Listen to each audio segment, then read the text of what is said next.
Hello! Hello! I'm back with Lore Sunday with Mr. Final Fantasy, and today is our very special Crystal Tower Day. And oh my god, I'm gonna have to use the encyclopedia so much today. There's so much stuff about this stuff. A very lore-heavy day. But also, I will need help from you. That's right, you. Up to 7 people can join me for this, unless, I don't know. I guess more, possibly, if we do a party finder thing like that. Anyway. Who is this suspicious... this silly, suspicious, familiar-looking man?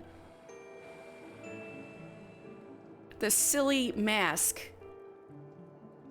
He's just begging for us to talk to him. Look, he'll just follow me everywhere with his face. Like, this guy clearly wants to talk to me.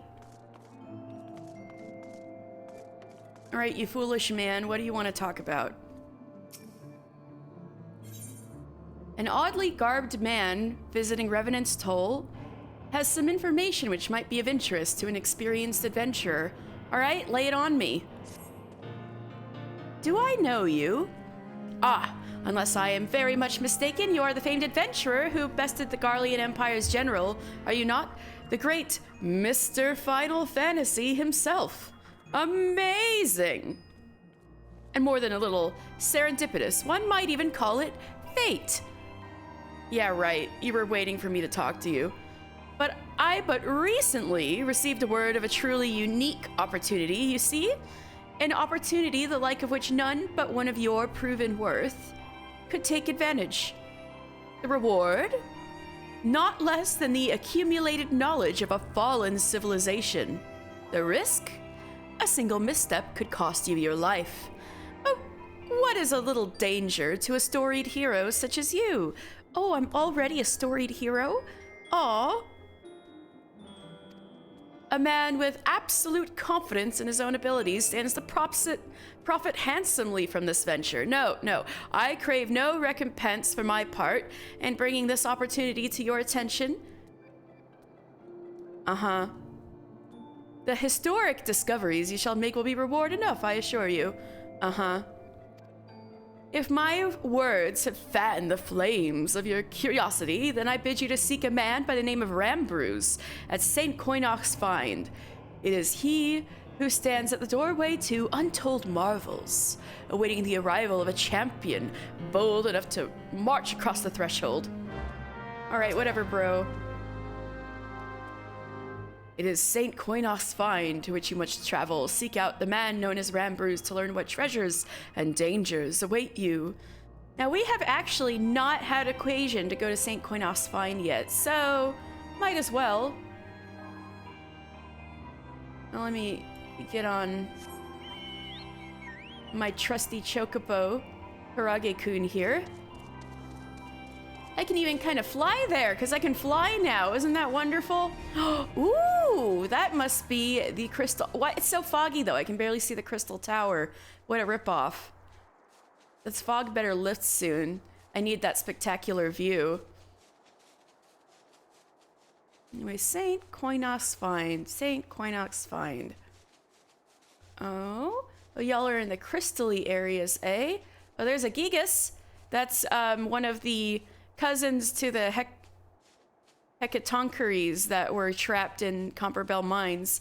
Except I think the Gigases were actually enslaving them before the Uldans were. Maybe not so friendly cousins. Anyway. This is the man of the hour, Rambruz. The fog is thick, I wouldn't wander too far.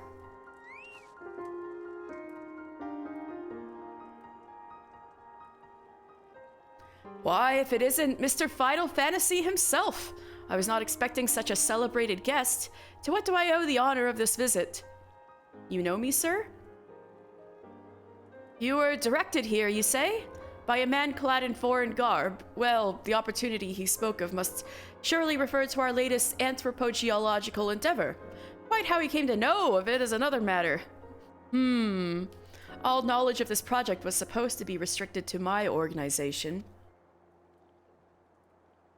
But that is something for me to ponder in private. You are here now, and your services will, I am certain, prove invaluable. I must warn you, however, that the venture we have in mind is no simple excavation. An unprepared or incautious adventurer could very well find himself on an unplanned and unpleasant journey to Thal's solemn halls. Knowing this, do you still wish to lend us your cooperation? Yeah, bro. Bros? Brews?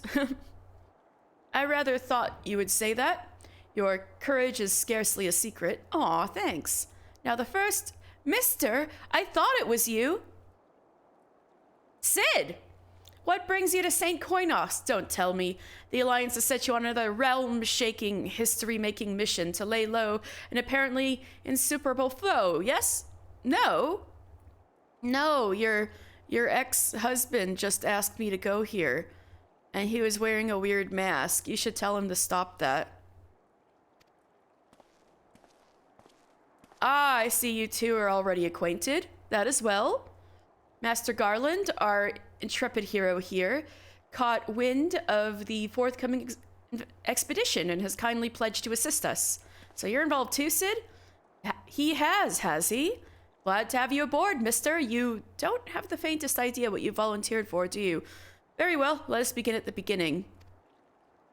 The Sons of St. Koinoch are tasked with unearthing the secrets of the long-fallen Allagan Empire, and this present endeavor aims to delve more deeply into the civilization's mysteries than ever before. Ah, but I know that look. In the event that you feel ill-equipped to contribute much on the subject of Allagan archaeology, I invite you to recall your encounter with the Ultima weapon. That mechanical monstrosity represented a feat of engineering far beyond aught Garlemald can presently achieve. Nero Tol Skeva simply awoke it. I mention this by way of a reminder that you have had what one might term extensive first-hand experience with a notable Allagan relic. In short, you're practically an archaeologist. Oh shit! Fighting a giant Mechagodzilla counts as being an archaeologist now? Now to the core of the matter, here in Mordona. I know the fog is ruining the view! How dare it! I could have had this nice view of the Crystal Tower for stream, but it's foggy.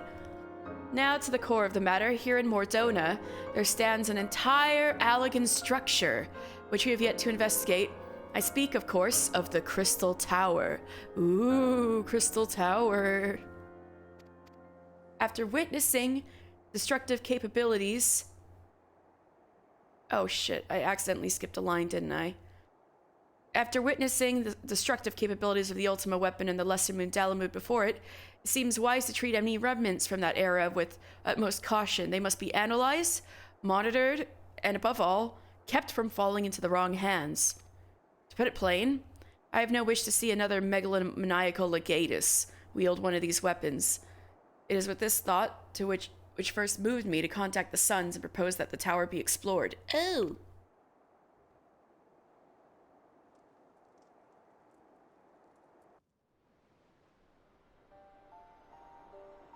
Was all this. For several millennia, the Crystal Tower remained hidden, buried deep underground. But like so many other things that are left undisturbed, the structure was freed from its stony prison by the great upheaval which accompanied the coming of the Seventh Umbral Era, and now stands revealed in all its splendor.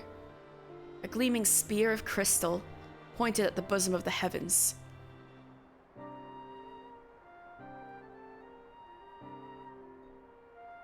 Oh god, I know what this is referencing now because I just played Final Fantasy III.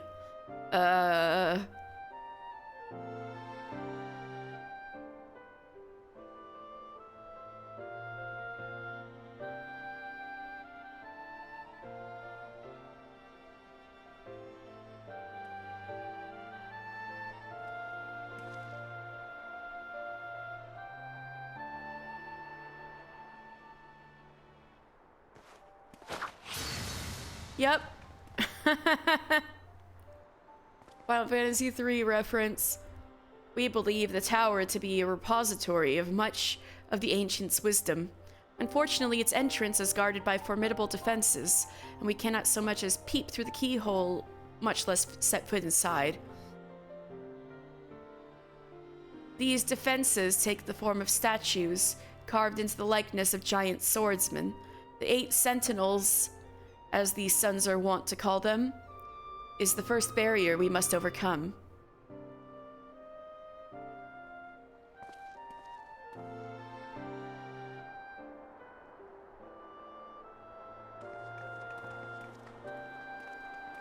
Why not simply fly over them in an airship, you ask?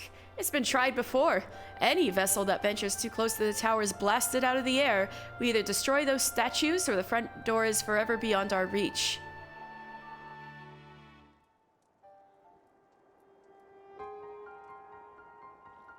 Oh, that barrier technology is still working good after 5,000 years and 2 earthquakes, huh? My colleagues and I are ill-suited to negotiating such deadly hazards. Thus, if we are to gain access to the tower's secrets, we must needs employ the services of an experienced adventurer, like moi. Oh, hello, Isela. I'm just on, like, the first cutscene. I haven't even gotten to Labyrinth of the Ancients yet. Don't worry, you're not too late for anything. I just started. Thus, if we are to gain access to the tower's secrets, we must needs employ the services of an experienced adventurer. Yeah, absolutely. I haven't gone through the story since I first did, on my first playthrough. So it's been a while for me. It will be a difficult and dangerous, mister, but I can think of no finer man for the task. If I didn't know better, I'd say you had a taste for these deadly escapades. I look forward to working with you again. Me too, Sid. You're cool. No, I feel like I'd be so ill-equipped to do a lore playthrough if I was just playing this game blind, you know? I got the encyclopedias and everything. I would have to be very invested from the outset to do a lore stream of this game, right? So, yeah. So this is gonna be my second full playthrough. I had played through base game ARR before, so from here on out, oh, you thought it was my first playthrough. Well, from here on out, this is my second playthrough. It'd been my third playthrough of ARR up until now, and so from here on, this is stuff I'm doing for only the second time. But yeah, I'm pretty excited because, you know, a lot of this stuff you kind of go through and you're like, yeah, I want to catch up, you know? But so part of my aim with this stream was to, you know, slow you down and show people what's actually going on, especially in A Realm Reborn, because a lot of it's actually very important. There was already a lot of thought put behind everything, even from the outset. So I just wanted to show people stuff they didn't know. The lore playthrough is doing every quest available, unfortunately. I'm trying to get every I'm trying to get every ARR quest out of the way before I get to Heavensward, but that may prove something of a challenge. It might be like a fucking year before I get to Heavensward at this rate, but we'll see.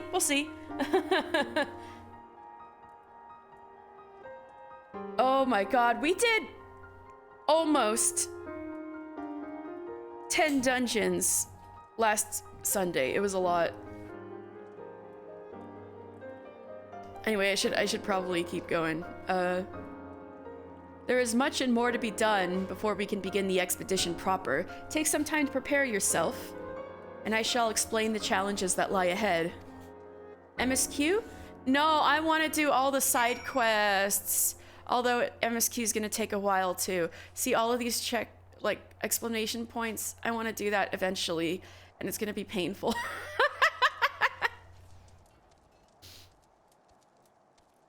Not Eldhard's exclamation point. Screw leaves. I mean, I can look at leave descriptions, but I'm not actually going to do them.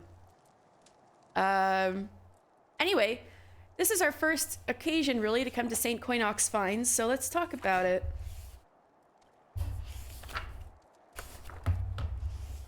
I actually mentioned St. Coinoch before when I was talking about saints, when I was at the Church of St. Adama Landama, but I'll go over him again.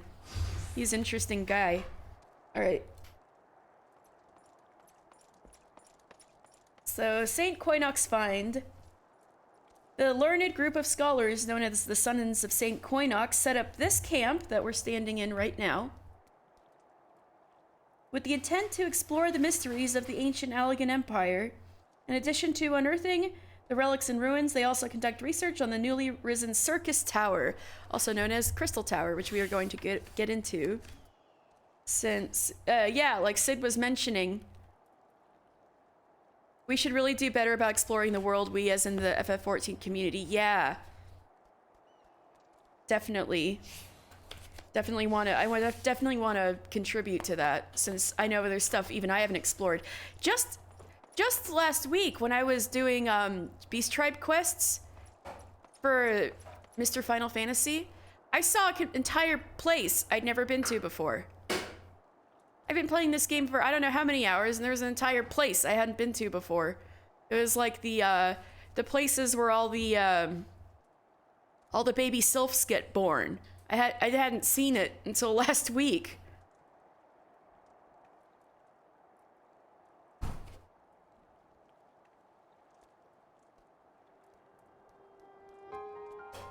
All right, I'm trying to get to the page with the Sons of St. Coinoch. So the Sons of St. Coinoch are an Allegan organization, quite like, not Allegan, what am I talking about? They study Allegan stuff, but they're a Sharlayan organization, much like the Scions of the Seventh Dawn and the Students of Baldesion. Rambruz here is an Archon, like our friends, you know, Urianger and Thancred and Y'shtola and Papalymo and Ida and that's about it. They're all Archons because they have those tattoos, you know, like the tattoos usually on their neck, and Urianger's got it on his face. Rambruz has his Archon tattoo right on the top of his head. So I guess he never needs to, he's like gonna be bald forever because he's like, oh yeah, I'm gonna cover up my tat if I grow any hair. Yeah. So Rambruz has his Archon tattoo right on the top of his head. So let's see, I've got my Rugadin dictionary up. Yeah. I've got my Rugadin dictionary up, so let's look up what Rambruz means. And I'm so sorry with the OE, it's Rambruz, not Rambros. I've also had to come to terms with this revelation. It's very painful. Ram means ram. Wow, what a surprise. Bruz means chest, so his name is Ramchest. Okay. I mean, he does have quite a chest. Anyway. Sons of St. Coinoch. So this man's name is Rambruz Zacerdelson. So his father's name was Zacertel, which means Zacer. Come on.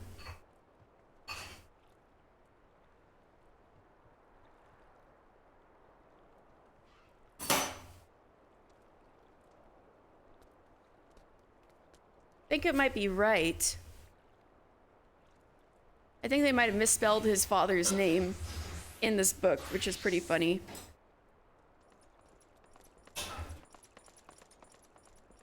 Right, so he's Ramchest, son of Right Valley.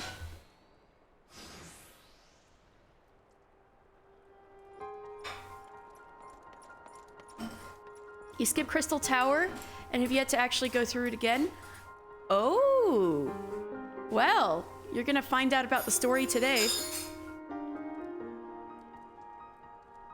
So Rambruz Zacerdelson, One of the Circle of Knowing's founding members. Ooh, Rambruz left the Sharlayan homeland for Eorzea near the end of the Sixth Astral Era to expand his research. Unlike his many compeers, he did not join the Scions of the Seventh Dawn following the Calamity, instead choosing to join the Sons of Saint Koinach at the behest of an associate.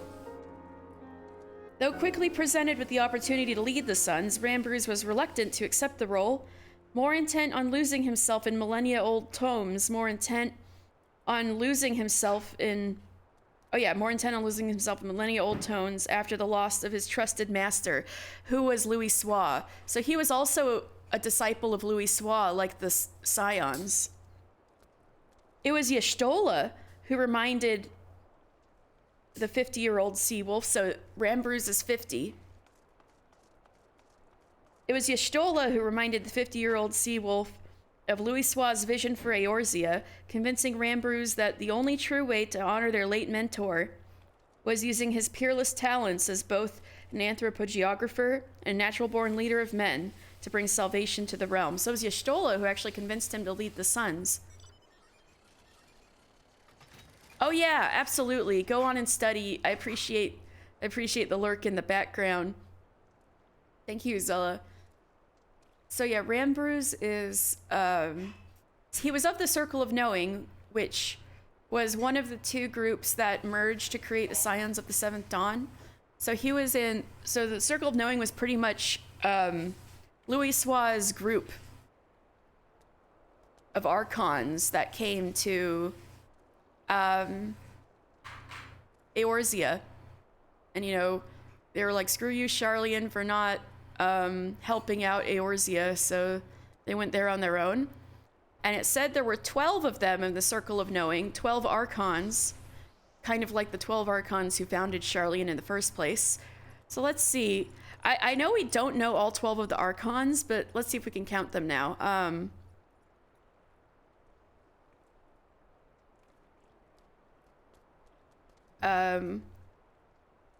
Louis Soix, Papalymo, Ida,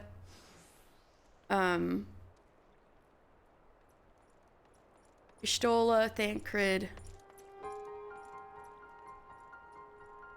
Now we got Rambruz. I'm not sure if Moonbreeda counts, but we haven't actually met her technically yet. So that's like 7 so far. So there's like another 5 whole Archons that were part of Louis Soix's group. But yeah, he could have been a Scion, but he chose instead to join these guys on their Allagan archaeological expeditions, which I think is more aligned with his field anyway. So, oh, your internet. Oh no. So anyways, enough talk. Let's keep talking to Rambruz. Our first objective is to reach the entrance of the Crystal Tower. As I previously mentioned, however, that will not prove no easy task. The entrance is guarded by powerful defense mechanisms, each utilizing one of the 4 elements of fire, water, wind, or earth. Anyone attempting to simply stroll past these sleeping sentinels invite swift obliteration. Oh, your phone, gotcha.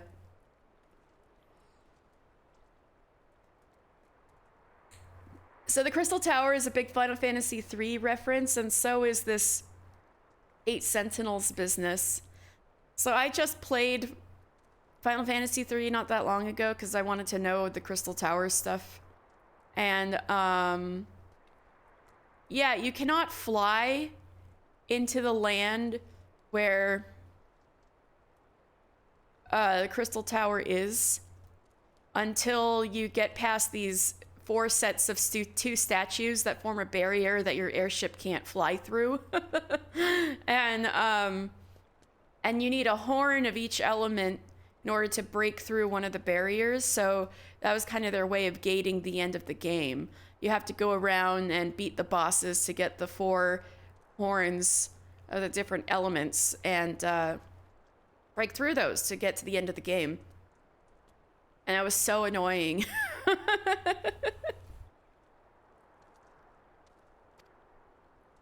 Based on Master Garland's analyses, however, we are reasonably certain that the attacks of these lethal contraptions can be reflected using a crystal of the corresponding element.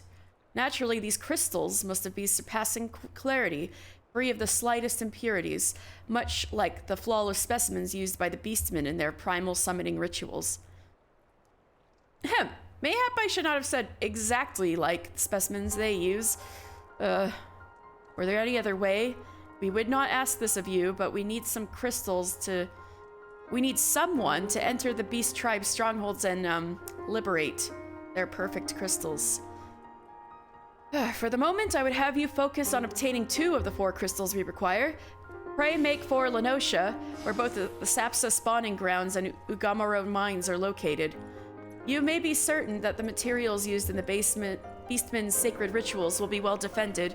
Whether you choose to venture there alone or with companions, I shall leave to your discretion, but whatever you do, please be careful. Well, lucky for me, I can fly right into there where the crystals are, so don't worry about me. Alright. How many quest slots do I have open? 2. I can take 2 of these. Right, Nazzle Doozle, what's up with you?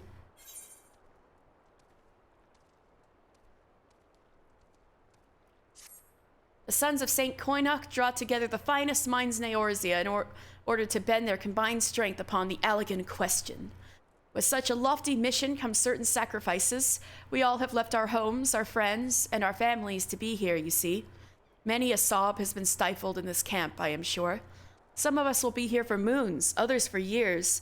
We do not know what we shall find or when. Until then, there are letters, full of news from home. Will you take these letters to the Sons? Hardly a task for an adventurer, but it will give you an opportunity to see the camp and speak with some of our party. Certainly. Who are the Sons of St. Koinok? We are but the finest minds in Eorzea, drawn together to decipher the ancient mysteries of the Allagan civilization.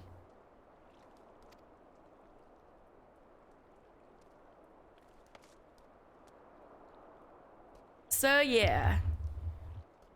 The Sons in St. Koinok are a group of scholars devoted to the research of Allagan civilization. Their city-like camp of tents and wagons can be seen near the ruins of the Lost Empire, such as those along the shores of Silvertear Lake, where we are right now. And thence seek to unearth the lost secrets of the ancient world. When the Calamity split the ground asunder... Yeah, the Calamity really fucked up Mordona, which was already fucked up from the Battle of Silvertear Skies. But, when the Calamity split the ground asunder, a number of ancient ruins were unearthed for the first time in several millennia. Just flying in to grab them? Yeah. A number of these were soon determined to be of the Allagan Empire, a great civilization that flourished during the Third Astral Era, the same civilization that was proven to be behind the construction of Dalamud. The moon that fell on us.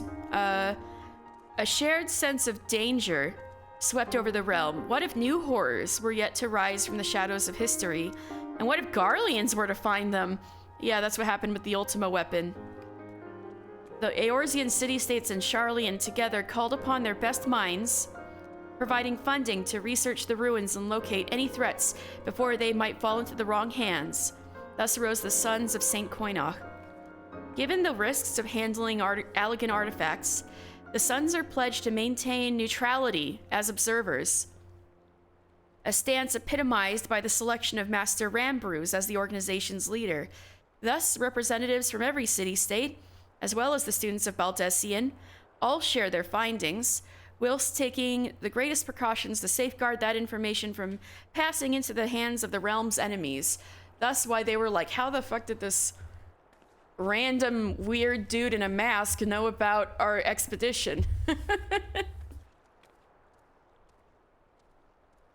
Well, let me look in here for the Saints, because I figure now's a good time to talk about St. Koinok again. Give y'all a refresher. Right, where's the Saints page? Here we go.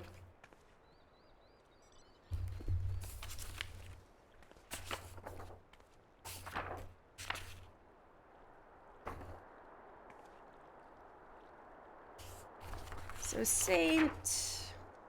Where's Koinok?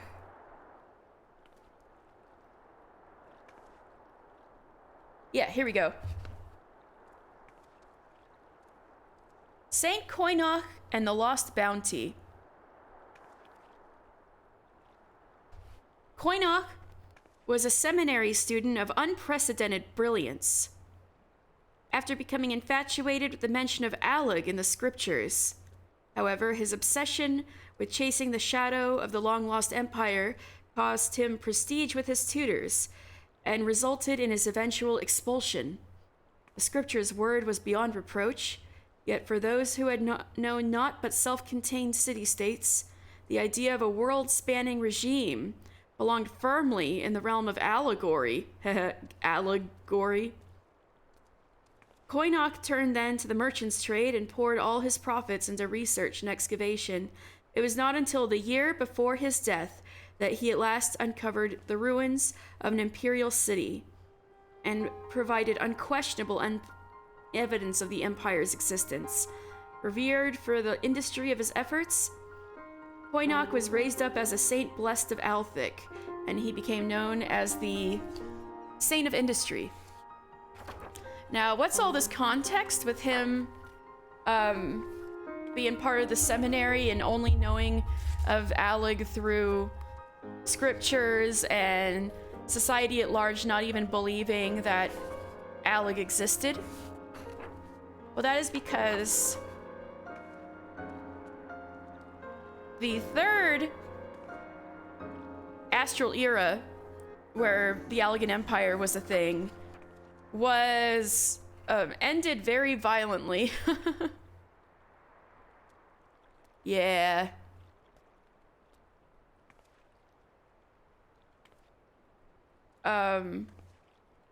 With the Calamity of Earth.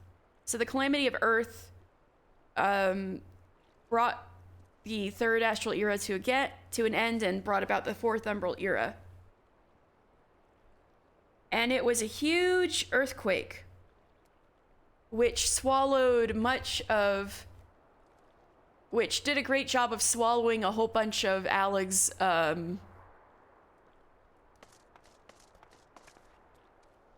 vestiges, including the Crystal Tower. The earthquake swallowed up the entire Crystal Tower under the ground. So the Crystal Tower, until the most recent calamity 5 years ago, was underground. It was not here.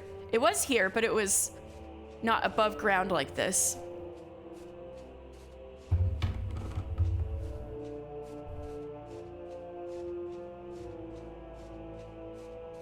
And it was actually, they'll get more into it, but it was actually the Crystal Tower itself that played a great part in the Calamity of Earth happening in the first place. Yeah.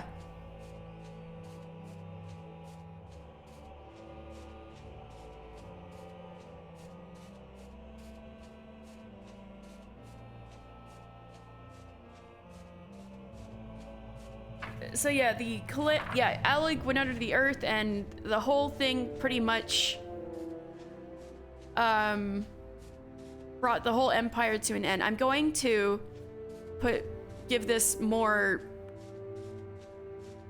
detail later because a lot of this is going to get brought up in the story.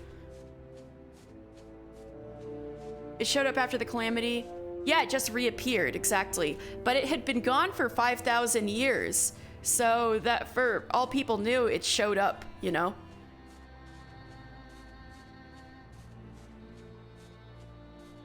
So then the fourth astral era is where Saint Koinok comes from, and it was quite a troubled time.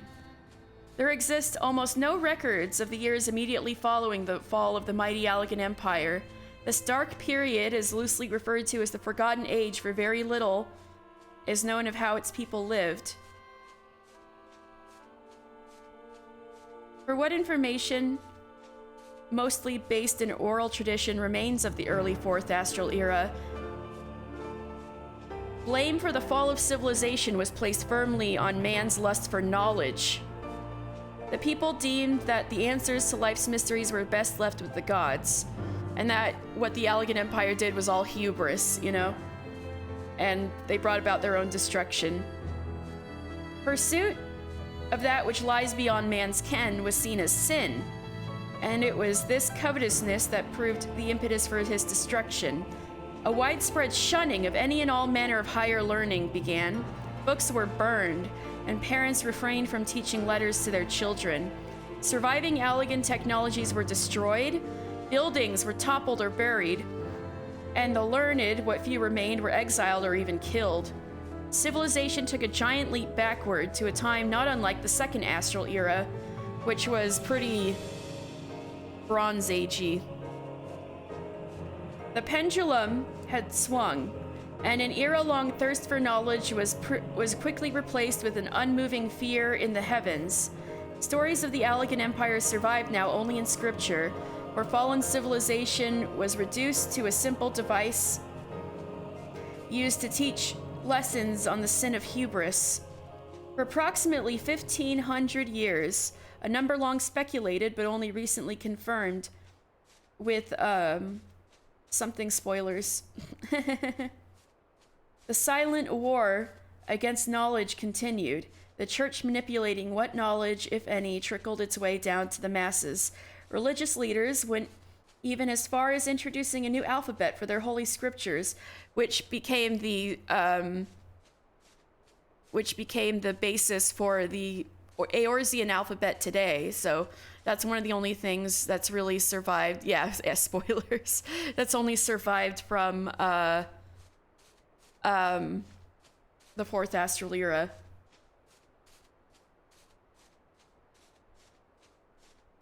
But the alphabet was only taught to men and women of the cloth, so as to solidify their control over the realm through the continued illiteracy of the common people. It is therefore ironic that this alphabet for the privileged would eventually evolve into the Eorzean script used throughout the realm today.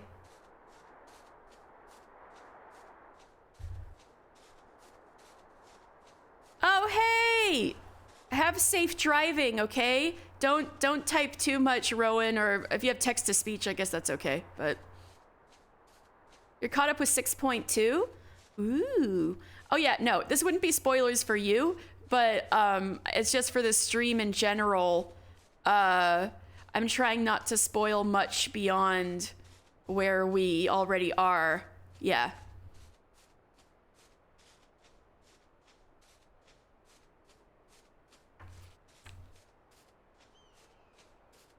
So yeah, Saint Koinok was alive at that time during the Fourth Astral Era. And so because he was convinced Allag was a real thing and was looking through and was trying to prove that it was real, that's why he was persecuted by the church. Because, you know, they're like, it's not real, what you're doing is blasphemous, this is like, Allag is only here to teach us about man's hubris, things like that. And so he became a saint when his work paid off, you know, but it was only a year before he died that he was able to prove that Allag existed. And so that's why the team carrying on his work, so to speak, are called the Sons of Saint Koinok. They consider themselves the Sons of Saint Koinok quite, you know, metaphorically. We're gonna meet your wife soon. I have to get some crystals first, and I was info dumping about the Sons of Saint Koinok. Let's talk to Sid. Technology should never be allowed to imprison people. That's a hard lesson I learned from watching Gaius and my father. The secrets of the Crystal Tower are as dangerous as we expect, then I mean to keep them under lock and key. The terrible mistakes of history need not be repeated.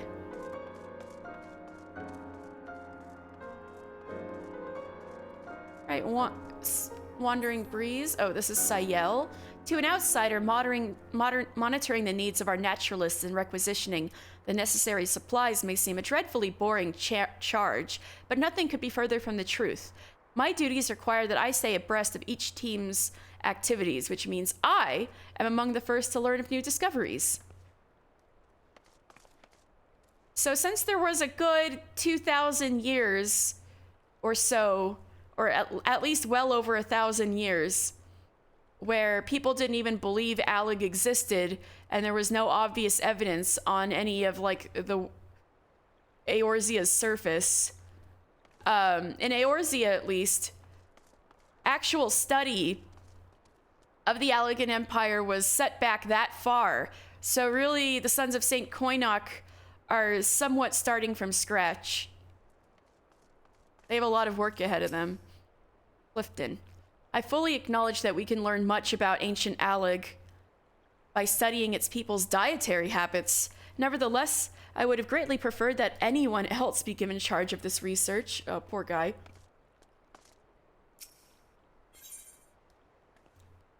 Wandering Breeze fears that an expedition from the Sons of St. Koinok is about to become Gigas fodder. Oh dear. I have here a message from an expedition to the south. They are troubled by a Gigas and fear an attack must soon come. Head south forthwith if you would help us. Oh, people need my help? What else is new? Just kidding.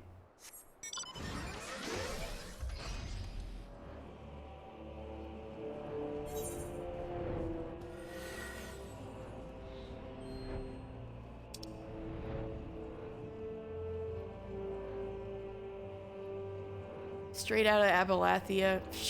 Well, you know what? I'm gonna have to go that way anyway later, so I'm just gonna deliver the letters first. Sightly son. A letter from home? Thank you, adventurer. Lavish envelope. A sealed communication decorated with gold leaf and raised lettering. Fancy. I know, right? Oh, we were at the Fronestery together. What does she want?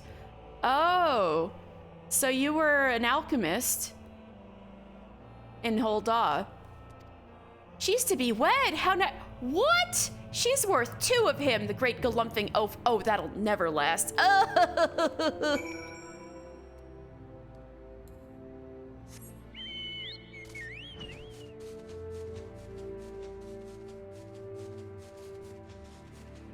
Now this is a cool area, huh? This place got mega fucked up by the Calamity. Look at this. It's pretty easy to tell which damage is from Silvertear Skies and which damage is from the Calamity. All the damage from the Battle of Silvertear Skies is blue, and all of the damage from the Calamity is orange. So this place got double fucked.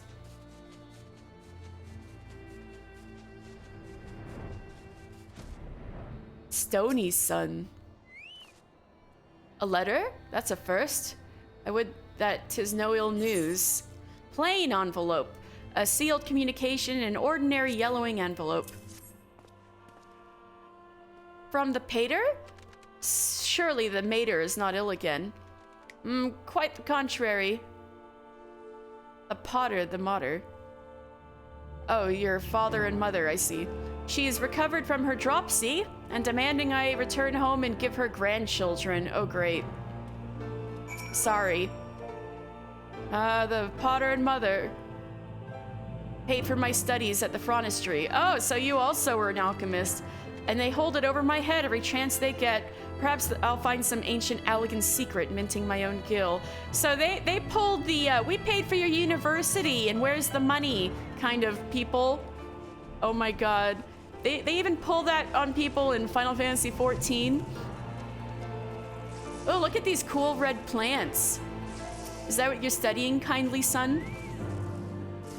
Nofika be praised. A letter from Gridania. It must be from my wife. Flowery envelope. A sealed communication decorated with a pressed dry flower. Oh, that's pretty. All well and prospering. She says that... What? She writes that she has taught our daughter to say Papa home soon. She can talk? And I missed her first words. But it's only been 3 months since I saw them last. 3 moons since I saw them last. Wait, that's sad. I'm sorry. It sounds like they want grandchildren more than money. True. True. Okay. So anyway, this area is called the Singing Shards. This is kind of our first time here. It's called Awesome and Crackling with Electricity. think it's even cooler up here if I remember right. Yeah, check this out. This place is awesome.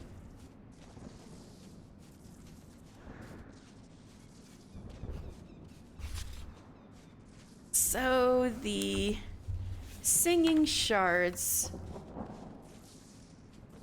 I have to go back to my Mordona page. I have to go all over this book today.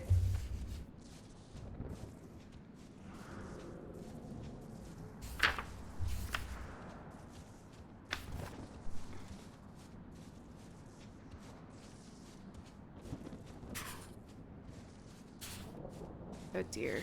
Oh, here it is. Aspected most heavily to lightning, the singing shards resonate with one another and ring in a sweet and unique way that is often mistaken for a maiden in song. Quite wild. That's why there's all these lightning sprites everywhere. All right. You know, let's go, all right, so first, let's see what's closer. Aleport or Outer Lenosha? Outer Lenosha. Let's go here first. Let's go get the crystals from the kobolds.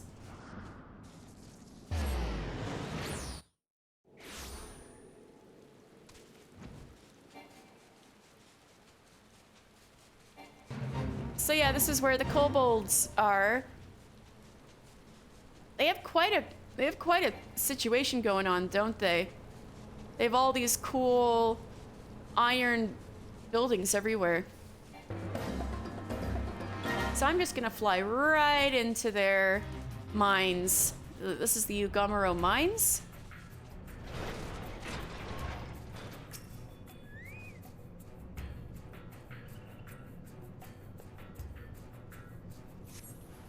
A trespasser, invader, infiltrator, trespasser.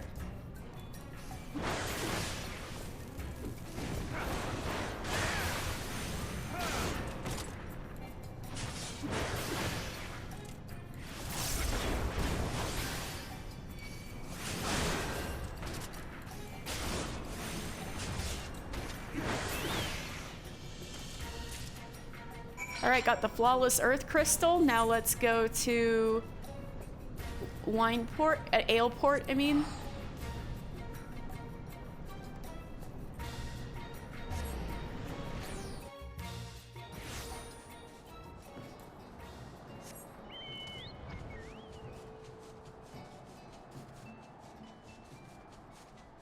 So these walls on the left and right here are the front lines between Limsa Lominsa territory and Sahagin territory, and they even have the Sahagin territory walled off on the sea too.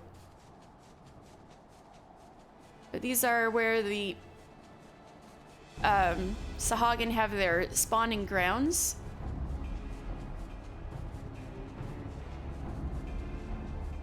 Oh no, I should probably take the scenic way in, huh?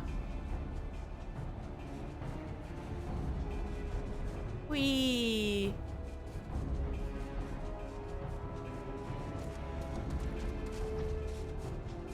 And there's a bunch of, all the pirates here are more of the Serpent Reavers, like what were in Sestasha. They're all tempered by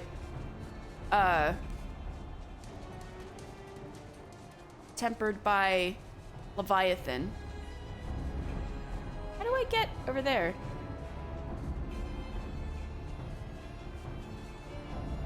I went in the wrong way. Oh, I gotta take the right fork. Okay. This is what I get for wanting to take the scenic route.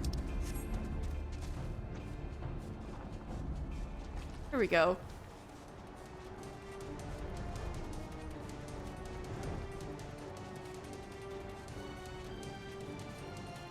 Ooh, I'll kill you later.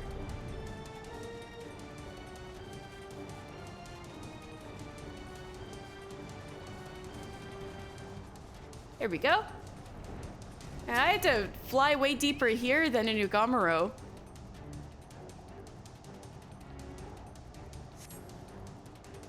Be gone, shore walker.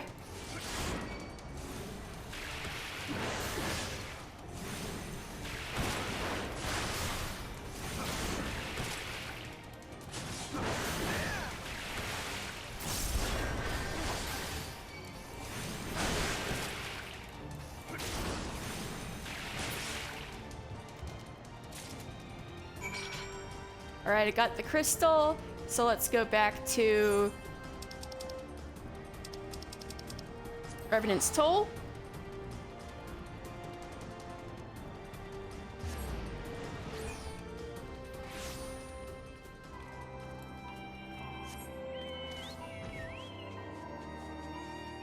That's a much better view of the Crystal Tower. That's where we're going.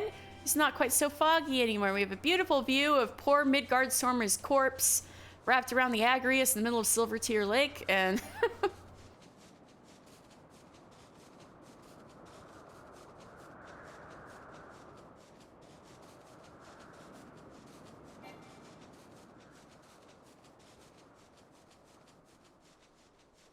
all right. Thank you, mister. Even a vexing letter serves the noble purpose of keeping the sons moored to their lives, you see? I have known other digs where we lost all sense of the world beyond the day's grind. The sons of St. Coinot claimed their genesis in Sharlayan, that shining city of learning. We are all races and clans, united by our passion for truth about the ancient Allegan civilization. The anthropogeographer, Rambrews, is the leader of this endeavor. If you've a mind to stay a while, it might behoove you to speak with him sooner rather than later. Oh yeah, I've been talking with him, don't you worry. How progress your efforts in infiltrating the Beastmen strongholds? This unblemished earth crystal is the main component used in the ritual of the kobolds that performed to summon Titan and Leviathan, right? So these are the famed flawless crystals of the beast tribes. I have seen countless specimens from I know not how many excavations, but nothing to compare to these. Their purity is astounding. You've done well, mister. With these in our possession, we lack only the crystals of fire and wind. The former lies in Zaharak, the war camp of the Amalja and Thanalan. The latter in Nadalan, the roost of the Ixal in the hills of Kurthus. You can expect them to be as closely guarded as the first two, if not more so. Still, I look forward to receiving word of your success. Anyway, Nazzle Doozle, what do you have for me now? Mister, how fortunate to have you here. One of the researchers excavating the lakeside has tumbled down a hole. Oh dear. He remains there and still has wounds that need tending, but his team traveled quite light. They lack the necessary replies for his rescue. Oh dear. Will you take this length of rope to the lakeside for the rescue? After that, you must hasten to Revenant's Toll and tell Kakamehi to dispatch medicines thither. Oh dear. We are already much in your debt, mister. If not gil, then in spirit, but please, may I impose you one last time? Okay, okay. I'll help your guys' little guy. Oops.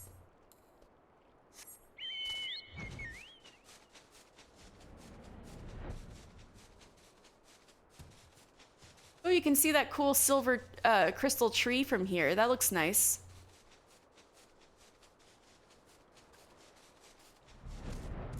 Oh, is your friend down? Oh, down that hole? That's not cool. Hello! Thank the 12 you're here. He fell right down this hole and thinks he broke a leg. Oh dear. We have to get him out before he passes out again. The pain seems to be bad. Have you any rope? Yes, thick rope. This brambleweed rope, twisted from several thinner ropes, appears to be strong enough to support the weight of a grown Rugadin. All right. Good and stout. Right, I can fish him out myself here, but once he's out, he'll need some true physicking. Go on to Revenant's Toll and tell them to send potions. Buckets of them.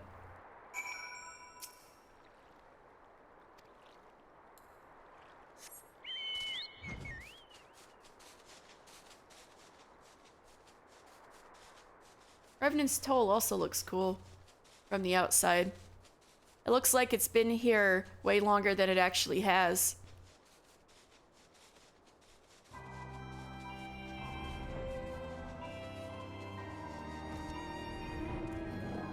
Where's Kakamehi? He's not in here.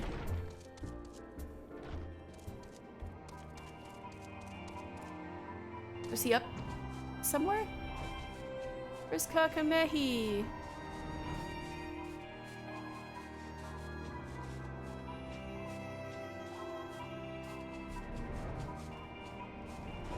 Is he actually secretly in here? Oh, I just walked right past him. Silly me. Long time no see, mister. They keeping you busy at St. Coinoc's find? Ah, an accident, eh? Not enough physics, sure. I'll get what's needed to the Suns. Looks like you ran all the way. Go sun those souls, you've earned a rest. Aw, thanks. Well, I chocoboed all this way, but yeah. Alright, let's go to...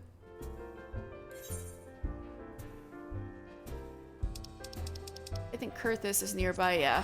Let's go get the Ixal Wind Crystal.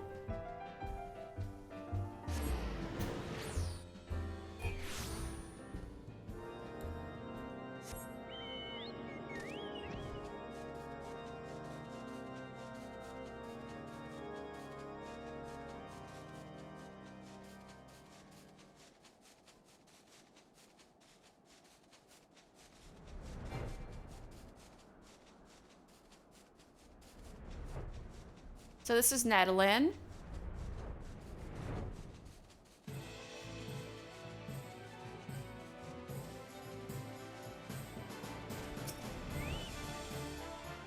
And they have rocket music. Sully Skycaller, where are you?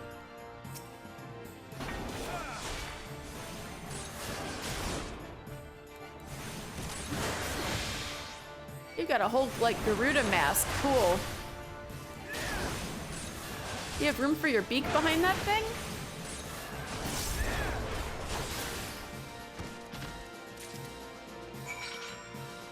Alright, next let's go to Little Alamigo.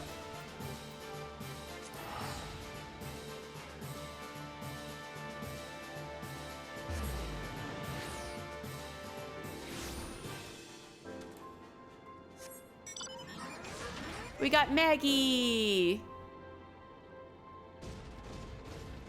Alright, Maggie can fly now. I guess Sid improved her functions, I don't know.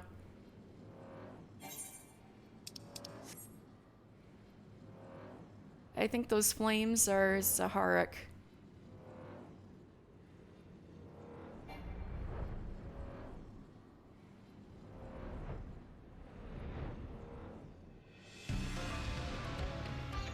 This place also has good music.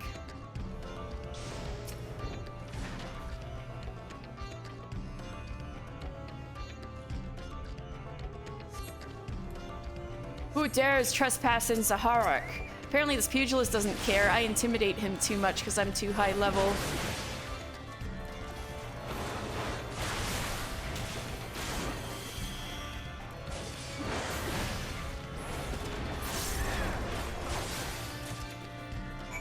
Alright, not bad at all. Oops, wrong place.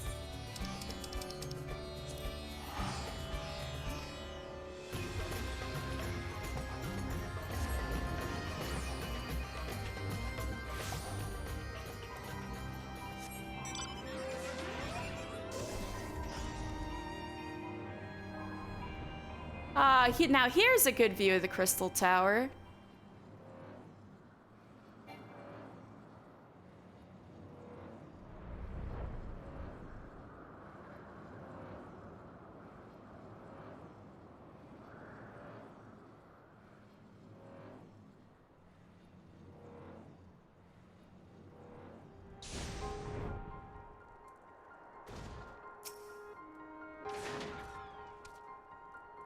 Mister, it is good to see you. Tell me, were you able to obtain the remaining crystals from the Beastmen? Yeah. Wonderful! With all 4 crystals in hand, we are now ready to proceed to the next stage of our preparations. I hope I did not give the impression that we would be embarking on our journey to Crystal Tower just yet. Alas, there is another step which must be completed ere we come to that. While the crystals you acquired are indeed flawless, they are of little use to us in their present form. They are to reflect the elemental forces of the tower's defenses. They must need be cut and polished. A process which calls for a very particular set of materials. Procuring them will be a challenge in itself, I fear. Needless to say, we will be requiring your services once again. Oh, don't worry.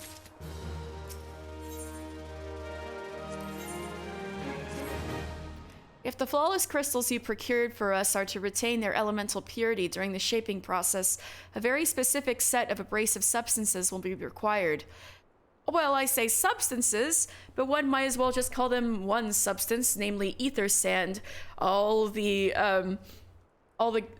crafters and gatherers shiver quietly in fear, which has 4 elementally aspected varieties. How come no lightning or ice ones? Alas, ether sand is neither common nor cheap. Indeed, it is not unusual for the abrasive to exceed the value of the precious stones it is used to polish. Given the rarity of the materials in question, the Goldsmiths Guild in Ul'dah seemed the likeliest place to purchase the quantity we require. When I contacted the guildmaster, however, I was informed that no ether sand was currently available. Oh man, serendipity. Though I requested that word be sent to Sue as new stock came in, I have yet to receive aught but apologies. Aw, poor serendipity. I should mention at this point that I placed the order some time before you procured the flawless crystals. Whale. I'm well aware that acquiring ether sand is no small feat, of course, and I am not an impatient man, but I fear the more we delay our investigation, the greater the risk that the tower's secrets may fall into the hands of other, less savory parties. That is why I wish to entrust you with the payment for our purchase and send you to speak directly with Guildmaster Serendipity. Mayhap the presence of such a distinguished personage will spur the guild into action.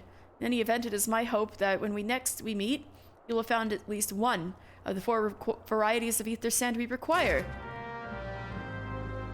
Okay. I think I'll take this over here while I'm here. Clinthota?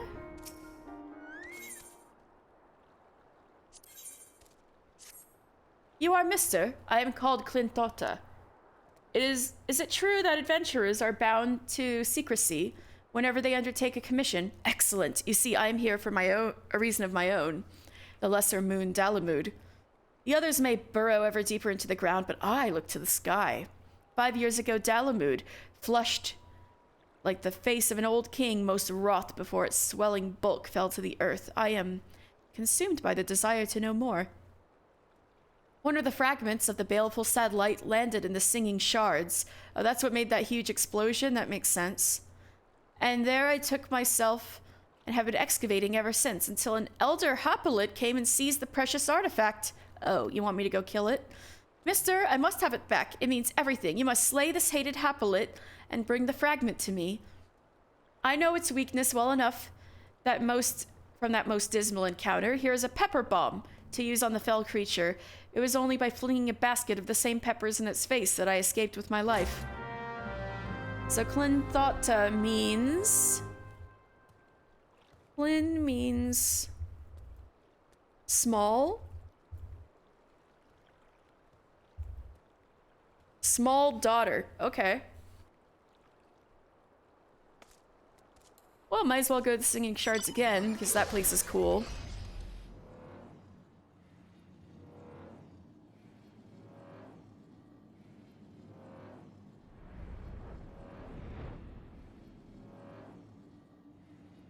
Oh yeah, that's the chunk of Dalamud right there, that long skinny thing. That's the slice of Dalamud that landed and made that smaller bubble.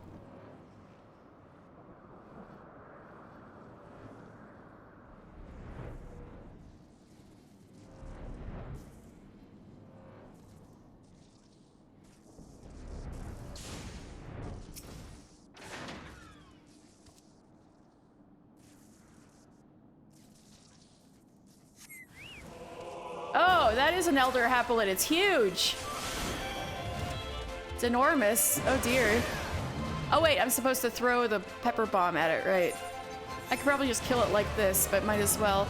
A linen pouch stuffed with hot pepper powder, which can blind a man for several bells if thrown in his eyes. Always wash hands after handling. Heartburn? Oh god, I thought that's what I'm trying to give you, is heartburn. There we go.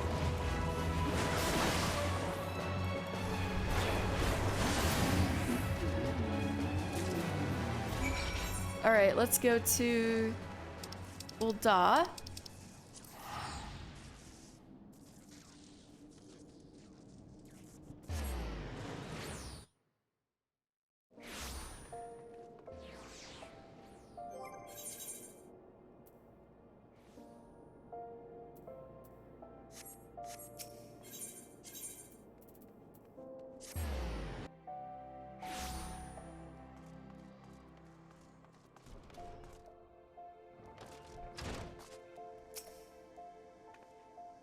Master Final Fantasy. Welcome, welcome. Oh, so when I'm dressed like this, I'm Master Final Fantasy. Okay. What brings you here, if I may ask? Bulging gill pouch.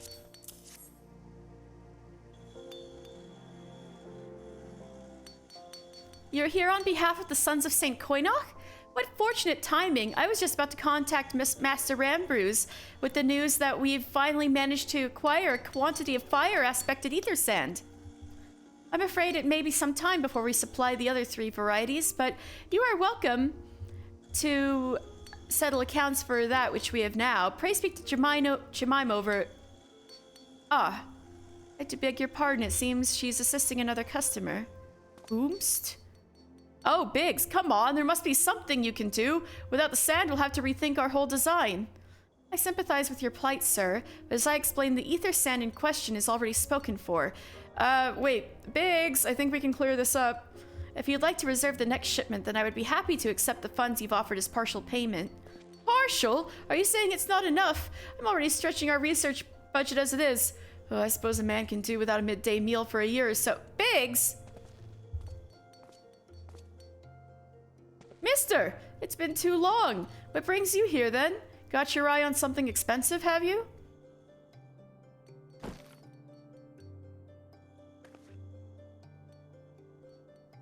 Well now, that is quite a money pouch. The sound of so many gill clinking together is strangely satisfying, is it not? Calming, and yet invigorating at the same time. Oh no, you're here for the blooming ether sand, aren't you? Well, I can't deny the Allegan civilization's a subject worth researching. The chief said he was looking into something big, but we never thought to ask him what. Wedge and I have been too busy tinkering with a new airship design to think of much else, see? Well, I say tinkering, wrestling would be more like it. Still, after much wringing of hands and gnashing of teeth, we've managed to put together a prototype crystal-powered propulsion system. That sounds cool. We've got the idea for it when we heard how you lot had used a corrupted crystal on board the Enterprise, as a matter of fact. Anyway, to cut a long story short, our design calls for all 4 varieties of ether sand. Well, what do you know? Maybe we should find a source together. And that's why I can't just relinquish my claim on the batch here, even for you, lad, even if it's for your chief. How are we meant to usher in a brave new age of technological innovation, if not by technologically innovating, eh? Ahem. Well, I hesitate to interrupt such an impassioned speech. Duty compels me to point out that this gentleman is a representative of the organization that reserved the ether sand in question, not to mention nothing of the fact that his purse is considerably larger than yours. Oh, it's like that, is it?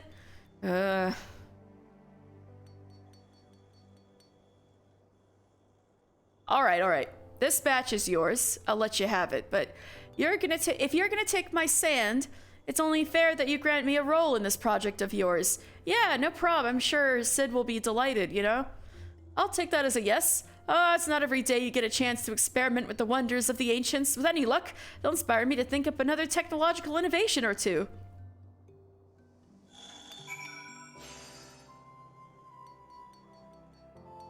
Alright, well, let's get going then. Now then, from what you've told me, I'm guessing you'll be needing the other 3 varieties of elementally aspected ether sand as well, right? Then, rather than sitting on your rump and waiting for a shipment that may never come, I reckon your time would be better spent looking for the stuff yourself. And it just so happens that I know of a good place to start. There is said to be a peddler in northern Thanalan who, very occasionally, handles the earth-aspected variety of ether sand. Wedge is in the process of confirming the rumor as we speak. I know what you're thinking. When did my timid little friend decide he didn't need me to hold his hand anymore? The answer being, just the other day. Seems he's been inspired by a certain adventurer's heroic example. Me? I thought he was joking when he volunteered to go to Thanalan without me. I just hope he manages to stay out of trouble. Head out to Blue Fog and you should find him poking about with his new bodyguard. Oh, did I not mention her? Aye. Wedge thought it might be wise to hire an adventurer to accompany him. Just in case your heroic example turned out to be less inspiring than he first thought.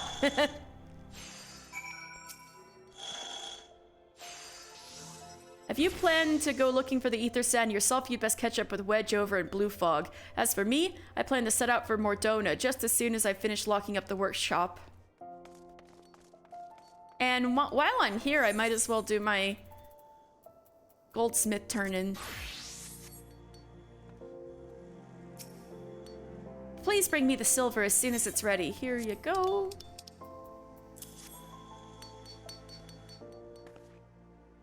This is perfect, mister. I can fix Gigi with this, I'm sure of it. Nah, Gigi, silver ingot. Forced to accept aid from Greenhorn. So humiliating. Poor Gigi. He's like a completely different person. What? Not that different from usual, you say? Well, it may seem that way to you, but I can assure you he's quite out of sorts. Anyway, silver was historically prized for its beauty. Ancient peoples even believed it to possess magical properties. Although they did not completely understand the natural processes involved, they were in fact correct. It's difficult to explain to someone without an extensive background in the relevant fields, but let's just say that silver is really good at channeling ether. For this reason, silver is the material of choice for making a mammoth's precision parts. Thankfully, the component responsible for Gigi's erratic behavior is within my ability to craft. Gods forbid his core should ever be damaged. Oh, the core? It's like, well, it's everything that makes Gigi himself. His memories, his personality, his soul, really. When he was first built over a century ago, he knew nothing. But by assisting guildmaster after guildmaster, he's come to possess more wisdom and experience than any living goldsmith. That knowledge, and the gentle soul it carries, I don't know if I'd call his soul gentle, are our guild's greatest treasures. I take it you don't realize just how irreplaceable he is. Believe me, it's been a great comfort having him around. Even when he makes fun of your butt. And thanks to you, we can continue to rely on his counsel.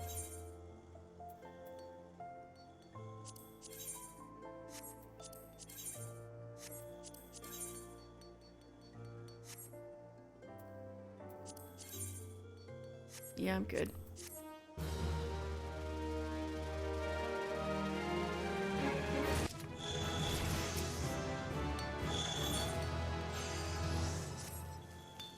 Master, something awful has happened. It's Gigi. Instead of behaving better, he's acting even worse. A traveling merchant was here not a bell ago to discuss a potential contract with us. In the midst of negotiations, Gigi commented on the man's jewelry, claiming such tawdry baubles are beneath even a Lominsan whore. Jesus. Unsurprisingly, the man became quite upset and stormed off. Our members understand that Gigi can be a harsh critic, but this foreign gentleman, Roroton, was visiting us for the first time. If it were a guild member, we might have overlooked the incident, but he was a potential business partner. Gods, this is a disaster for the guild. We must make it up to him. Can you help me, mister? Before Gigi offended him, we were discussing a bulk order of malachite earrings. By way of an apology, I'd like to gift Roroton a pair of these, the finest we can craft. If the gods are good, he will forgive us for the incident. You're one of our best, so I'd like you to craft the earrings. When they are ready, please present them to me for inspection. Oakley dokley, that's good enough for now. Let's go see Wedge.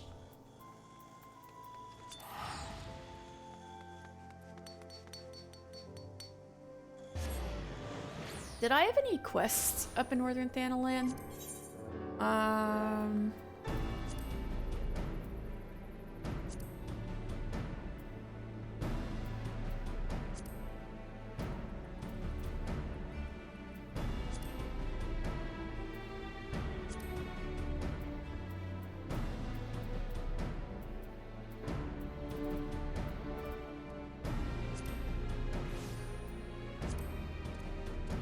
Nope.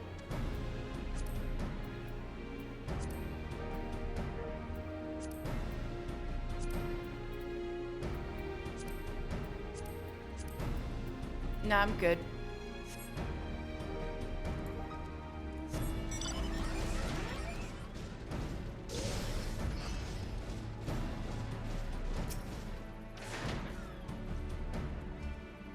Save your greetings. If you're looking for a hired blade, then you'll have to look elsewhere. After the day I've had, the only company I crave is a squat, silent type. A type that has a handle and holds no less than a pint of ale. Hmm? You wish to hear my tale? I warn you, it's no stirring epic. But as you asked, my employer, a Lalafellan lad, wished to pay a visit to a peddler who deals in some manner of special sand. I forgot what it was called, but 'tis apparently worth a small fortune. Apparently when we arrived, the man claimed his stock had been stolen by bandits. Oh dear. Determined not to return empty-handed, we crept into the bandit stronghold and set about locating the stolen goods. Long story short, alarms were raised, rogues were awakened, and we fled in a blind panic. I was separated from my employer in the confusion. I've not seen him since. Oh dear, I gotta go find him now. Oh, a friend of yours, is he? And you'd best be prepared for the worst. 'Tis just possible the poor sod may yet be lost in the old Amajima mithril mine, but I fear the bandits will have caught up with him by now. Oh god, those are those Lamb of Dalamud cultists. Fuck. They're gonna, like, give him as a blood sacrifice or something. We need to save poor Wedge from becoming a blood sacrifice to Dalamud.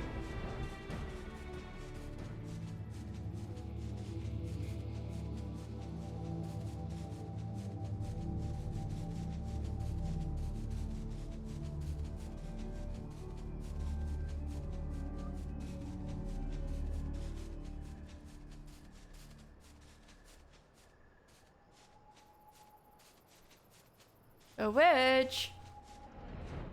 Wedge? Wedge?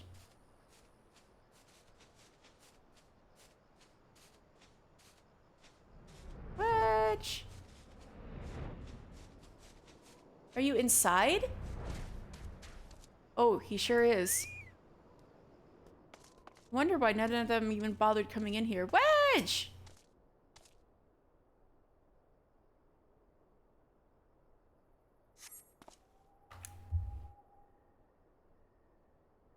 How could I be so stupid? Sneaking into a bandit's lair. It's just not the sort of thing I do. Now I'm gonna die for it. No, I just need to calm down. I can do this. I can be brave. I'm gonna stand up. I'm gonna walk out of here. Here we go.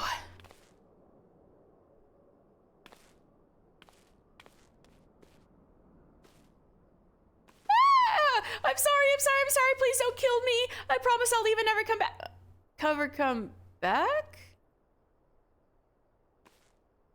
Mister, is it really you? But how did you find me? Can you smell fear? Maybe. Actually, ignore that smell. You're wondering why I'm here? Well, I was just in the process of retrieving some stolen ether sand, which Biggs and I need for our research, as it happens. It was, I concede, perhaps a touch foolish and very nearly fatal. But I did succeed in snatching the stuff before my bodyguard ran away, and several dozen bandits came piling after me with knives and axes and what looked very much like a plank with a rusty nail in it. Anyway, the important thing is that the stolen ether sand is right here in my oh dear, it must have fallen out when I was taking evasive maneuvers. It seems I won't be leaving this infernal place for a while yet. I'll get it for you, don't worry. You'll find the ether sand in my stead, yeah. Oh, thank the gods! You're a true friend, mister! I hope the search doesn't prove too troublesome. The bandits don't seem to care much for visitors. They're more like cultists, and I'm glad you weren't made a blood sacrifice. The ether sand must have slipped out of my pocket while I was busy evading the bandits. I'm sure it's somewhere around here. Oh, that must be it. The earth cradled ether sand.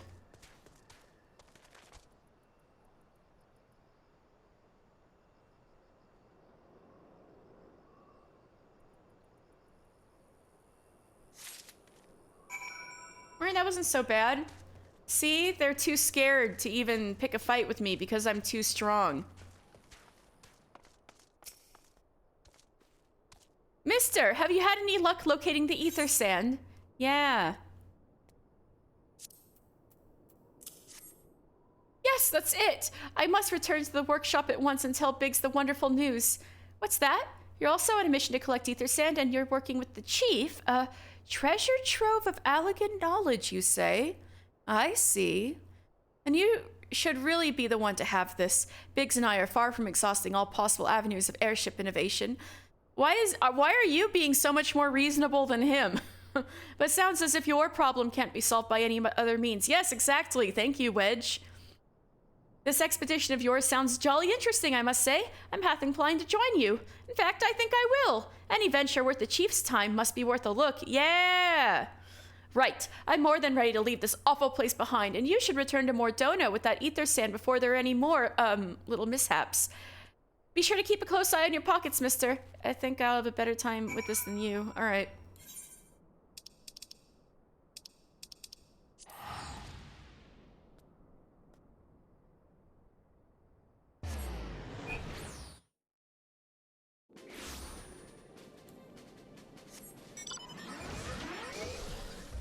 Whee! Oh, here's that purple mist now.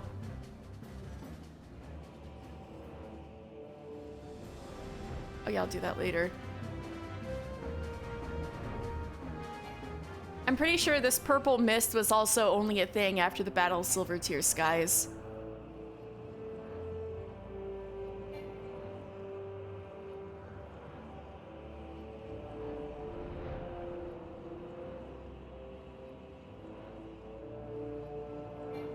There's the Crystal Tower. Okay, dive. Lintota, I killed the thing. Here you go. Mister, did you retrieve it? Have you the fragment? Dalamud fragment. One small piece of blackened metal that may be from the outer shielding of the now fallen satellite Dalamud. Oh, my precious specimen. There is much to learn, but see you, this earth-shaking discovery of mine? The fragment is made of no material known to Eorzea, save that for which has been unearthed in those Allagan ruins. What if Dalamud was a thing man-made, created by the sons and daughters of Allag, then cast into the sky? This is a powerful piece of evidence I hold again in my hand. First the Crystal Tower, now Dalamud. That a civilization could exist capable of creations makes my calculations shiver and all jadedness shrivel. Oh, it's a good time to be alive, mister. Thank you for all you have done. Right, what do you got now? Oh? A little Moogle? Seven hells, where are those furballs blind? It's Scarfrisk Sin, not Scarnfrisk Win. It's writ clear as day. Sorry. The Moogle meant no harm, I'm sure, but this marks the third time this past fortnight I have found myself in possession of a delivery intended for another. I do not expect all Moogles to be well versed in Rugadin naming conventions, but when they are unsure of the intended recipient, could they at least have the courtesy to ask before dumping it off and flitting away unseen? Look here closely. This missive is clearly marked for my brother. Ristflu is your brother? Ristflo Scarnfrixin. So that means she is Scarnfrisk Vin. So what was their father's name? Scarn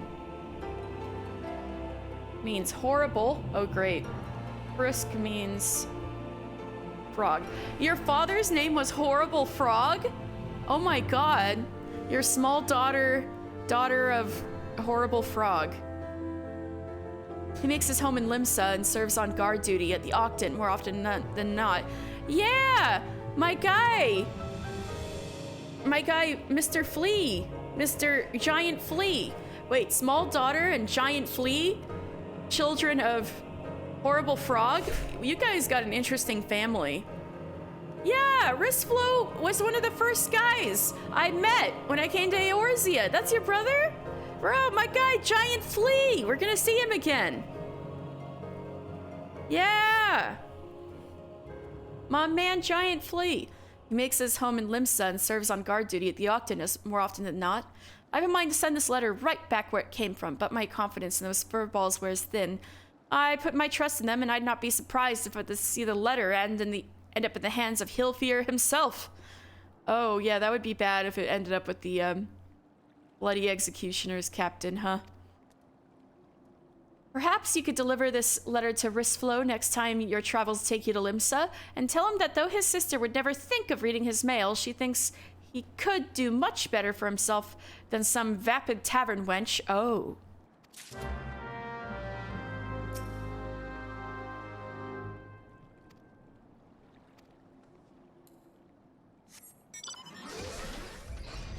Yeah, Giant Flea deserves better.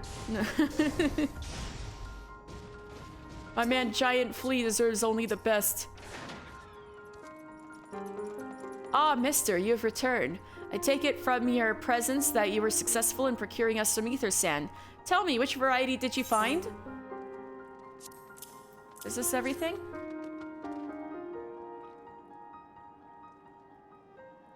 I see, 2 varieties. Well, that is more than you could reasonably be expected, and 2 less than I had hoped you would say. Forgive my flippancy. You have done well, truly. If all goes to plan, we need no longer fear death by fire or earth. Master Garland, if you would be so kind as to prepare the relevant crystals. I shall set to work immediately. Truth be told, I've been looking forward to this. One does not encounter materials like these every day. Speaking of which, how in the 7 hells did you find them? Mistake me not, old friend. I know only too well how capable you are, but ether sand isn't something you simply find gathering dust at the back of a merchant's rare gem cabinet. You had help from Biggs and Wedge? Trust them to design a revolutionary new engine for the moment I turn my back. How's a genius meant to rest on his laurels when his employees are so damnably inventive, eh? And now they're determined to join us, are they? Typical. I jest, of course. It'll be good to have them around. Still, as a matter of professional pride, let's endeavor to procure 2 remaining varieties of ether sand before they arrive, shall we? Tell me, Rambruce, have we any information on where water and wind aspected types may be hiding? Not as of yet, but I have made certain arrangements. We shall soon see if my efforts have borne fruit. Forgive me for observing, but you seem less than enthusiastic about that prospect. There's a complication. I'd rather we discuss it now than risk jeopardizing the expedition. Mayhap an explanation is in order, but first let us savor the preliminary victory that Mister has won for our cause, if only for a moment. What's going on?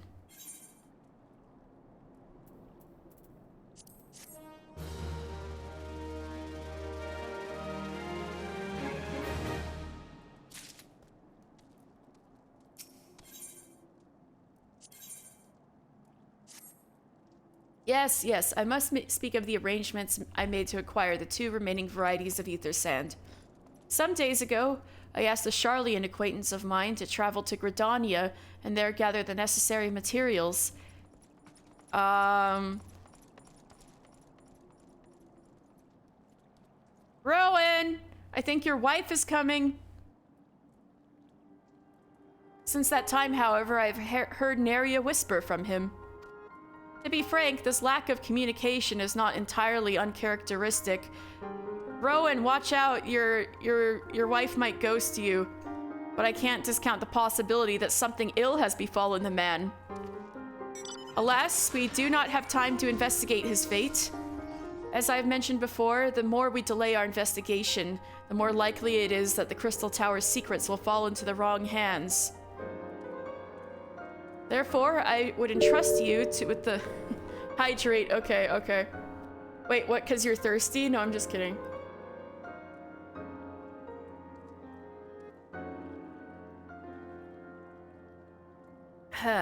Alright.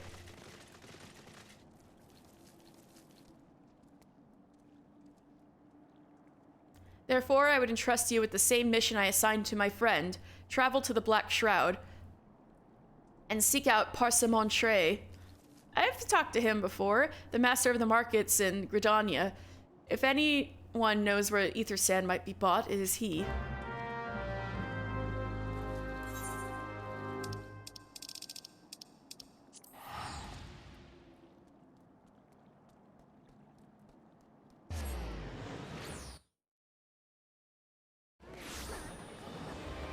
Oh, wait, why did I go to Limsa?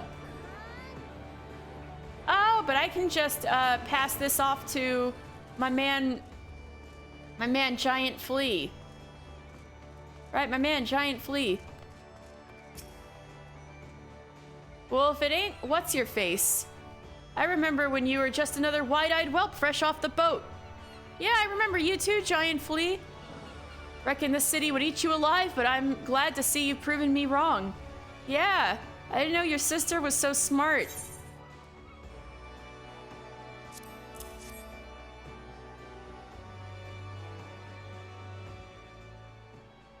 A letter for me, delivered to my sister, of all people? Well, isn't that just bloody brilliant? Perhaps next time those bloody furballs could just forward all my personal correspondence to the Admiral herself. I dare say the consequences would be less dire. 100,000! No, 100,000 apologies, my good sir. I am most profusely, profoundly sorry for the terrible inconvenience I have caused.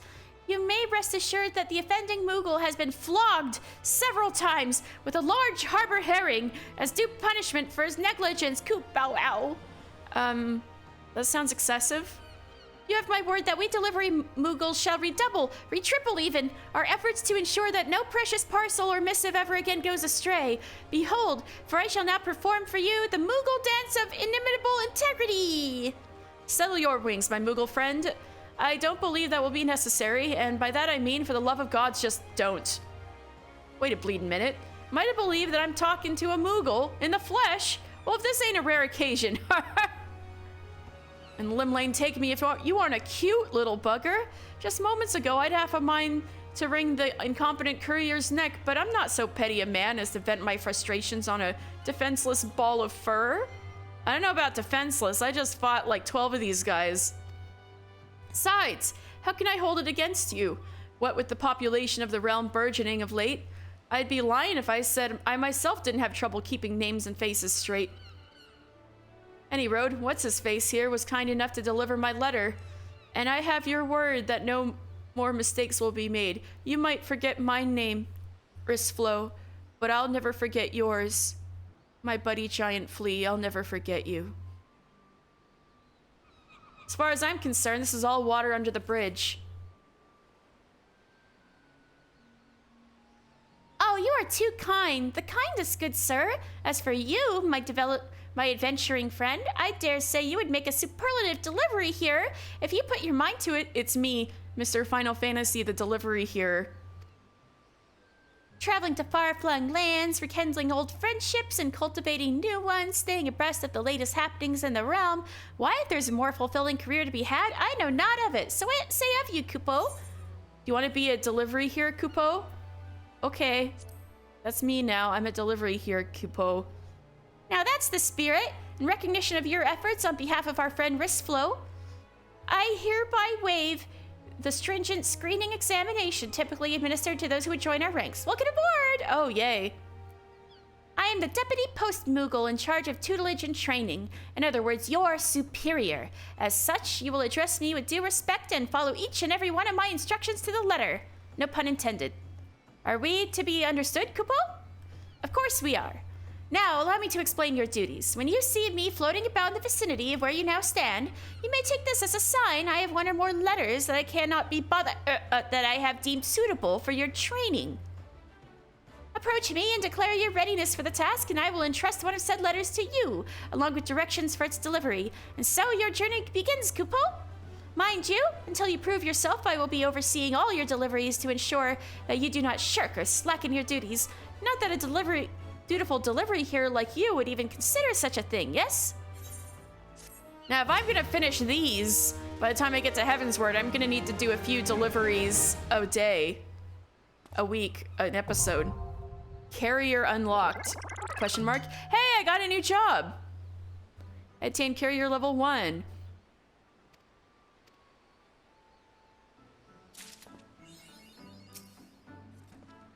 Ah, what I wouldn't give to get out and see the realm from time to time. Do you reckon those Moogles are still looking for help?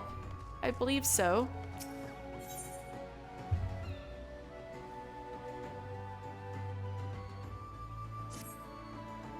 If it isn't my new my promising new recruit. The twinkle in your eyes and spring in your step simply shout out to me, I'm ready for my first assignment, Mr. Deputy Post Moogle, sir. Do I hear you correctly, Kupo? Of course I do. Well, this is your lucky day, for I've picked out what should prove the perfect task to start off your training. To wit, I have here in my paws a letter that needs delivering to Bateron, proprietor of the Drowning Wench. Oh yeah, Bateron, my guy. A simple task, you say? Perhaps, and perhaps not. For a delivery, Moogle's task does not end with the handling over a piece of parchment. No, the conscientious carrier lends his ear to the addressee, sees the job through until his customer is happier for what has been received. Being the accomplished and eminently visible adventurer that you are, I suspect that your clients will be even more eager to enlist your services than they would an elusive Moogle like myself. Consider this an honor and a privilege, Kupo. As the one in charge of your training, I shall wait here for word of your success, and you will succeed, won't you, Kupo? Maybe, but I gotta go explore the Crystal Tower first and maybe save a Catboy from certain death. We'll see.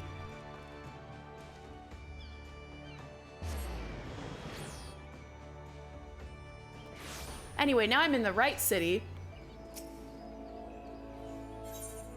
Oh, Parsimon-Tray, Master Parsimon-Tray. Stella, stop that! Kitty, are you kidding me?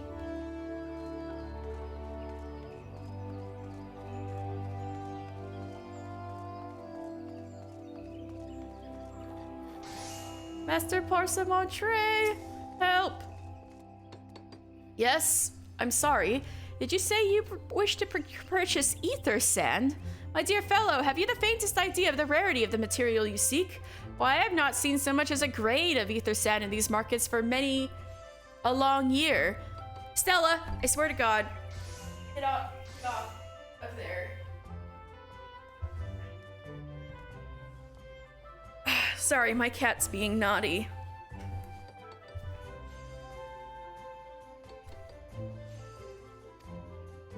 I could tell you where one might mine the ore from which the water-aspected variety of abrasive is derived, but only a desperate fool would willingly set foot in the place.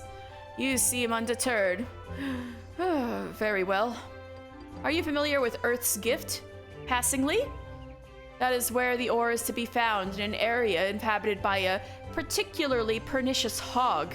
Should you encounter the betusked nightmare, you will know that you're in the right place, albeit at the wrong time. Farewell!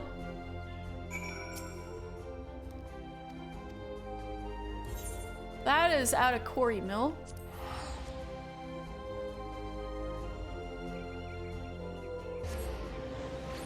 I think I need to go to Earth's Gift also to unlock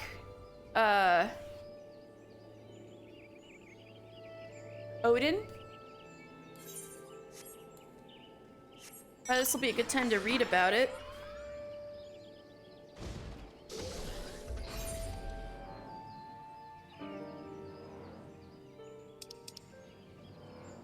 Right.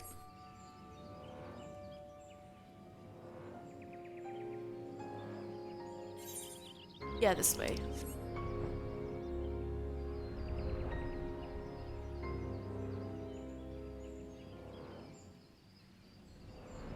This is Earth's Gift. Kind of a pretty place.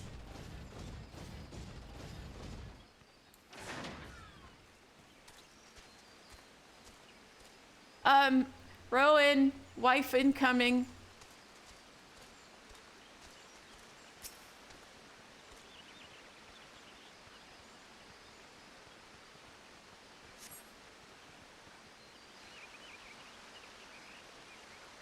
You are too late, adventurer. And not only for the entertainment. You will find no trace of the ore, which but recently lay here. Nay, not so much as a speck.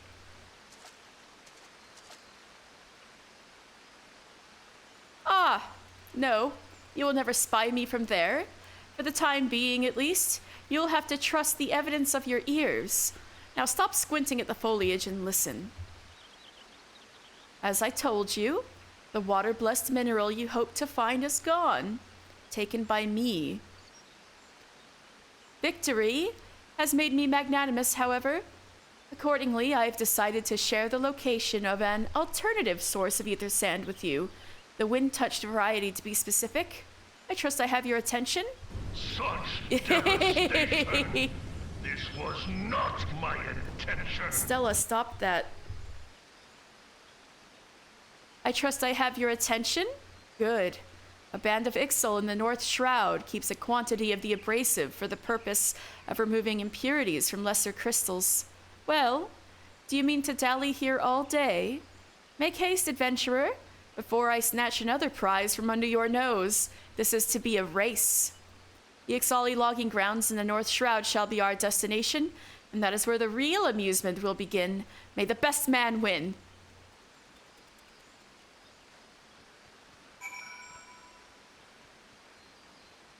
Okay, I'll come back to Earth's Gift later and do the lore when I unlock Odin. Because now it's a race, you know?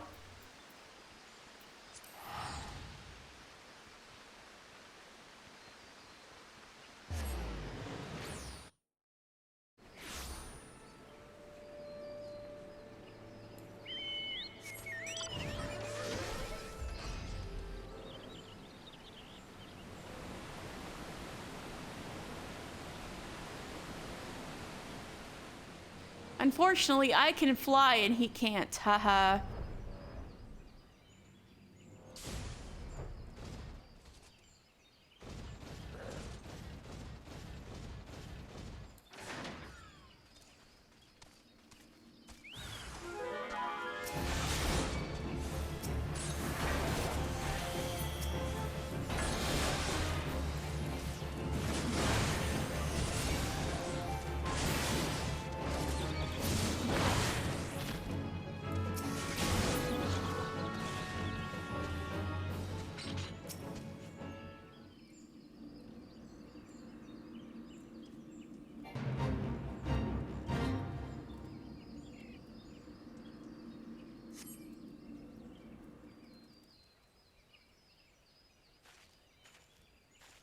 Bravo! That was quite a show, adventurer. Why, the spectacle proved so enthralling that all thoughts of ether sand slipped my mind. I appear to have forfeited our little race. Congratulations. The wind-touched abrasive is yours. And yet, having been treated to such a memorable performance, I cannot help feeling that the greater prize is mine. This iniquity must not stand. I insist that you accept a token of my appreciation. Payment for this entertainment will be waiting for you to the east, in a clearing within Proud Creek. Pray retrieve the gift ere it is crushed beneath the iron feet of the Dullahans. What a loser. He can't even, like... He's just gotta be a mysterious booming voice.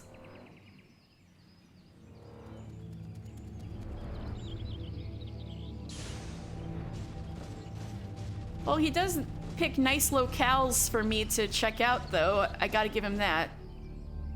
He knows how to sightsee.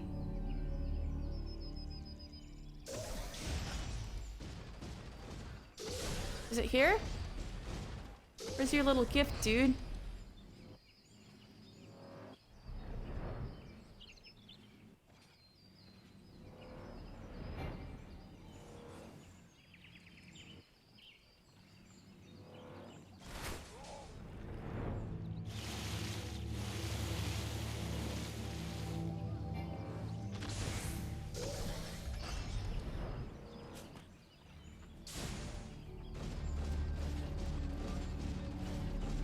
There it is.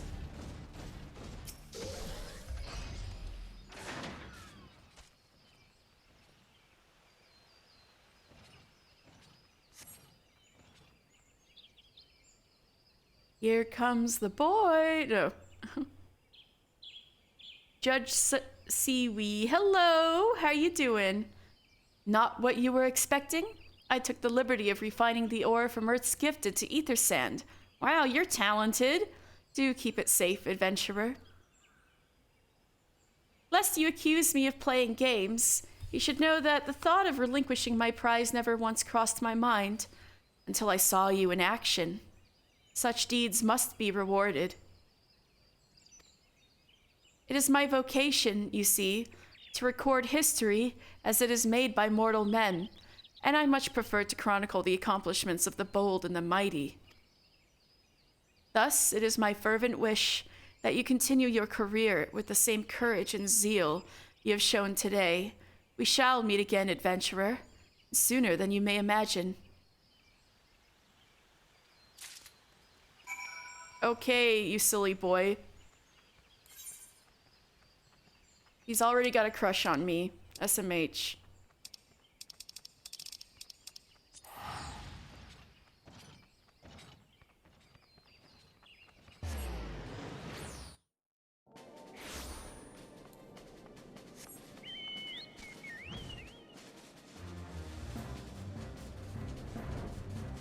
Ah, the Crystal Tower. We will get into you soon. I've got all the ether sand.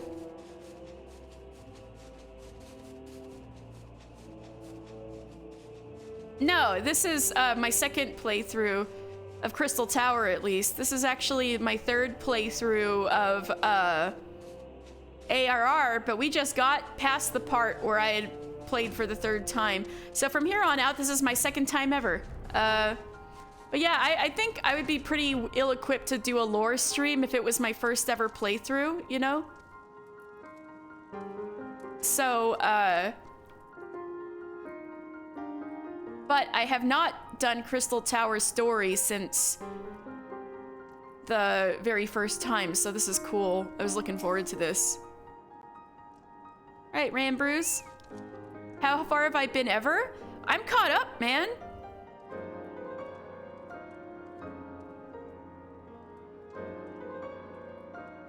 I'm caught up and I've done the plot for all of the raids and everything. Although I still haven't done a lot of Eureka. I think I should probably get going on Eureka sooner rather than later if I want to do that for the stream eventually. Yeah, I know what's going on. I hope to know what's going on because that's the purpose of the stream. I want to show people what's going on, you know? So I'm doing my best. What news of your mission? Are we any closer to acquiring the remaining abrasives? You've brought both.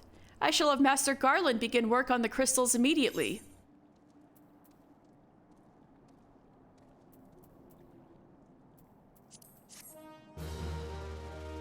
However, today's gonna be my first day tanking an Alliance raid, and I've been a little nervous. There, that should do the trick. Now, what do you think? See, I told you they were horns. Or fangs. I guess that works too. No, they were fangs, weren't they? So yeah, it was like horns or fangs or something of each element was what would get you through the like zappy sets of statues in Final Fantasy III. So this is all a Final Fantasy III reference. It's so easy. Okay, I believe you. We now possess all 4 of the fangs required to pierce the Crystal Tower's defenses. My compliments, Master Garland. Oh, it was a trifling matter, I assure you.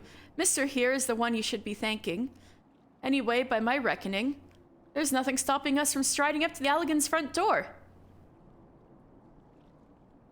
You can't go without us, Chief.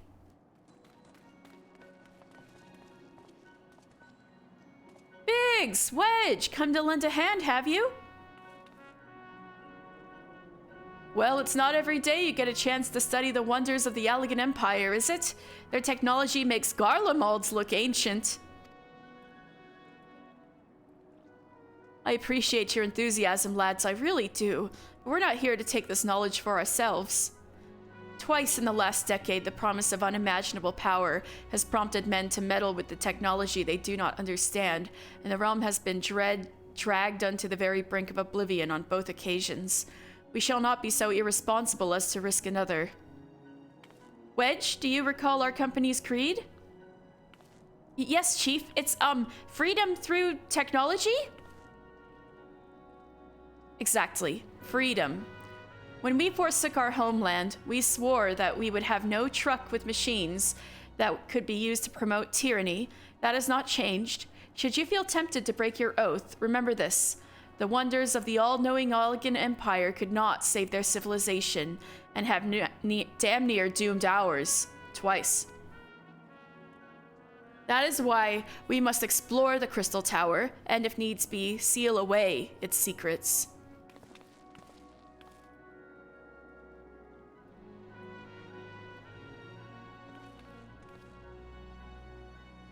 A compelling viewpoint. It is unyielding wills such as yours that have defined the course of history. Here comes the boy!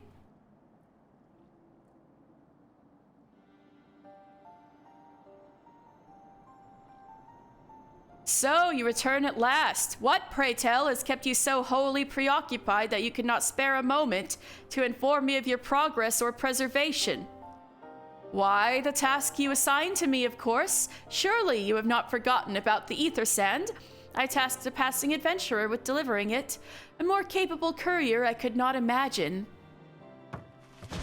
So dramatic. You gotta do a flip? Or you just land on your feet like a cat. Okay.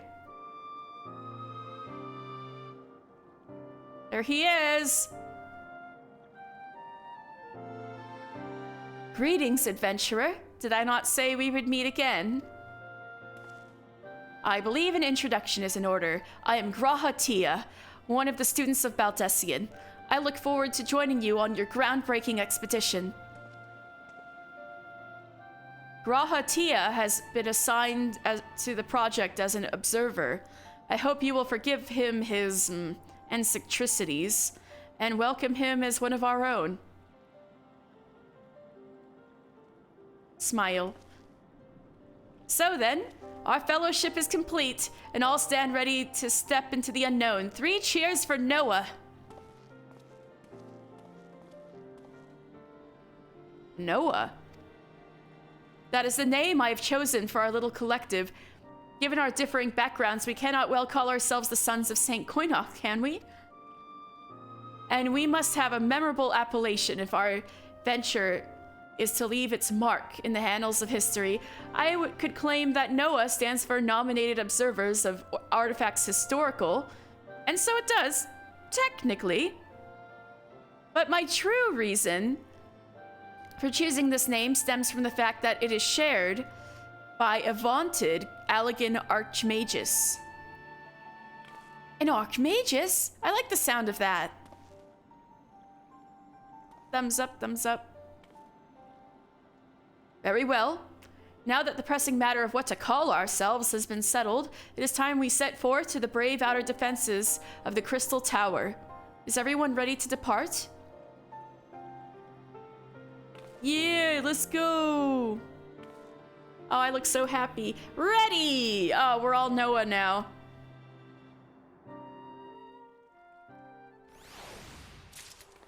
Oh my god, look at this smartly dressed young man. G'raha Tia, there he is. Yeah. Rambrews, what do you want us to do otherwise? You know, when I'm not doing Crystal Tower stuff. Hit the hippogriffs. You are the adventurer Mister, are you not? Several of our surveyors have been wounded by hippogriffs in the crystallized area to the north. It is astonishing how fleet and fierce they are in this region. I can't see you, there's a whale in the way. It is astonishing how fleet and fierce they are in this region. Yet, we must teach them to flee, not charge, when the Sons of St. Koinok are about their scholarly business. I suggest you cull a few of the hippogriffs that they might learn this lesson. Alright, G'raha Tia. Fuck. I didn't think that through, did I? I'll accept this from...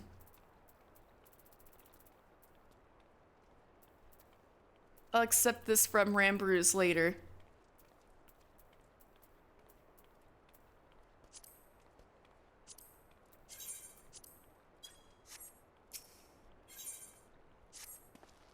Gentlemen, the secrets of ancient Alag beckon. Let's not keep them waiting any longer. Adventurer, you and I will join the engineers at the Crystal Tower's main gateway, where we will endeavor to neutralize the structure's outer defenses. Rambruz, meanwhile, will remain here and oversee the operation. Given my knowledge of Allagan history, it seems logical that I should lead the expedition itself. Though I admit the role does not exactly befit my status as an observer. Still, we can but make use of the resources at hand. Assuming all are in agreement, let us proceed forthwith to the large, lopsided gate found to the southeast.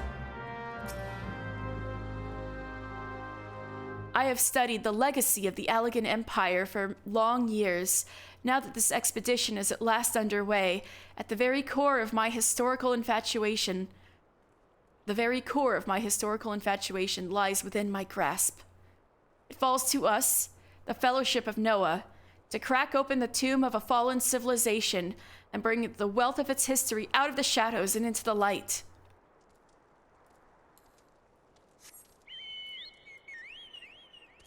All right, let's head into the Crystal Tower. Yay!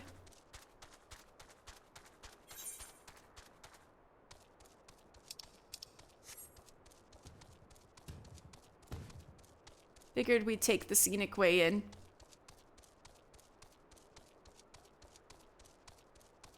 Whee! All these crystals. Going towards the tower.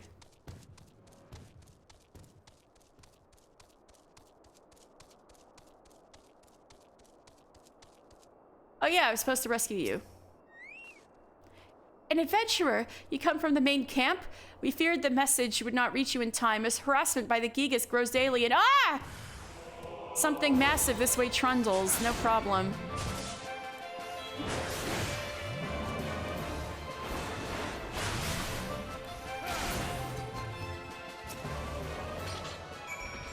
Phew, that was a close call. Think Azema you were about. Well, I'd better return to my work. History never waits.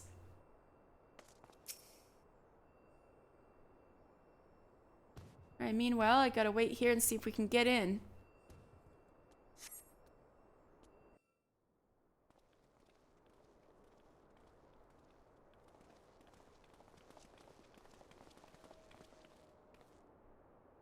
The Crystal Tower lies beyond this portal.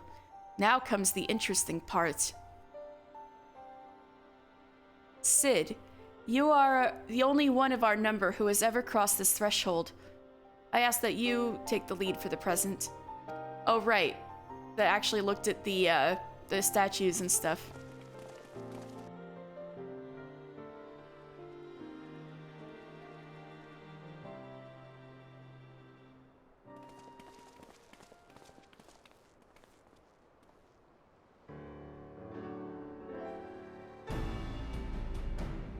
So glowy.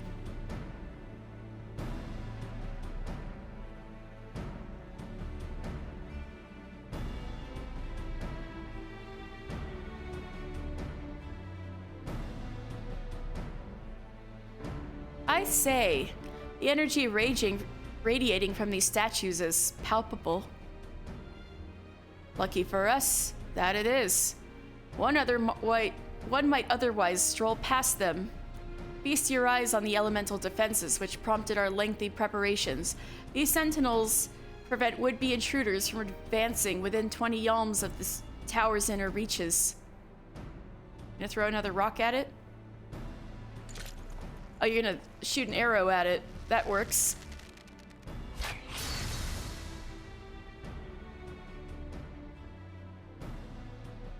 No matter how swift they may be. Happily, the crystal fangs we took such pains to craft should spare us the inconvenience of instantaneous annihilation. Here, allow me to demonstrate. Chief, it's too dangerous to allow anyone else to risk his life testing one? Quite right. I made the damn things. It's my job to see that they work.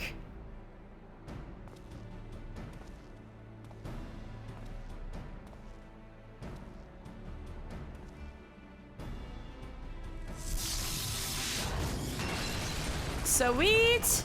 Good job, Sid. It does seem a little gnarly to just put your hand in there, but I would have like held the end and kind of like pointed the pointy end towards it. Success! I, for one, am convinced. Friends, ready your fangs. Ha ha.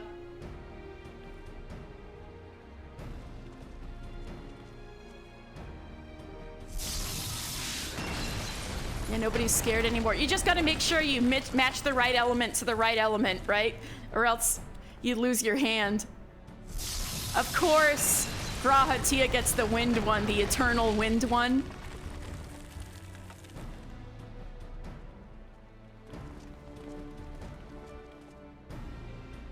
Who gets Earth, me or Wedge?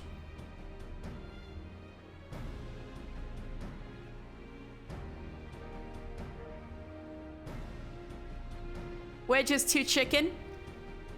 Yeah, it's just me who does it. The last one is yours, old friend. It seemed only right. All right, I got the Earth Fang.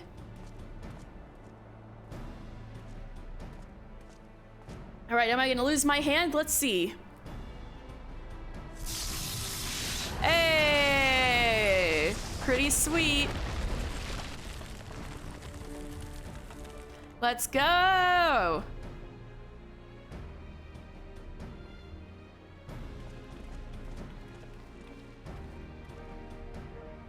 Haha, we did it. So much for the outer defenses. You didn't do anything, Wedge. Indeed. The entrance to the tower is near at hand. My blood fairly sings with anticipation. Calm down there, bro. No, I'm just kidding. Speaking of blood, I have a proposal for the next stage of the expedition. Oh, you know, Sid? I suggest we wait here while Mr. and a hand-picked party of his adventuring companions enter the tower. What? Without us? I thought we came here to survey the entire structure. We did, and we will. But our investigations must proceed at a more measured pace. If the outside of the place is this well defended, can you imagine what awaits us on the inside? Only a true hero could reasonably hope to brave the hazards that lay ahead and live to tell the tale. Mr. here fits that description better than anyone I know. This scene is actually much more important in the long run than it's letting on. I'm just saying, does not seem like it, but this is actually a very important scene. And it is not as if we shall be idle in his absence. While Mr. and his companions are risking life and limb to beat us a path to the tower, we can set about analyzing this rubble for evidence of how its technologies function. Your knowledge of ancient lore will be invaluable in that endeavor, historian G'raha Tia. Bah! Do you ever tire of being right, old man? Mister, as it seems I won't be accompanying you, allow me to at least to provide some instruction. The maze that surrounds the base of the tower is known as the Labyrinth of the Ancients. And that's also true in Final Fantasy III. The 3 Alliance raids of Crystal Tower are actually the 3 final dungeons of Final Fantasy III in order, unless you count Eureka, which is like a optional dungeon. During this initial foray, I suggest you concentrate on ridding the place of hostile elements. And when you are reasonably certain the maze is secure, contact me via link shell and we shall join you post-haste, no matter what Master Garland says. Though we would prefer it if any relics you encounter remained intact, you have leave to do whatever is necessary to secure ingress to the upper levels of the tower. Fortune go with you, mister.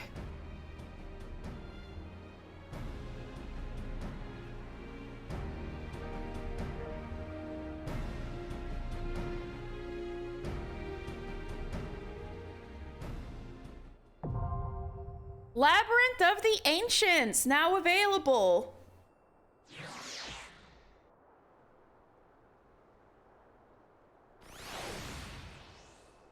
All right. Would anybody like to join my party for Labyrinth of the Ancients? While I wait for people to respond, I can hang out in Mordona. If you guys just want to just find me to join a party. I'm in Revenant's Toll, Mordona, in Adamantois. I should put on Twitter that I'm...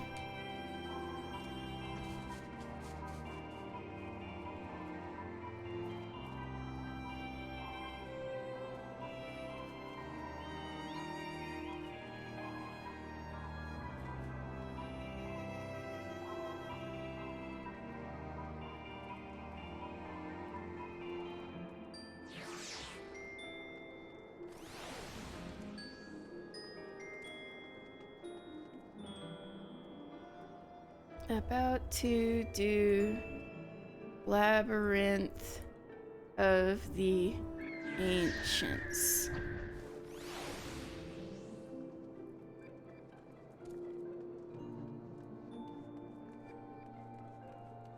All right, tweet sent.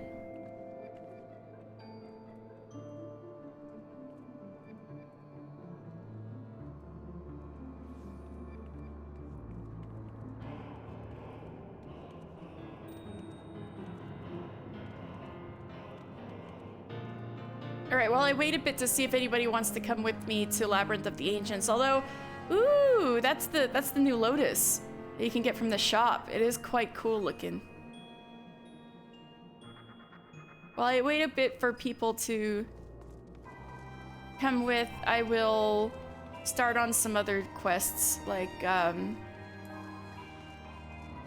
relic weapons.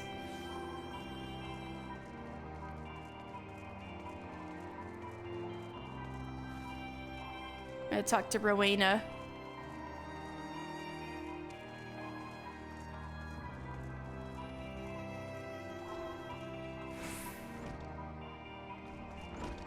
This is Rowena. A friend in Nedrix, are you? Then you must be adventurer of some skill. My business relies on capable people such as you. As a gesture of goodwill, I'm gonna share with you a morsel of information. There's this bloke named Geralt. Makes his living in weapons and armor and whatnot. They say his skill is the finest in all the realm. Might be as it's gone to his head, though. Folks don't take to the man, if you get my meaning. Oh, and he likes a drink and all. Bloody buyer god himself in the forge, though. As a young lad, he was cast out on his ear by his master for the crime of crafting finer wares, and that while pissed drunk. Ever since, he's roamed here and there, earning his keep day to day. I've known Geralt ever since I landed in this business. Ain't seen him for a while, though. The last time I did, the old fool had tears in his eyes and snot dripping from his nose. Fallen on hard times, he said. Asked for a bit of coin to tide him over. Never paid me back, neither. Couldn't say for sure where he is now.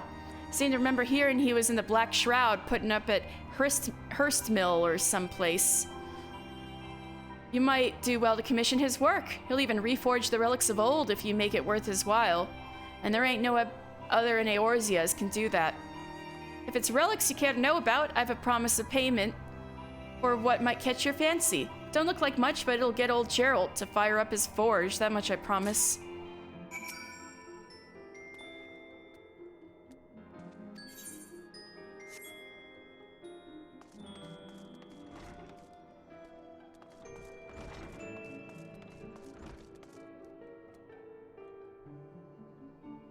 Nobody?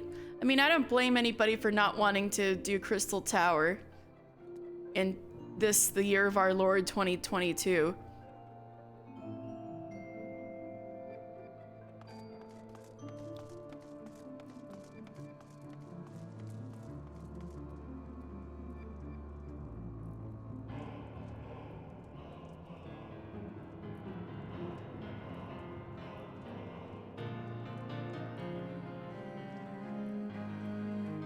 I'll wait a few more minutes, see if anybody wants to show up. Again, I'm in Adamantois.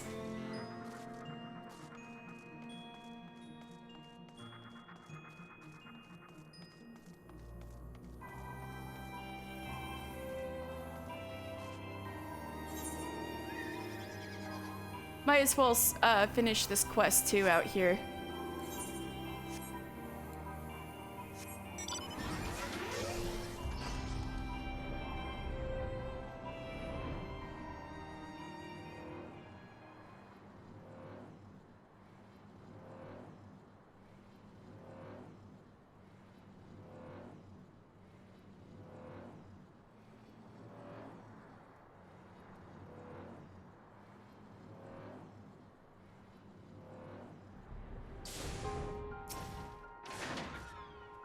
Your reputation precedes you, mister. Slew a Gigas, I hear. The rest should keep their distance for now. The Gigas were part of a tribe from Abalathia's spine, uprooted by the calamity. We seek knowledge under the ground. They seek a new home upon that ground. A fray cannot be avoided. What's this new thing you got me to do? A recurring Gigas problem. It would seem our trouble with the Gigas outlives the troublemakers themselves. The creatures stole some research documents of all things. We may have underestimated them. Why would they steal such a thing? What hidden aspects do they have? We must know more of their ways. Since observation is out of the question, we must collect artifacts. Thaliak's razor dictates that we go straight to the source, Gigas. Oh, instead of Occam's razor, it's Thaliak's razor? That's hilarious. Your task is to slay 4 of them and collect anything of interest upon their persons.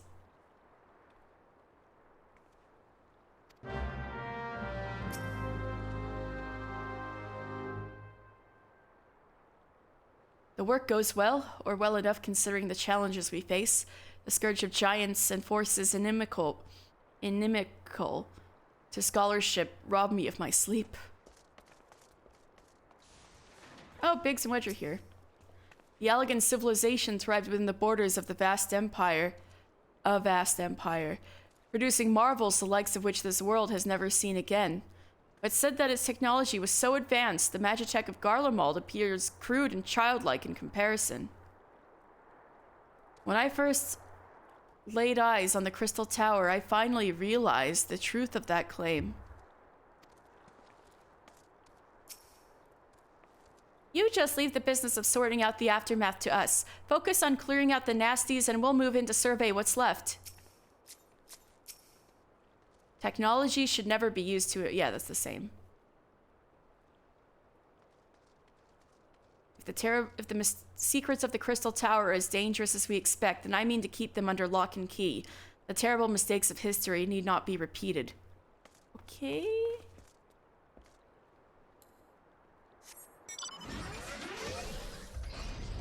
So yeah, once again, I want to do Labyrinth of the Ancients if anybody wants to join me for a party.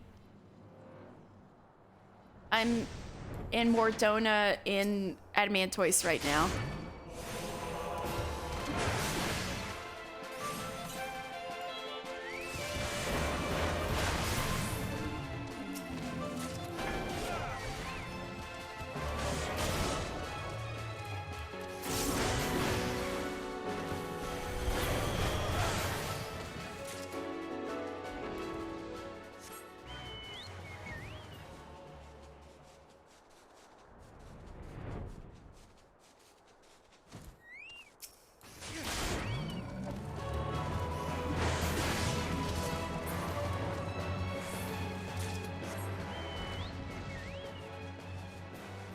Once again, I'm gonna do Labyrinth of the Ancients if anybody wants to join my party.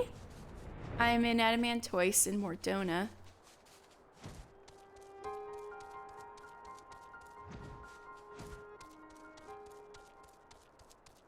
But I honestly don't blame you if you actually don't want to do Labyrinth of the Ancients. Like, I get it.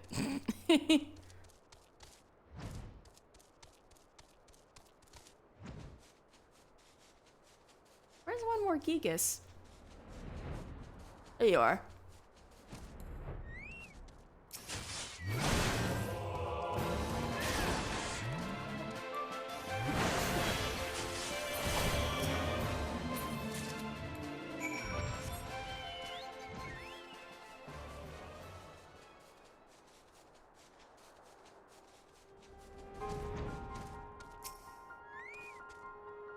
You return, and I see you have not been idle. Did you find anything of note?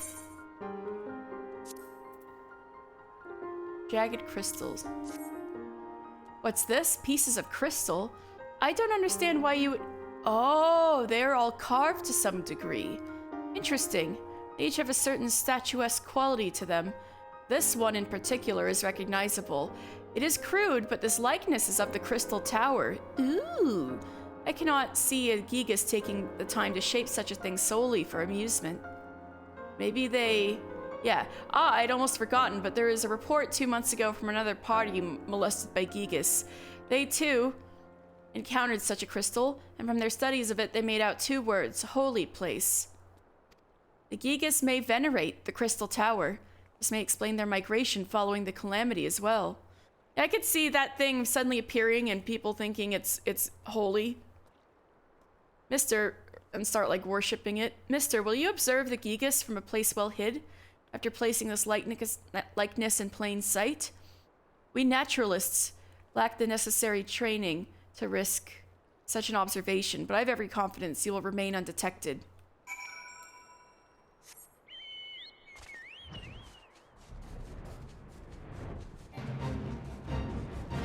Is this really that out of sight? I mean, kinda. I guess there's these bushes.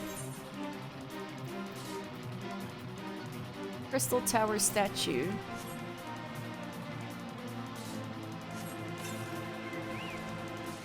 Kronos! Hey, that's the name of a giant. Of a titan.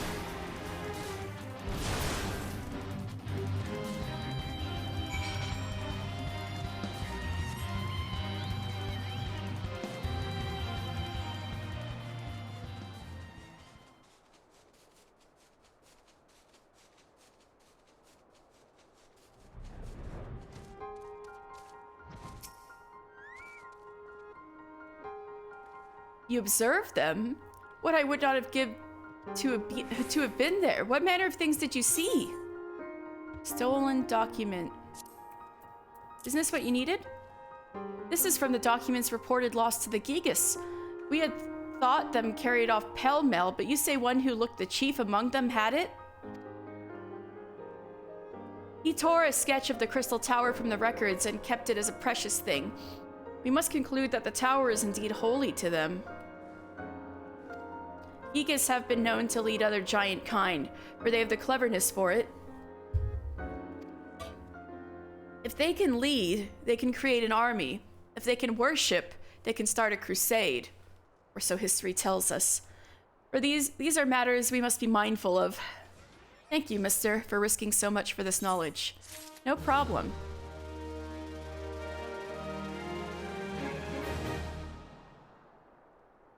All right, then I'm gonna queue up to do Labyrinth of the Ancients solo.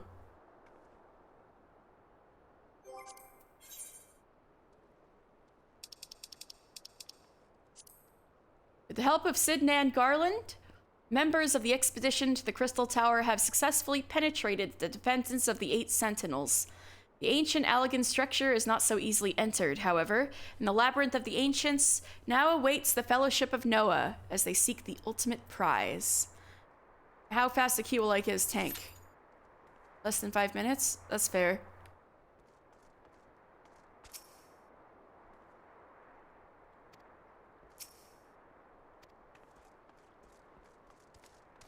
Who haven't I talked to around here? That's about it.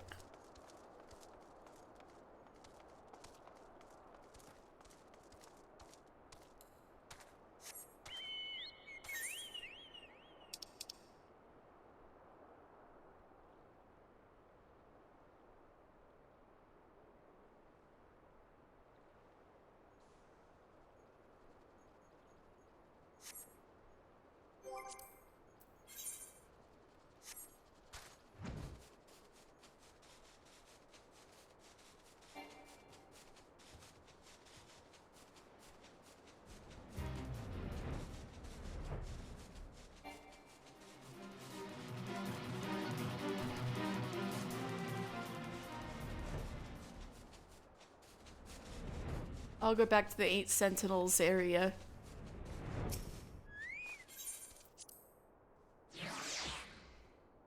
Ever standing vigil over the circus tower, this row of daunting swordsmen greet with solemn silence all who dare step foot in the forgotten spire.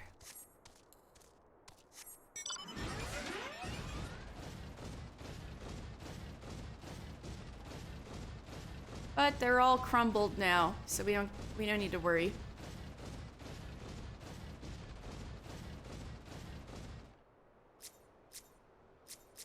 Oh.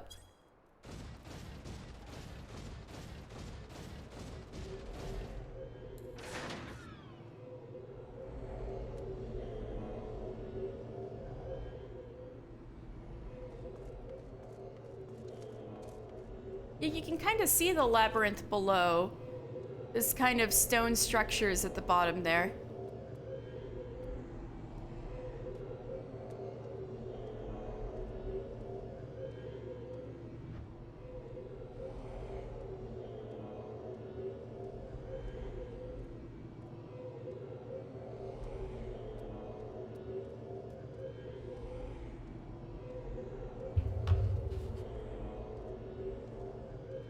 The Alligans built the Crystal Tower, also known as the Circus Tower, in the dusk of their empire.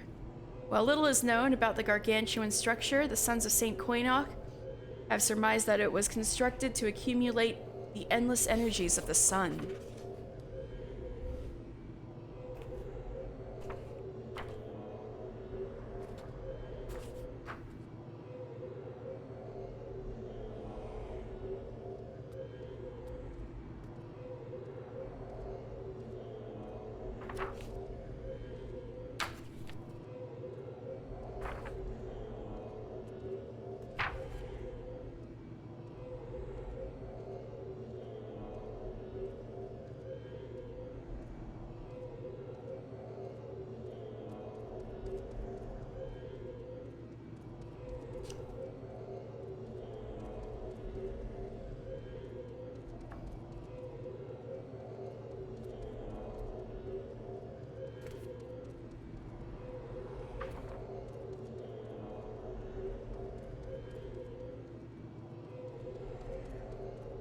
Approximately 5,000 years ago, Eorzean civilization reached what can be arguably be considered its peak, at least in the sense of technological advancement and overall influence on the rest of Hydaelyn.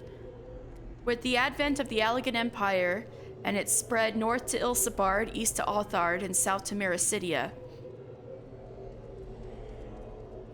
the Third Astral Era was covered the rise and fall of the realm's most prosperous age.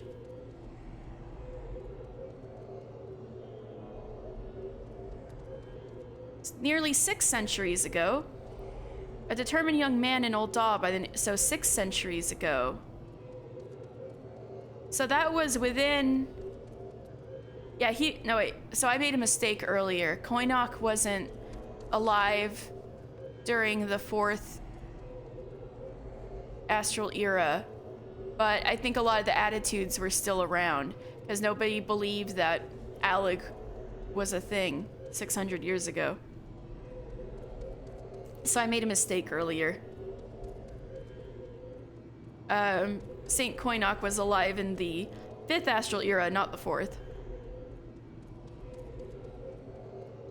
Nearly 6 centuries ago, a determined young man in Ul'dah by the name of Koinok would stumble upon what would prove to be the greatest discovery of the 6th Astral Era, relics of the great Allagan Empire.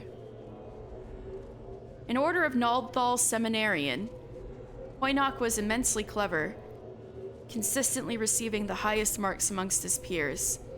The order had high hopes for this young prodigy and envisioned him a future leader in the church. These hopes crumbled to dust when Koinok became infatuated with stories of the long-lost empire briefly mentioned in the Holy Scripture, Allag. Despite being less than a year from graduation, he abruptly abandoned his studies and began a fevered pursuit of knowledge on a subject most in the order considered at best as allegory. Turning a deaf ear to the pleas of his professors, Koinok was expelled from the seminary and eventually ostracized by his closest companions. This, however, only fueled the young man's passion to prove his detractors wrong. To fund his obsession, Koinok became a merchant. Every coin earned put into the acquisition of ancient tomes and overseeing of exploratory digs in remote locations across the realm. It was not until the year before he passed away, over 5 decades after his search began, that Koinok finally found what he was looking for in a sparsely populated corner of Mor Dhona, Once a laughingstock in academic circles, Koinok was now a hero. Universities begged him to join their staff, while sponsors from across Eorzea showered him with coin to finance future excavations. Further vindication was achieved after his death when he was canonized, not by the order which forsook him, but by the followers of Althik, the Keeper. Koinok's name lives on to this day in St. Koinok's Find, an organization dedicated to the continuation of the eponymous archaeologist's work.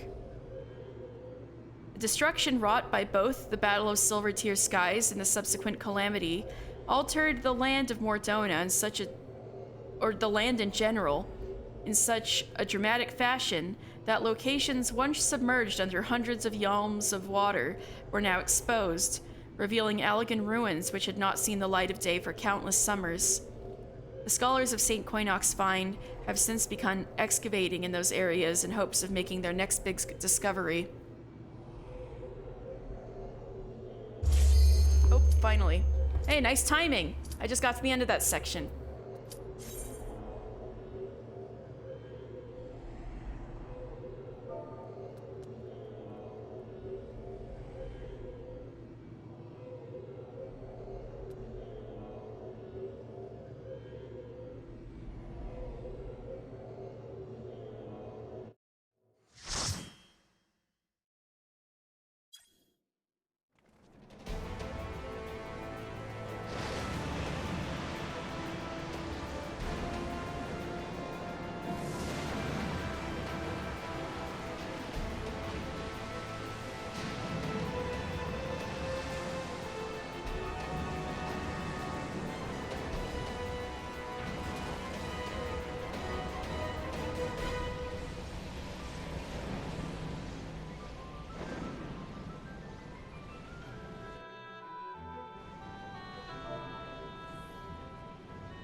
So I'm in Alliance C.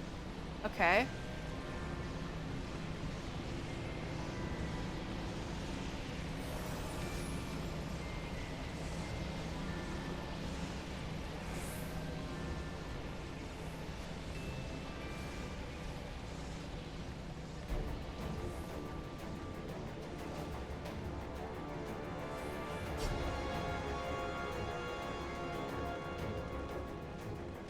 I feel like I'm running so slow. Ooh. Allagan stuff. And like pools of poison. Lovely.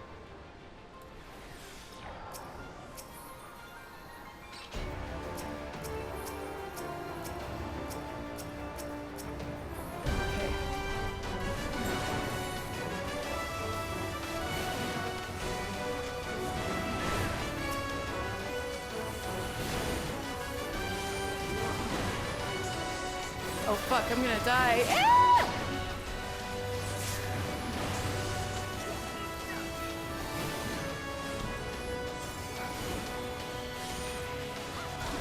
Oh shit. Why is everybody dead? We just started.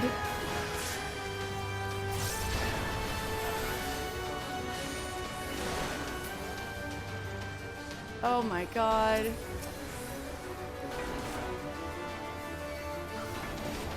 I'm not stepping in the poison like this. Okay, okay, that was interesting. I see it'll be this kind of run. Yeah, no kidding.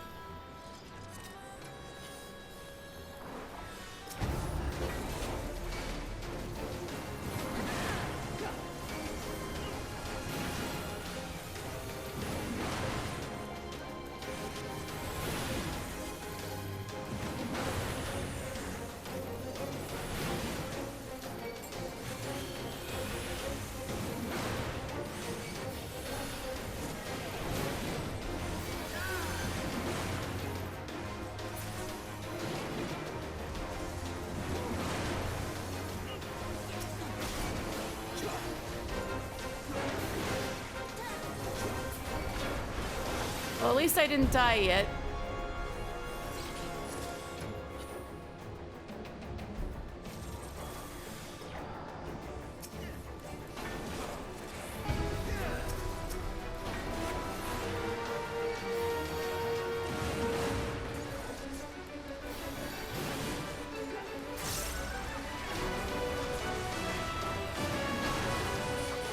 Ow.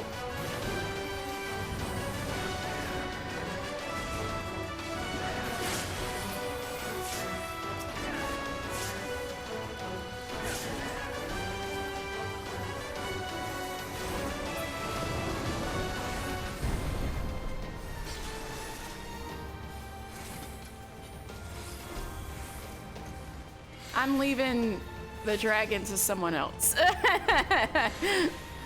Don't mind me.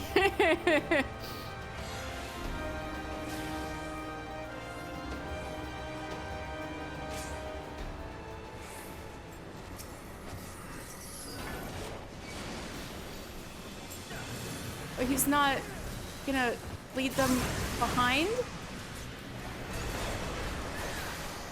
Is somebody tanking the dragon? Okay.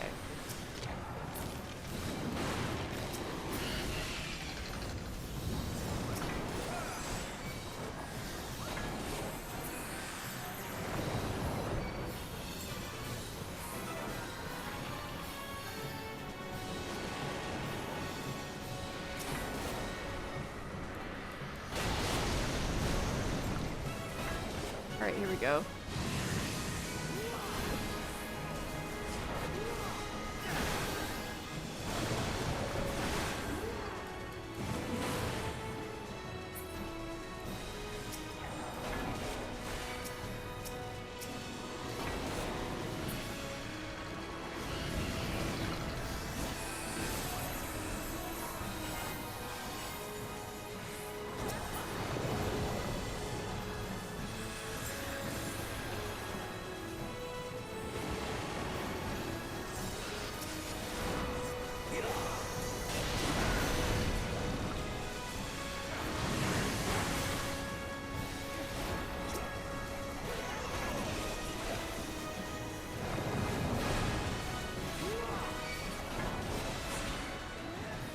Oh, we lived. Okay.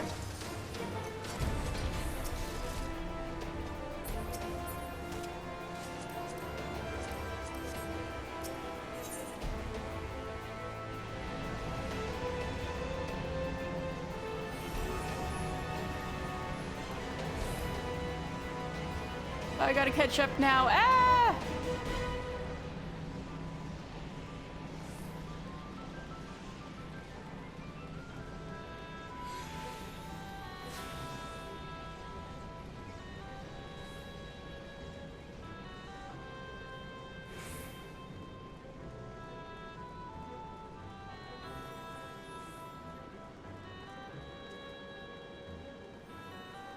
All of this music is from Final Fantasy III too, by the way. See, that's me. Wait for me, guys. I'm in the back of the pack for some reason. All right, who's gonna go first? Okay. Are we going? We going? People are still catching up. Oh my god, why?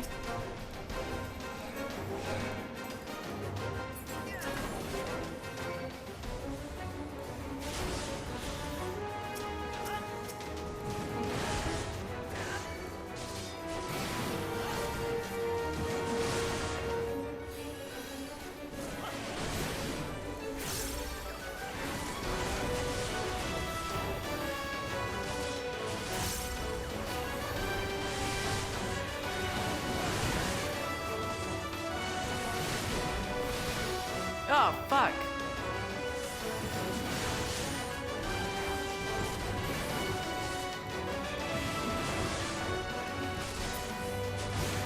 Where's the Dira? Oh.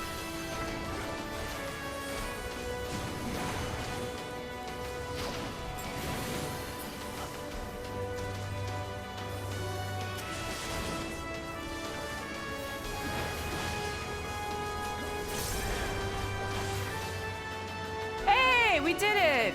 And we weren't even the last people. This is going okay.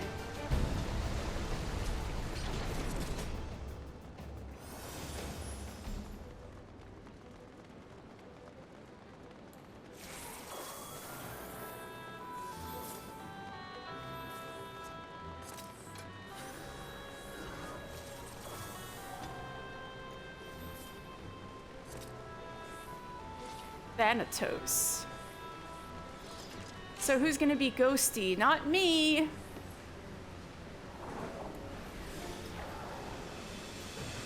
I don't have to tank the boss. Haha!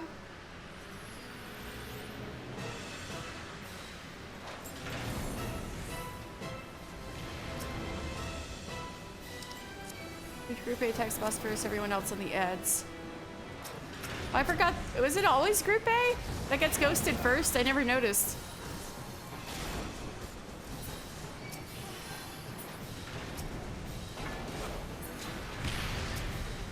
Leave us?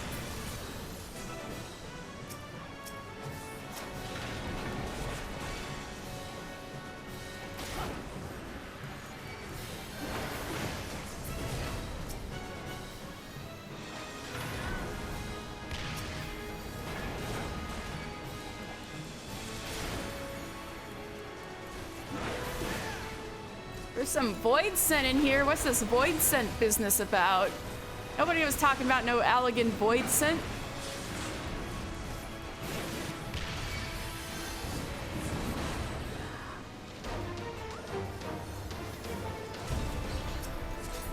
Why am I the one opening all the coffers?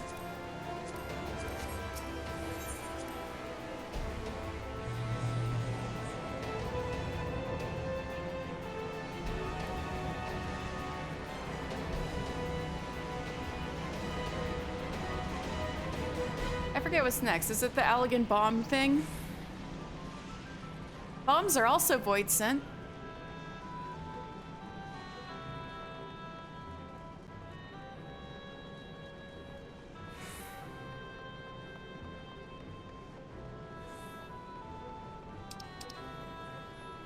Yeah, here's a funky shortcut. Whee!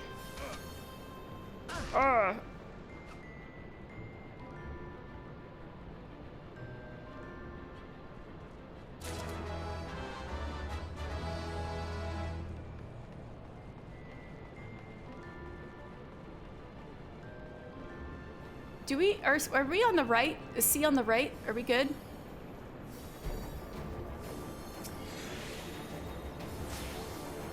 C's on the right, right?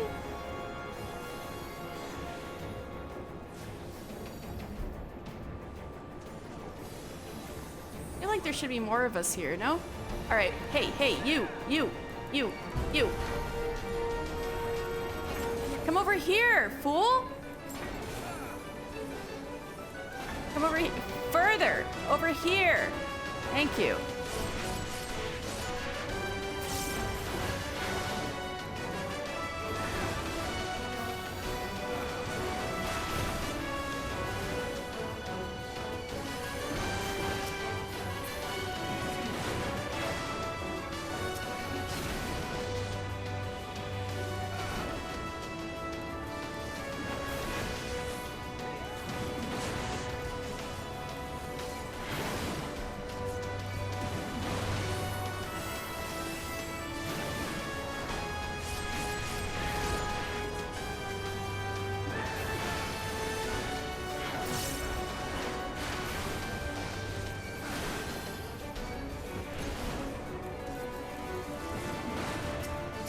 You.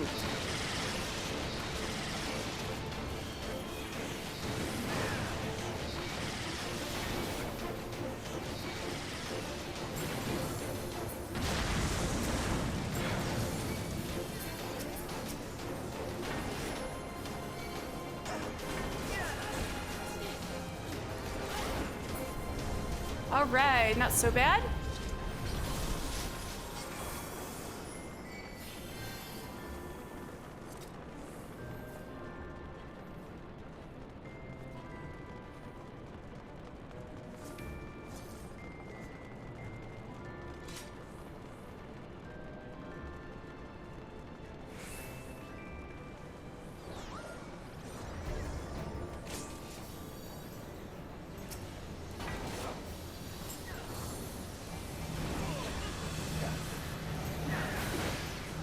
I get meteor duty.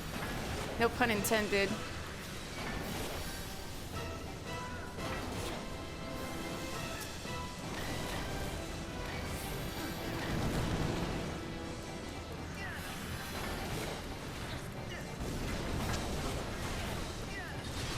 Don't hit my boulder, fool.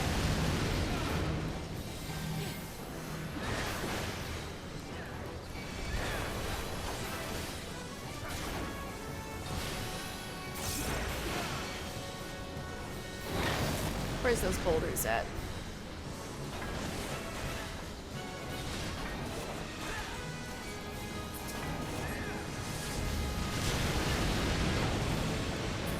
Alright, that wasn't so bad. We're already to the end. Almost.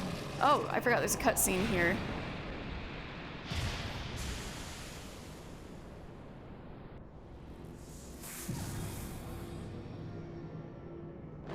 Oh, something got unsealed in the center of the maze.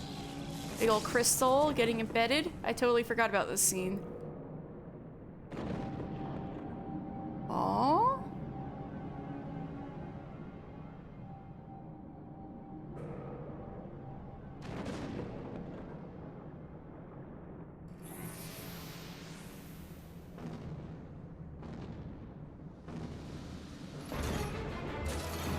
So this guy's got some lore, which I'll get into after this.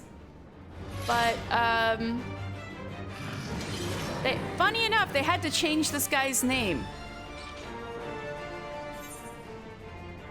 I gotta open my coffer, because nobody else is doing it.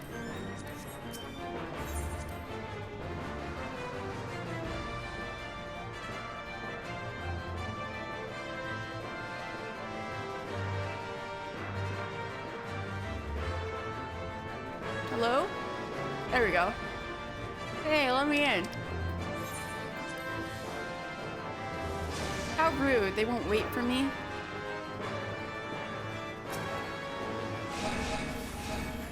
Oh, fuck. I just got here, okay?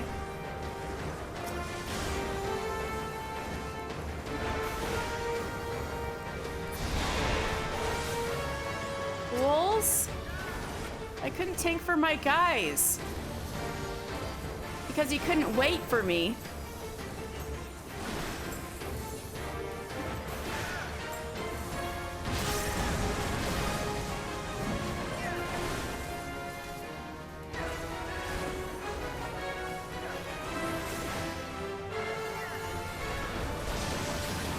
But yeah, Phlegethon used to be in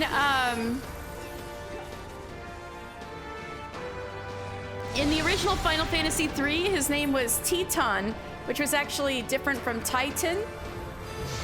But since it just looked so similar, they couldn't find a way for people to not mix it up with the Primal Titan without him looking really silly. So they changed his name to Phlegethon, as in like the river in Hades.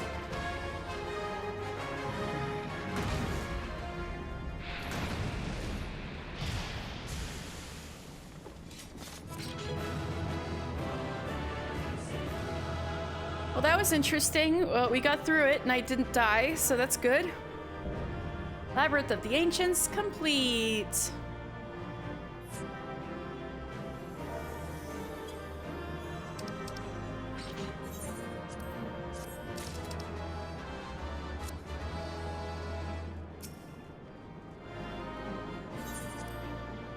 Oh, I got comms. Thanks, guys.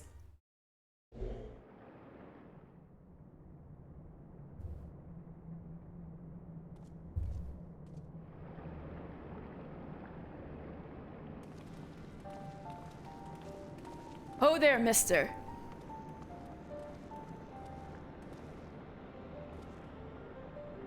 Very impressive, I must say.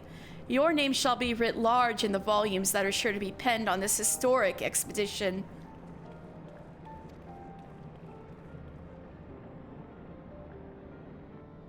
The scale of this structure defies comprehension. Someone plainly thought bigger was better. A According to the findings of my Baldessian colleagues, the Crystal Tower was constructed to collect and store the endless energies of the sun, a characteristically ambitious undertaking. Also, as you can see by the marks on his neck, G'raha Tia is also an Archon. Just like Rambruz and Y'shtola and Thancred and all those, and Pupli, Monita, and all those people. And the mark on his arm, I believe... I'm still trying to grasp what the eyeball thing meant, but I think it's has to do with the Circle of Knowing. I think it's kind of a kinship among the Sharlayans who see the value in Louislaw's visions, such as going out to help Eorzea and stuff like that against what is the stance of the Sharlayan Forum. Which makes sense, because G'raha Tia is a student of Baldessian, and Galuf Baldessian shared in Louislaw's vision and was a good friend of his. According to the findings of my Baldessian colleagues, the Crystal Tower was constructed to collect and store the endless energies of the sun. A characteristically ambitious undertaking. Now, what of the tower's inner defenses? Judging by your haggard expression, clearing out the labyrinth was no small feat. Yeah, no kidding. There's a lot of shit in here. Void sent too. A giant of a man wielding a shimmering scimitar, you say? Yes, that will have been Phlegethon, not Archeron. Phlegethon. Yeah, Archeron is another guy like that. He was a hero of the Allagan Revolution. And you glean that from what, exactly? His choice of weapon? Well, I am a historian, and I have a certain, shall we say, affinity for the lore of the Allagan Empire. It is, of course, all knowledge gleaned from musty scrolls and tomes. The ancient texts claim that the Crystal Tower is defended by the champions of Eld, resurrected and augmented through the Allagan's extraordinary technology. Chief, you need to see this.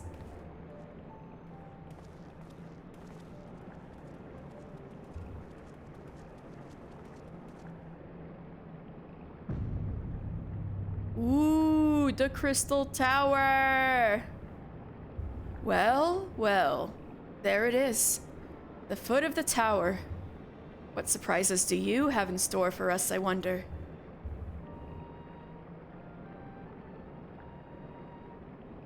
I can't tell you how glad I am to have you with us on this little jaunt, old friend. Had you not beaten a path through the maze, I very much doubt we'd be standing here now. Well, we have much to discuss and digest. Let us retire to St. Coinox Fine for the present, and there plan our next step. Lest there be any doubt, our expedition has some way to go yet.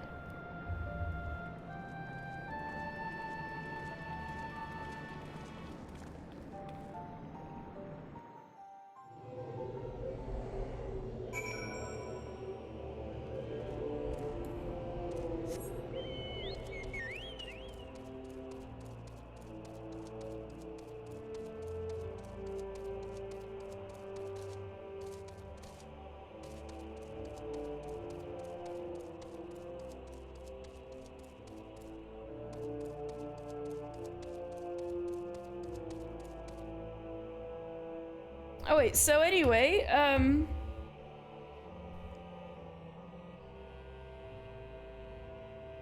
so General Phlegethon, who's that guy with the scimitar we fought at the end there, who G'raha Tia was just talking about, was the leader of one of many rebellions that erupted in the waning years of the Allagan Empire.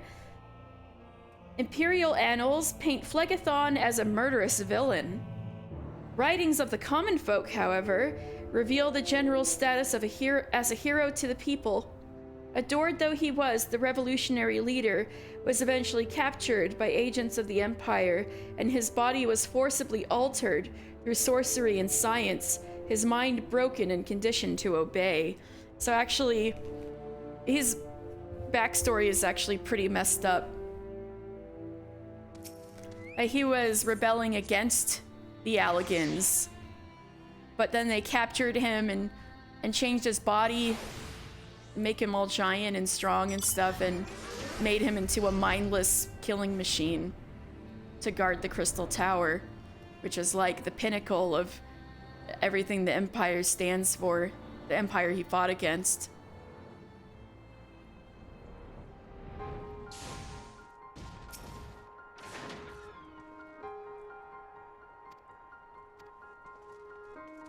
Alright, Rahatia.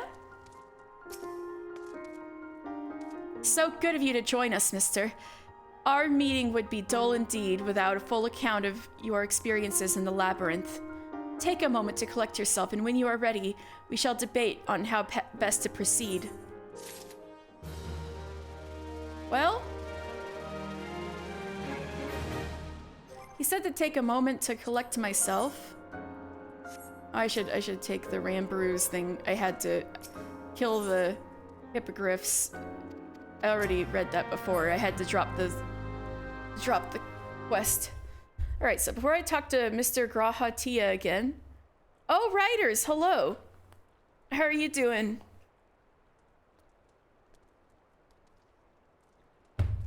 I am in the middle of talking to this catboy historian who looks like a 2006 DeviantArt OC.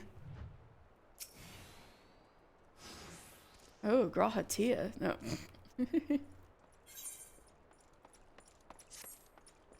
The Fellowship of Noah being accounted for. It is time this assembly was called to order. How is everyone? I'm doing pretty good. I'm about to leave for, you got some leggings and a chicken sandwich. I got a turkey sandwich. It's pretty good.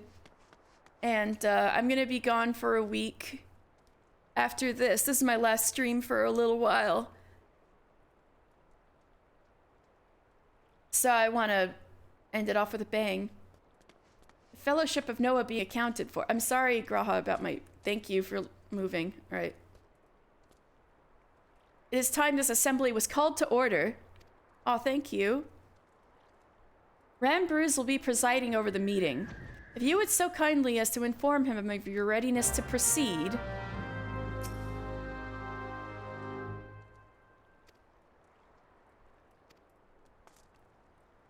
Froggy-kun, please get out of Rambrews' face. Thank you. Welcome back, mister.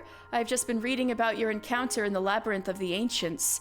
It pleases me greatly to note that you seem none the worse for the experience. For your reference, I have added my own notes to Graha's preliminary expedition report and begun compiling a Crystal Tower survey log. The information contained therein will be available to you at all times. Should you have any questions, you need only ask. Now, if there are no objections, I shall begin with a summary of the expedition's key accomplishments.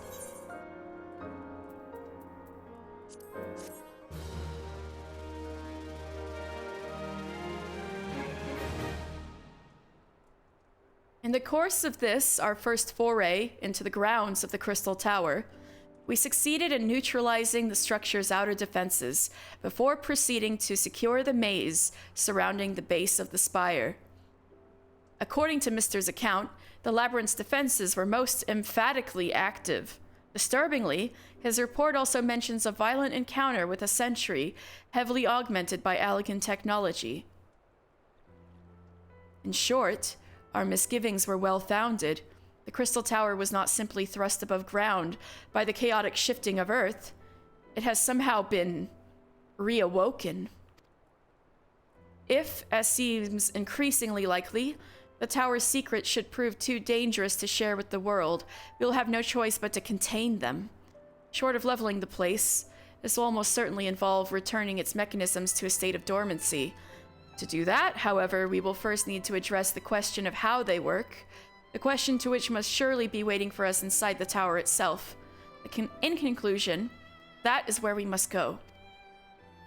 Ooh, inside the tower itself. A task rather easier said than done if the perils of the labyrinth are any indication. Then I move that all further exploration of the tower must be delayed until such time as an exhaustive analysis of the structure's defenses has been completed. Master Garland, may I entrust this task to you?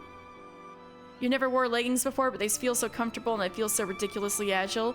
Yeah, leggings are nice. I like lounging around in them or wearing big old long shirts with them. It would be my pleasure.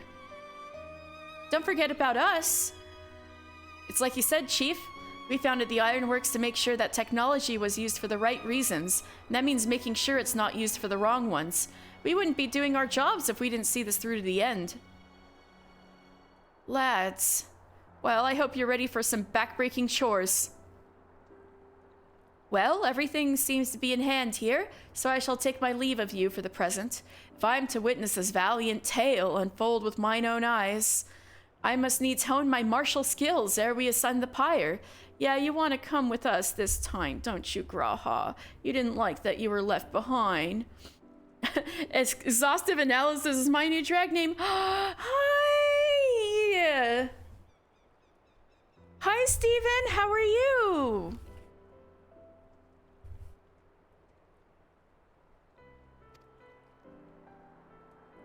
You'll do nothing of the sort, G'raha. Your knowledge may prove useful to Master Garland's investigation. You're gonna make him so sad. He just wants to be a hero with me. Hi, Steven! How are you?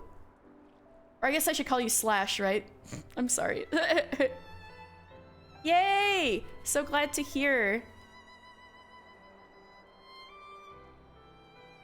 This is my last stream before I'm heading off for a week to, go visit my old friend from college for Thanksgiving.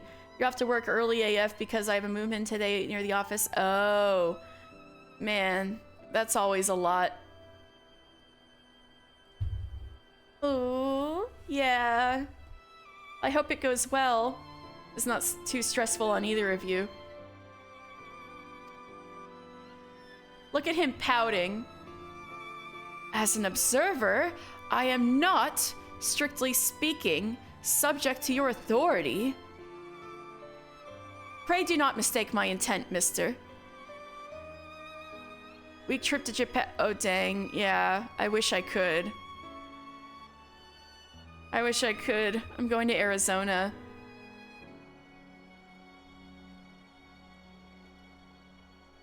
My friend there just had a baby. And I haven't seen her. Did you?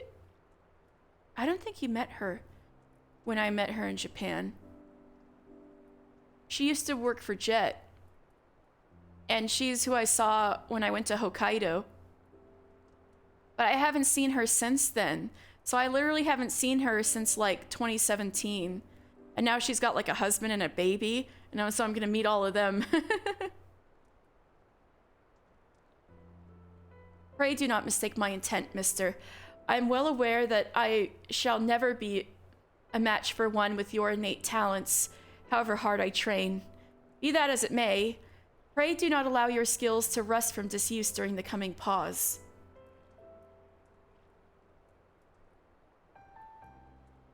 Yeah, I know, right?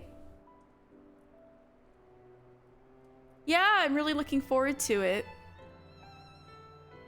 By the way, I forgot until now, but since we have a good view of it, the thing on Rambrose's hip there, the golden thing, I'm pretty sure that's a 1.0 thing. I'm just gonna double check.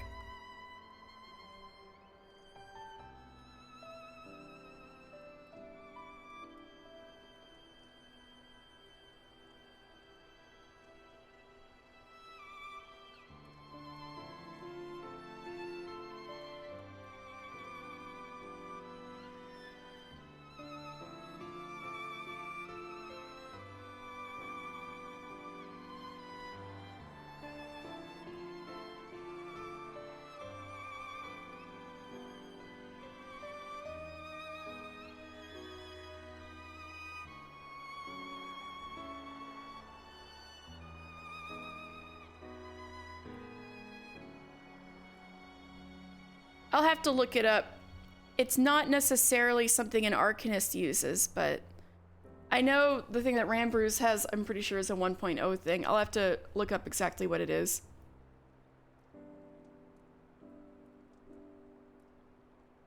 Pray do not mistake my intent, mister.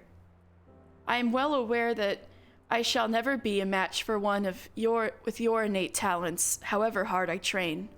Be that as it may, pray do not allow your skills to rust from disuse during the coming pause. Yeah, he wants to fight with us so bad, alongside us so bad. We will need you fighting fit if our subsequent forays are to prove as productive as this one.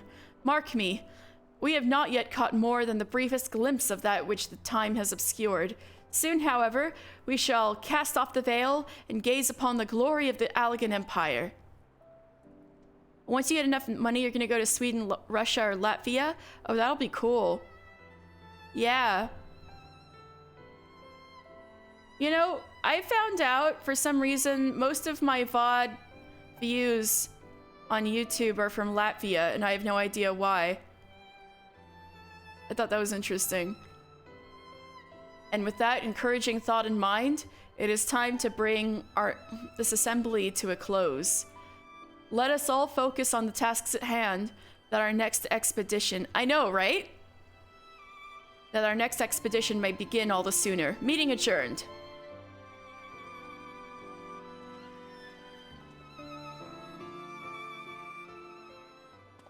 Ooh, nice view. Little crescent moon. Yeah, it's you, strangely garbed gentleman, who sent me on this thing. Oh my god, who could this be? Who could this possibly be under this silly mask? Such a terrible mess. Yet it does leave the door wide open, so to speak. That's exactly why you sent me on this, didn't you? So you could get in. You silly man.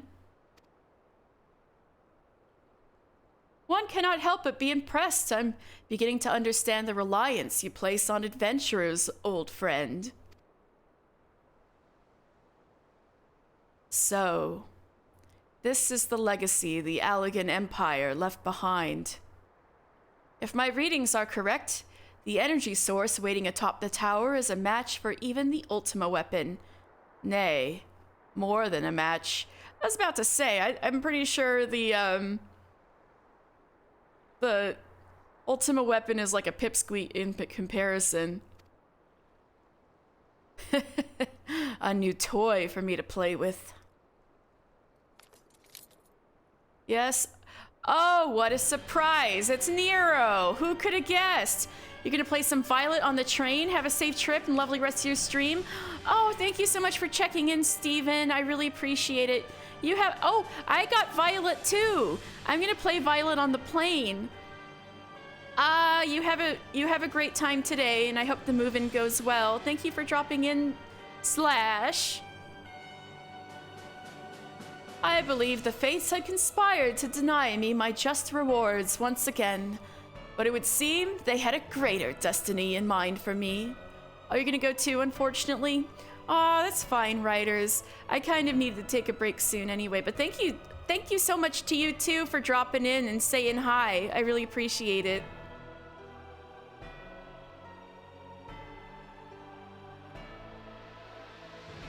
I read this, right? I'll do it again because I like mimicking Nero. Queen of Taste, yes! I mean, why can't...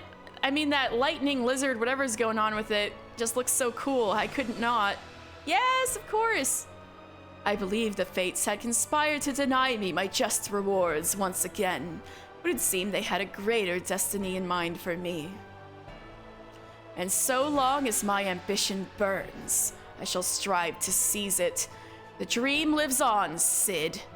Do not disappoint me. A little evil smile. He's so dramatic.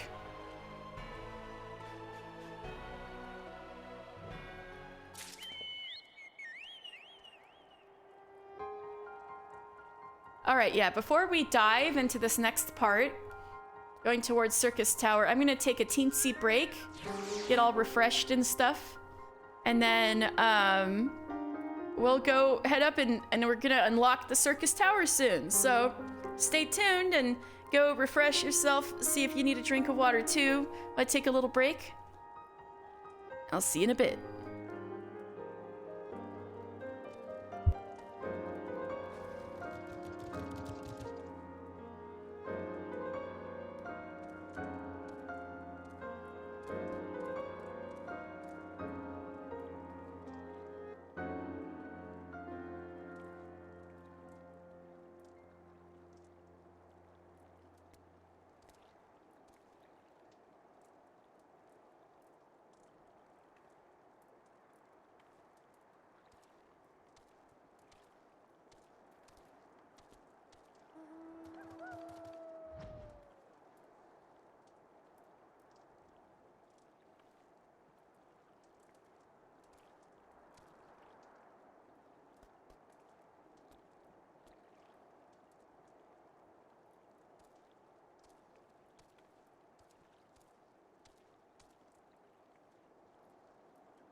All right, I am back. Thank you for your patience.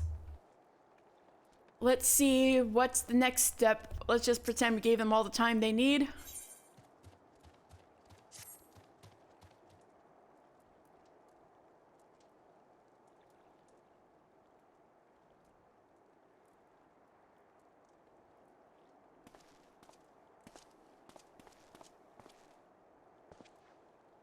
Ah, 'tis you, my friend.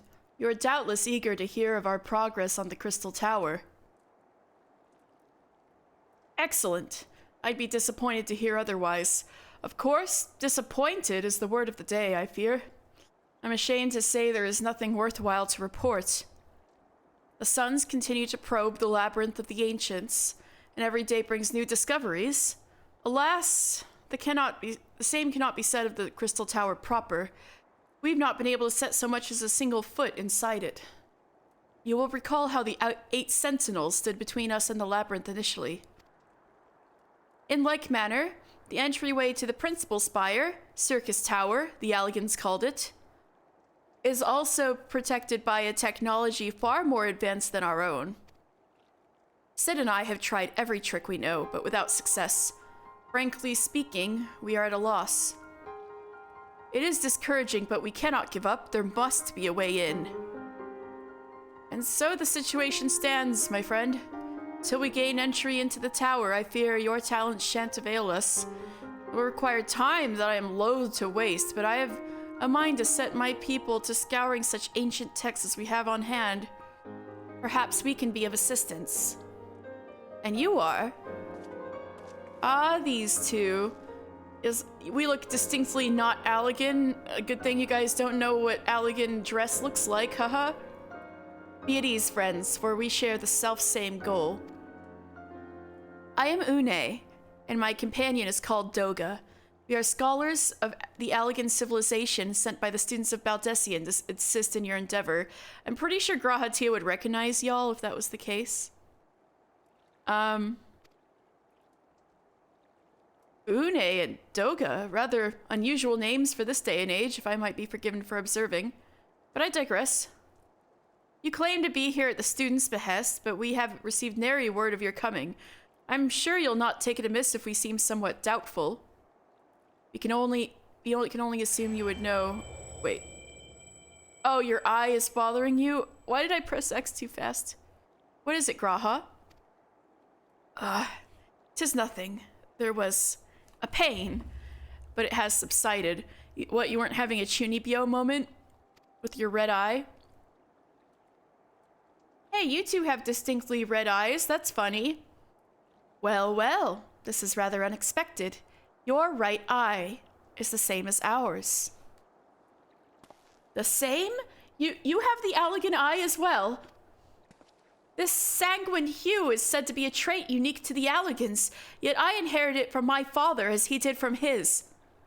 Only one child in a single generation is born with the eye. All my life, I've sought to learn the truth of its manifestation.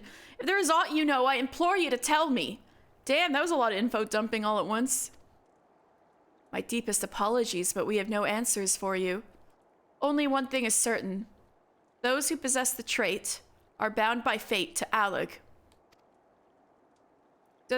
As your eye has placed you upon the path you walk, so too have we come here to fulfill our destiny. Absurd though it may sound, it is the truth. It seems to me we have naught to lose by accepting their aid. What say you? If that is your wish, then so be it.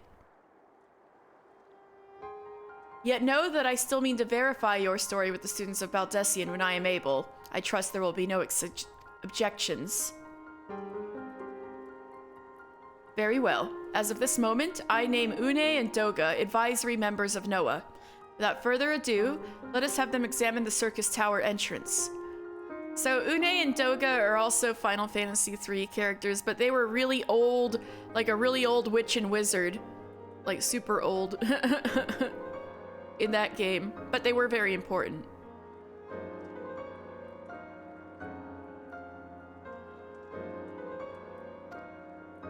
I promise you'll not have cause to regret your decision.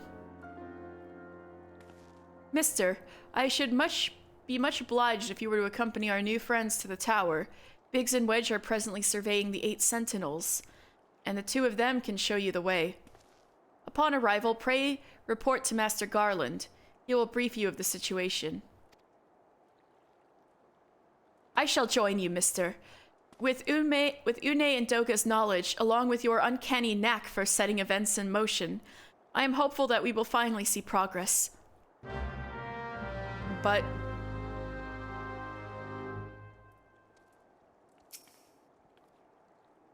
I have added my own notes to Graha's preliminary expedition report and began compiling a Crystal Tower survey log. The information contained therein will be available to you at all times. Should you have any questions, you need only ask. So what do you do here? I am an anthropogeographer hailing from Sharlayan, great seat of knowledge. I have the pleasure of leading the excavation efforts at St. Koinox Find. I was formerly of the Circle of Knowing, come to Eorzea to research the diffusion of knowledge across the realm. These days, I am wholly dedicated to the restoration and preservation of ancient Allagan wisdom, delving into the past, that we might safeguard the future. What kind of place is this? You stand amidst the ruins of ancient Allag, an empire which reached its zenith in the Third Astral Era, some 5 millennia ago. The excavation effort is presided over by the Sons of St. Koinoch, a Sharlayan order.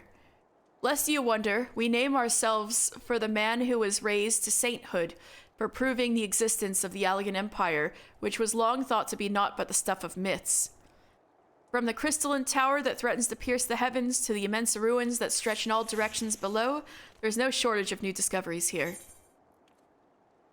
Noah Report, the 8 Sentinels. Allow me to find the relevant page. So this is all written up by G'raha Tia. The Allagan Empire has left behind many a mysterious legacy, but perhaps none so impressive as the glittering spire of the Crystal Tower. With equal parts excitement and trepidation, the survey party dubbed the Fellowship of Noah set forth to pry loose the daunting structure's well-guarded secrets. Once past the massive crystal gate, the members of the team beheld 4 pairs of grimstone statues flanking a broad forecourt, a lethal complement of elementally powered defenses known as the 8 Sentinels. Each pair of silent sentries promised a different method of obliteration to any foolish enough to attempt trespass. Should intruders somehow survive passing through the first barrier of incinerating flames, they would then face death by rending winds, crushing waves, or grinding rocks. These unforgiving guardians were, without a doubt, a product of the unique blend of magic and technology pioneered by the great inventors of Allag. To think that these constructs of our arcane masonry yet functioned after millennia of dormancy is simply staggering, a testament to the genius of their creators. But we would not be deterred from our objectives. Using 4 reflective fangs shaped from flawless crystals, we triumphed in turning the power of the elemental defenses against themselves. With the way thus cleared, the expedition stood poised to enter the inner reaches of the tower grounds. Hey, Gio-san! How you doing today? The Labyrinth of the Ancients. One moment while I locate the passages in question. A stalwart band of adventurers led by the indomitable Mr. Final Fantasy was tasked with conquering the perils of the Labyrinth of the Ancients. The base of the Crystal Tower is nestled within this deadly maze, the entire structure designed to confound the entrance to the spire proper. As we had feared, the halls of the labyrinth were further protected by fantastical foes. Our adventurers faced nightmarish opponents, the King Behemoth and the Void-Sent Thanatos among them. So Thanatos was a Void-Sent. That makes a lot of sense. There was like ghosty shit going on. It kept summoning succubi. Through our research, we have learned that the ancients were most skilled at the binding of void-born energies. God of death, I believe. Yeah, Thanatos, god of death in Greek mythology, right? Yuki Pie. Welcome, how are you today?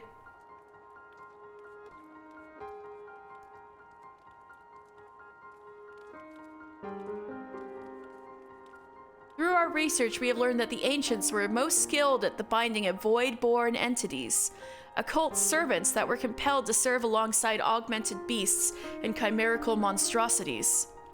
So they're already looking into the presence of Void-Sent there. After battling... Oh, it just woke up so you don't know yet? Oh, I see. Hey, I'm gonna unlock Circus Tower soon if you want to come along. Although, oh wait, I know you've only done this once. You don't have to if you don't want to. After battling such fiends, none could argue that the approach of the tower was a simple one, and though the labyrinth's hazards... Oh, you want to? Ooh, okay.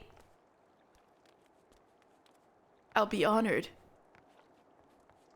Oh, yeah, and you, fixed your settings so there won't be so many effects on the screen at once, right? After battling such fiends, none could argue that the approach to the tower was a simple one. And though the labyrinth's hazards have been overcome, one cannot help but imagine what devilish enemies await within those unbreached crystalline walls. Yay! And then, General Phlegethon. You wish to learn more of Phlegethon? Certainly, his story is quite compelling. Phlegethon was the scimitar-wielding colossus who served as the final bastion of the Labyrinth of the Ancients, and until recently was oft mistaken for a similar guardian known as Archeron. In Phlegethon's day... Okay, so in Final Fantasy III, Acheron... Oh yeah, Acheron. Sorry, not Archeron. Acheron and Phlegethon... Or no. Phlegethon had his name changed from Teton because Teton was too close to Titan. And Acheron and Teton were just recolors of the same sprite in Final Fantasy III. So that's why they're oft mistaken for each other, because they were literally a recolor. Until recently was often mistaken for a similar guardian known as Acheron. In Phlegethon's day, he was but a mortal man who sought to bring revolution to the Allagan Empire. The Empire lasted more than 1,000 years, but that is not to say its reign was entirely peaceful. It was especially during the later days of its supremacy that imperial rule found itself under constant challenge. Famous even among these endless conflicts was the rebellion led by mighty General Phlegethon. Imperial annals paint him as a murderous villain, but the writings of the common folk revealed Phlegethon's status as a hero of the people. Adored though he was, the revolutionary leader was eventually captured by agents of the Empire. Scholarly records give a chilling account of how his body was forcibly altered through sorcery and science, his mind broken and conditioned to obey. An example was made of Phlegethon, a hideous warning of the fate that awaited those who refused to kneel. When Mister gazed upon the general's unnatural form, so many centuries later, he was afforded a glimpse into the darkness of which the Empire was capable. All right.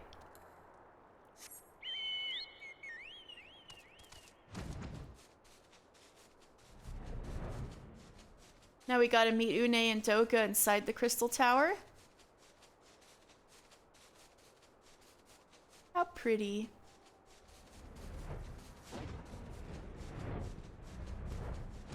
So pretty here at night.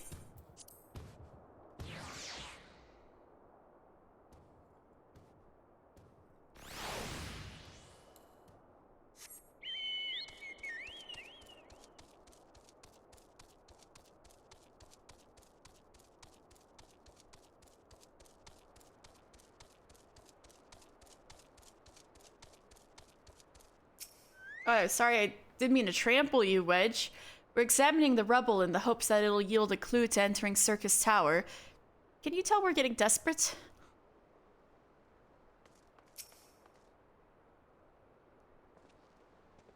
Well, if it isn't Mister, eager to enter Circus Tower and kill everything in sight, no doubt. As I'm sure you've already heard, though, the place is locked up tight as a clam. New friends from the students, you say? Excellent. It's been slow going, or rather, no going, for the chief. He'll appreciate the help. Now, if you'll just follow me, I'll take you to him.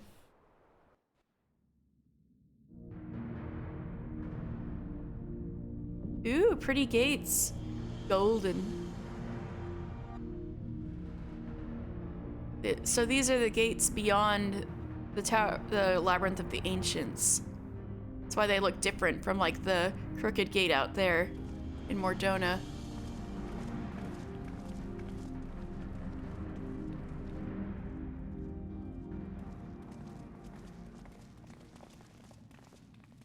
Ah, some old faces to lift the spirit, and a couple of new ones besides. Yeah, we've got quite a crew now, don't we? Allow me to introduce Une and Doga. They are scholars of ancient Alag, sent here by our friends of Baldessian to aid in the investigation. So if you'll also notice, around his neck, Grahatia has a etherometer, like the kinds that, Graha and... Yeah, Graha has them. Y'shtola got it around her neck. Urianger has one on his head.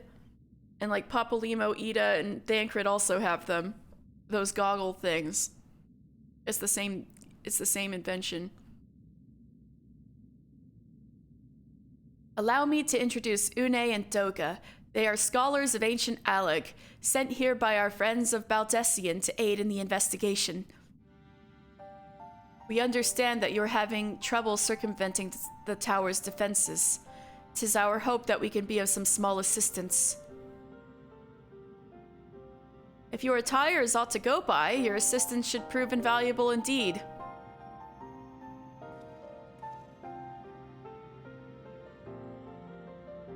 To begin with, let me tell you where we stand. Beyond rises Circus Tower, the principal spire of the structure collectively known as the Crystal Tower.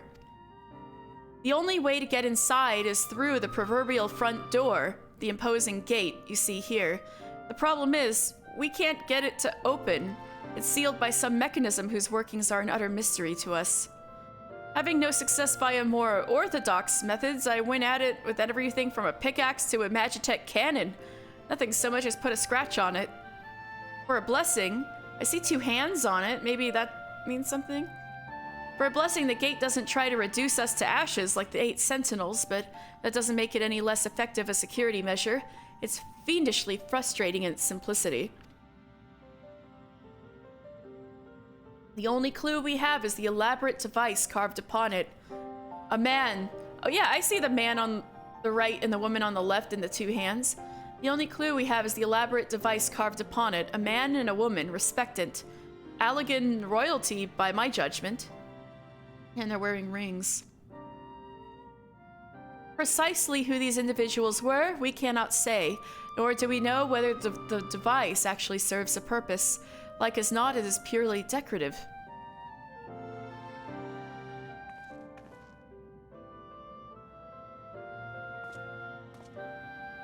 They're just not gonna explain, they're just gonna go up.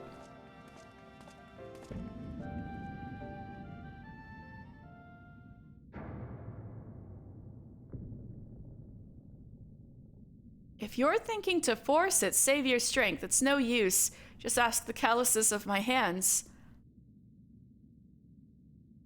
Rest assured, we do not mean to waste our strength. Indeed, why should we exert ourselves when the gate will open of its own accord? Excuse me? Oh, hello?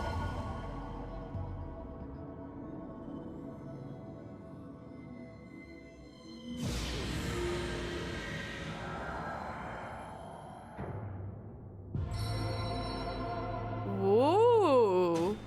Ooh. Oh. Well.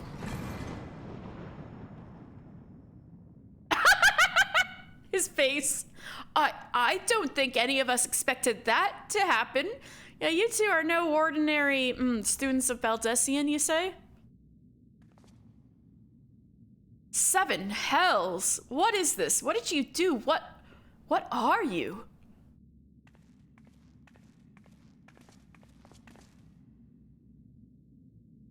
Piercing the heavens and gathering the light, a symbol of mankind's glory and might. Its virtue guarded by gates impregnable, only to those of royal blood answerable, exactly as passed down through legend. I am delighted to see. Why do you have to have a dramatic ass entrance, Nero?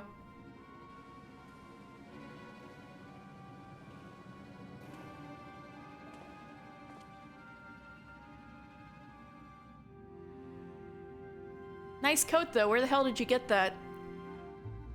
You wonder if there's some kind of catnip for Mikote? Oh, God. Beg pardons for interrupting your bewilderment.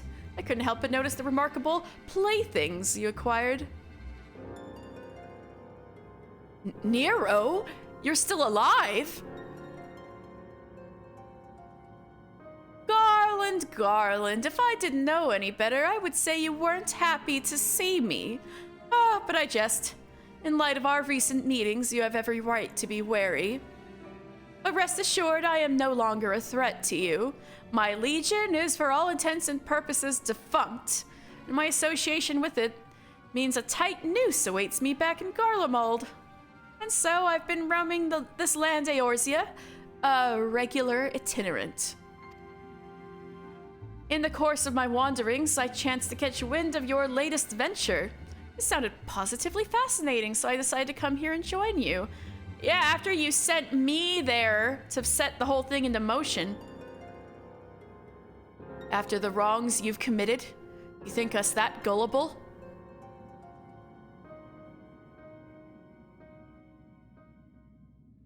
If you are suspicious of my intent, it is only my just deserts, ha! But I am determined to make amends. As a gesture of goodwill, I will share with you what I know, starting with these two odd characters.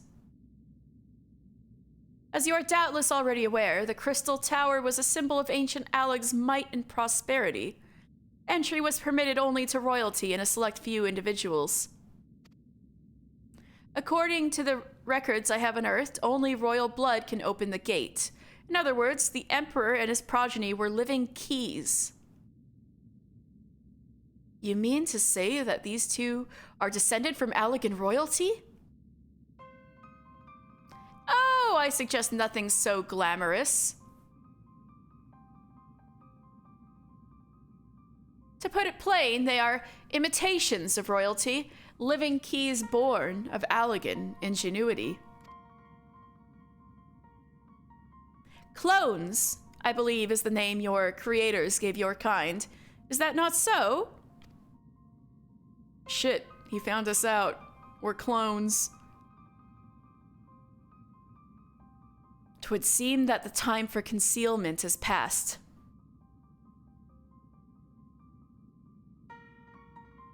Pray accept our apologies. 'Twas not our intent to deceive. We simply wish to avoid causing undue alarm by prematurely making what many would consider deranged claims. Test tube babies, yep, that's them. Ancient test tube babies. If it please you, let us return to the 8 sentinels. There is much and more to tell.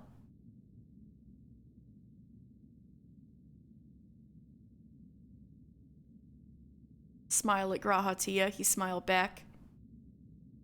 Very well.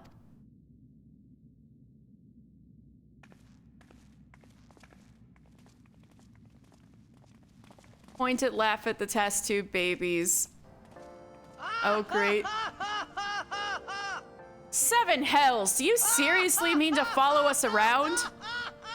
I'm doing the Titus laugh at Nero for being loser man. Who, me? Come, Garland, you know me better than to think I spoke in jest. What more will it take us to be reconciled? A gift, perhaps? They are so divorced. It's like, oh, do you want me to get you flowers, Sid? Will that make you feel better?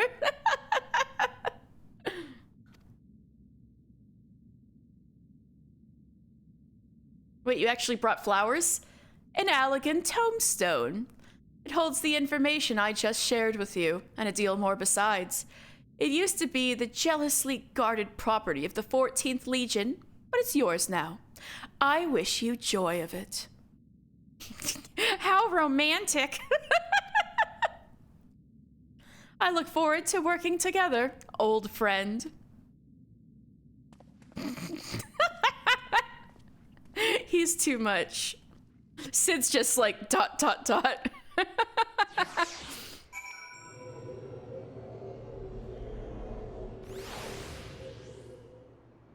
Yeah, a lot of people now. Nero always off in the fucking corner. Anyway. It goes without saying that Nero can't be trusted. We'd do well to keep an eye on him at all times. Let us hear what Une and Doga have to say. It will not be too late to decide upon a course of action afterwards. The Chief and Nero go all the way back to the Magitech Academy. It's an exclusive school situated in the capital, reserved for the Empire's brightest elite. I don't know the nitty-gritty details, but they didn't get along back then, and they don't get along now. Fate's a bastard for bringing them together again. More like it wasn't fate, but Nero engineered them to meet again. To think the Allagans could make copies of people. If this knowledge were to fall into the wrong hands, the world would become a terrible place. I shuddered to imagine a dozen Bigs shouting at me all day long.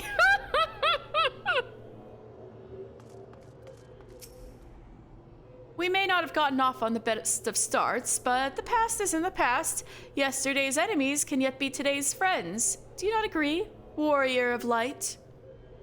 Okay, strangely garbed man. You have every right to mistrust us, but I beg you to hear us out. Long have we waited for this opportunity to fulfill our life's purpose. If you are ready to listen, we shall tell you all. As it pertains closely to your investigation, your later Rambrus may wish to be present.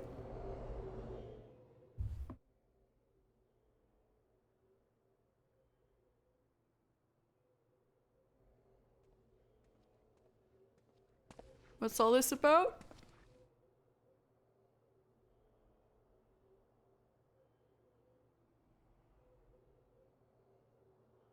Before we begin, pray allow me to apologize again. It was not our intent to deceive you. As you will have already gathered, we are not scholars sent by the students of Baldesion. Nay, we are clones, copies of people who once existed, given life through Allagan technology. This is rather a lot to take in. If it would not be considered unseemly, might I ask you why you and yours were created? And more specifically, what is it that you now seek to do? Answering your questions requires that we revisit Allagan history. Pray bear with us. Lore time! The Allagan Empire reached its zenith long before our kind came into being. In that glorious age, the crystal towers stood tall as the symbol of Allagan pride. Parents took their children there, that they might learn of how the nigh limitless energy it produced brought prosperity to the whole empire. That prosperity, however, bred decadence, and the empire began to show signs of stagnation. Its decline was made all the more rapid for want of strong leadership. In a matter of generations, the Allagan civilization became a pale shadow of its former self. Its once gleaming cities fell into disrepair, and its frontier lands were given over to the wilderness. Lamenting the pitiful state of affairs, one technologist made it his mission to restore Allag to greatness. Amon was his name. Stares into the camera like I'm on The Office. And he believed that the ailing empire wanted for but a potent ruler, and none was more potent than its founding father, whom he sought to resurrect. The founding father? You cannot mean Emperor Xande. None other. As part of his experiments, Amon created clones of the Emperor's descendants. We are the products of that experiment, copies of Une and Doga. Historical texts mention the reigns of two Allagan emperors named Xande. It was commonly believed that the second was the namesake of the first. After all, such a custom is not uncommon among royalty and commoners alike. To think that the two were in fact one and the same. Xande returned from the grave and assumed his throne once more. And true to Amon's prediction, the Emperor restored his realm to glory, to the glory it once knew. Would that he could have been satisfied with that. In his previous life, the Emperor desired to bring the entire world under Allagan dominion, an ambition that ultimately went unfulfilled. Having been granted a second chance, he was determined to succeed.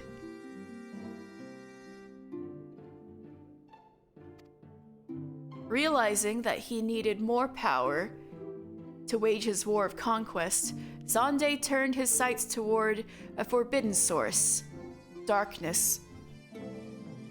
In order to learn how to harness this power, he converted the Crystal Tower into a restricted research facility. Nero's like, I like the sound of that. Forbidden research facility? Tell me more. Darkness? Again? Seven hells, what is it with megalomaniacal rulers turning to darkness in their lust for power?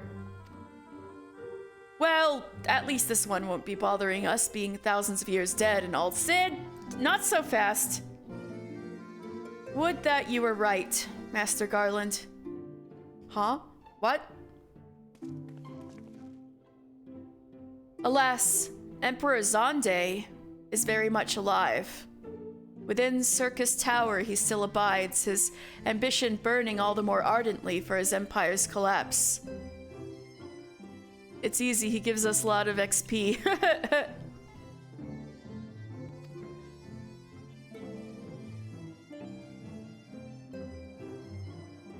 Ooh.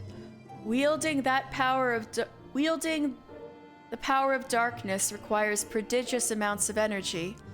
Energy that not even the Crystal Tower could produce. In order to augment the shortfall, Dalamud was created and launched into the heavens. On high it hung, gathering the sun's energy and channeling it to the tower below. However, a miscalculation resulted in a surge of energy that escaped into the land. This triggered an earthquake of unprecedented violence, the calamity that ushered in the Fourth Umbral Era. Damn, Dalamud got involved in 2 whole calamities? Why do we... I think maybe this was a mistake.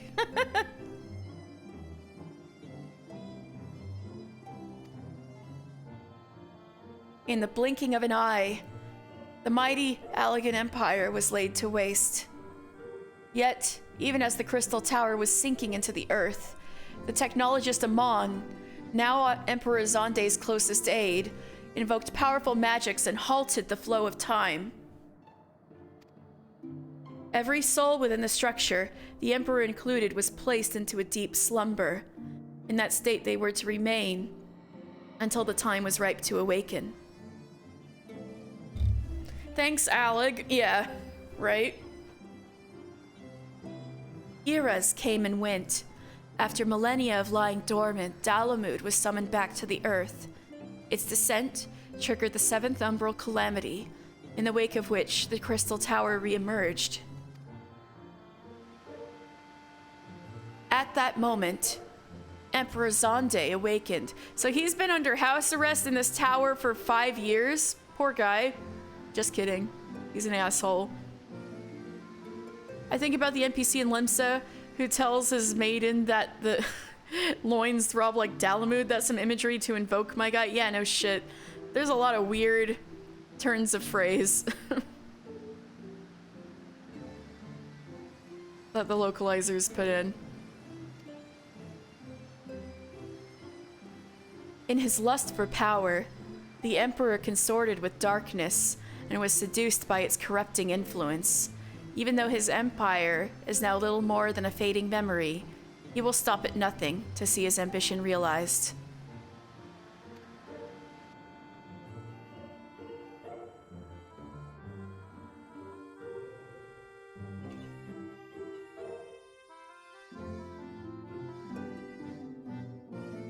"'Tis for no other purpose but to put an end to Xande's madness that we exist.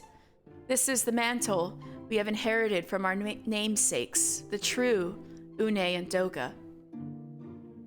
Fearing what might befall the world, the 2 of them sought to thwart their emperor. They gave unto us their will, that we might carry on their mission should they fail.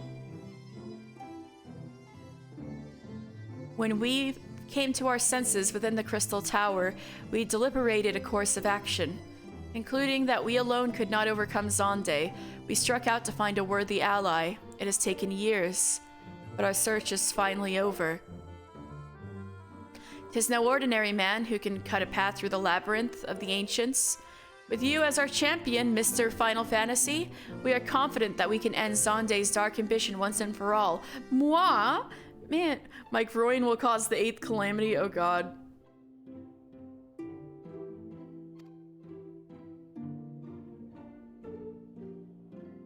Well, that'll teach me for speaking too soon.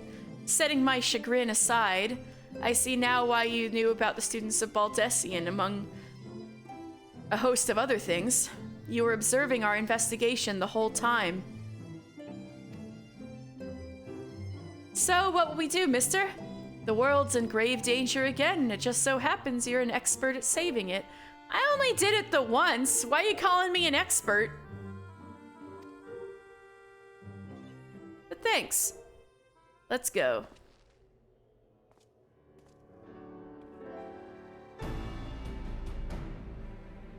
You have our eternal gratitude. Together, let us see the Allagan Empire's dark past laid to rest.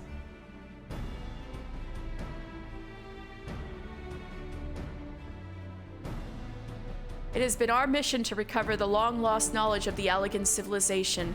But what worth is that knowledge if it means subjecting the realm to peril? Truth be told, it pains me to think that the tower's secrets may become lost to us, but the greater good must ever come first. Besides, no quantity of ancient relics can compare to our friends Zune and Doga. Living, breathing Allagans. And so I hereby declare a change in Noah's objective. Henceforth, we shall direct all efforts towards sealing off Circus Tower. Its dark secrets must never know the light of day. Mister, as you did for us within the Labyrinth of the Ancients, I would have you enter the structure and eliminate hostile elements. Suffice to say, this includes Emperor Zonde himself. Ah yeah, I'm gonna kill some emperors. Meanwhile, the rest of us shall examine ways to isolate Circus Tower from the outside world. To work, then.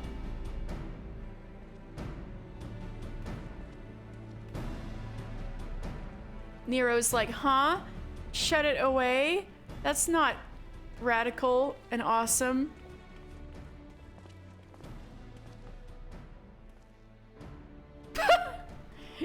Sid's like, hey, you! Nero, wait a second. He's like, yeah, shrug, whatever. He's gonna leave. Like going on in the background. Wait. There is something I must know.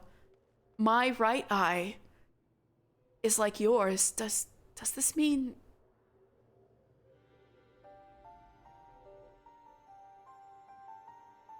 You inherited the trait from your father, like you said. Know that clones are unable to bear offspring. You have no cause for concern. Oh god, I'm not part clone, thank god. The Allagan Eye, you called it? But to us it is the Royal Eye, owing to the fact that the trait manifests only in those possessed of royal blood. I cannot well explain why the eye runs in your line, but I am disinclined to think it a coincidence. Which one of us fucked a cat? I don't know. No, I'm just kidding. Though you are doubtless impatient to learn the truth, pray have patience. All will be revealed in due time.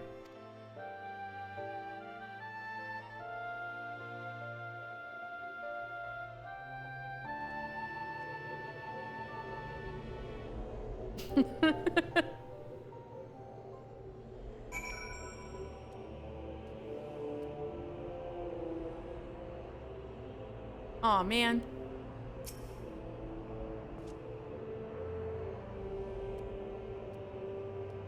Oh, who's Tepida? Is that one of you?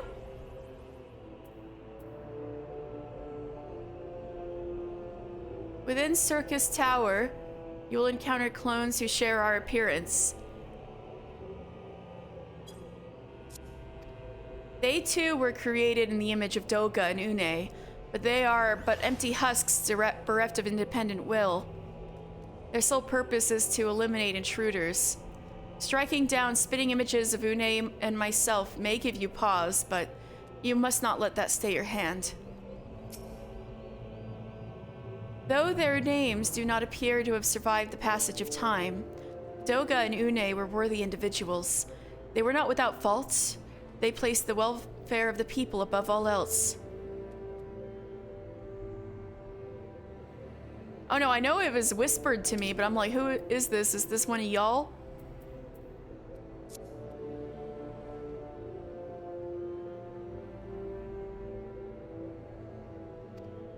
When Xande was resurrected, they supported his second ascension to the throne, in hopes that the Empire would flourish once more under his leadership.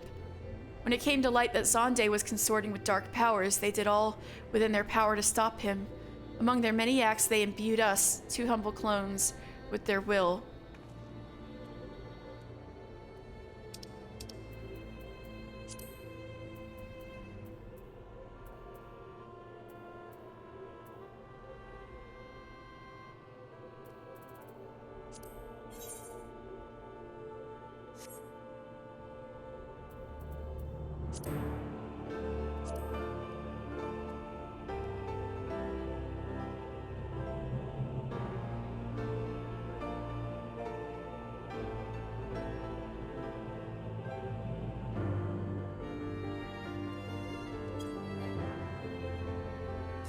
Oh, never mind then.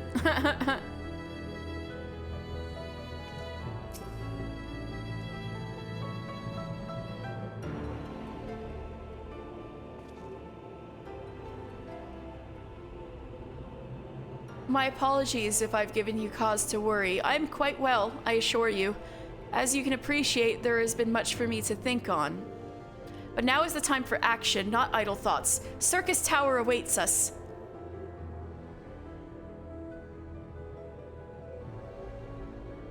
Your task is to eliminate all hostile elements within the structure, Xande himself included.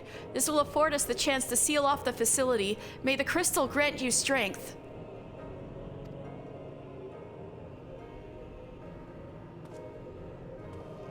Eliminate all hostiles in the entire tower. Let's go. Circus Tower now available. Bum, bum, bum. The truth of my eye is ever on my mind, but right now, every man of us has a job to do. Rest assured, I shan't allow myself to be distracted. You have anybody want to come with me to Circus Tower? Oh yeah, this is the same. Okay. I'm gonna go to Revenant's Toll. If anybody wants to find me and join my party, I'm in Revenant's Toll in Adamantoise. I'm gonna send another tweet out. I'm in Circus Tower now.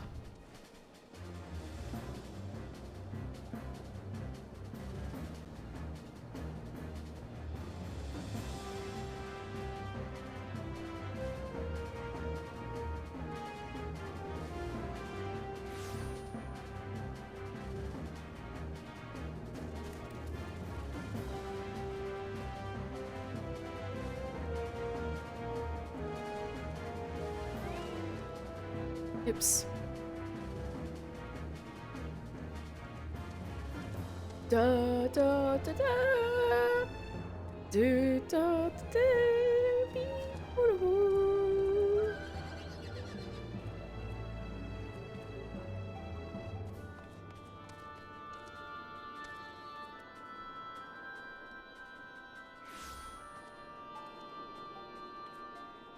Ba-da-ba-boom.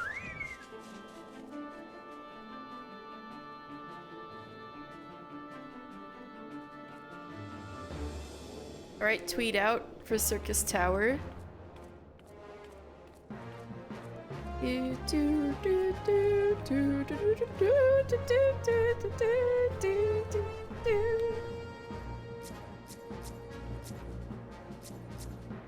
Pinkie Pie! I love your glowy, glowy. Is that Palace of the Dead? Ah, yeah, your looks are flawless as always. All right, Pinkie Pie's in the party. Anybody else want to join for Circus Tower? Yeah, I know. The clown is here to join the Circus Tower, precisely. We're gonna fight a clown too, so it'll be perfect.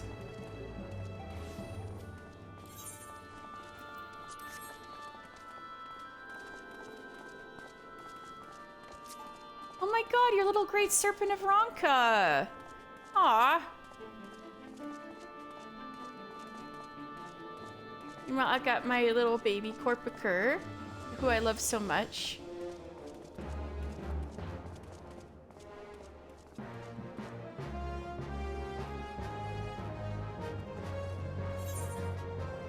What do I have out here?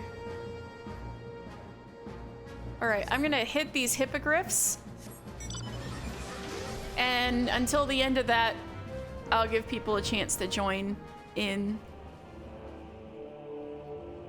Again, I am an Adamantoise in Mordona if anybody wants to join in.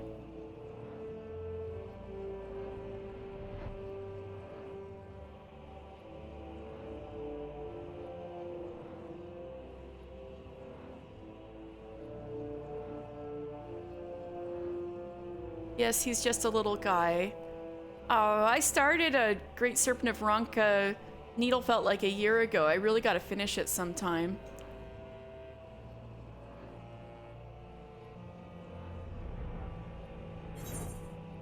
Gotta go north, right.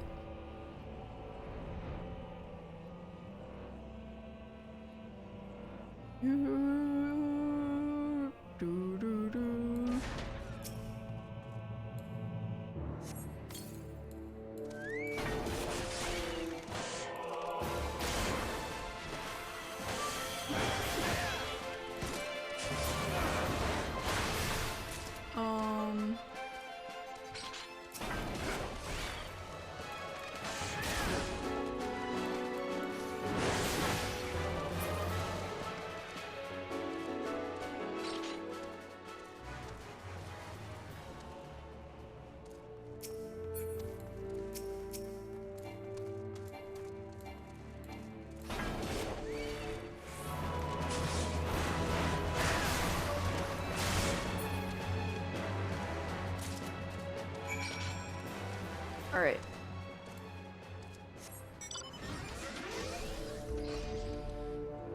You want to hit him with the little miner hat, though?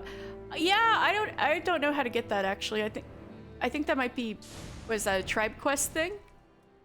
I have to look it up. I don't have the little miner hat either. Ah, our protector returns. Thank you for performing your duties with such speed.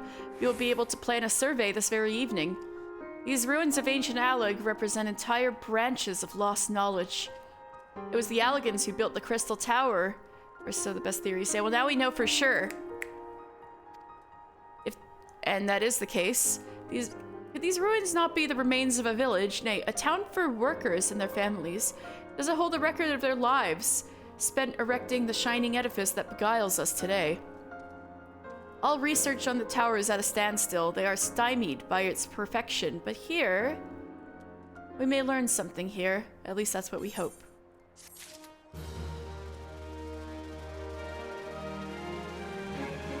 Oh, it's a Disciple of Land quest. Well, since it's got a mining hat, that makes sense, right?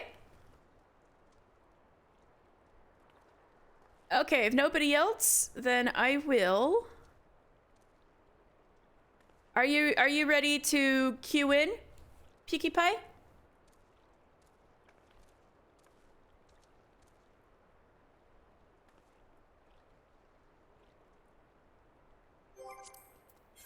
All right.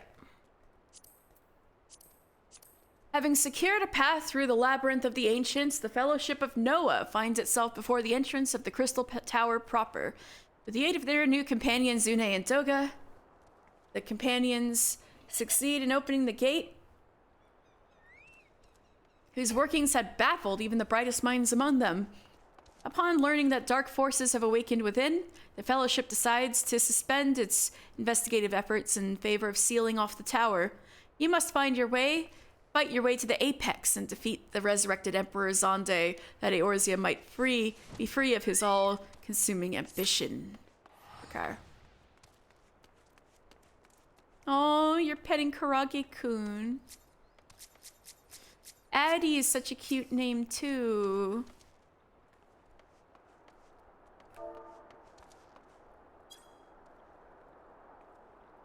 Addie's got such a cute little hat. Love it.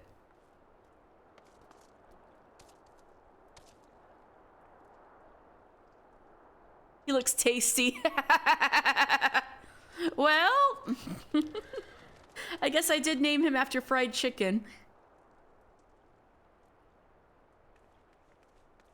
Don't get any ideas, though. You'd love to coat him in panko crumbs. Poor Karage-kun, run! Run while you still have time! Oh my goodness. What should I do in the meantime? I think I've finished all these quests. Yeah, maybe I should pick something up in Revenant's Toll. Sorry, I'm teleporting back over there. How many do I have open? One, just one, of course. Do do do do.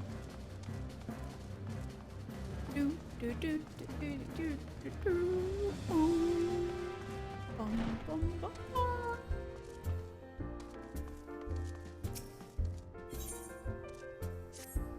Your reputation precedes you, mister.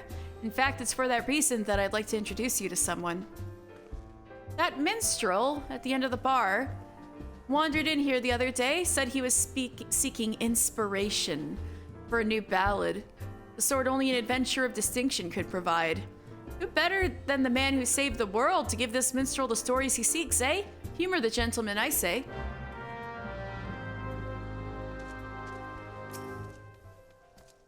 I'll interrupt this cutscene if we cue in. Dawn may banish even the darkest night, yet ever shall primal desires burn. Two swords shall vie to lay them low, a blade born of light and a blade forged of might. Alas, man may entrust his fate unto but one. Lest you wonder, these are the words of Archon Louisoix. You have a chicken in real life named Addie. Her feathers are all black, though. Oh, that's so sweet, though, that you have a chicken. So cute. Does she give you eggs? Well, not written as poetry. I find poetry in... Oh, lest you wonder, these are the words of Archon Louisoix. While not written as poetry, I find poetry within them nonetheless. Years ago, when I arrived in this land, I was... Oh, that's wonderful. Aw, I kind of want egg. I was beset with peril day and night, forced to endure countless trials which tested my mind, my body, and my faith. And I am not ashamed to admit that I would have faltered had it not been for the help of a handful of nameless adventurers, honest men and women who proffered the hand of friendship to a weary soul and led him safe from the darkness. Wait, I just realized. Wandering Mistral is the, is Yoshi P. Yoshi P's avatar in the game. And, he's talking about when he was dealing with the fallout of 1.0 and trying to, get A Realm Reborn, when he was put in charge of 1.0 to save it. That was the dark times and the trials, and the adventurers who helped him out were the people who played 1.0 nonetheless and kept it alive. Oh, and led to A Realm Reborn. When I look upon you, I am reminded of them. I can tell you are well-traveled and possessed of both constancy and character. You are a man of the adventuring profession, yes? Aren't most people in Revenant's Toll? I seek a valiant hero whose deeds might serve as inspiration, and I have reason to believe I have found him.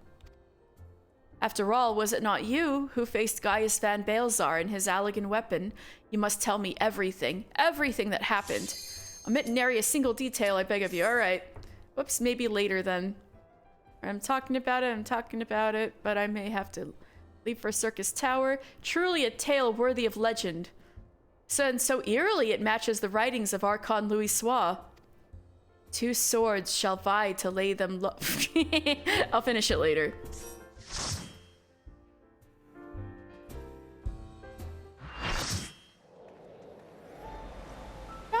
Ba ba ba ba ba ba ba ba.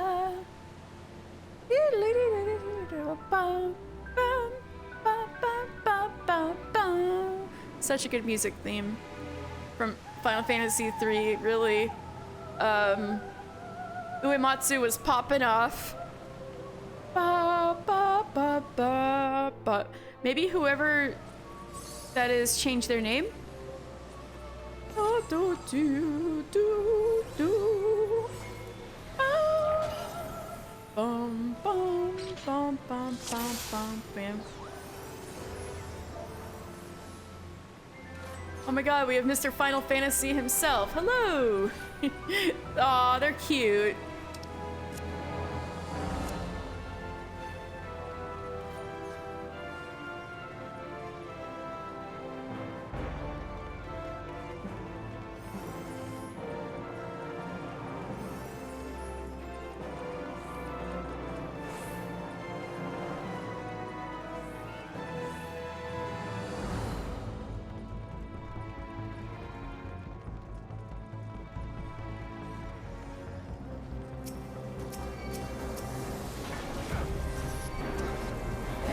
Overwhelm my buddies, the other tanks.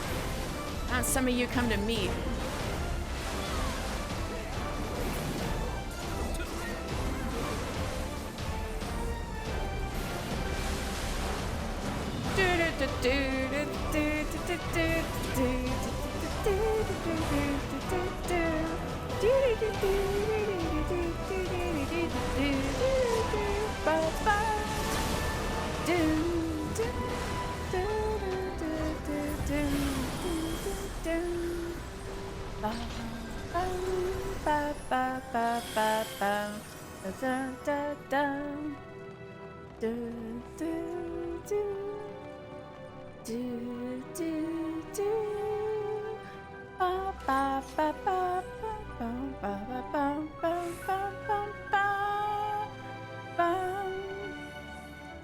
PewkiePie, have you done the twinning dungeon yet?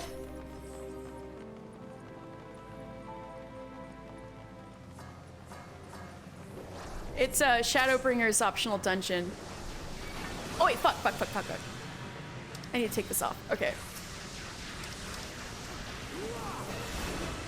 Oops.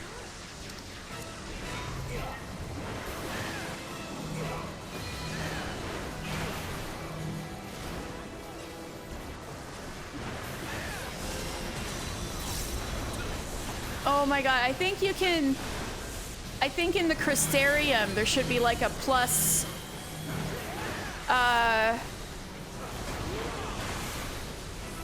like one of those missions with a little plus on it in the Crystarium.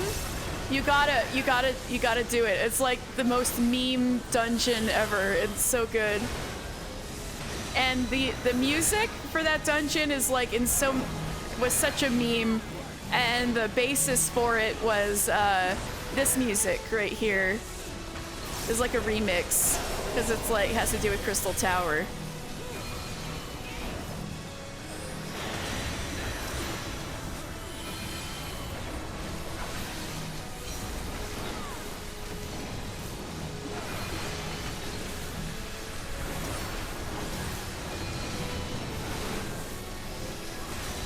This poor guy got frozen over here.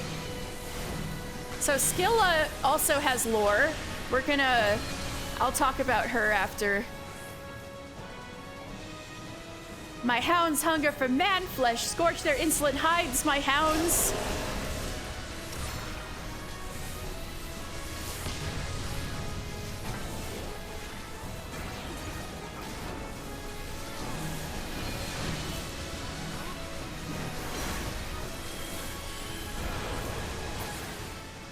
hounds grow silent, finally, I may rest.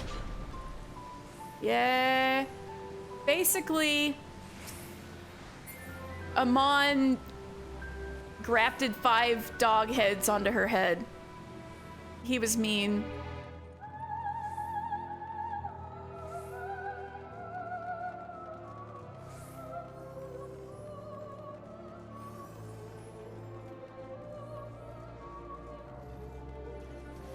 See, these are Acherons, and these are, as you can see, they're little phlegethons.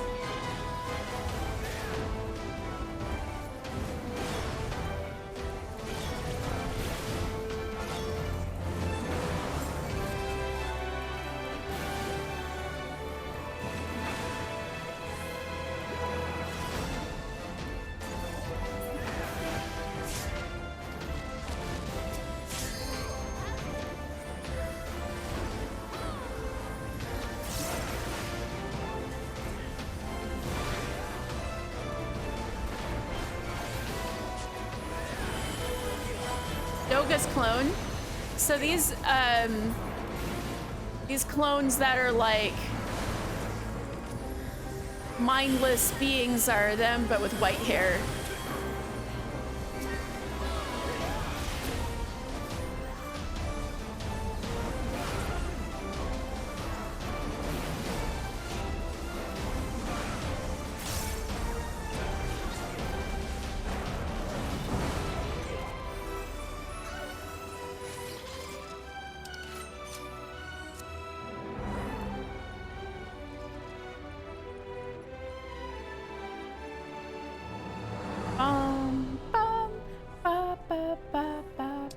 Oh, I should get loot.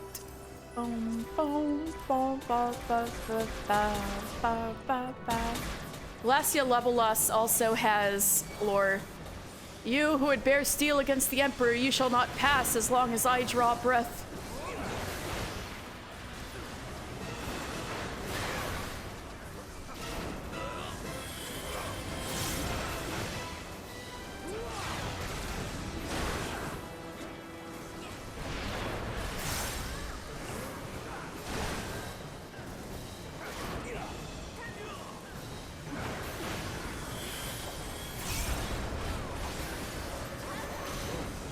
Oh, he's got a midriff deal going on. Oh my god, he's Shrek. He's like the Hulk. Activating support protocol. Charging energy stores.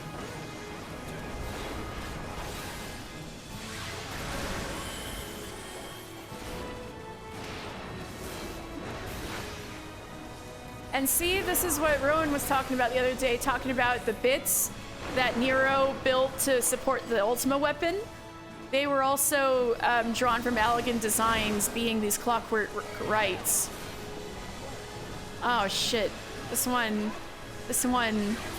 grabbed me, and my defenses could be breached. And we're Alliance C. Again. I wonder if I'll be Alliance C all 3 times. That means I'll have to do chains. Oh, chains aren't so bad.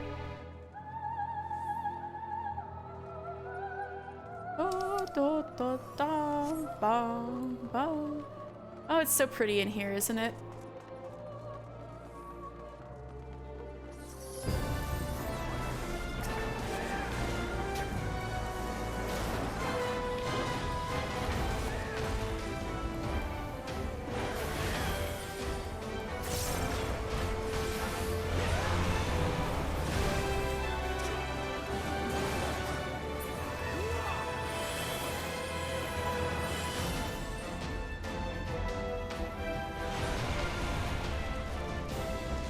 Haha, didn't get me.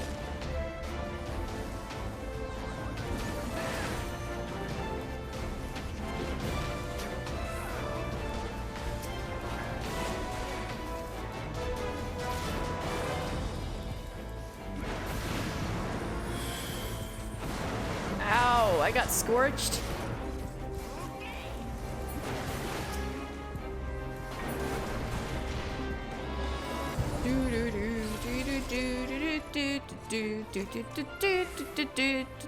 You're always C.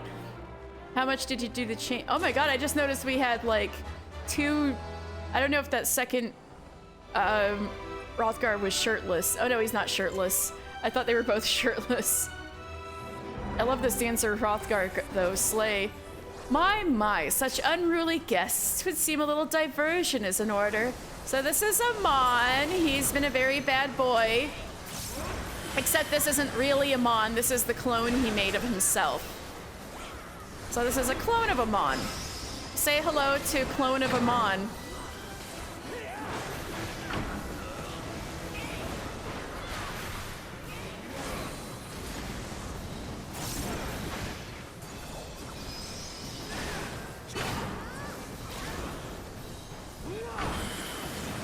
Come.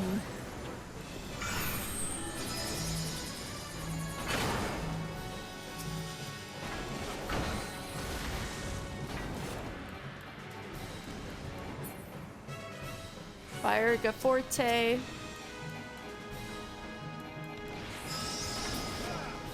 Yeah, so Amon has a lot of lore. He's the guy responsible for cloning Xande, or resurrecting Xande, really.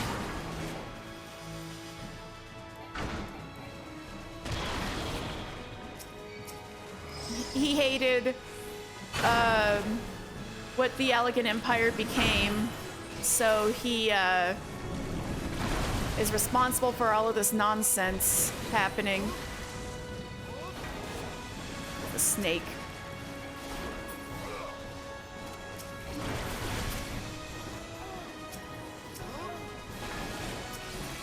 Oh no, the ice got smashed. All right, there's another ice. That will do for the opening act. Let the curtains rise for the main attraction.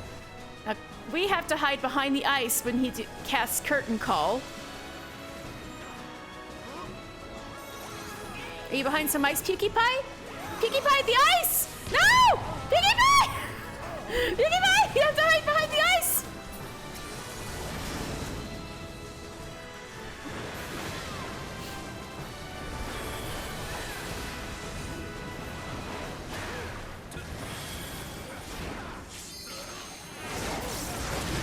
You haven't done this in a while. It's all right. Inconceivable. Beware, Your Majesty. Danger approaches. Okay, the other thing you gotta do is when we fight Xande, he's gonna do like ancient Gravija, and you've got to stand on the puddles before he does there'll be big stack markers, and we got to stack and stay on that puddle when he does the earthquake attack, or else we'll die. Quega, that's the word. You fight valiantly, mortals, but to no avail. So this is the resurrected Xande. The absolute darkness draws nigh. Soon it will be unleashed, and all shall return to nothingness. Exactly what he was saying in Final Fantasy III also. People never wait for me. Can you believe this?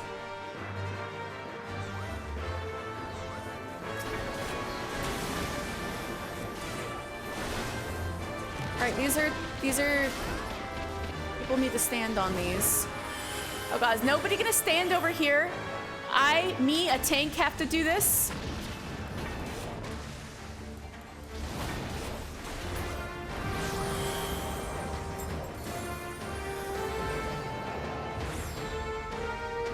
Let me get these.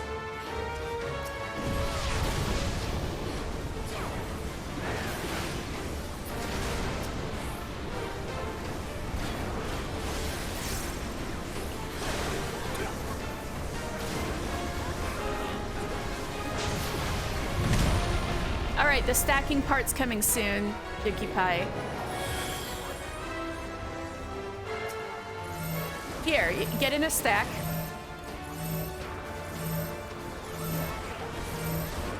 Stay here on these air puddles.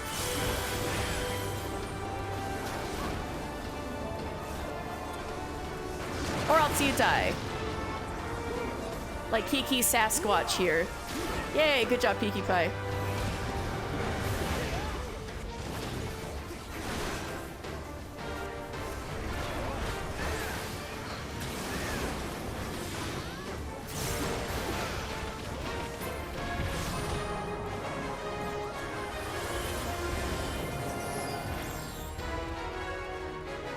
I shall crush all who dare oppose me.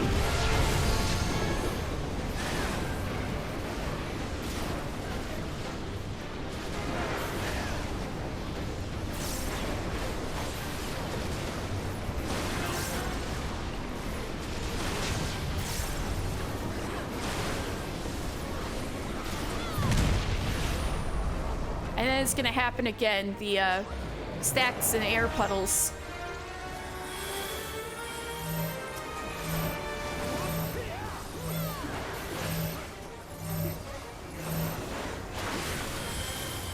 Stay on him, the puddles. Yeah.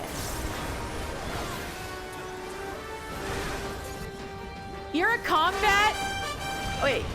Tess! Oh my goodness!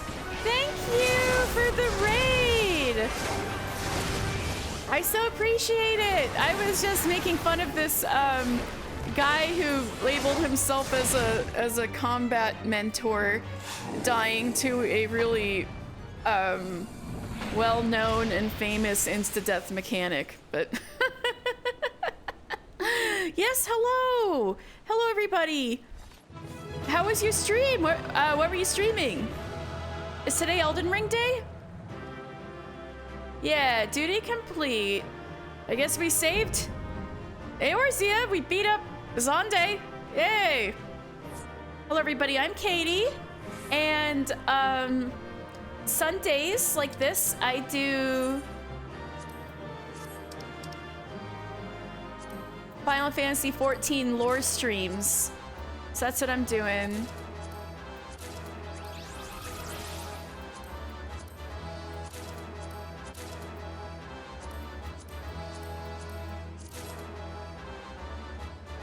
I just got a lot of stuff. You had to skip Elden Ring this week? Oh, you're streaming some Animal Crossing and crosswords. Oh, awesome.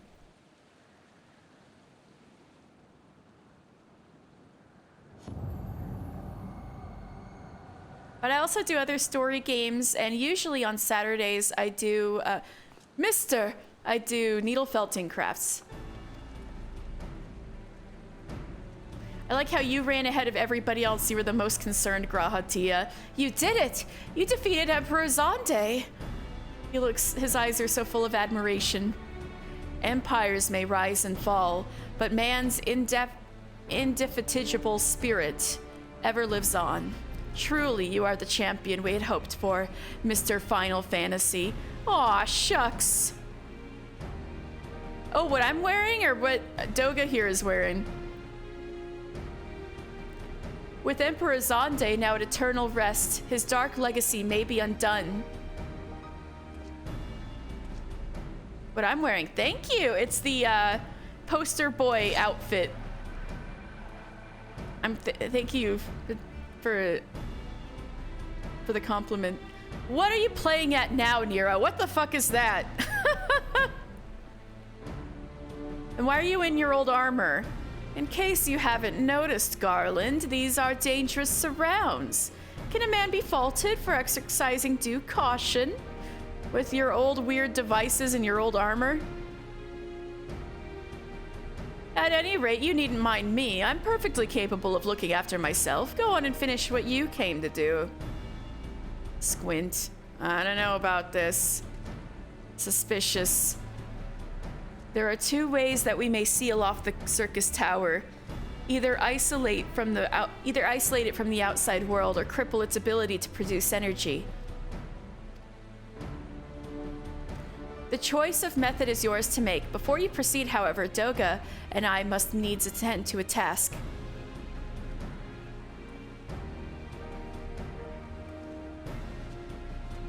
Yeah, that looks a little void gatey. What's going on there?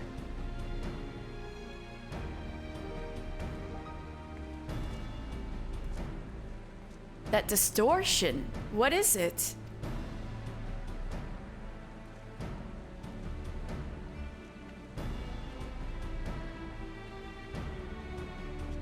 The power that Zonde sought to obtain comes from the void. The world of darkness, our people call it. Oh, so the world of darkness is what the Allagans called the void, but you know, that makes perfect sense. And the true nature of that power was none other than the armies of the Voidsent. Voidsent feed on ether, as you may already know, and no plane is richer in it than ours. This is also true. In exchange for their allegiance, Zonde entered into an unholy covenant. He would open a gate through which the Voidsent could freely enter our world.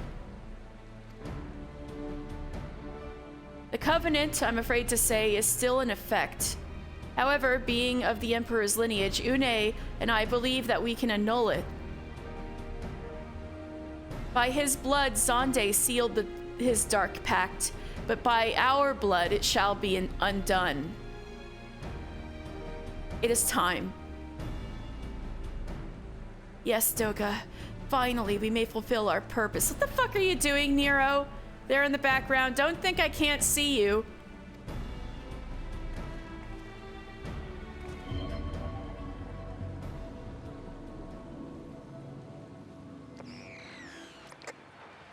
What's that on your radio, fool? I'm gonna kick your ass, Nero. Oh, be still, my beating heart. For a moment, I feared that this outing would end up in disappointment, but my readings were not mistaken. Not even the Ultima weapon compares to this. Taking readings, were you? The fuck are you doing? What are you going on about?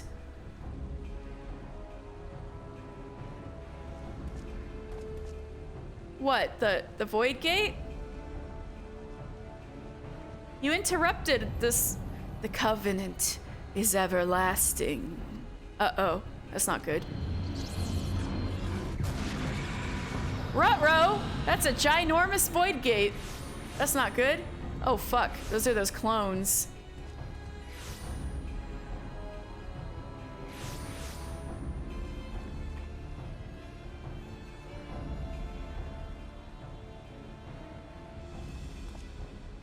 Oh, what's wrong with me all of a sudden?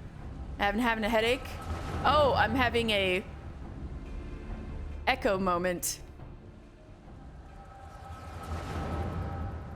So these are all clones of Une and Doga. And so Mericidia is brought into the fold. Soon all the world shall be united under Allagan rule. So this is the second Emperor Zonde, the one that we just killed. And this is after... So this is during the... So this was 5,000 years ago during the late Allagan Empire.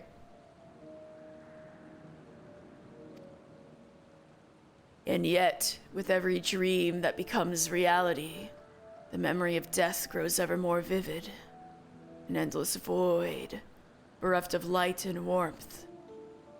Though I may have defeated death, it did not leave me unscathed. Nay, its ravening claws have scarred my soul for eternity. Never shall I know peace. Beings without will, you cannot fathom my rage, my melancholy, my fear. What worth is wealth and power when all must inevitably be consigned to nothingness? If man has nothing, he need not know the pain of loss.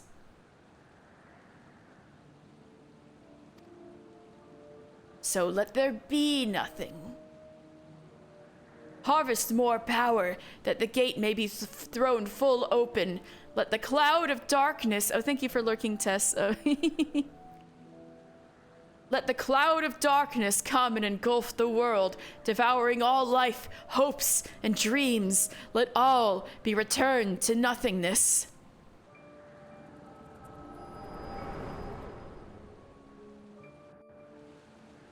Oh, you're looking... Got Gotta get some sun while it's still technically up. It's like pretty much setting over here. Get him. Oh, you protected me, Guaha? Mister, pull yourself together. Sorry, I have this thing called the Echo. It gives me this headache sometimes. Is there no end to them? What in the seven hells is happening? Ow! See, now you get a headache too. Oh, not now, damn it, my eye. My Chunibyo eye. Whoa, whoa, Sid, whoa. Yo, hey, this is some nice animation. Let's go. Hey, Sid, you can help defend yourself. That's good. Oh shit. Nero, your boyfriend's getting pummeled. Hey, you avenged your boyfriend. Good. Where'd your gun hammer go? Hey, nice gunblade action. Sounds like a migraine. Nero, were they part of your grand plan too? Save your japes, Garland. I didn't put up with your arrogant face to play with worthless clones. I didn't put up with your arrogant face.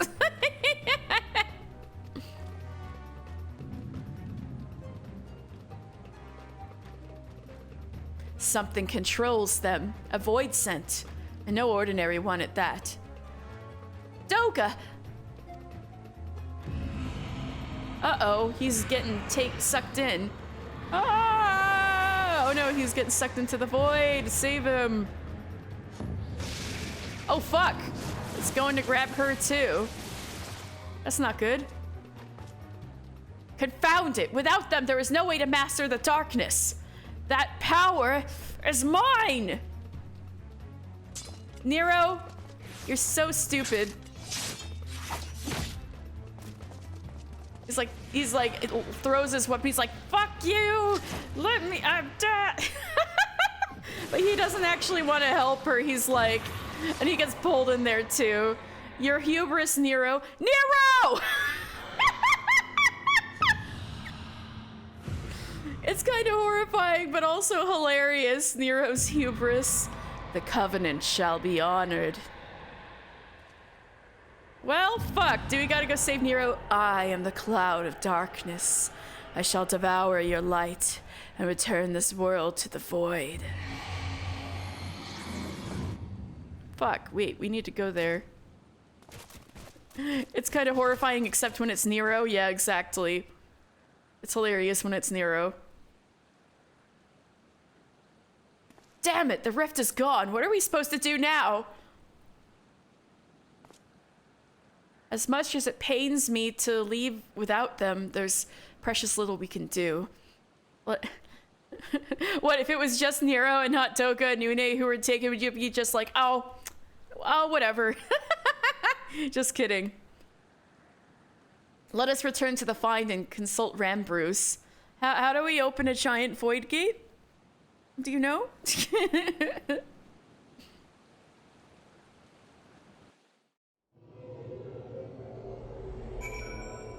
Well, shit.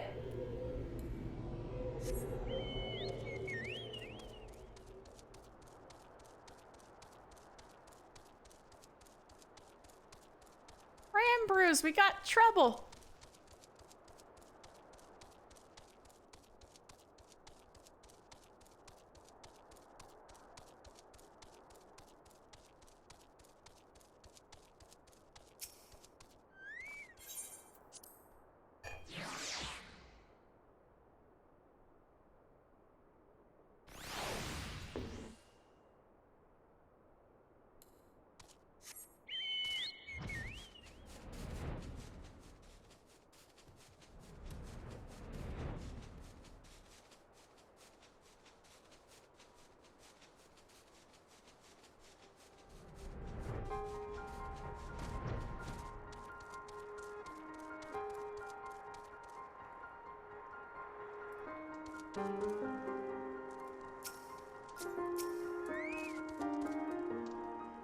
I feel as though I'm...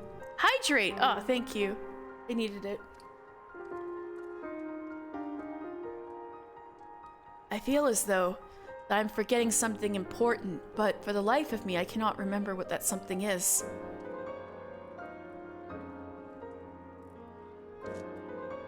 Are y'all saying anything different? I appreciate the intention and all, but don't you have better things to do than to chat with me? I guess. Everyone's been in a dark mood since returning. I take it the mission didn't go well. Ranbrews may know a way to bring our friends back.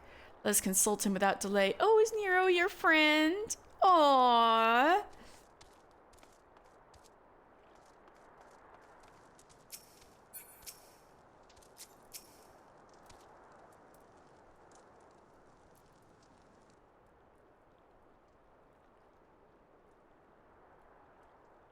All this happened within the tower?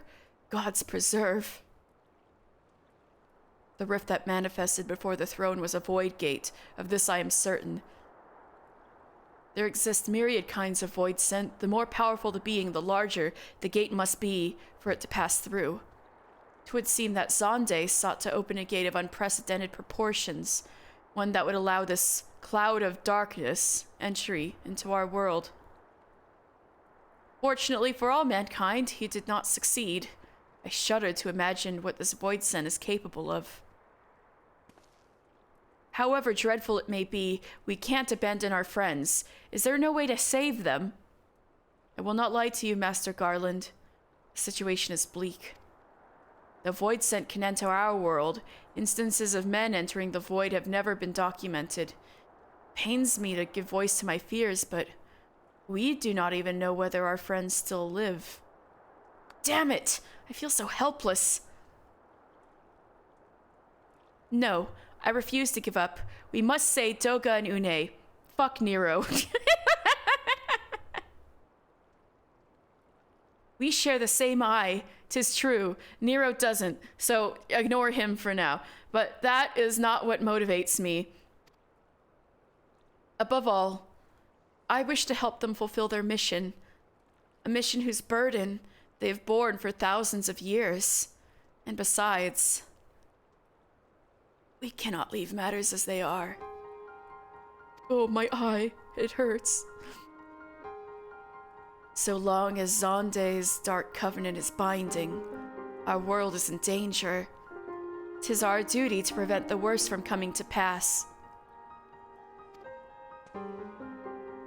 Raha, ever since meeting Une and Doga, you've not quite been yourself. Tell me true. Is all well with your eye? I honestly cannot say. I know only that there is a memory that I must recall. As a child, my father told me that the truth of our eye rests with Alec. The answer eludes me still, but one day I will find it. I am with Graha. However slim the odds, we must try to save Une and Doga. Aye, and that bastard Nero as well, if only to make certain he won't make any more mischief.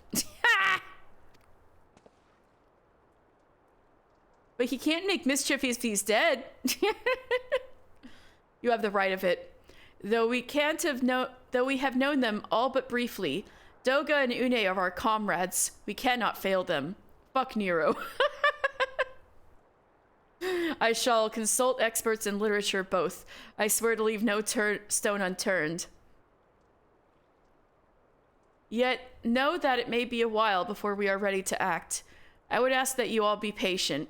When dealing with the void, one cannot be cautious enough.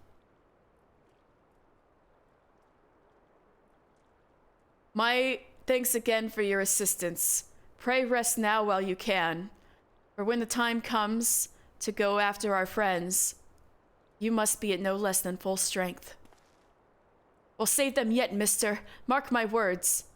Yeah!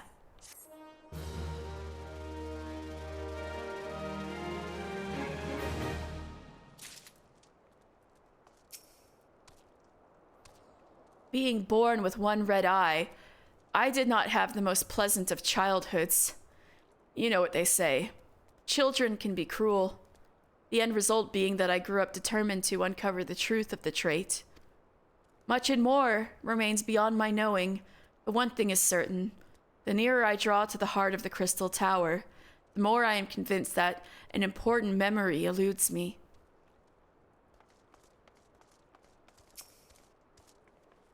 This is just my humble opinion, but a man like Emperor Zonde wouldn't leave anything to chance. Before we arrived at the tower's apex, he would have completed his preparations to open the Void Gate. That's why the gate manifested so soon after you defeated him, and poor Une and Doga were sucked in. Thoroughness and the lust for nihility make for a dreadful combination. It was a rather thoughtful assessment, Wedge. Void gates and the like are a thaumaturge's domain. Engineers like me and Wedge are out of our depth. Having said that, we're not entirely useless here. The workings of the Crystal Tower itself are a language we understand. If there's something to decipher, we mean to decipher it. Even without Dalamud in the heavens, the Crystal Tower is capable of generating vast amounts of energy. It's only a matter of time before the Void Gate is thrown fully open. Knowing this, Neros used us in order to secure safe passage to the tower's apex. Though I doubt that any of us fell for his ruse, we let the scoundrel do as he pleased nonetheless. Deep down, we all want to believe that a man can change for the better. Oh, you thought he could change for the better. Aww. Alright. So since this is supposed to be a little bit of a time skip anyway, I'm gonna take another little break here to eat a snack, refill my water, things like that. I won't be gone for long though. It'll be shorter than last break, but if you guys need to go stretch, drink some water too, by all means. That was a good time. I'll be right back.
Hello, Agnavari Tenebrae.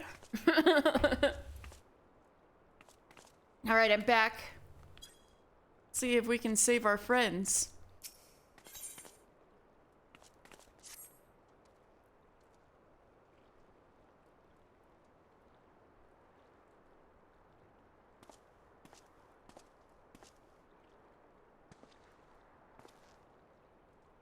Ah, mister, it is good you are come. I have news you must be made aware of. Alas, none of it bodes well for us, nor for Une, Doga, and Nero imprisoned in the Dark Realm.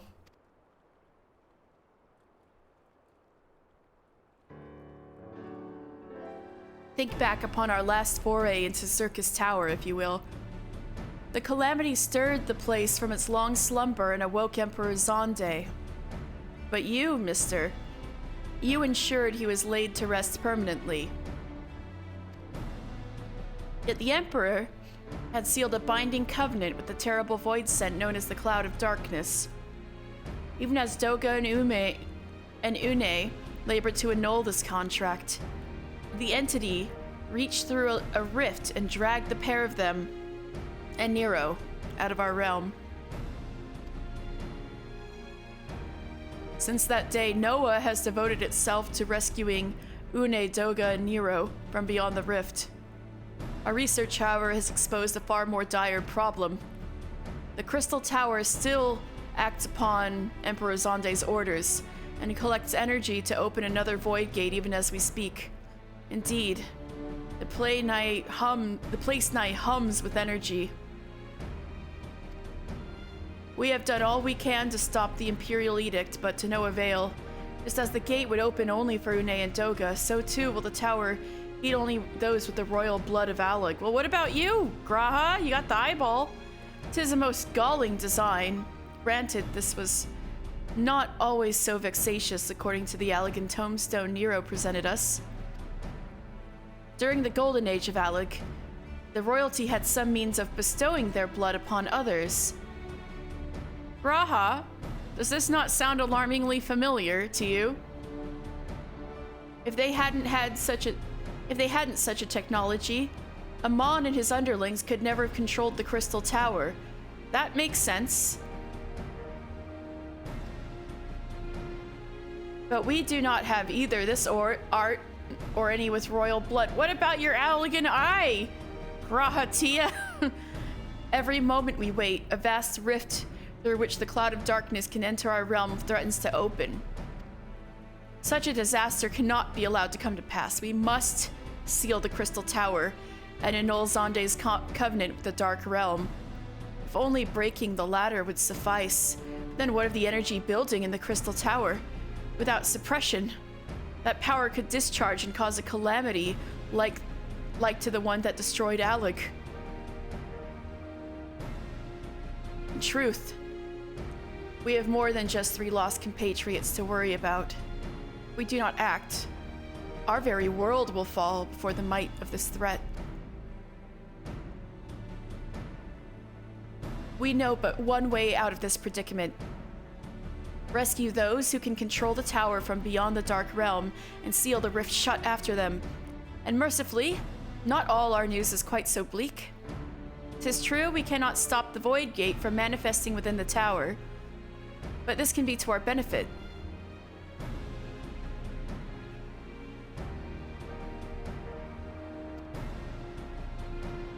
We can use Circus's power for our own purposes and create a portal to carry us to the Dark Realm. Oh, sweet. All right, that'll do it.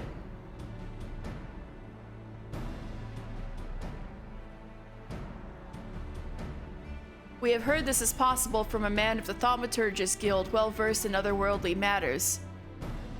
Was it one of the brothers? And with Master Garland working to create said portal, the final preparations are well underway. Ah, and here comes the man himself. Top of the morning, Sid? Mister, just the man we need. Yes, our fellowship is indeed complete, and all parties privy to our strategy. And you, Master Garland, how fare your endeavors? Quite well. The device is nearly ready. Though attaching the damnable thing to Circus Tower took every ounce of ingenuity the Ironworks has got. But it should produce the energy we need. With just a little more fine-tuning, we can open a rift. I'm here to request your presence at the tower. I'll leave Biggs and Wedge and the 8 Sentinels as guides. And do hurry, mister. I'm sure you wouldn't miss another chance to save the world, would you? Will you stop teasing me about that? Well, Sid certainly seems to have a firm hand on the helm. Shall we make our way to the Crystal Tower?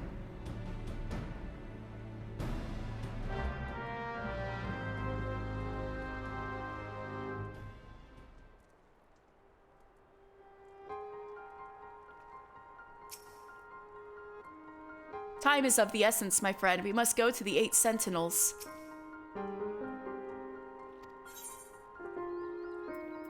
I'll read this stuff after, since we gotta hurry and save our friends.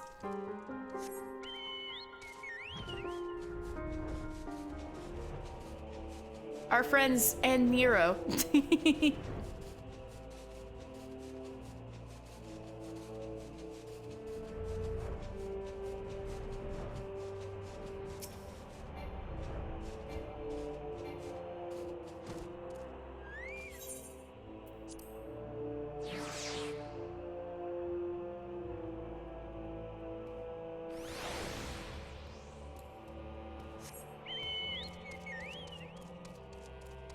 Oh, it looks nice here in the morning.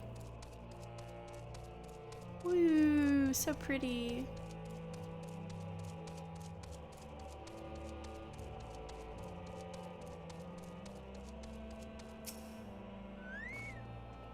Has the chief filled you in on the plan, mister? Opening up that void gate will be a real feat for the Ironworks. But I'm worried about what comes afterwards. I've never heard of anyone going through a rift, let alone coming back. I don't relish the idea of getting stuck there ourselves. Mister, I'll bet you're here to watch us pry open a rift between worlds, eh?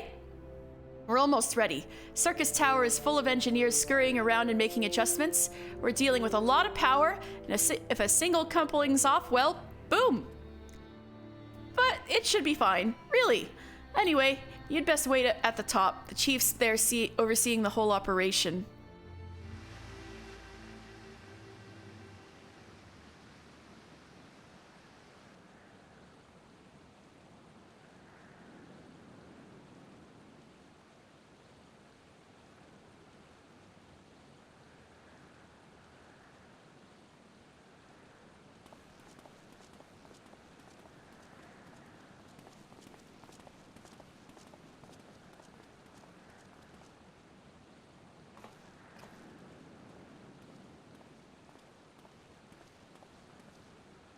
My friends, you've arrived. I'm just waiting for my engineers to give the signal. Then we'll see if we can't open a gateway to another world. Oh my god, G'raha, you're so short. Is there something amiss, G'raha? Ah, Emperor Xande's throne. How the mighty have fallen, eh? Once it stood as a symbol of Alug's art and power. Now it's nothing more than an empty chair.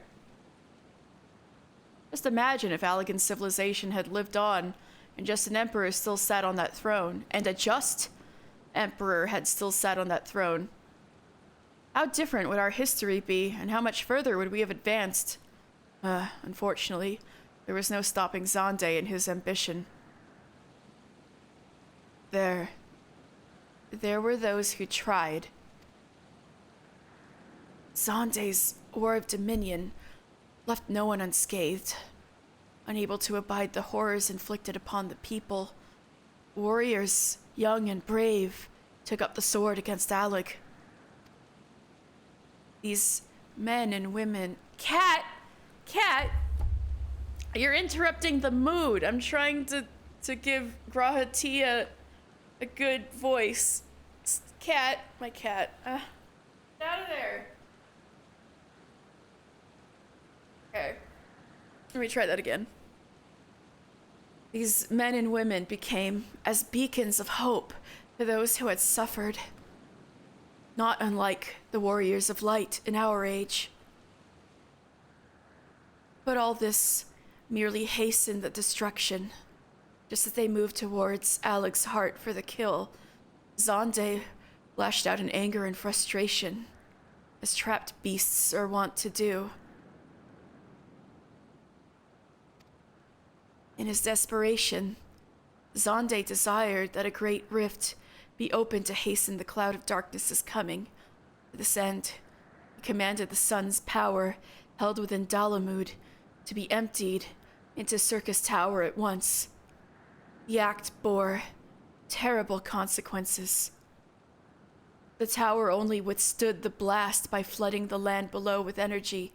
Circus was swallowed by the very earth upon which it stood.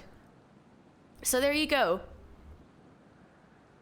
The reason why the entire tower ended up underground was that it had to divert this blast of energy from Dalamud into the earth below it and like obliterated all of the land around it.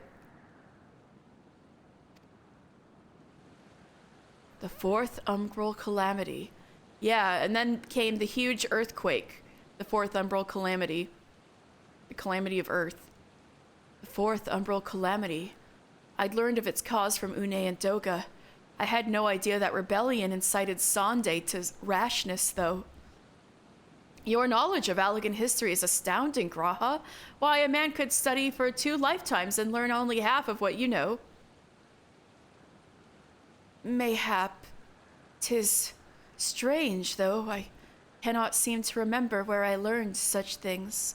Ooh. Well, you were saying you were struggling to remember something. Maybe that was it? Yes? Ah, Biggs, are you ready? Ready and raring to open up that void gate, Chief? We reckon that when the sheep machine's up and running, she'll be able to float 5 airships the size of the Agrius. Holy shit. That's a lot. Agrius is the ginormous airship that's in the middle of the lake that Midgardsormr's corpse is wrapped around. And at the time it was built, it was the largest airship ever built. So give the word and we'll start channeling the energy into the tower. Good, then let's get started. It's the only so opening up a void gate is very difficult, let alone maintaining one. So the only reason they're able to pull this off is because the Crystal Tower just is a source of so much energy. Our preparations are complete. Everyone, step away from the throne.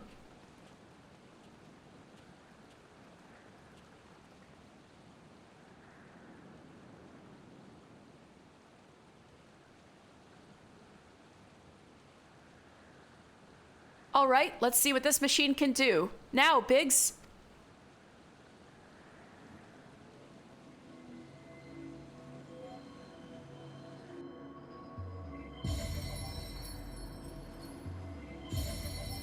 Or more like it's the size of a void gate that's very difficult to maintain and manage. And they want to open a real big one so they can get through at least. All right, it's back. Yep, that's the same void gate. All right, let's go.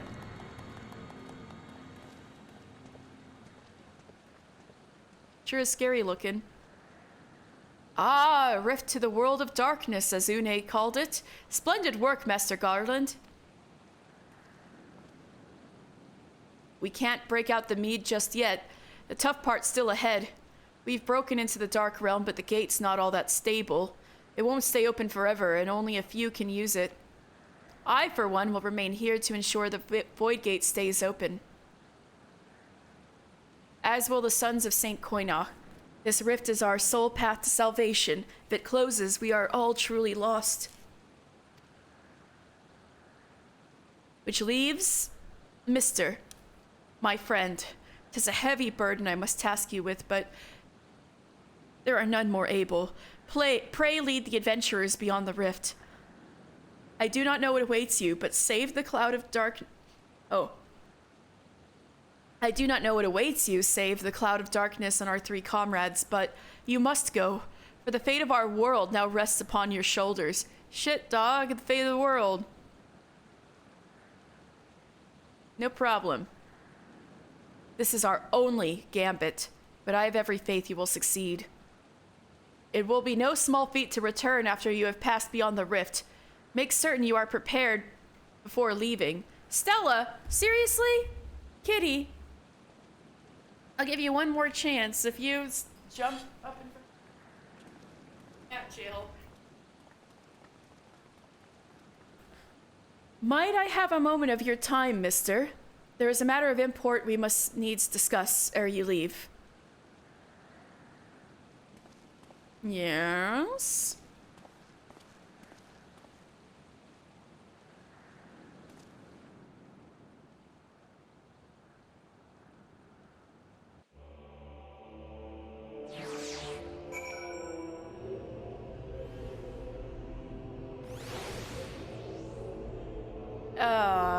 Ooh, Grawha staring at the whole tower. Yes, sir?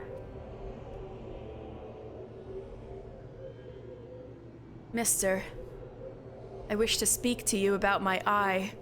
As you are no doubt aware, 'tis a trait seen only amongst Allagan royalty. Long have I pondered why such is my inheritance. The sanguine hue must have some bearing upon my destiny, as much Doka himself admitted. But what? In truth, the more I learn of the Crystal Tower, the less I am myself. Somehow, meeting with those two clones has wrought great change in me. I am consumed with remembering something ancient, but ever so important. And my father's words echo in my mind, the self-same ones his father told him. The truth of our eye rests with Alec. Mayhap what I wish to remember, and these words are related. Mayhap not. But I know I must learn the truth that history hides from me. I would see this journey, our journey, through to the end with mine own two eyes. So I implore you, allow me to join you beyond the rift. I couldn't go to the first two adventures even though I tried so hard. I swear to God, if I can't get through and go with you this time, I don't know what I'll do. I'm cool with it. You have my thanks, my friend. Now let's venture into the world of darkness to save our comrades and our realm.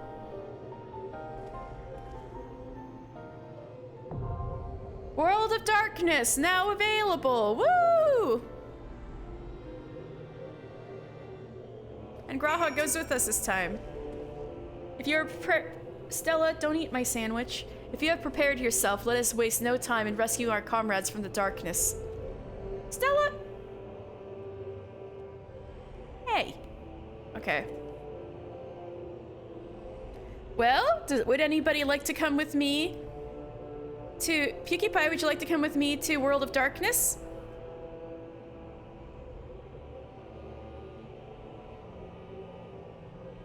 Stella, leave my sandwich alone. That's for me to eat, not you.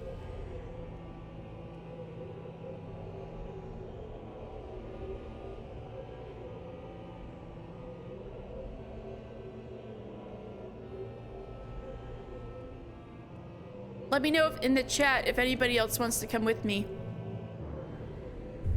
Stella! Not the microphone, please. Alright, she's rubbing the microphone. So I can't see anything on my laptop. I need to... Scamper, okay.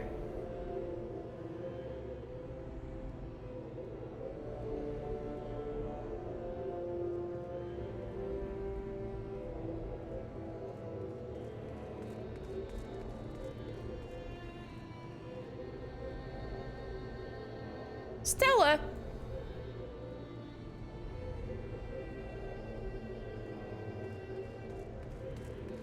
I should probably put her away before I actually get into the dungeon.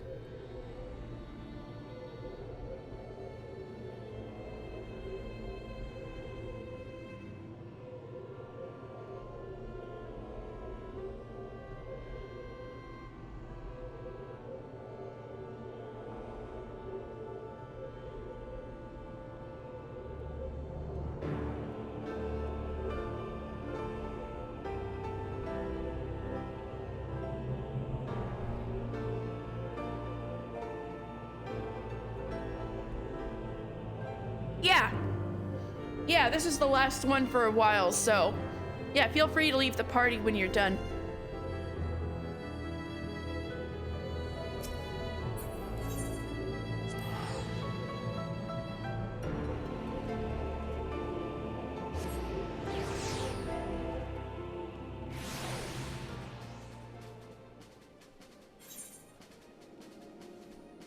Let's see,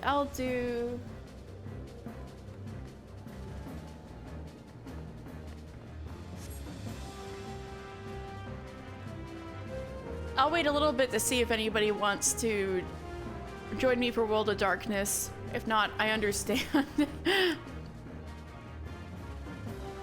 But I'll do the Wandering Minstrel thing for Stella. Don't eat my sandwich. That's my sandwich, not yours. This cat, I swear. All right, let me skip ahead to where I was before.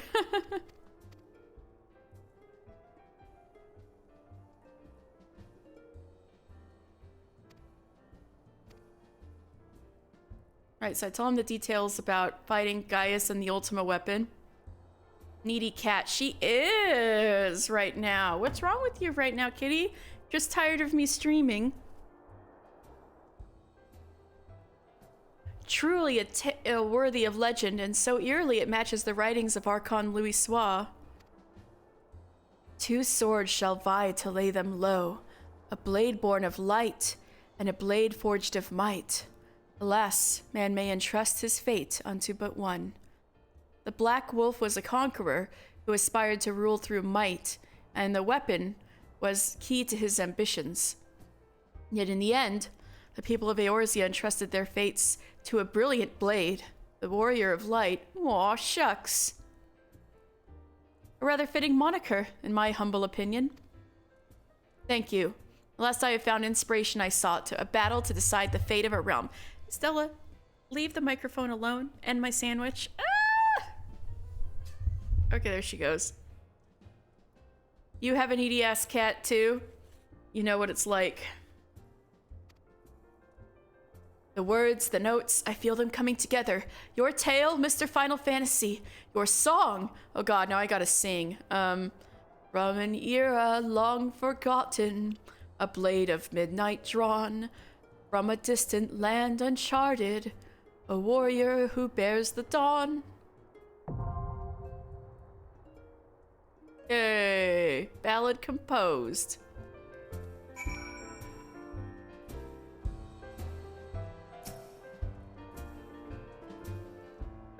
Is this the same as usual? Desire an encore? Very well, be my pleasure. Oh, great. I'm getting the encore for Ultima.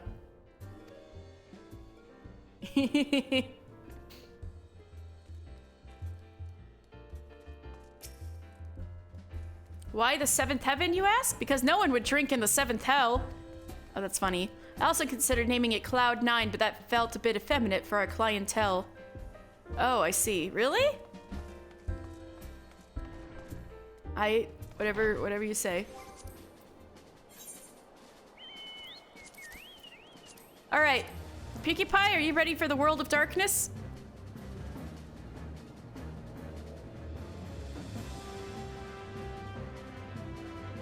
In the twilight of his reign, the first and last Emperor of Allag, Xande, desired power above all else.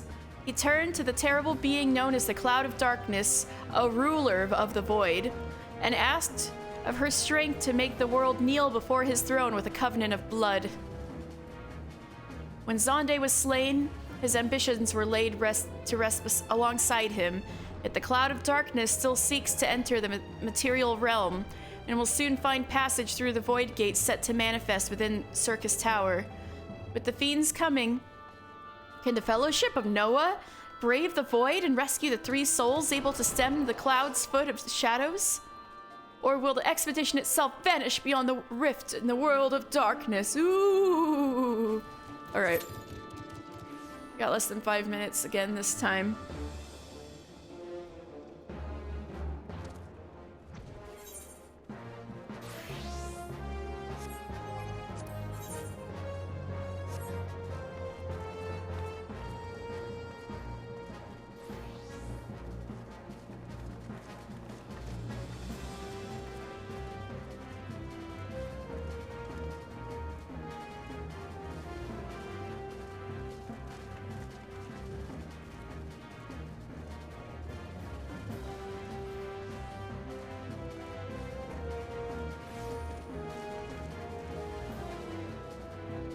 I'll finish my sandwich.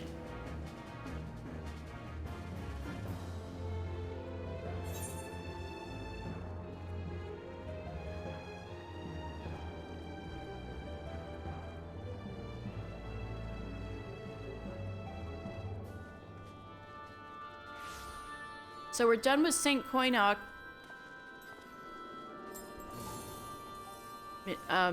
Quests.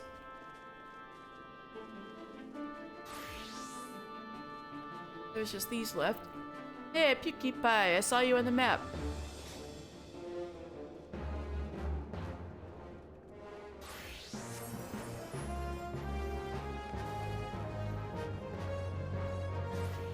Hey, there you are. Nice hat. You always got such nice hats and staves. Fashion icon.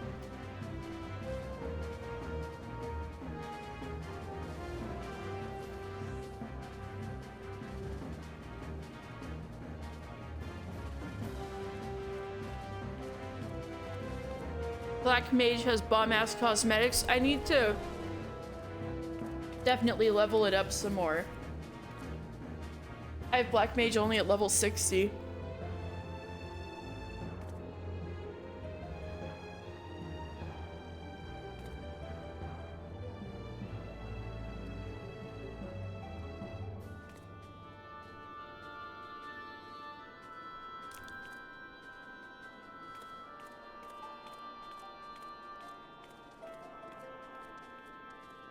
Oh, you get this for reaching 70? Okay. Oh yeah, I think I recognize that hat. I've never seen it dyed before, though.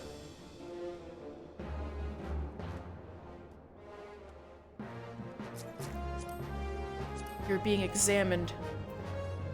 Yeah, what is that staff? Antiquated Vanguard. Oh, so that's a relic weapon. No, not relic. Artifact weapon, too. Aha, I see. Yeah, you've got all this artifact gear going on, but you're dyeing it really well and it looks really good.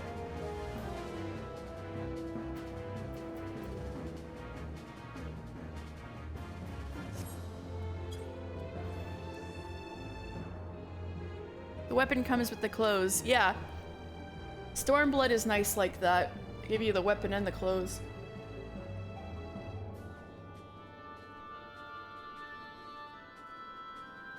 Well, I guess they technically do the same thing from Stormblood onwards, but in Stormblood they just give you the giant ass whatchamacallit, chest with the weapon already in it.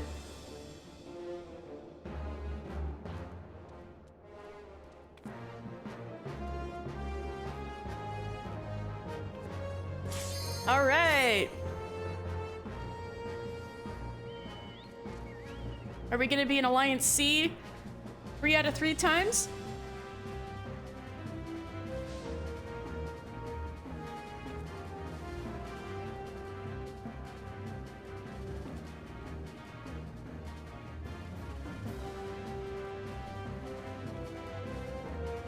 Yeah, I can tell Stormblood introduced a lot of quality of life stuff.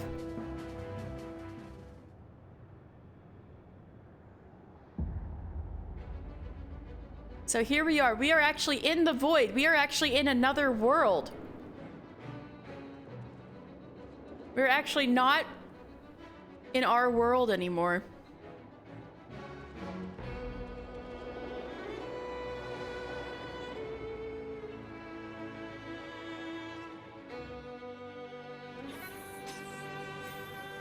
Who's that Godbert looking guy here? Or whatever. It's spooky in here for sure.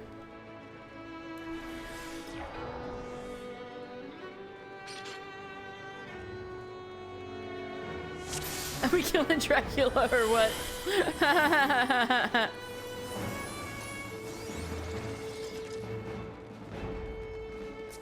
Is Mark looking powerful? Oh yes, this is powerful, Mark. You totally are powerful.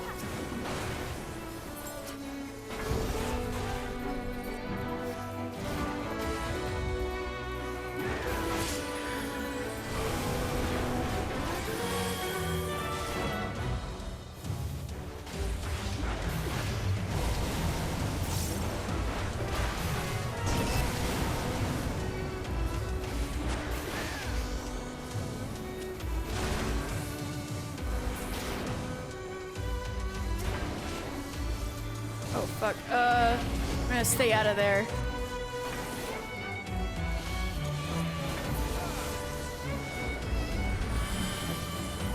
Dilbert!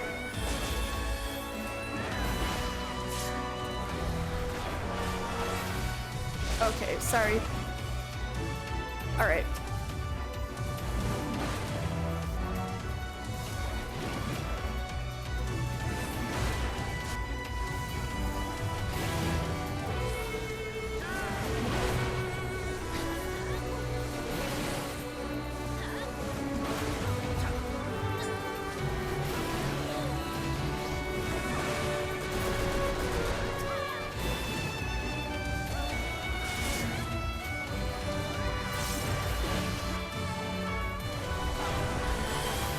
There we go.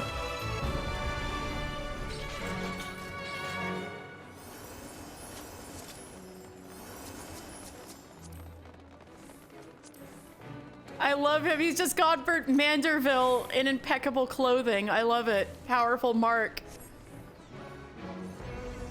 Wait, we still haven't met Godbert Manderville. Oh my god. I spy with my giant eye. Pray for the hunting. I finally know how this guy works. But it used to be that I would be so many... Oh, fuck. Wrong one. Alright, next is white. Next is white. So whatever whatever color you stepped on, PewkiePie, next time that comes up, you want the opposite color. But yeah, it was... Oh, fuck, I need to get out of here. It was so many times before I stopped dying to Angra Mainyu. Oh yeah, we need to get the final hourglasses.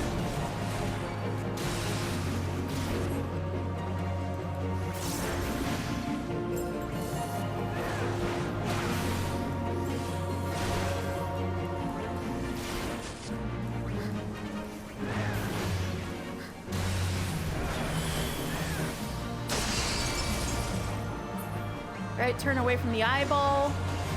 Okay.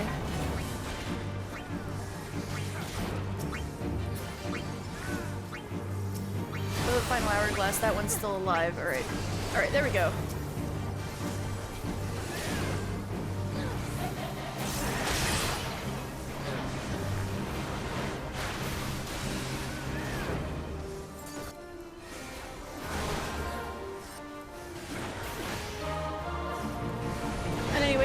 Alright, next white. I have to get over here.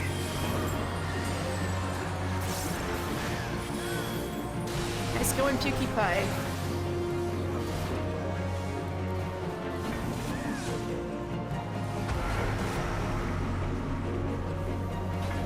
Alright, I don't have Doom. That's good.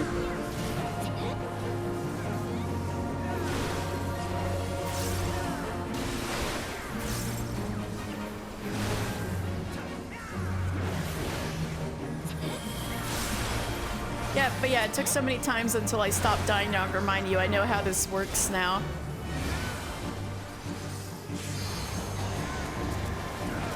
So, PewkiePie, run to a glowy thing as soon as you see it. Run to glowy platform. No!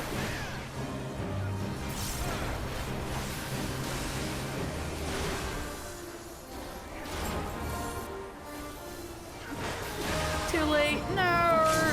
You found Colonel Sanders Kalusha? I need to look.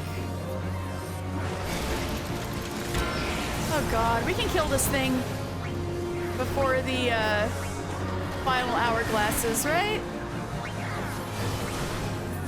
Yeah, there we go. Hey, we are Alliance C. I just realized we were Alliance C all 3 times. That means we're doing chains. I love powerful marks so much. Here we are in the void.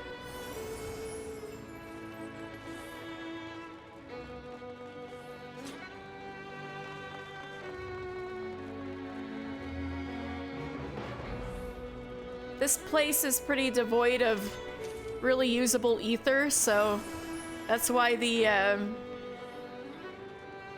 Void Center's so hungry and want to come to our world and eat all the ether.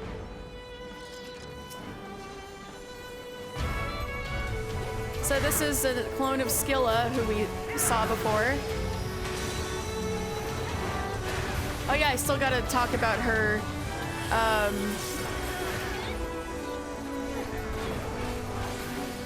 still gotta talk about her stuff, her lore. I will later, after this.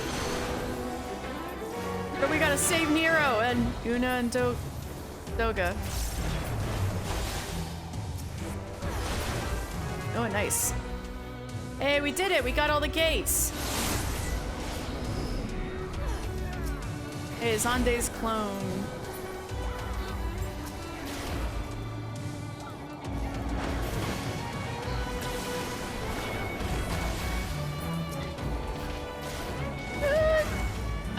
Not quite fast enough.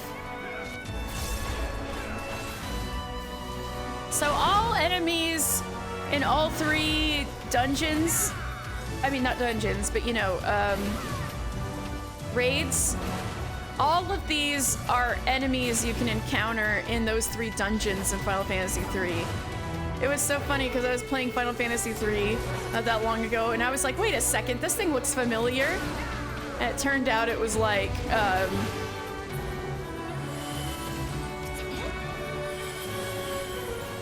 and it turns out it's like something I fought in Crystal Tower, who knows how many times.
Right now we gotta kill all these heads.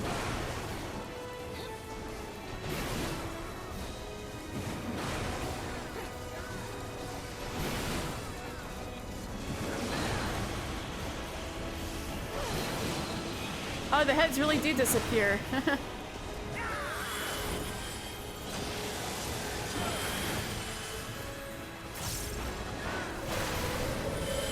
Ah, nuts, it grew more heads.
We got it.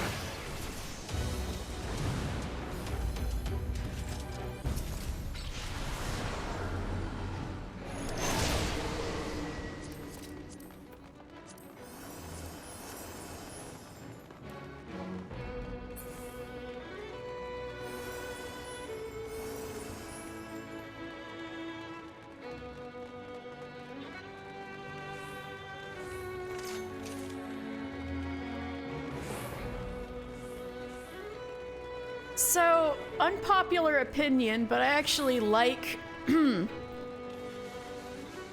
Zatara, no, over here, to the right, to the right, to the right, yeah.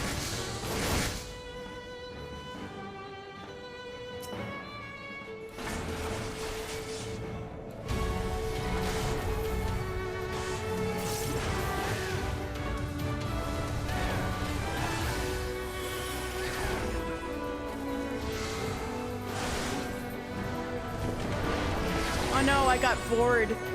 Mr. Final Fantasy got bored. This might be the last stream. Oh, fuck. There we go.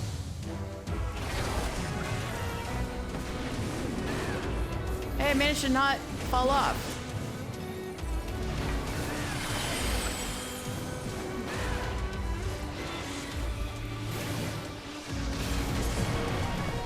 Ow! I got bored again.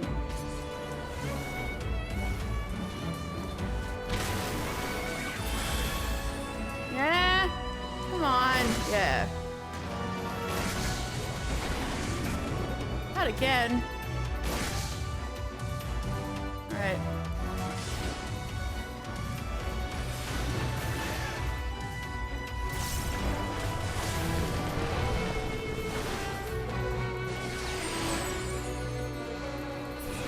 All right.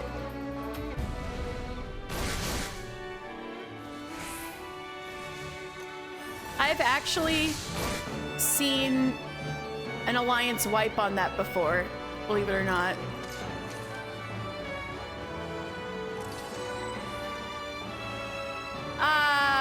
I love Cerberus fight. I've never tanked in it though, but I'm not gonna tank the big boy myself though. I'm too scared.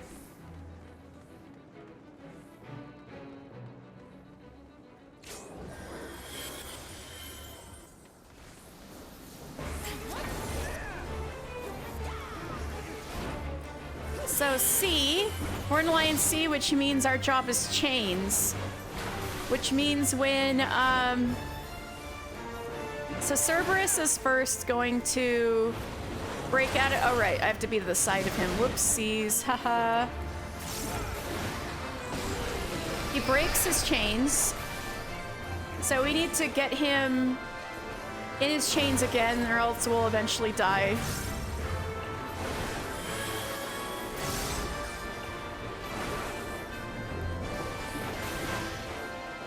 So, Alliance B is gonna get bored by him. He's boring people right now. Yeah. And they're gonna make his tummy hurt. Alliance A needs to take out these wolfsbanes. And then Alliance C, which is us, Pinkie Pie, once he's slumped over in pain from having his tummy ache,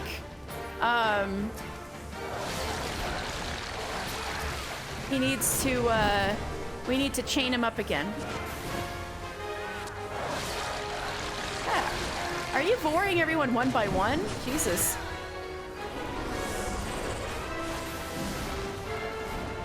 Ooh, I don't want to be in that. What is going on here? Oh fuck, I need to get out of the way of that. So that's Hound out of hell. Are they not killing the wolfsbanes? Alright. Alright, there we go, there we go. So we gotta get the chains. Clyhia's got a chain. I got this chain.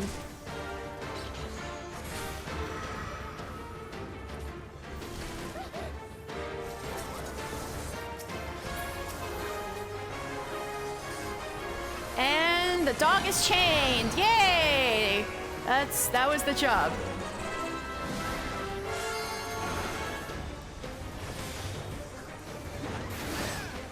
I like this fight a lot.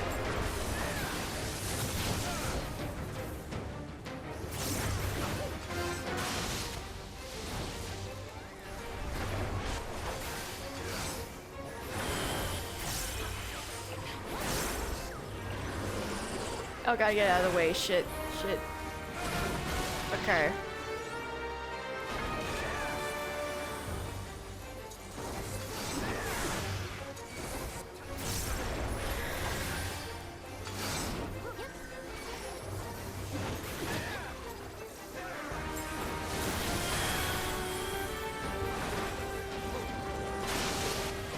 now. I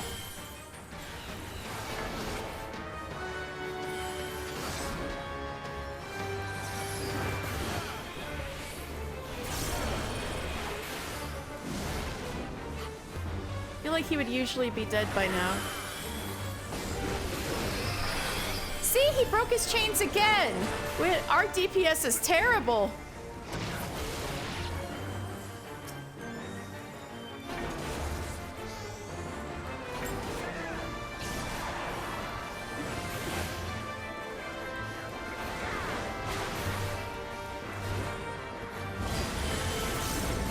Abandonment? The fuck is this? The fuck is that? Ah! Ah! No! No! No! I don't want to get bored. That's not my job. No! No! I don't get bored! No! Get me out of there! No! No! No, that was so bad. No! Thank you, Clahia. Fuck. That's never happened to me before. He's usually dead by now. Yes, limit break, please.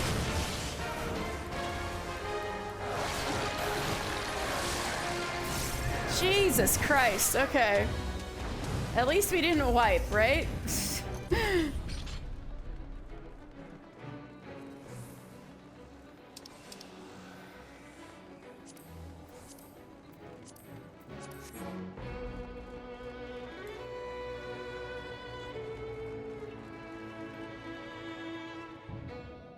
I don't like getting eaten. I like being eaten by the big wolf when it's my job.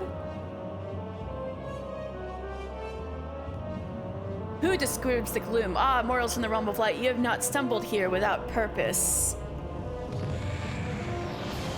I am the cloud of darkness. What I do not smother, I devour. What I cannot devour, I destroy. The covenant is everlasting. All mortals before the flood of darkness, will die.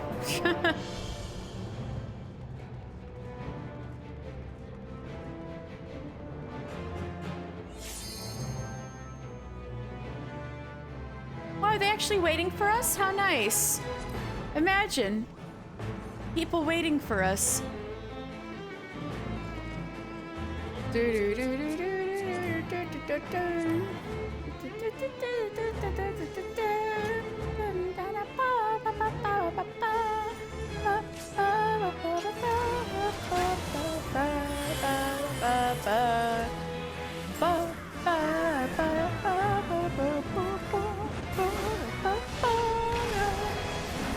So Cloud of Darkness was the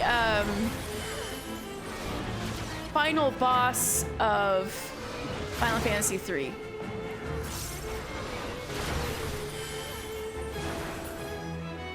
All right, where's she coming up? You gotta run perpendicular from wherever she shows up. Yeah.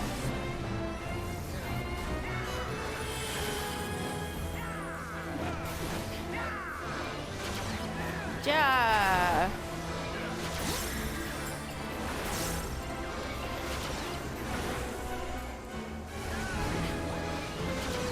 All right, we gotta hit up these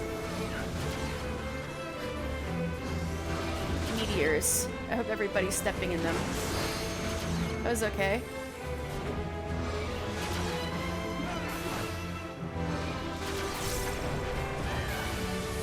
All right, now we gotta get the clouds.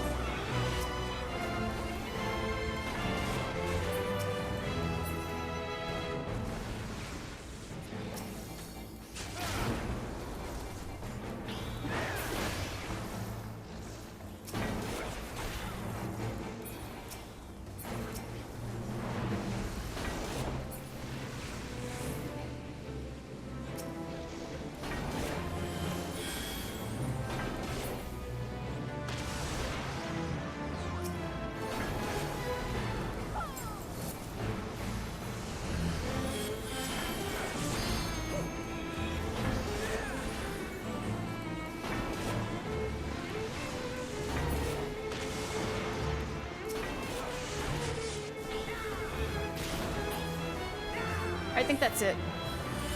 Alright.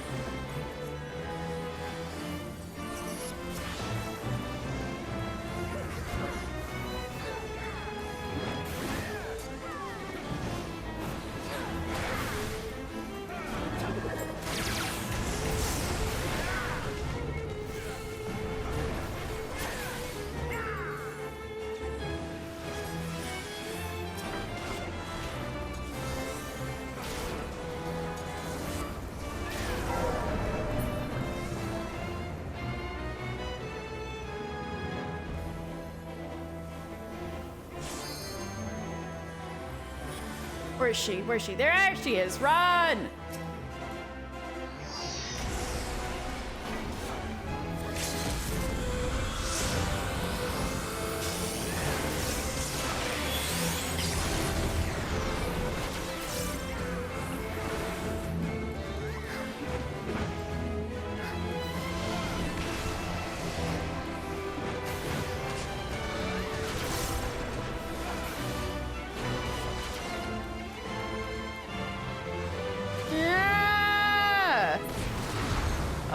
That would have been bad. Okay. We did it!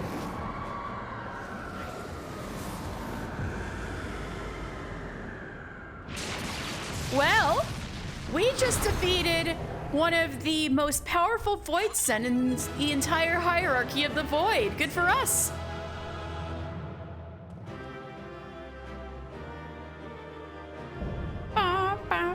World of Darkness complete. Yay! Kiki Pie, thank you so much for your help. I need to comment Powerful Mark for the outfit.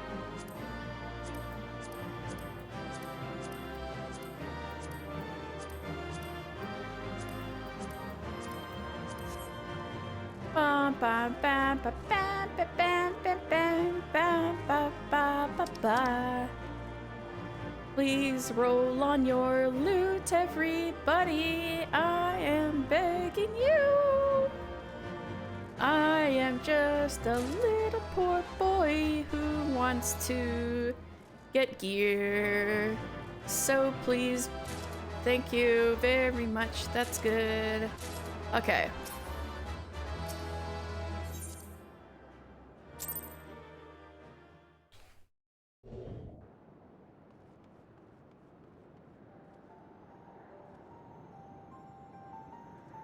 And that's it. The Crystal Tower raids. Where in the seven hells are they? Without them to stem the energy of the tower, our defeat of the cloud aids our cause little. Doga! Une! Can you hear me? Nero!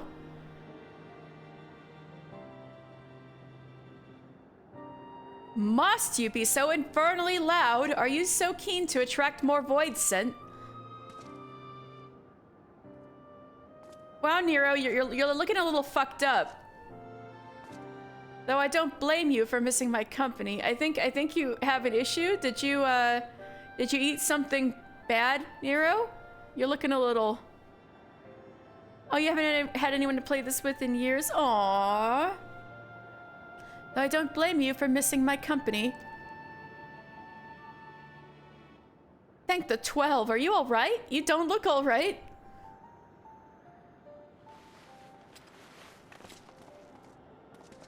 As alright as can be expected. Une has simply passed out.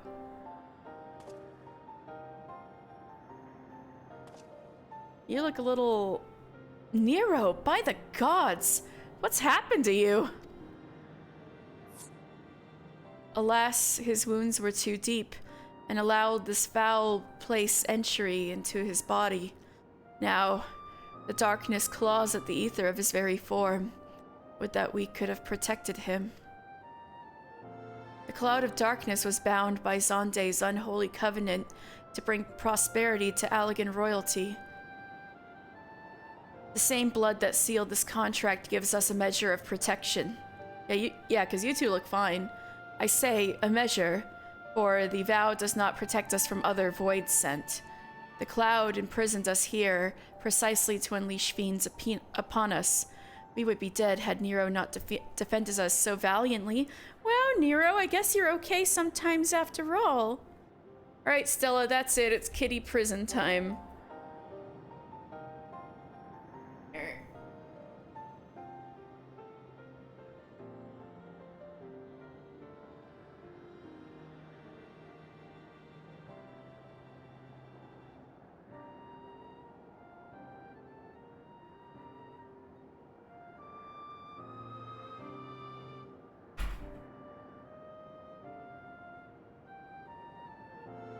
Alright, I'm back.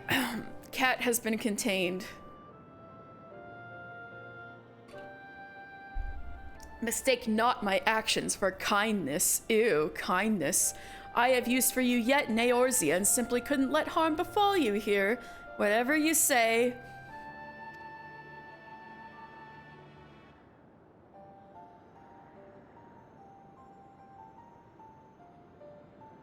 Where? We're in the literal void. Une, you are safe. Our friends have come for us. Have they, then? Perhaps, Doga, there is yet hope we may fulfill our purpose.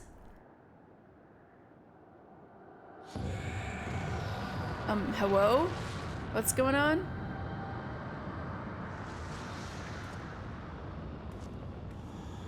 Mortals, you have dared to challenge me and now must feel my wrath.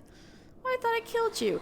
Did you think to destroy me in my realm? Here I am eternal. I will smother your light and entomb your bones amongst my shadows. This is her domain. Are we truly so powerless here? As long as we fight the cloud in this realm, I fear so.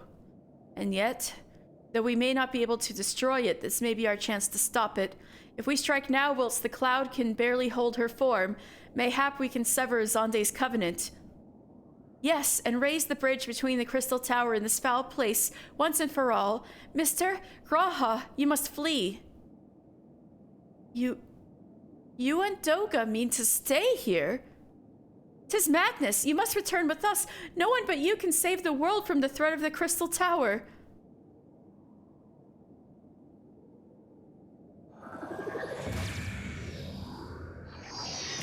Oh, fuck. Oh? Hello?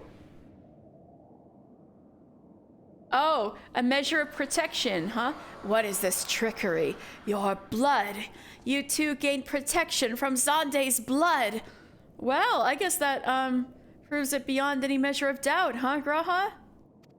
You've got the blood of the Alligans.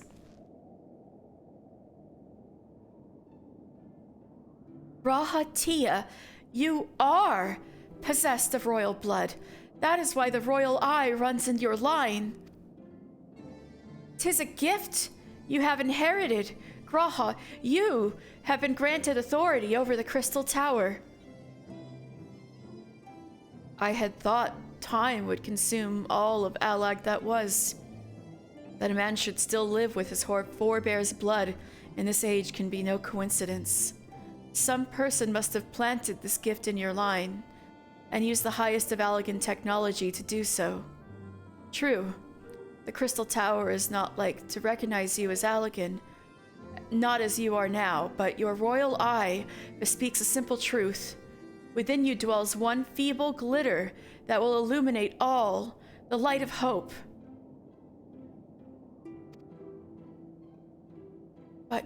But how should I use this light? Pray tell me.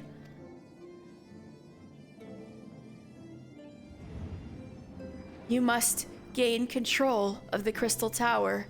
We will share our blood with you, G'raha, though its effects will be but ephemeral. It will bolster the Allagan presence within you. This is our gift to you, that you may fulfill your destiny. All with the royal eye are bound to the fate of Allag. Our part in this journey is to bury Xande's dark ambitions in the past. This was the true Une and Doga's purpose when we have carried into the future. Know that as long as this light of hope survives in you, Our souls will still remain, even if our bodies are lost.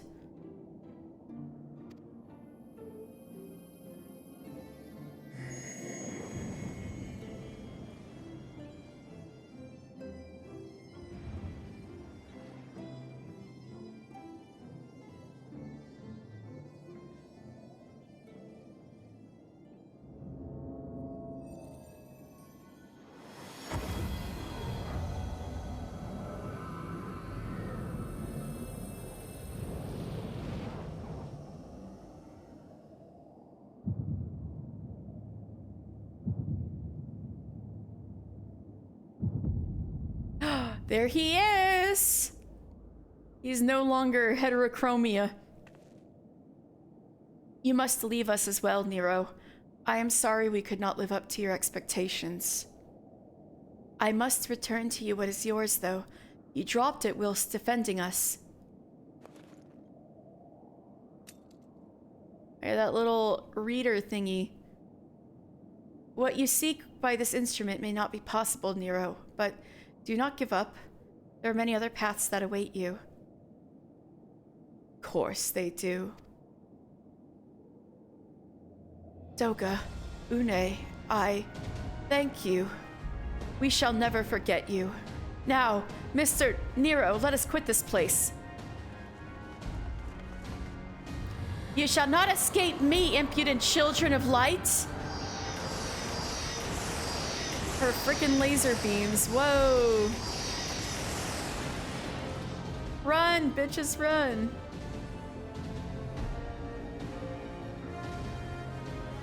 No, you shall not escape us. Here, Xande's blood-stained dreams of glory end.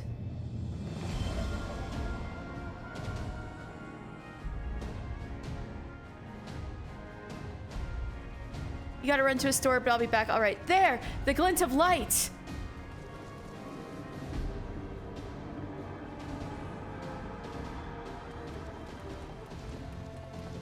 It grows faint. Then the bridge between realms grows fragile by the Covenant's annulment. If that light dies, we are stranded here. Hurry! Nero, walk faster. Nero, no! You must move! Leave me! I don't need you. If I die here, it'll be because I bloody well decided to. I failed to master darkness. I'll not suffer watching a green boy master the tower. Never change, Nero. Do what you will with it, but remember me. But remember me, son of Alec. I am Nero Tolskeva, the man who will yet outdo Alec and Garland. That was what you hoped to. May the Crystal Tower again be a beacon of hope for mankind. Did you remember? Go, damn you!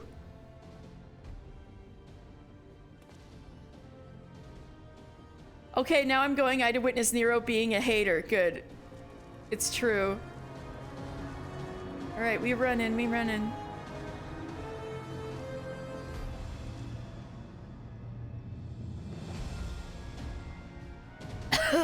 Must move onwards. This is not where I come to rest.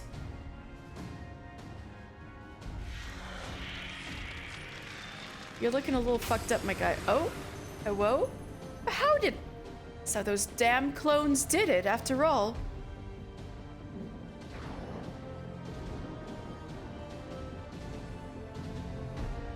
Now, onwards.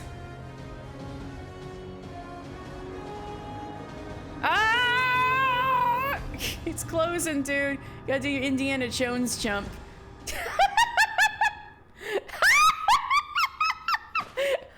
Oh, shit. You owe me, Nero. I forgot about this. Screenshot.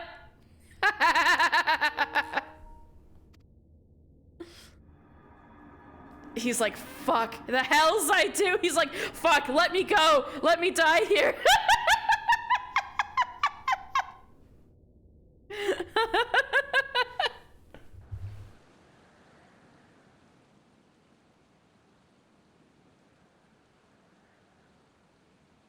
Oh, I forgot. That was so funny. You are returned unharmed, thank the gods. When that void gate started to close, I had never felt so powerless in all my life. We were running about like madmen trying to keep the gate open, and the chief actually went and dived in. But if you're all set...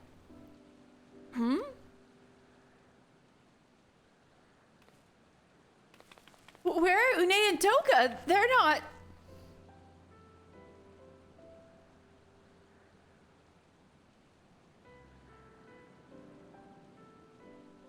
I see. I will miss the two of them dearly, but I'm happy they fulfilled their purpose. We, who live on, must still attend to the Crystal Tower, though we know have no one able to seal it. Yes, we do. That is not true, my friend. Une and Doga have entrusted me with their blood. I can now control the Crystal Tower. Yeah, look at his eyes, man. You got those elegant eyes. G'raha! Yes, I can see it in your eyes. Literally. Good. Then let us put an end to this and seal away the tower. I understand your instinct, Rambruz, but please, give us a moment to rest. I am weary to the bone, and Nero and Mister are both emerged from long battle.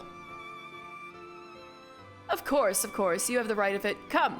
We shall leave this place for a spell and repair to St. Koinok's Find.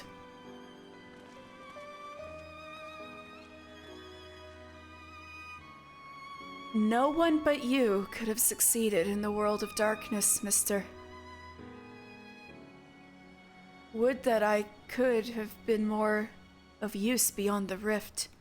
As it stands, I was but a vessel for Doga and Une's blood.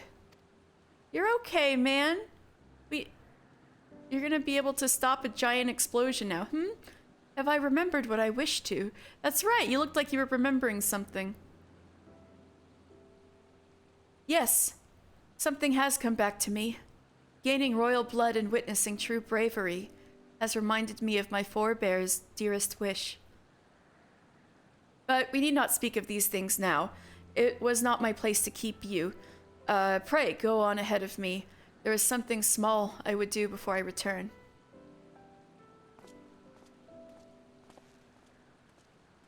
I could not have asked for a better comrade.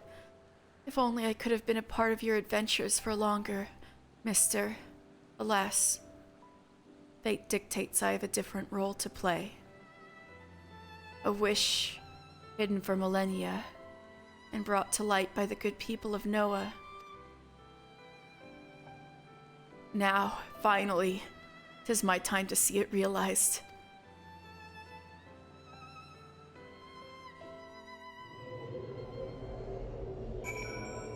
Don't be so emo, G'raha.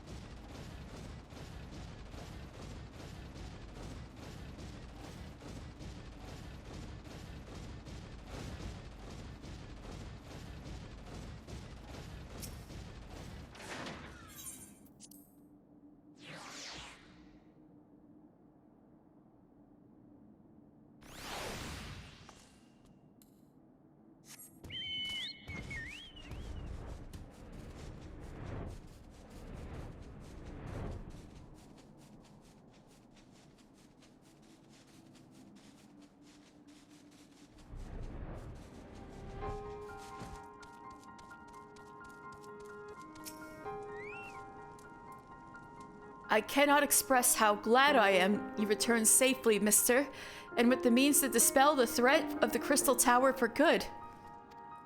Rest, if you will. Then let us free ourselves from the specter of the Allagans.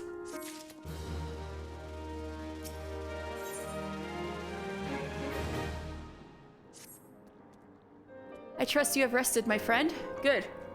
I wish to steal the tower now, but there is something we must do first. Let me summon the others and hear in full what happened beyond the rift.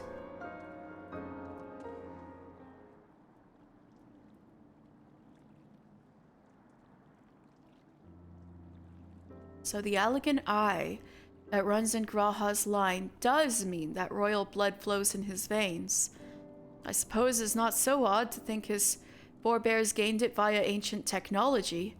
But who imbued his family with the blood, and for what purpose? Mayhap all this was fate, from discovering the tower to G'raha gaining Une and Doga's blood. Has G'raha said anything?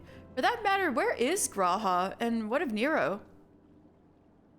I'm not sure about our resident historian, but Nero left the tower with me. Where he's vanished to since, I cannot say. But knowing him as I do, I don't believe he'll scheme against us for the time being, though he is still Nero. His pride was hurt enough, he's gonna withdraw. Mister, you say G'raha stayed behind at the Crystal Tower. I wonder if he even now prepares to seal the place off. Master Rambruce! Master Rambruce! 'Tis G'raha Tia, sir. He came into the Crystal Tower and began ordering researchers out. What? Why would he do such a thing? He's being dramatic. I do not know, sir, but he was quite insistent. He all but bodily forced me out of the gates. I suppose it's possible he told one of the others, but I wasted no time in finding out. I thought it best to hasten here and ask your guidance. Very well. Let us go and speak with these researchers and get to the bottom of this queer business. Master Garland, mister, please come with me. No doubt G'raha means to seal off the Crystal Tower, but it worries me that he did not breathe a word of his plan to us. Yeah, this is weird. I just noticed, Rambruce has the same boots as the, Garland Ironworks uniform for whatever reason.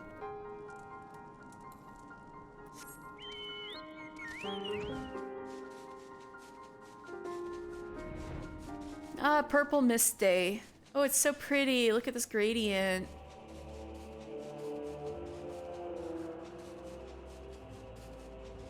Excuse me. G'raha Tia, what is this bullshit? Ah! I fucked up. Let me in. There we go.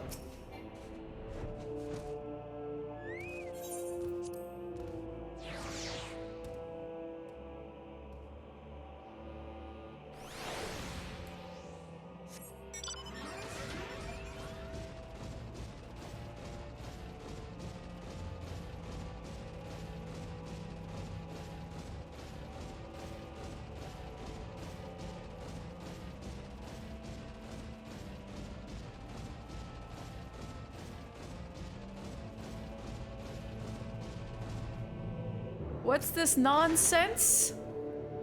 What in the world was G'raha Tia thinking, demanding we leave the tower? No doubt you want to know why. I wish I knew that myself. Of course, he would tell me nothing, but he will be honest with you, sir. I am certain of it. Yeah, I know, he has a crush on me.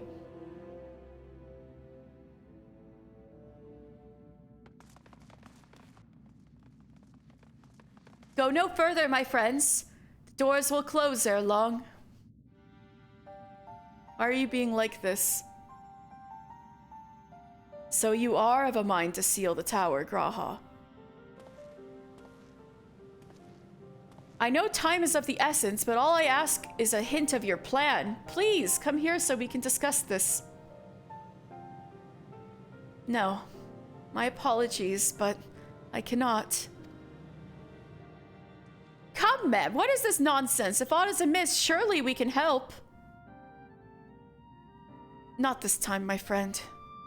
Just as Une and Doga fulfilled their destiny, so too must I fulfill mine. My blood has awakened me to this fact. As my father told me, The truth has always lain with Alec, or rather, 'twas there the wish I must grant was born.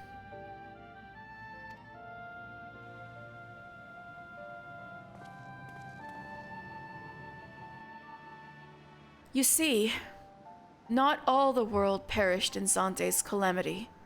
Survivors stood amidst the ruins of Alec, looking to the Crystal Tower, but it was nowhere to be seen. They hoped that its spires would again dominate the land, and prayed that the Crystal Tower would be a beacon of hope to people everywhere. Word of this soon reached the only member of Alec's royalty to outlive the Empire, the Princess Selena, who is also a character in Final Fantasy III. Selena was moved by the people's dearest wish. She used the very best of Alec's technology to give her blood and memories to whom she trusted most. That man was my forebearer.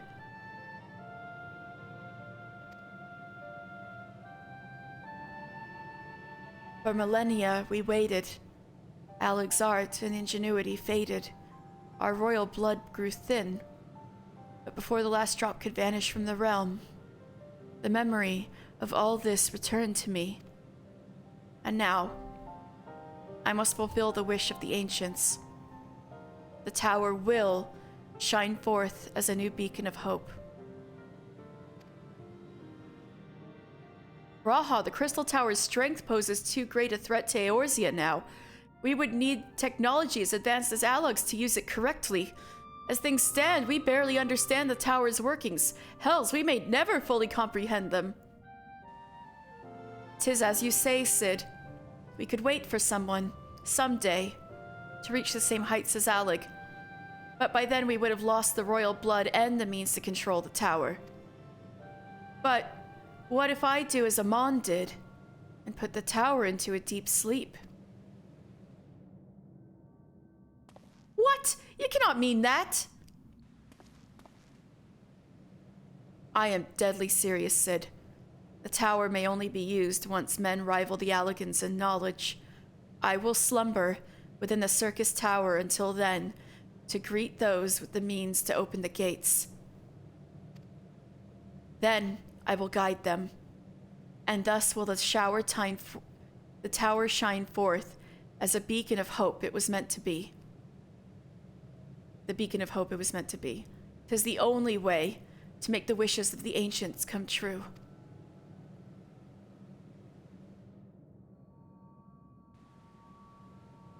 The future is where my destiny awaits. Me looking at the... Me looking into the camera like I'm on The Office. But yours lies outside of these doors. Go. Create a future where hope reigns, and the tragedies of the past are but memories. No one but you can accomplish such things. Nothing we say will make you change your mind, will it? Ooh, Eternal Wind is giving me shivers down my spine.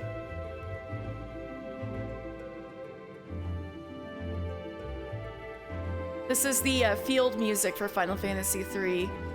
It's famous. Onwards to a brighter future. It won't be easy, of course, but that's exactly why we'll do it.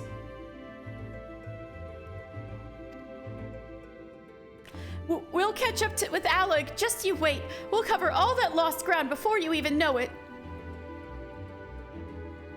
Well said, Wedge. It'll only be a few years before we come knocking, G'raha. Then you're in for a rude awakening. You shall be witness to Noah's accomplishments. Pray, keep alive our successes and forgive us our failures.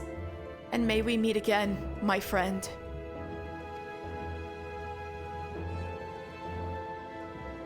The 12 keep you till then, Rambruce. I look forward to learning of your exploits. And you, Mister, I know history will remember you. No doubt your heroism will be the star by which I chart my course when I awake. Well, now I must rest. Recalling so much has put me in the mood for sleep. Farewell, my friends. I eagerly await a future born of your courage and the ancient's wish.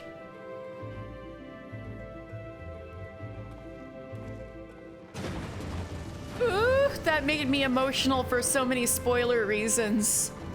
There he is. He's turning our back to us and he's gone.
The Crystal Tower slumbers again, then.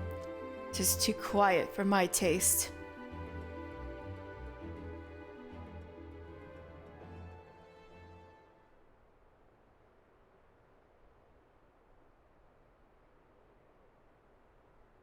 Goodbye, Cid.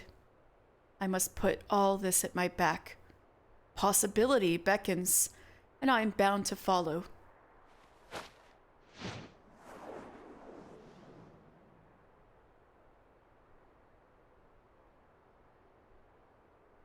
A new dawn has come for me. There were so many theories about him throwing his device down there. This frequency it put off in particular. People were analyzing and stuff. Actually, no, it actually does say something, doesn't it? I have to look that up.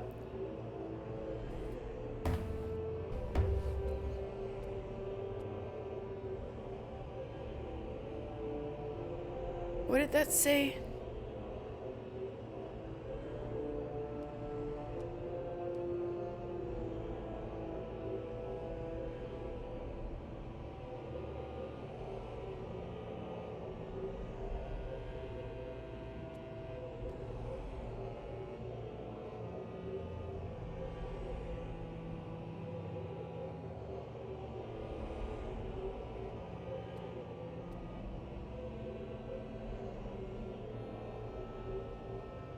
Yeah, I'm opening up the Reddit post where people deciphered that transmission that Nero's device put out at the very end there.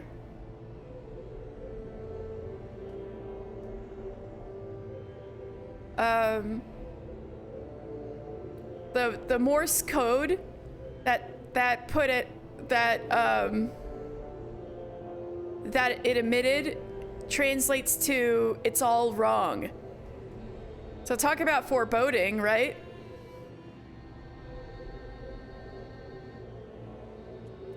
Yeah, so the Morse code at the very end there is "it's all wrong."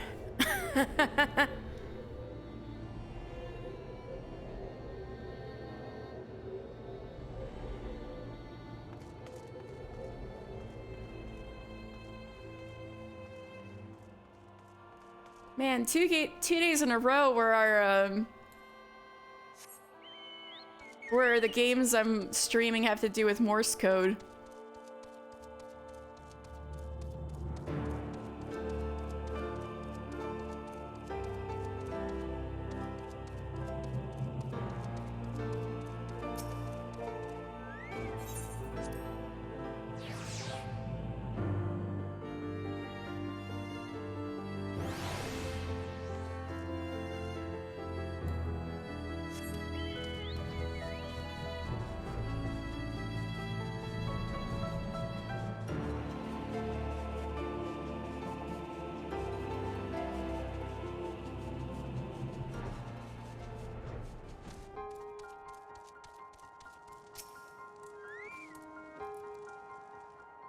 You have just missed Sid, mister. There is much that needs his attention if he is to fulfill Graha's wishes, it seems. But this is not the end of Noah. No matter how lonely St. Koinok's find has become for our friend's departure, we must all walk in different directions now. Remember that we labor for a brighter future, lit by Graha's beacon. Sealing the Crystal Tower was but the first step. Farewell, my friend. May our paths cross again. Yay! You have completed the Crystal Tower quest series. Oh. Trade items obtained by... Oh. I forgot how that worked, but I'll start it up.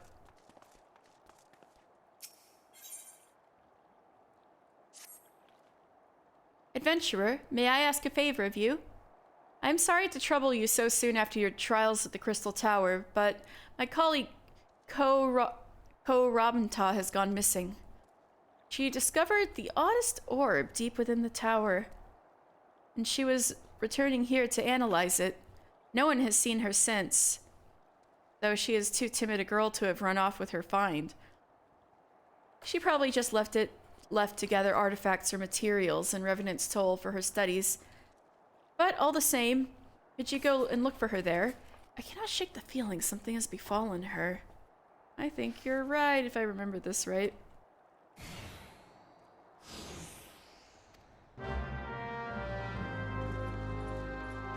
Anyway, it's lore time, ladies and gentlemen. You want to sit tight and hear some lore? Greetings, my friend. I have the complete records of Noah's investigation of the Crystal Tower. I shall be happy to produce them should you wish to recount our journey together. So we stopped with Phlegethon last time. Let's get the Noah report for Une and Doga. So these were penned by Grahatia. Ah yes, our noble comrades Une and Doga. Let us recount the events surrounding their appearance. Having secured a path through the labyrinth of the ancients, the Fellowship of Noah next sought to explore Circus Tower. However, their progress was frustrated by the most mundane of security measures, a gate that refused to open. Impervious to all damage, the imposing gate was sealed by a mechanism whose workings confounded even the Fellowship's brightest minds. As they struggled in vain to solve the puzzle, two mysterious strangers, a man and a woman richly garbed in Allegan fashion, arrived to offer their aid. Doga and Une were their names, and they later revealed themselves to be clones, identical copies of people created thousands of years ago as part of an experiment to resurrect Zonde, the founding father of the Allegan Empire. The individuals from which they derived their existence were of Zonde's lineage. Likewise named Doga and Une, the pair were said to share myriad distinct traits with their revered forebear. Among these traits were the eyes of Sanguine, known as the Royal Eye. In addition to being royalty, they were skilled mages in their own right. Doga could wield powerful spells both extant and lost, while Une possessed the rare ability to manipulate dreams. Oh, that's also a Final Fantasy III thing. You have to actually wake up Une from her dream in her little cave where she lives. When Emperor Zonde returned from the grave, they initially supported his second ascension. However, it soon came to light that the Emperor was consorting with darkness. Fearing what might befall the world, they sought to put an end to his madness. In the event that they should fail, they left the key by which future generations may carry on their mission. That key is none other than the two clones who came to Noah, in whom they imbued their will. By virtue of the royal blood that courses through their veins, they were able to open the gate that had barred the Fellowship's entry into Circus Tower. Circus Tower. You wish to learn more about Circus Tower? Very well, let us review such data as we have on hand. The Crystal Tower is comprised of a multitude of spires. Rising high above them all is Circus Tower, the heart of the majestic structure. It must be noted that the name Crystal Tower originated as a sobriquet. Ordinary Alligans coined the term, which over time came to refer to the collective structure. Although the tower is referenced in various ancient scriptures, up until the end of the Sixth Astral Era, the scholarly community largely doubted its existence. Aside from Professor Eric, who's Eric? We're gonna meet him. When I finish actually, we could meet him soon, but I kind of wanted to start all the job quests together. So I kind of want to finish all the class quests first. And then we'll meet Professor Eric. Aside from Professor Eric, it had scant few proponents. How is it possible that such a colossal structure could be kept hidden from mankind and for so long? The answer was to be found amidst the ruins of the Fourth Umbral Calamity, which took the form of a great earthquake. During the final years of the Allagan Empire, the lesser moon Dalamud harvested the sun's energy, which it then transferred to Circus Tower below. However, that energy proved too much for the tower to contain. It escaped into the land, causing the earth to collapse into itself. In mere moments, the Allagan Empire was laid to waste. Yet even as the Crystal Tower was sinking, Emperor Zonde's most trusted aide, the technologist Amon, invoked powerful magics and halted the flow of time within the structure. Shit, I just realized something. But it's a big spoiler, and I don't know if anybody is even listening in who's gotten that far. Oh, shit. The tower and its denizens fell into a deep slumber. 3 eras later, when Dalamud began its descent, the Crystal Tower stirred to wakefulness. Shortly thereafter, the cataclysmic arrival of the Seventh Umbral Era saw the tower returned to the surface. The Fellowship of Noah ventured into the Crystal Tower, its first visitors in millennia. Awaiting them at the apex was Emperor Zonde, the legendary founder of the Allagan Empire, who had awakened alongside his minions. And then the man himself, Emperor Zonde. Let us turn the pages which speak of Emperor Zonde. Oh, that was Rambruce who said that. No account of Allagan history may be considered complete without mention of its founding father and first emperor, Zonde. Ancient records that have survived paint the man as a great ruler. By his hand, the Allagan Empire was born, and for more than 1,000 years it flourished. However, the empire's star eventually began to wane. The self-same prosperity that made the Allagans great gave rise to decadence. The citizens grew content in their complacency, and technological advance ground to a halt. In a matter of generations, the civilization became a pale shadow of its former self. Lamenting the pitiful state of affairs, the technologist Amon sought to restore Allig to greatness via an unprecedented method, the resurrection of Emperor Zonde. Amon exhumed Zonde's body from his tomb, situated in what is now known as Mordona, and proceeded to conduct numerous experiments. With equal parts perseverance and ingenuity, he succeeded in bringing the Emperor back to life. So began Emperor Zonde's second reign, 1,000 years removed from his first. Through masterful leadership, he swiftly brought his ailing empire back to the path of greatness. Even the southern land of Mericidia, which had long defied Allig, was finally brought to heel. Zonde was a great emperor, it cannot be denied, and ancient records rightly speak of him in reverent tones. However, those self-same records are silent on the subject of the man's inner workings.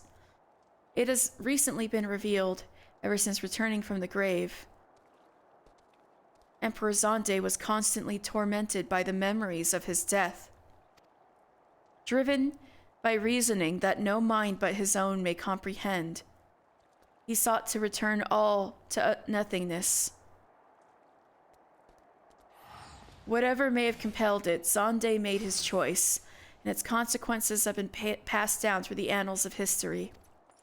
A lust for power, which grew into a desire for nihility. Such was the dark seed that brought about the Fourth Umbral Calamity. By Xande's hand, the Allagan Empire was built, and by his own hand, it was destroyed.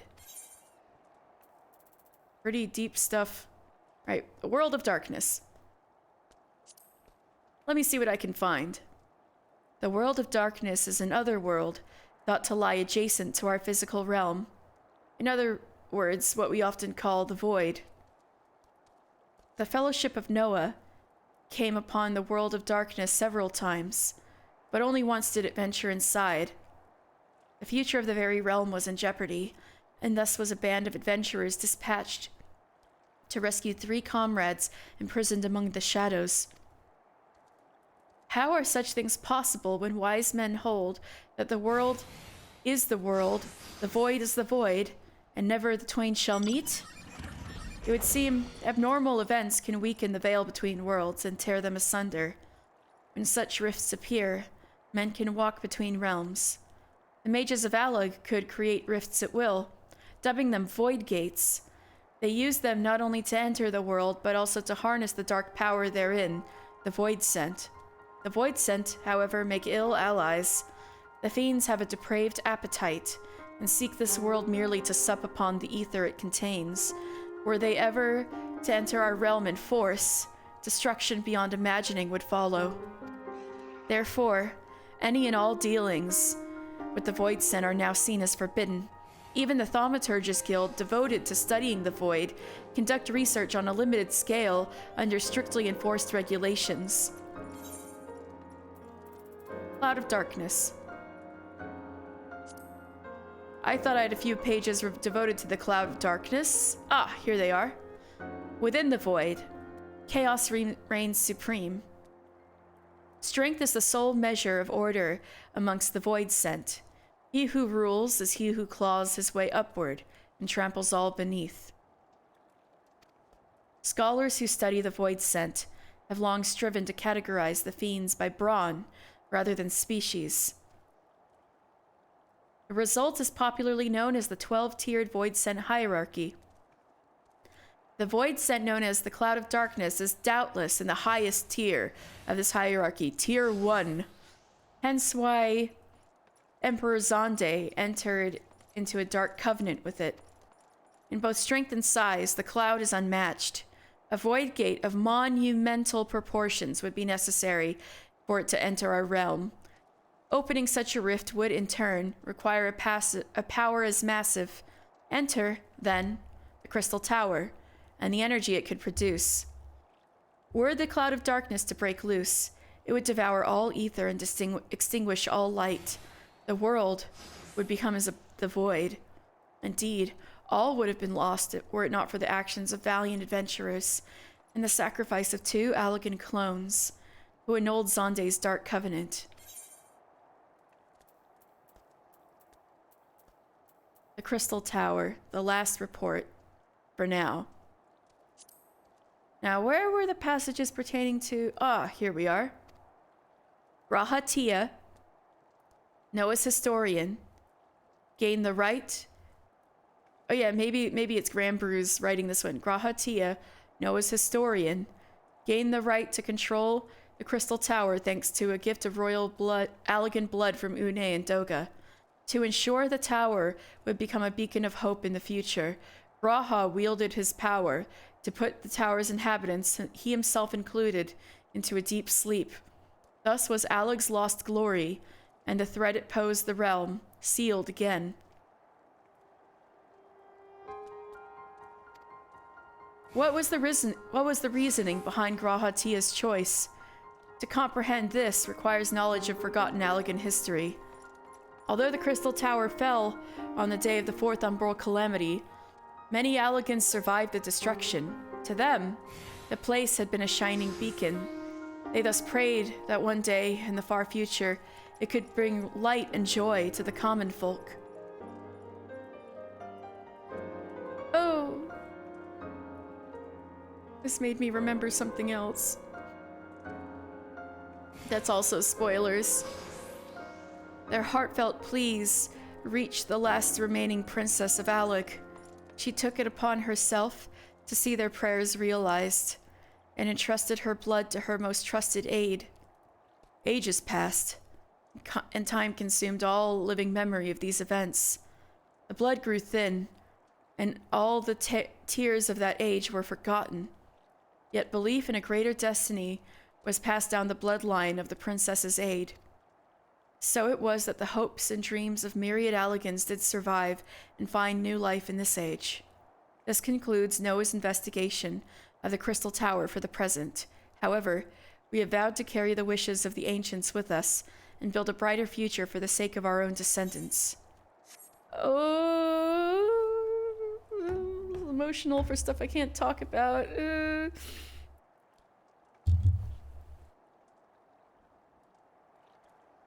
All right, let me open up the big old encyclopedia and see if there's any more tidbits I can add that weren't in those NOAA reports. I'm gonna go back to the history section first. Yeah, here we go. So, the Allegan Empire's era was the third astral era. Before that was the second astral era, which ended with the Calamity of Fire.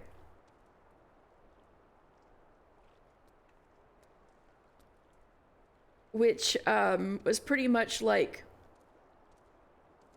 severe global warming.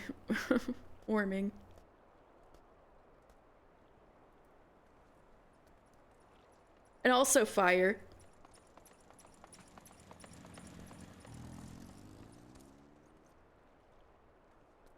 Yeah, there was a huge holy war against different religions from the second astral era, which was really religious, and then towns were burned, people died in the thousands. With no one to tend the fields at home, crops withered, leaving those few who had not marched to war to starvation. The coffers of the victors swelled with the spoils taken from their enemies, but there was nowhere to spend this newly acquired wealth. The road to rebuilding would be a long one, but the people were convinced they maintained their faith. They would rise as they had done once more. By this time, however, the gods had grown weary with mankind, the hubris displayed by the church enough to convince the heavens that the people of Eorzea must once again be humbled. In the following moons, the sun grew large, parching the earth and sapping the life from all creation, be it plant or animal. So, verdant fields and lush forests were reduced to dust-choked wastelands. And so there was a lot of famine and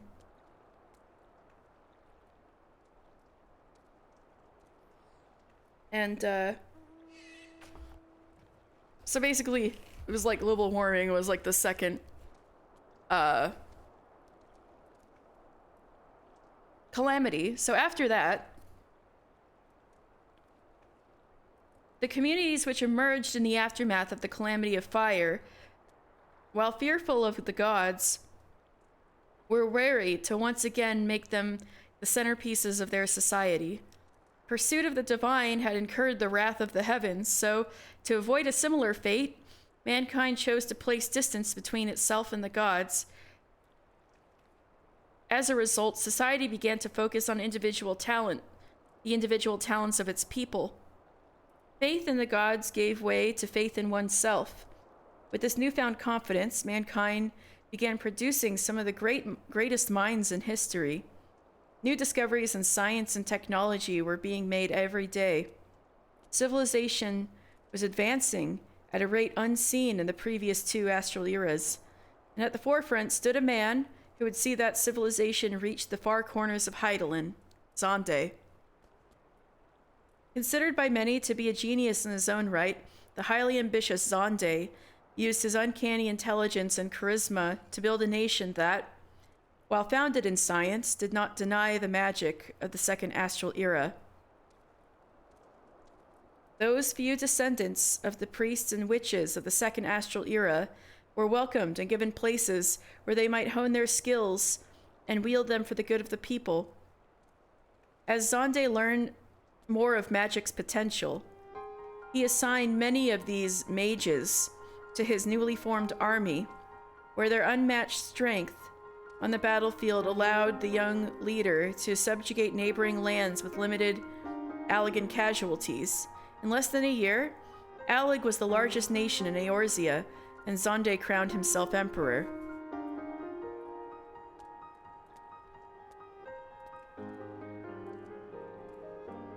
It goes without saying that the Allagan Empire would never have survived, let alone expanded and thrived, had it not been for the might of Xande's hand-picked mage cadres.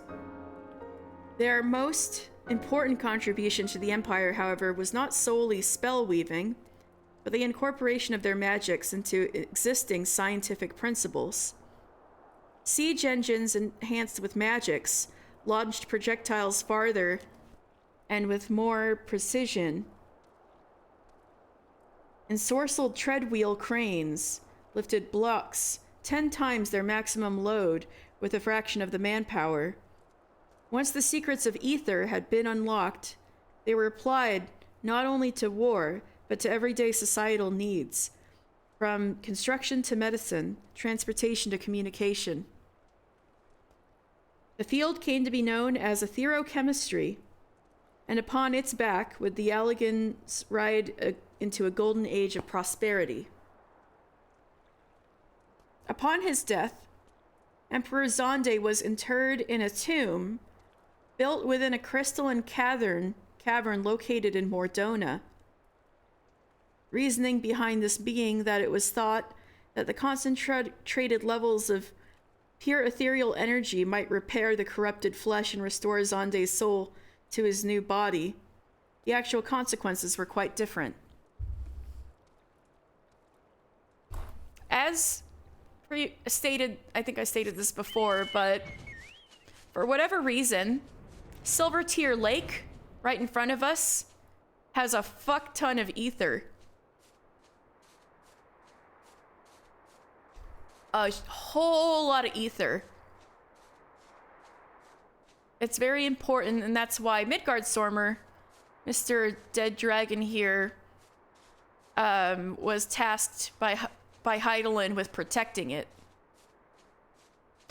And so because of like the massive amounts of ether around here, that's why Xande was buried close by here, in order with the hopes that ether would repair him and he could come back. He did come back, but we're gonna get to that.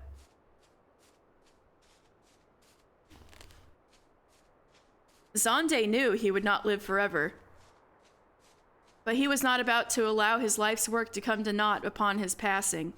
So he carefully groomed his offspring to carry on his legacy. As a result, in the years subsequent to the first emperor's death, the direct descendants of Xande fostered the growth of the empire by dispatching its armies to the far corners of Ilsabard and Othard. Maybe I should say Othard. Anyway. While there was resistance, the empire made short work of all those who stood before it, and in time there was not a city in the 3 great continents where the imperial standard did not hang. With no more enemies to fight, peace prevailed, and the people thrived. The focus of the empire now shifted from expanding its borders to bettering the lives of those who lived within them. One such undertaking involved the construction of a massive array of spires at Silvertear Falls, the area we are currently in, designed to gather the very rays of the sun and deliver that energy to the homes and manufactories of the empire. With the completion of Circus Tower, where is it? There we go. Circus Tower over here.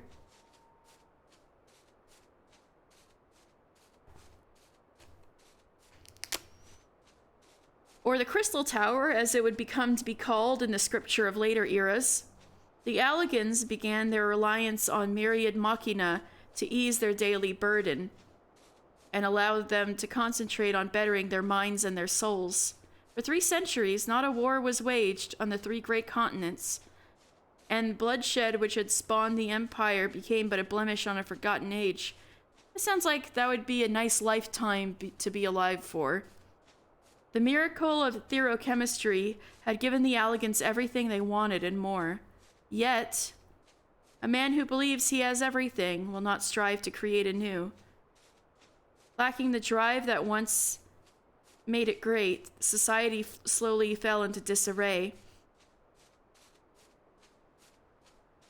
The people had grown complacent, abandoning learning and drowning themselves in leisure, relegating any and all work to machina. Birth rates plummeted, while suicide became increasingly common. Leaders grew corrupt and complacent, leading to isolated uprisings in the worst of cases.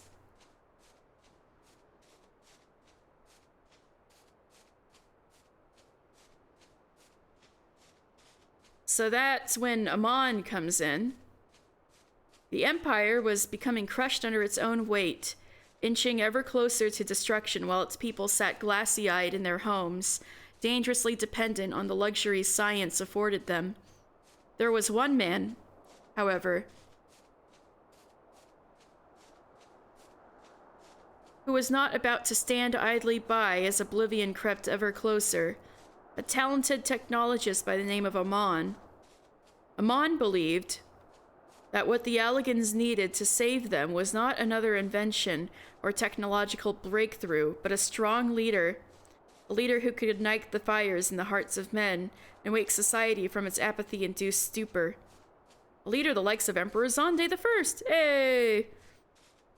Instead, however, of waiting until another individual with the qualities of Zonde appeared, Amon believed better success would be made if a more direct approach, the resurrecting Zonde himself, his goddamn hundreds-year-old corpse.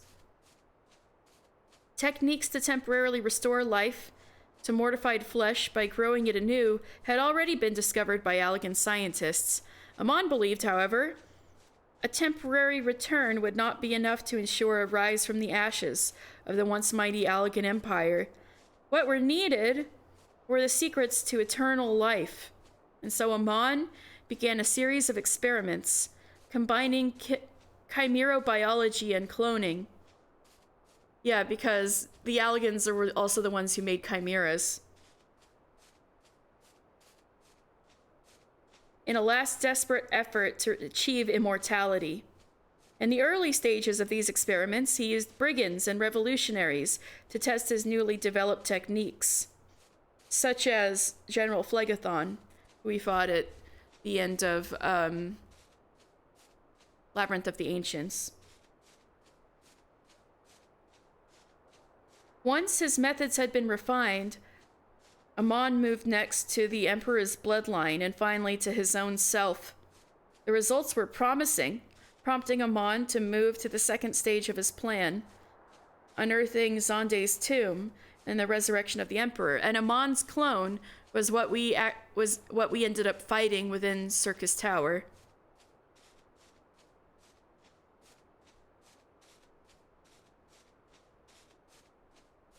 Utilizing the solar energies collected in the Crystal Tower combined with his newly perfected vivification techniques, Amon achieved the impossible.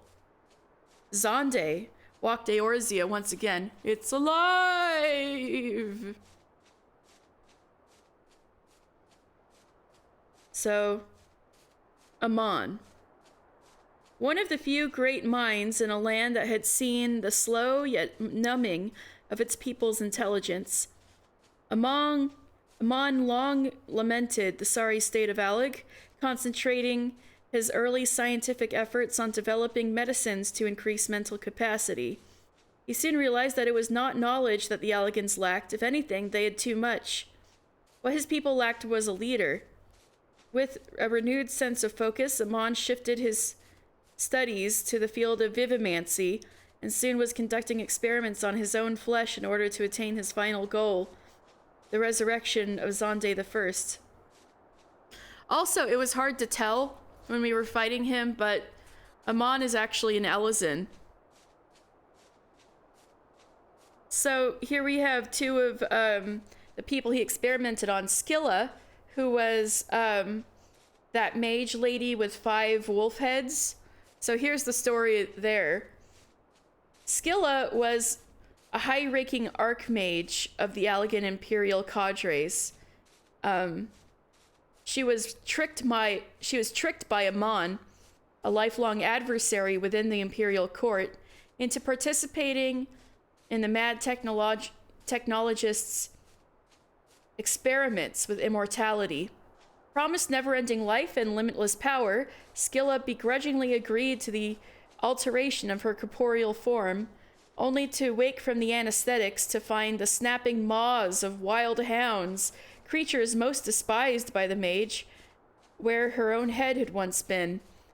So literally, she and Amon hated each other, and he was like, hey, how about you, I'm studying how to have eternal life, why don't you submit to my experiments? She was like, okay, fine. And then he literally replaced her head with 5 heads of her least favorite animal. Like, Amon, Jesus. And then Glacia Labolis, who is the one who had all the clockwork rites and stuff around him. He was one of Amon's few voluntary subjects. Glacia Labolis, commander of the Imperial Honor Guard, was fiercely loyal to the Empire, enjoying himself by personally tracking down and mercilessly crushing any and all seeds of rebellion. The experiments were successful in granting the commander immortality, ensuring eternal service under the great Emperor Zonde. However, side effects saw his already dark mind further fevered. So it was a little fucked up.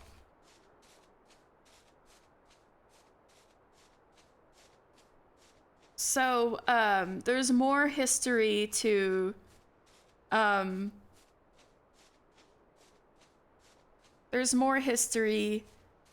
that will become more relevant later on. So for now, the short version is, yeah, once Zonde was resurrected, he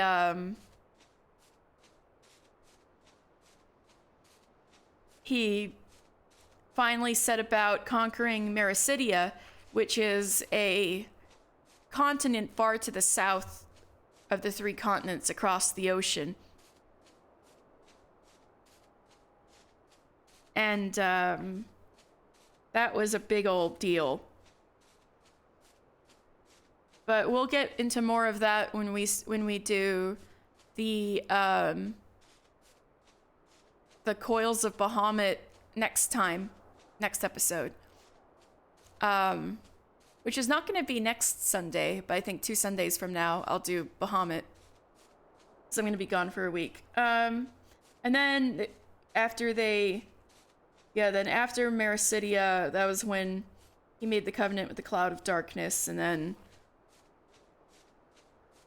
that led to the construction of Dalamud, was all around that time, and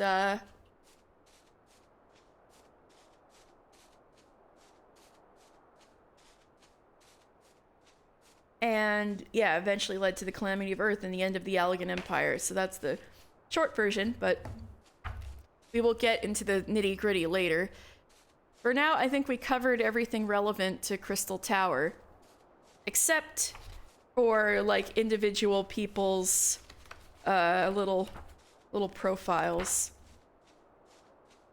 Like our boy Grahatia has one.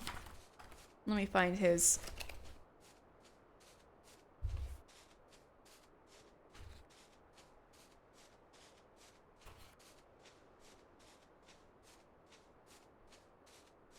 All right, let's see. Here we go. So there's a little page on Noah. Let's see if I can find something that's not just reiterating what we already found out today. So Noah consisted of members from the Sons of St. Coinoc, the Students of Baldessian, and the Garland Ironworks. And me, the Warrior of Light. The Fellowship of Noah was formed with the sole purpose of exploring the Crystal Tower complex. And Noah was a name chosen for a vaunted Archmagus of Alec, but Grahatia was cheeky and made it into an acronym for Nominated Observers of Artifacts Historical.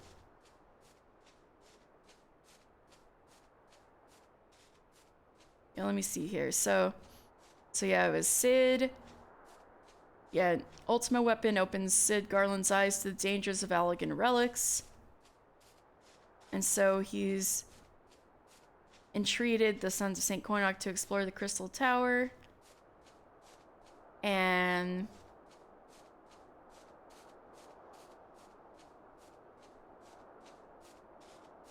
the Students of Baldessian assigned Grahatia to the party to ensure the expedition did not unwittingly rouse aught with the power to endanger the course of history. And then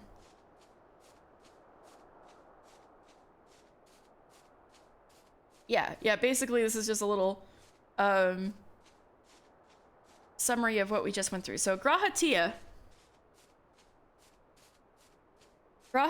bloodline can be traced back to the Third Astral Era, and a figure whose true name has been lost to the ages, known only as Desh, oh my god, who is also a character from Final Fantasy III and was like love interest kind of with Princess Selena, I think, if I'm remembering right. It's hard to remember some of the names in Final Fantasy III, but yeah, known only as Desh. Seekers of the Sun, such as he, were but a minor clan from the outskirts of Ilsabard. During the height of the Allegan Empire, Desh was conscripted into the Imperial Army alongside his few brethren. The Mikote somehow gained the trust of Princess Selena, and as the era drew to a close, was entrusted with her blood and the secrets necessary to control the Crystal Tower. He survived the Fourth Umbral Calamity, and members of his family have since carried the royal line of Alec. With the passing of ages, the ties to Desh and the Emperor grew thin, with only one child in every generation born with a telltale royal eye. Graha was shunned because of it, and began to study in Sharlayan to learn the origin of the trait. Armed with naught save the many stories he inherited from his forebears, it was this study that saw him admitted to the Students of Baldessian. Now 24 years of age, Graha enjoys being outdoors, where he will oft curl up under the boughs of a shady arbor and read until sunfall. Aw, what a mood. Same. He also has a beautiful singing voice, though he performs mainly those melodies that have been passed down through his family. So you heard it here, folks. It's lore canon that Grahatia has a beautiful singing voice.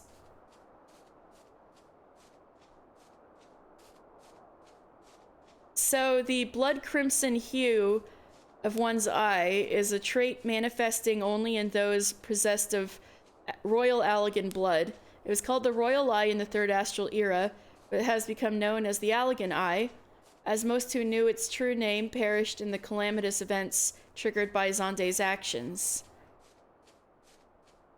So then there's little things, blurbs on Doga and Une. Doga, a clone of unknown age, Doga was created in the image of a member of the Allegan imperial family.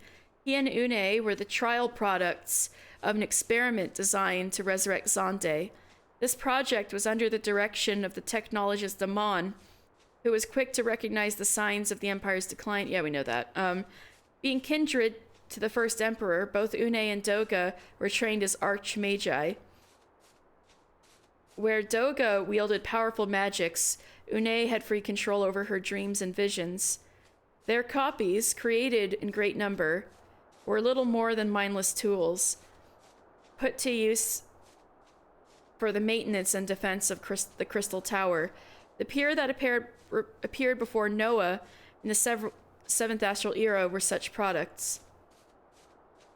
Une, too, is a clone of unknown age, secretly raised and given blood by her original, unbeknownst to the mad. Given blood by her original. So Une, the clone, was raised by this person she was cloned from. That's interesting. Unbeknownst to the mad technologist Amon. Why, one wonders, did the original royals go to such lengths? Perhaps Zonde's turn to power of darkness late in his life alarmed Une and Doka. Or perhaps they wished to put an end to the endless nightmarish days that accompanied his second reign and his own fear of death. In either case, they imbued their clones with the desire to end the covenant that tied Zonde to the world of darkness. The pair slept in the Crystal Tower with their unthinking brethren until awoken by the calamity. To see their original's millennia-old dream fulfilled, they ventured to the 8 Sentinels, there to ascertain whether Noah could be trusted. And that's how we got to where we are. Alright, I think that covers it. There is a thing on Ko Rabentov, but that's a quest we can fulfill right here. And I can go sip some water after talking that much. Ah.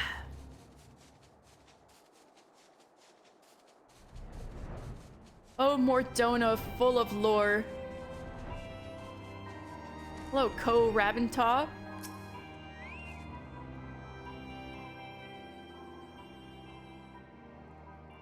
Is there something I can help you with?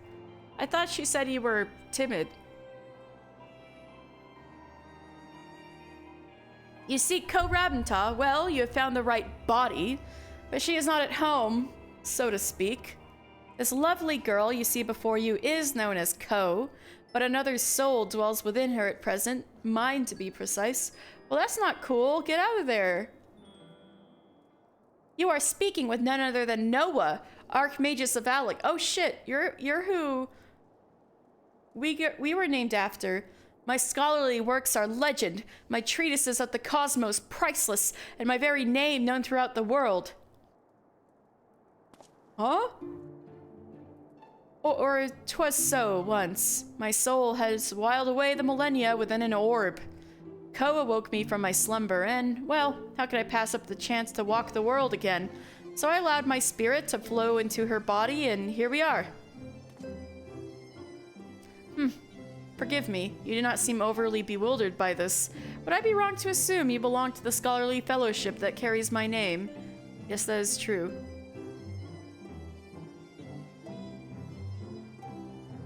As I thought, Ko revealed this Noah when I entered her mind. Oh, but do be at ease, I bear you no ill will for using my name. I am, however, intrigued. What discoveries has this organization made? Has it made any findings of note to begin with? Well, Crystal Tower stuff. You act in my name, and so are as disciples to me. I'll give you my blessing after you have proven your intellectual worth. Such is my want, so are you deserving? You have dedicated yourself to creating a brighter future, eh? And we may be alike in spirit. When I lived, I had a thirst for knowledge and dedicated myself to understanding the world. 'Twas how I became an Archmagus.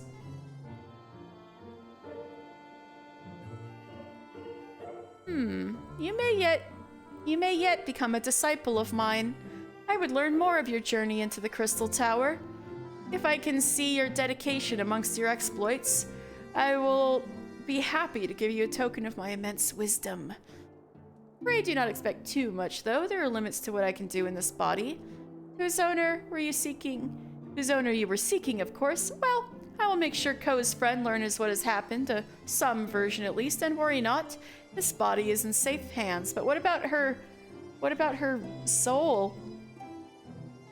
And I believe that is the shape of it. If my offer has tantalized you, you wish to prove yourself in my eyes, you certainly know where to find me. but I hardly know her.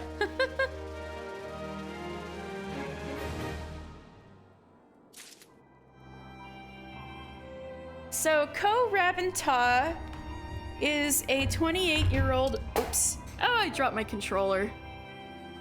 Is a 28-year-old researcher with the Suns who, when exploring the newly unearthed Crystal Tower complex, came upon an orb of mysterious origin. Upon closer examination of the artifact back in the Suns camp, she awoke the soul that slumbered within Noah, the famed Third Astral Era Archmagus of Alag, and court-appointed instructor of Une and Doga of the Imperial family. In that moment, Noah's spirit escaped its crystalline jail and flowed into Ko's body, taking possession of it as a temporary vessel. Ko and Noah are as different as north and south. Noah displayed great passion toward both her research and apprentices, and was known oft to behave with wild abandon. Yet it appears that the imprisonment of her spirit was the result of an uncontrolled bout of simple curiosity. Ko, by contrast, is a woman as timid as she is shy. When the Archmagus returns control of her body, usually after an extended night of drink and debauchery, oh dear God, poor Ko. The Keeper of the Moon is in a constant state of fluster, owing to the excess attention Noah commands while she is in control. Oh dear. Poor Ko. What a life. Okay, where did I drop my controller? There it is.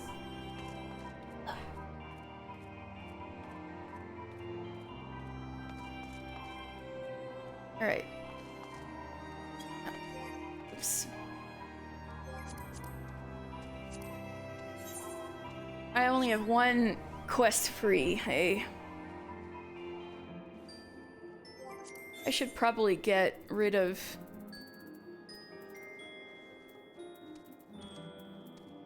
I should probably get rid of this one for now.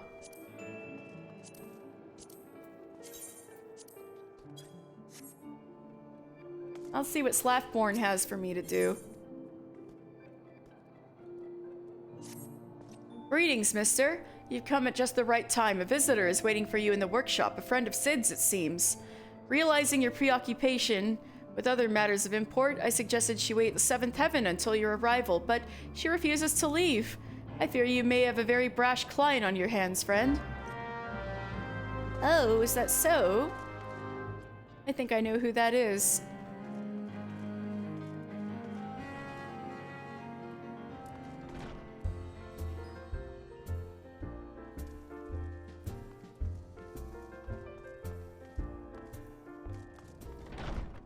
Oh yeah, you're gonna show me in. Are you ready to go inside? I fear waiting will only make her more irritable.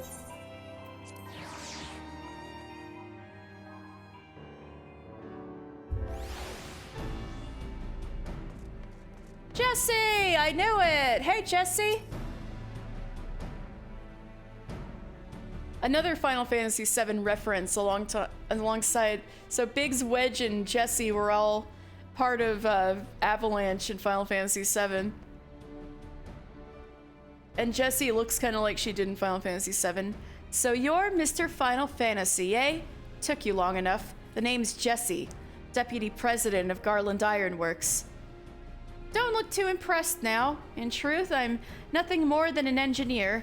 But thanks to you filling Master Garland's head with them damn fool ideas of heroism and saving the realm, there's no one else around to fill his golden breeches.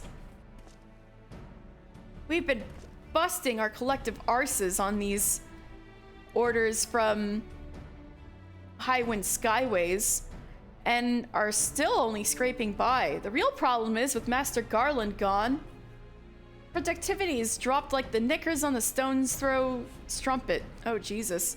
The company will be in deep if something ain't done. That's why I'm here. Since our machinists have made their fair share of chronometers and plasma lamps. Oh, you mean like lava lamps? But we need something grand. Something that'll have clients on their knees literally begging us to take all their sparkling gil. If you want to show me the Magitech armor you borrowed from our friends the Garleans. Yes, I know all about your little foray into the Praetorium. You can thank Biggs and Wedge for that. I reckon there's a lot we can learn from that Reaper. And after all you've done to distract Master Garland, I'd say you owe us that much and more. Okay, I got Maggie. Let's get Maggie.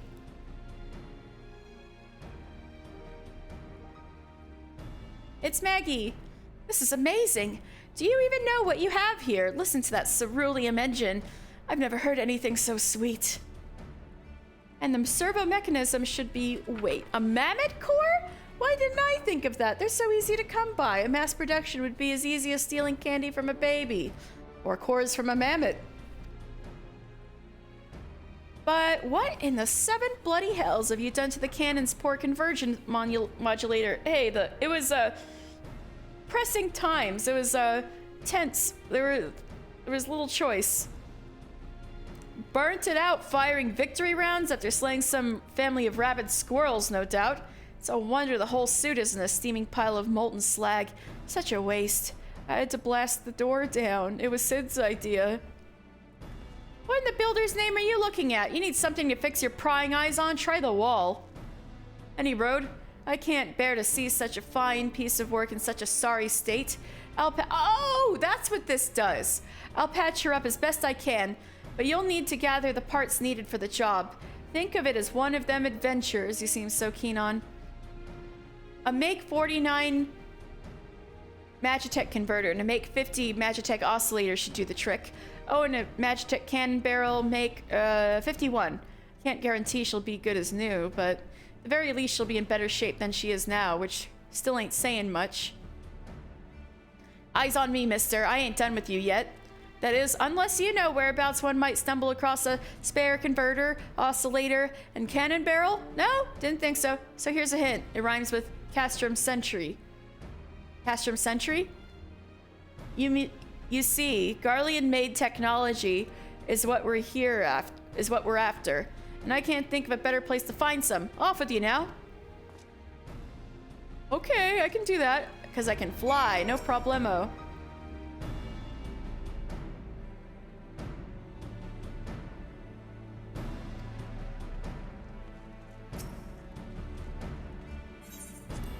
No, we got some stuff to collect from silly Garleans.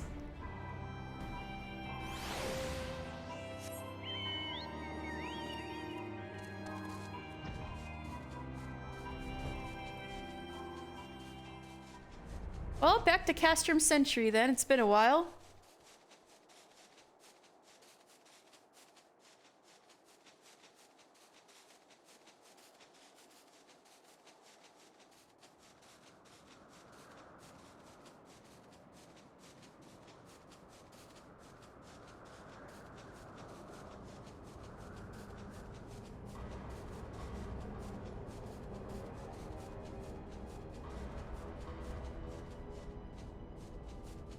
Alright, where's those things? You! Aha! This is my Metal Gear Solid stealth mission from the air. Just steal them right off these guys.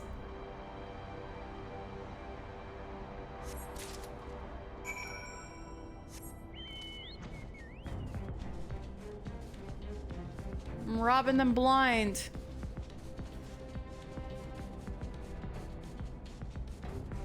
I forgot you had to do a quest to get the pet hotbar on the Magitech armor.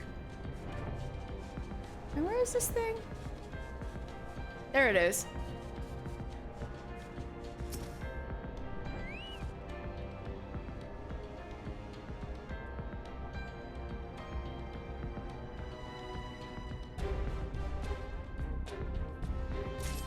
Robbing them blind. Just need one more.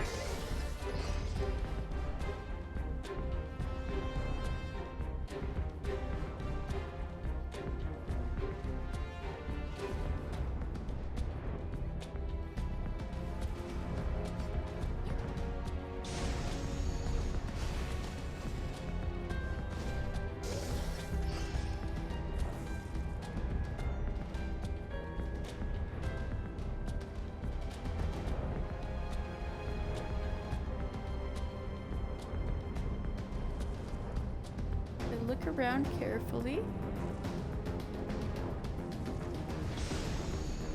Oh, this is where the Phantom Train goes. So if we continue this way, we'll go into Northern Thanalan, because this runs directly between Castrum Century and Castrum Meridianum. And where's that last pesky Magitech part?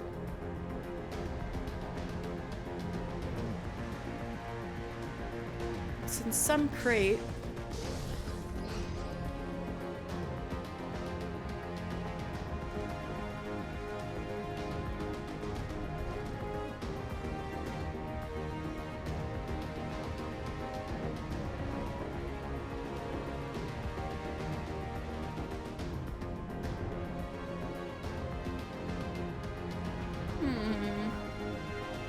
Am I missing an area?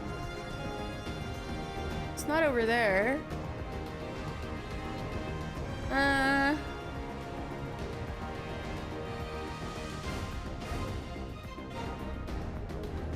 Not over here.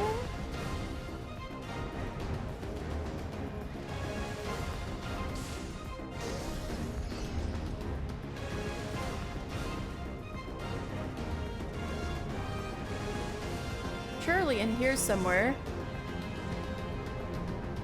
Ah, there you are, you pesky little thing. That's a sneaky one.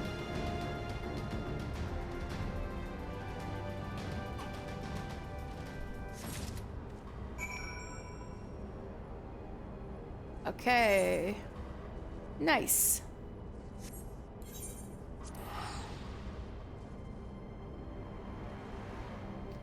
Metal Gear Solid mission complete.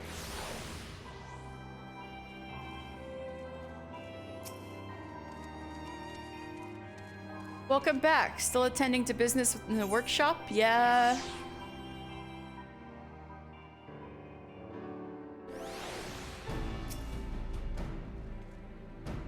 Let me guess, you've lost, no, broken, no, traded for magical beans, the parts we need. No, I actually robbed the Garleans blind. So, Magitech Converter 49. Oh! Pinkie Pie! Why? But welcome back. Developed in the 49th year of the first Garlean Emperor's reign, this mechanical device transforms raw ethereal energies into a more stable form. So the Oscillator 50, developed in the 50th year of the first Garlean Emperor's reign, this mechanical device emits signals by generating waves in the ether. And then the Cannon Barrel 51, because it's free dopamine, alright. Fair. Developed in the 51st year of the first Garlean Emperor's reign, this cylindrical tube is perfectly calibrated to ensure almost no deviation in projectile trajectory. Is this what you needed? Is this okay? Is this enough, Jesse? Well, color me mildly impressed. I was half expecting the worst and got, well, less than the worst. Don't get all giddy on me now. You're still not off the hook for stealing away Master Garland.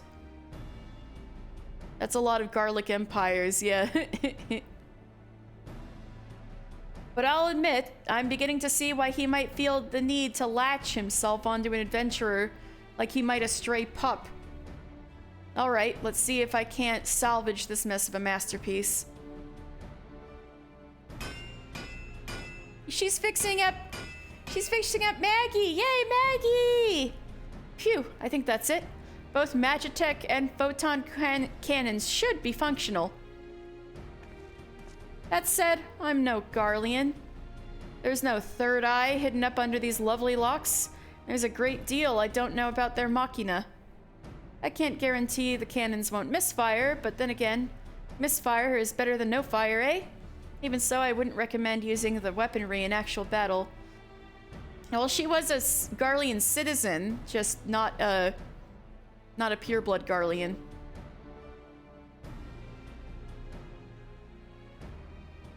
I can't guarantee the cannons won't misfire, but then misfire is better than no fire, eh? Even so, I wouldn't recommend using the weaponry in actual battle. I'll just do it to show off. Speaking of fire, it's high time I got back to the ironworks. Patching up those cannons give me a few ideas. You take good care of that armor, or you'll have me an answer to, mister. Alright, so this lovely woman is Jessie J. I know, right? Like the singer. It was like Jaye. Jessie J is a Hearer, born in the imperial capital Garlemald. So Jessie always disliked her parents' patriotism and eventually rebelled. She joined a group dedicated to resisting the Empire, where she met Biggs and Wedge and aided in their defection. After making contact with Cid and establishing an arrangement whereby those fleeing Garlemald could find a safe haven in Eorzea, she herself left her homeland for the succor of the South. She has worked for Garland Ironworks ever since, and acted as its leader during Cid's absences. Jessie pays great attention to the company's bottom line so as to ensure the Ironworks survives as a sanctuary for others fleeing the Empire's tyrannical grip. So she's 30. She's 30 years old, and she contributes to the Ironworks' operations by acting as a peddler of their many and myriad wares, including those small-scale models, which Biggs crafts in his free time. Certainly a rebellious phase, I know, like helping people defect.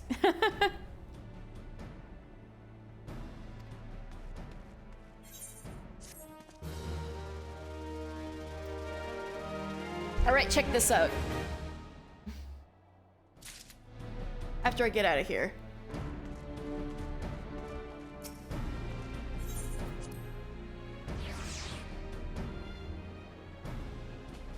So let me get Maggie.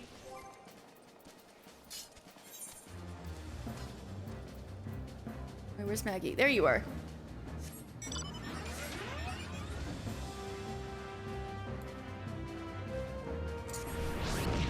Yes, destruction.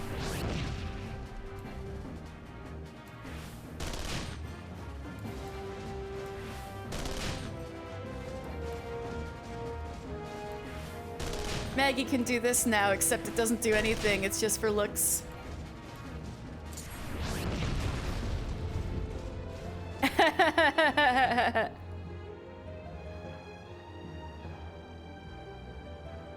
Destruction. All right. Well, that was the mission for the days, but we have time to at least catch up on some of these quests. It's still cool. Aw, thanks. And now we've met Jessie, which is important. So now let's turn in some of these. All right, let me see here. Oh yeah, I should do relic weapon. Let's do that. And I haven't said the I haven't talked about we haven't talked about Hurstmill lore yet either, so why not?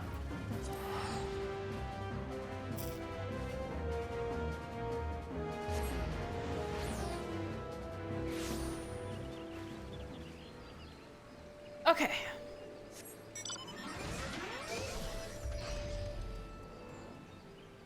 So we were in the North Shroud. I'm going the wrong way.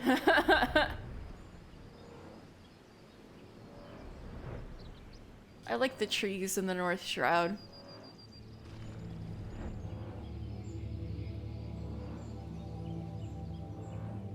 I don't like all the Bane mites though.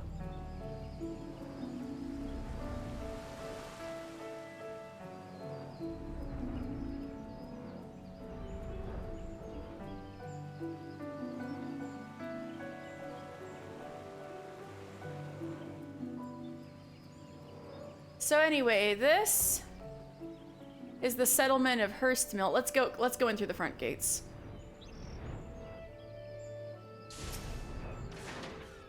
You are come to the hamlet of Hurstmill.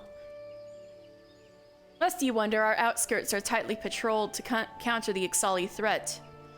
I may add that Those same patrols do not hesitate to deal with any who threaten the peace of our citizens. Do not imagine yourselves above our laws. Fine, it's fine, Leonie. It's because I'm foreign. You can't be too careful of the Ixal around here. It wouldn't take much more than a well-aimed peck to take Hurstmill, when it comes down to it. So is this Hurstmill?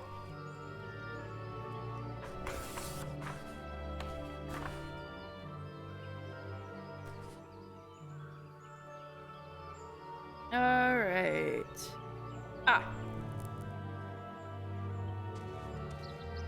So Hurstmill is in the larger area of Peace Garden.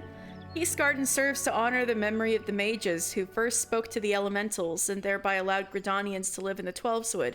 As for this little hamlet, Hurstmill, though itself only a small hamlet on the edge of the North Shroud, Hurstmill is perilously close to Ixali territory and serves as an important supply outpost for the God's Quiver. Hurstmill also is surrounded by various ruins significant to the study of history, as well as seemingly out-of-place creatures such as the Deep Void Death Mouse. And here, of all places, is Geralt, the greatest blacksmith in Eorzea, for whatever reason.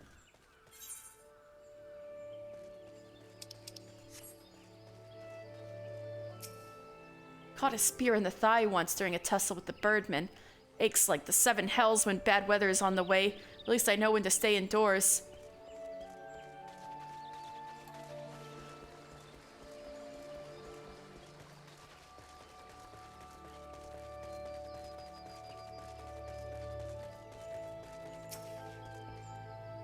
Keep an eye out on your travels for odd feathers on the ground. Chances are the Ixal are not far away. The birdmen often adorn themselves with feathered decorations, you see. Seems the wretched creatures are trying to emulate the wings with which their ancestors were born. And here's the man himself, Geralt. Nice to meet you, buddy. Got business with me, have you, adventurer? Then you'd better be coying or drinking it, elsewise bugger off back to wherever it was you came from. Restoration work on an old weapon, you say? Ha! What makes you think I'd fire up the forge for a grimy old promise of payment? A slip of parchment signed by the weaponsmith Geralt documenting monies borrowed from Rowena. Egads, where in the seven hells did you get that promise of payment? I ain't got no coin, I tell you. Nay, not even a single bloody gill. Gods, just look at me. How far I've fallen. Me, the greatest weaponsmith of our age, hammering out dints and kettles to pay off a tavern debt. Can you even begin to grasp me humiliation? Can you? Of course you can't. Why'd I even bother asking? All right. I'll restore your bloody weapon. Just get that goddamn slip of paper out of me sight. Yay!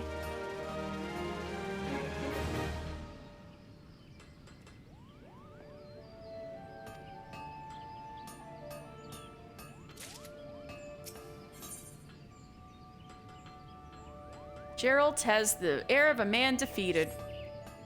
Just let me make one thing clear. It might be as I'm repairing kettles to pay for yesterday's mead, but I still got me pride as a master weaponsmith. You'll get no less than the finest out of me, Forge. And it might be as you've got that goddamn slip of paper, but it'll only get you so much. Restoring relics like these calls for some rare old materials, and I ain't got none. You want the job done, you'll have to run along and fetch them for me. So is it you want restored? Fancy yourself a dauntless warrior like they had in the olden days, eh? So the rumors are true then. The company of heroes did have ones in their ranks. Bloody hells. I'll tell you what though, we weaponsmiths like a good axe. And them warriors' axes were better than good. Ain't no weapon more fearsome to look at, I reckon. And of all the kinds out there, there's none I'd take over bravura. Oh, that sounds cool. Aye, from the intimidating form to the destructive power, 'tis everything a warrior could ever want. Hey, that sounds good to me. There's just one snag. The only blacksmith clan who knew how to forge bravura died out years ago. The last of them didn't get round to training a successor, see, and the hapless sod took the techniques to his grave. Might be some warriors out there with the axe still, If I was them, I wouldn't willingly part with such a prized possession. Nay, not for all the mead in Eorzea. Or would I? And he wrote, if you're to have a hope of getting a bravura to call your own, it'd be through the kobolds. The creatures are known for their skill at the forge, and it just so happens they also have a penchant for scouring ancient ruins and mines for artifacts, precious ores, and the like. To find what you need, you might try venturing into Gomera mines. Mayhap the kobolds have bravura stowed away in a repository or summit. Sounds good to me. Let's go to... Do I have anything to do in the North Shroud? Let's see.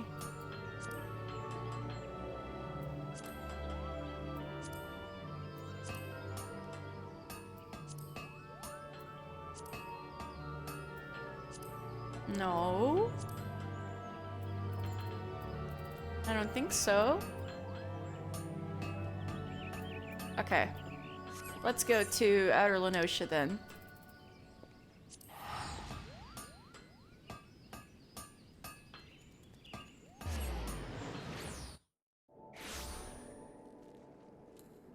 Alright, let's go. Maybe I should take a quest while I'm up here. About from the captain, Luidin.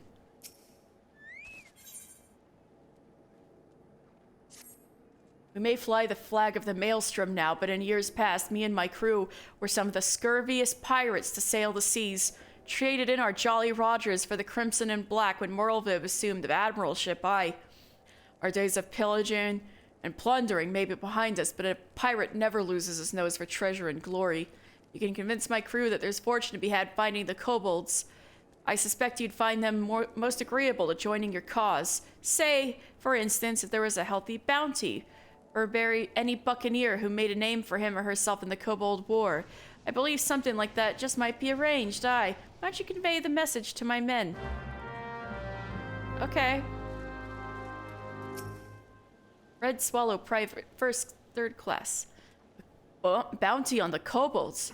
Cups of grog flowing over, bottomless bowls of grub, and buxom wenches on each arm. Aye, that sounds like a right tasty proposition. Where do I put me where do I put me couplets? All right. Hey, guess what? Been meaning to buy a new peg leg for me hobbled mate, and this bounty you speak of will let me do just that. Raise the mast. Tomorrow I set sail for kobold territory. But you can't set sail. It's all on land.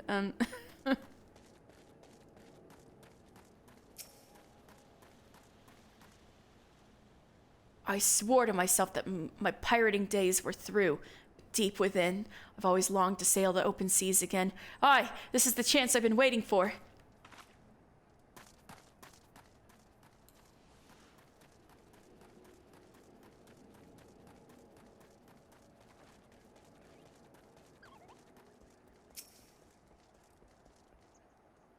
A bounty for fighting the kobolds. Well, why did you not say so sooner? I never cared much for the scurvy beast. Tell the captain I'll be sailing east on the morrow.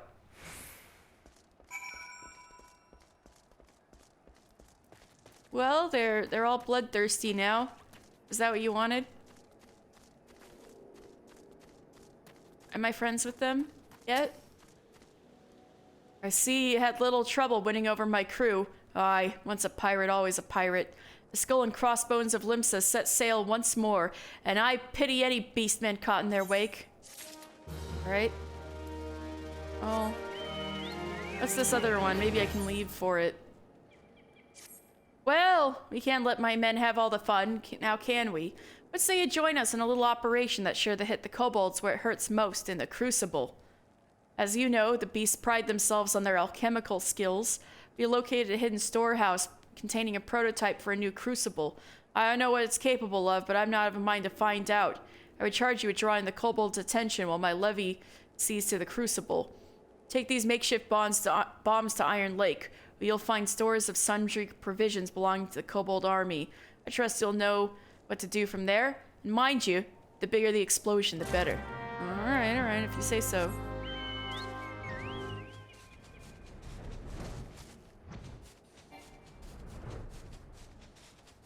See, there's a reason I want to get all the ARR quests done in ARR.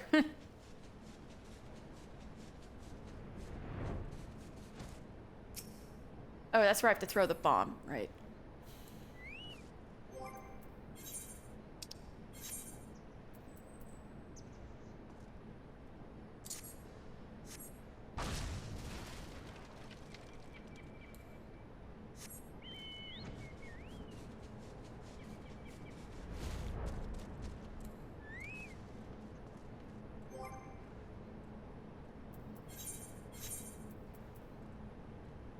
This type of hastily thrown together explosive is used by the Red Swallows as a part of their fight and flight battle tactics.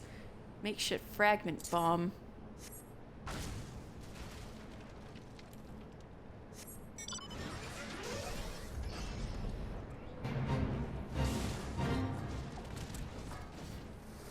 Got a ninja here. There's that thing. There it is.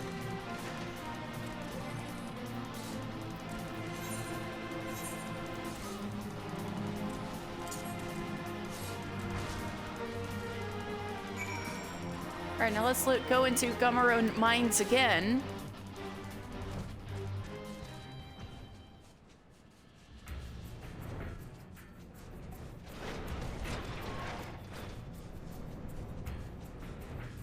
Do we find Bravura?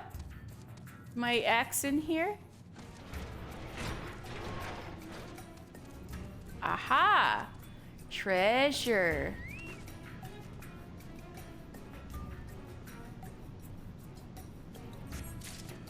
Yeah.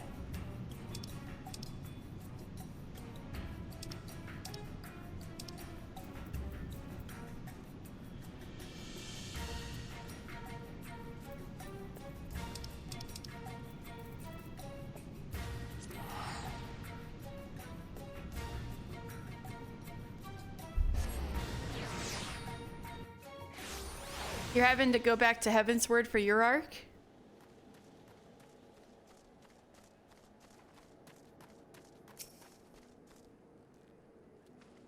Good work. Why, I reckon I heard those blasts all the way from here. You'll be pleased to know the operation was a rousing success. The Crucible is no more. I should keep the kobolds quiet for a spell. Nothing like the pleasure of a job well done. I reckon the grog we guzzle tonight will be the finest we've had in months.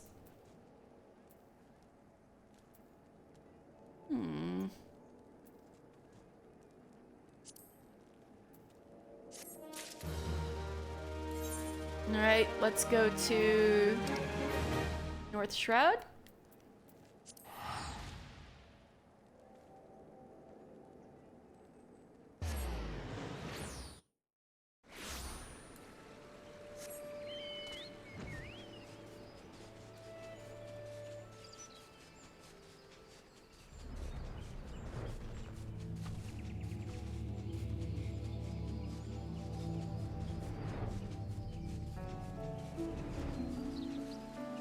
I'm so glad I can fly. Imagine having to run all the way to Hearst Mill and back every time you needed to do something for the relic weapon.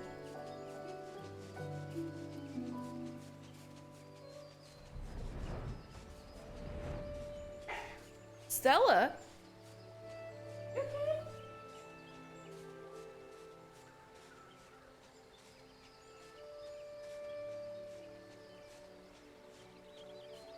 Weird loud noise.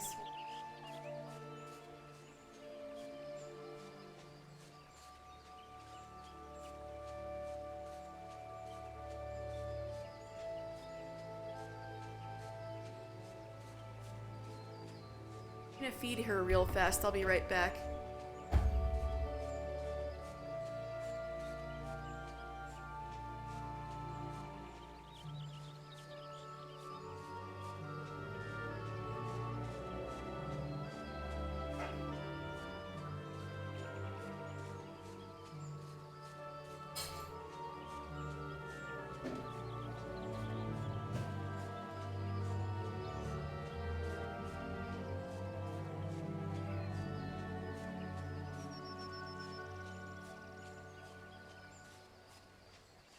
Okay.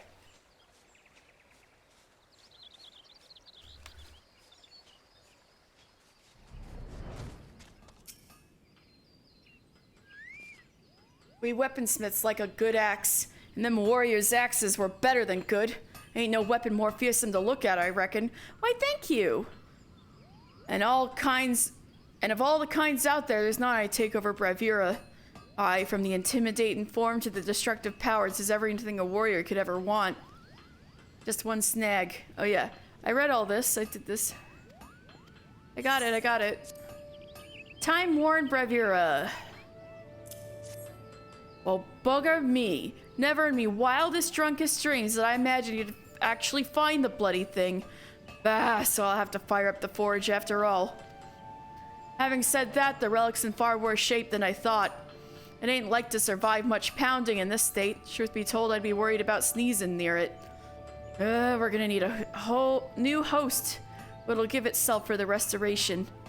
Bring me a Barbarian's Bardiche, one with 2 grade 3 battle dance materia melded to it. This'll serve as the vessel for the restored relic. Remember, 2 grade 3 battle dance materia. Aught less and you'll get naught from me, no matter how many slips of paper you wave in me face. Well, you know what? I'll do that off stream, so you guys don't have to worry about me getting the freaking weapon and putting materia in it.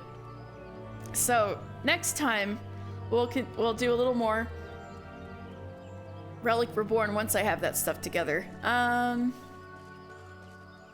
Now let's do some class quests.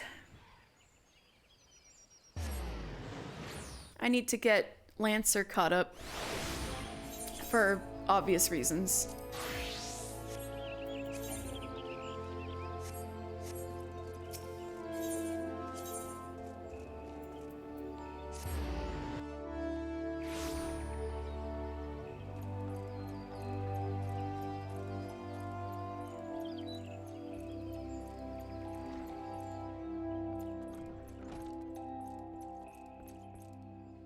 Hi, loser. Old Beauclair demands I show my face. I can only assume the buxom brunette at the float isn't lavishing him with the attention he craves. Very well, I'll see what I can do. As for you, mister, well done. I never doubted that you would meet with the approval of all 3 men. Yet I am no less proud of you for having done so. You have traveled far along the Lancer's path, and soon you will no longer require my guidance. In fact, you need to overcome but one further trial to complete your education here. Do so, and I will give you my blessing to leave the Lancers Guild and embark upon a new adventure with spear in hand. As ever, apply yourself to your lance work and return when you are ready for your final challenge. I look forward to our next meeting.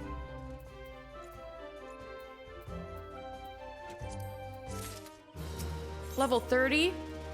Finally!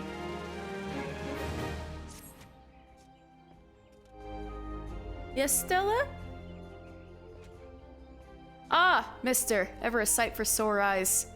By your return, I take it you are ready for the final trial. Very well, let us... Guildmaster Wayne! You are wounded? What has happened? We were attacked, sir, by a Duskwhite Lancer as we trained in the forest. He was impossibly strong. A demon. He kept screaming something about teaching us true courage. I think I know who this is. No, not him. Not Folks. We were in the northwest corner of the Central Shroud when it happened.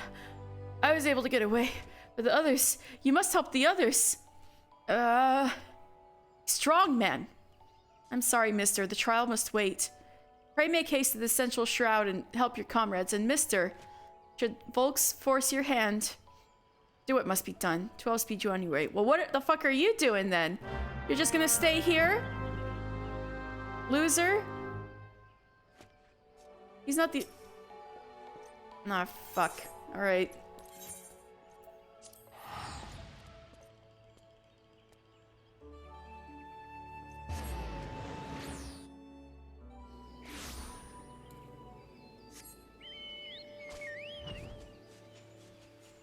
Stella, stop.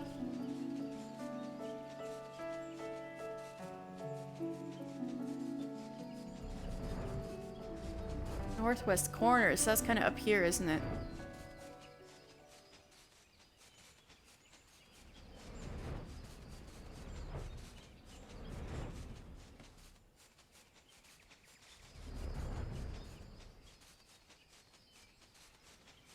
Rutrow.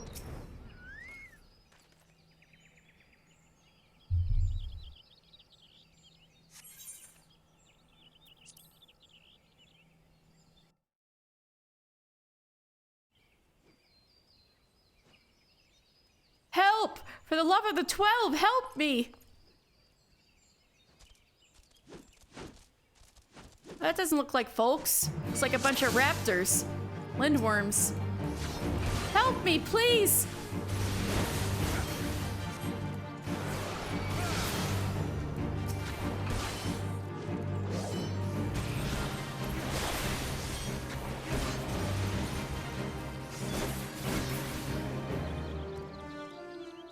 Oh, shit.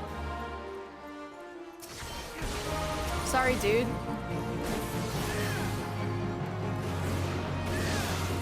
Tibon the Blunt?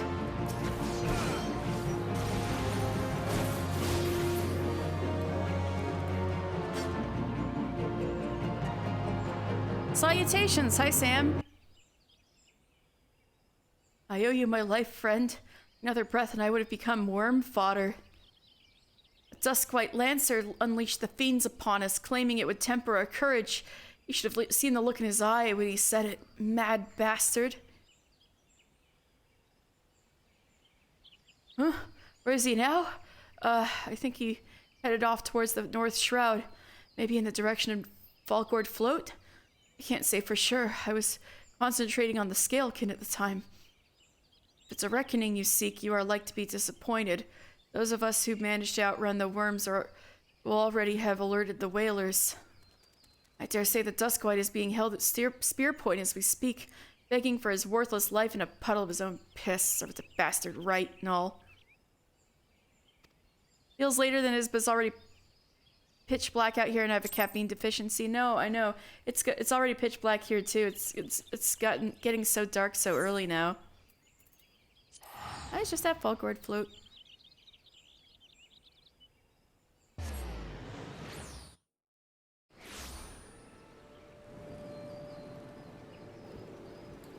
This is such a cool mount. The Nezha wheels.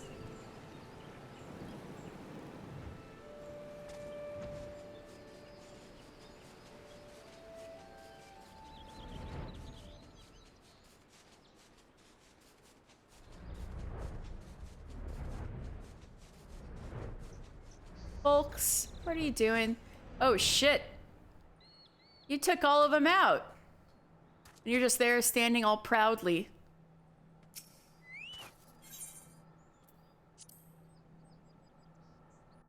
Hellhound hoverboard. Yes, exactly. I should have taken off my helmet. What kept you? Helping your comrades, you say? Fool. You waste your pity on false friends. It is only a matter of time before they betray you. I, like those wretches who saw me imprisoned and exiled. I was once an upright citizen of Gridania, and a man of the Lancers Guild, yet life was not easy. For want of the coin to obtain the barest necessities, I conspired with my closest comrades to steal from the guild's coffers. The theft soon came to light, and though there were no suspects, it was clear that the deed had been perpetrated by someone within the ranks.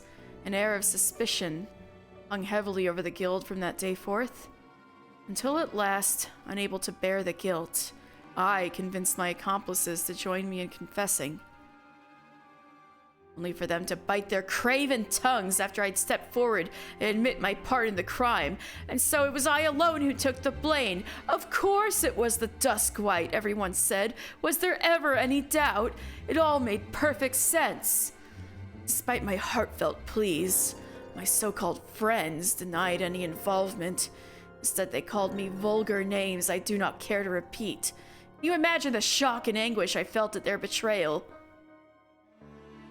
Would that I had the strength to force the truth out of those traitors.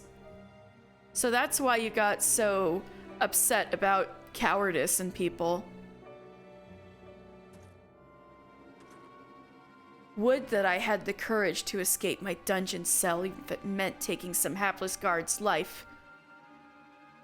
driven by vengeance and no small amount of self-loathing, resolved to forge my courage anew. I strode into lairs of ravenous fiends while drenched in blood. I put their helpless offspring to the spear, that I might face the unbridled fury of their kin.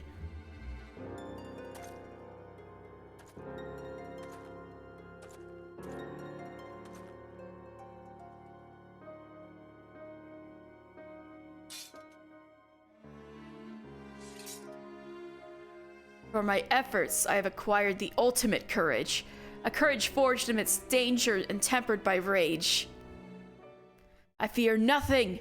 I am the greatest lancer that has ever lived.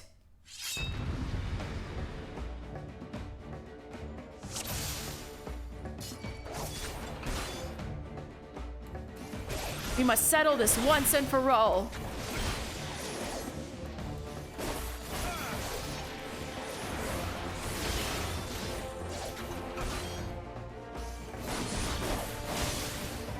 By defeating you are the sole lancer worthy of the name.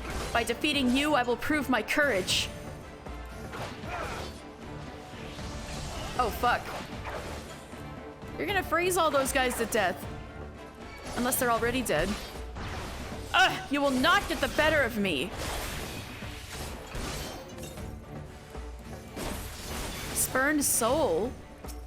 Wait, what? Wait. How could you? You think me without honor? To hell's with your honor. How the hell were you raising the dead? I fight for victory and will stop at nothing to attain it. But necromancy is bad. How did you even know how to do that?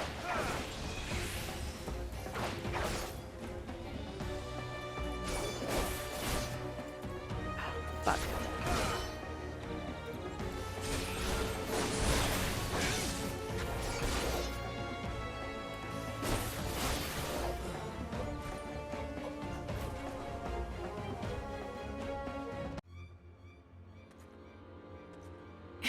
Impossible.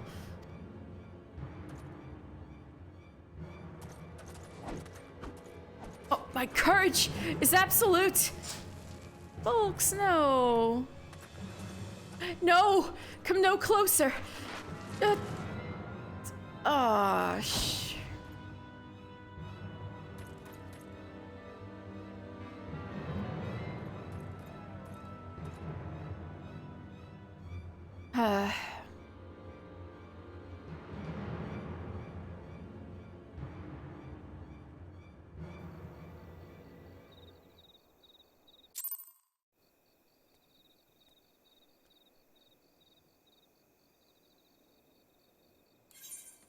He had a tragic life.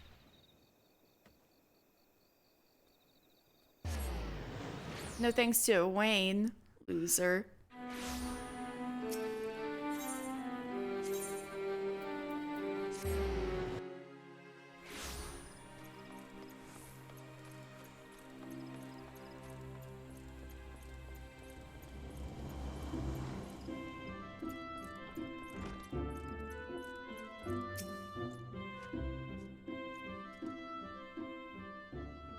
So Folks is no more. His was a tragic tale, and one that might have been so different.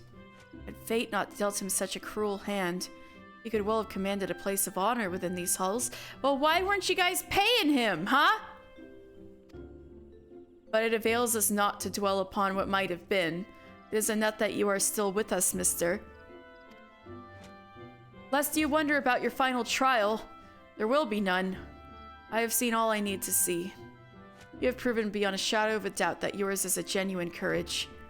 In recognition of this, I shall pass to you the secrets of Lance Charge, one of the most potent abilities in our arsenal. You are a Lancer in your own right now. There is not more I can teach you. From here onwards, it is up to you to seek out such challenges as will make you grow.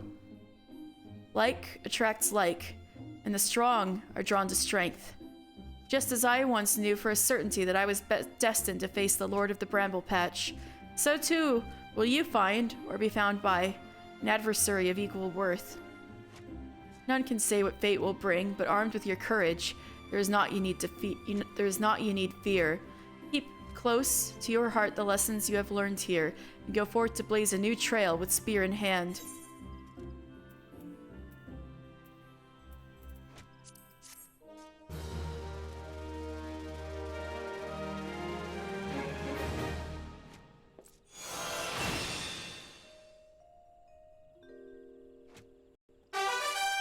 Oh! Oh my goodness! Oh, 2 raids today! Wow! Gravy! Thank you so much for the raid! What were you playing?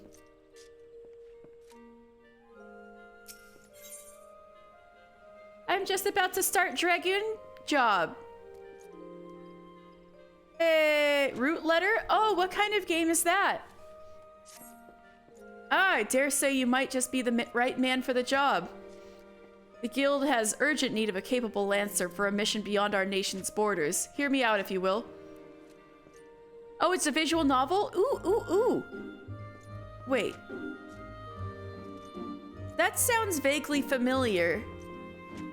Yeah, I think I might have vaguely heard of it. What's like the premise? Oh, also everybody, I'm Katie. Gravy's a great friend on here. And I stream stuff like VNs too. On Sundays, I stream Final Fantasy XIV. I do this lore stream. I just did Crystal Tower. I just finished all the Crystal Tower raids today. And, what was the other thing? Oh yeah, and on Saturdays, I also do crafting streams, needle felting. Classmate Dead Mystery. Ooh. That sounds good. I like myself a murder mystery. Yeah, I'll have to look into it. Thank you for telling me about it. And I hope you had fun with it. I've received word from an Ishgardian friend to the effect that he requires our aid. I would have you go and provide that aid. It's 15 years after the deaths, everyone's grown up. Ooh, I like that too. That sounds good. It's neat. Yeah, we liked it. Nice! I like that premise. As you may already know, due to her ongoing conflict with the dragons, Ishgard has kept her gates closed to outsiders for some time. The occasional dragoon on patrol duty is about all folks see these days. In spite of her self-imposed isolation, however, the Holy See has never failed to honor her obligations to her allies. It is only fitting that we answer the call and lend what assistance we can. I guess they only honor the obligations if they... Oh! Totally Retro Tech, thank you so much. Thank you so much for following. I really appreciate it. I guess Ishgard only upholds their obligations if they make any obligations to anybody else in the first place.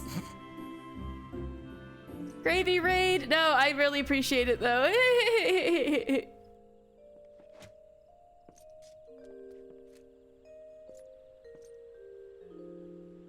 To this end, we offered to dispatch a contingent of wood whalers with all haste, but were politely informed that they would not be welcome, much to our initial confusion.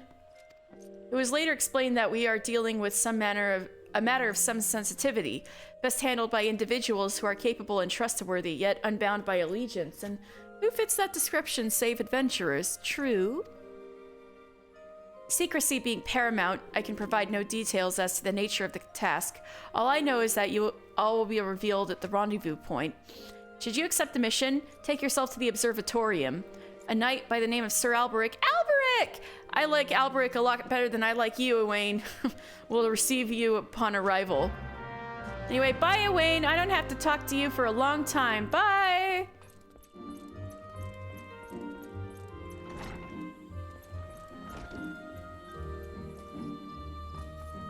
Alright, what's next? I can turn in Archer.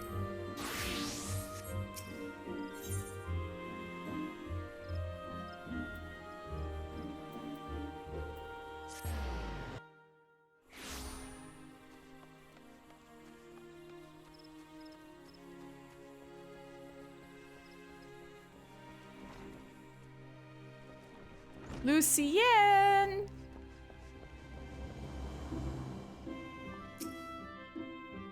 Welcome back, mister. Silver tells me that you encountered Pawa Majuk.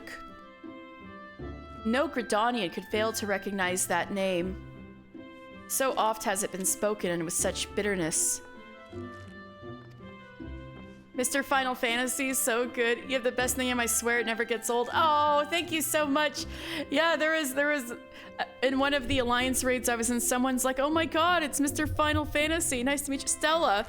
Sorry, my cat is rubbing the microphone. If you hear any interference from the cat, I apologize. I fear we lack the strength to face her ourselves. This is a matter for the God's Quiver and Wood Whalers. That you confronted her and survived is a testament to your growing mastery of our art. Get out, Stella, come on.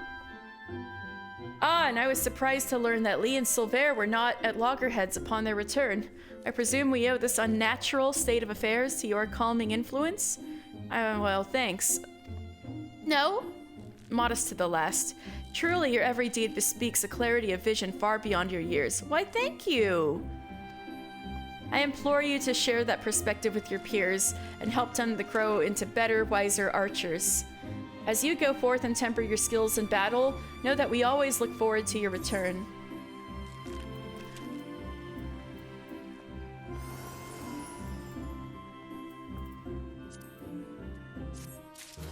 Oh yeah, Gravy, have you seen the 1.0 trailer? Like the one where where it's like Artbert and friends like fighting the Morble and stuff. There was I tried to do for Archer, I tried to do a little like fake cosplay of how he looks in that trailer.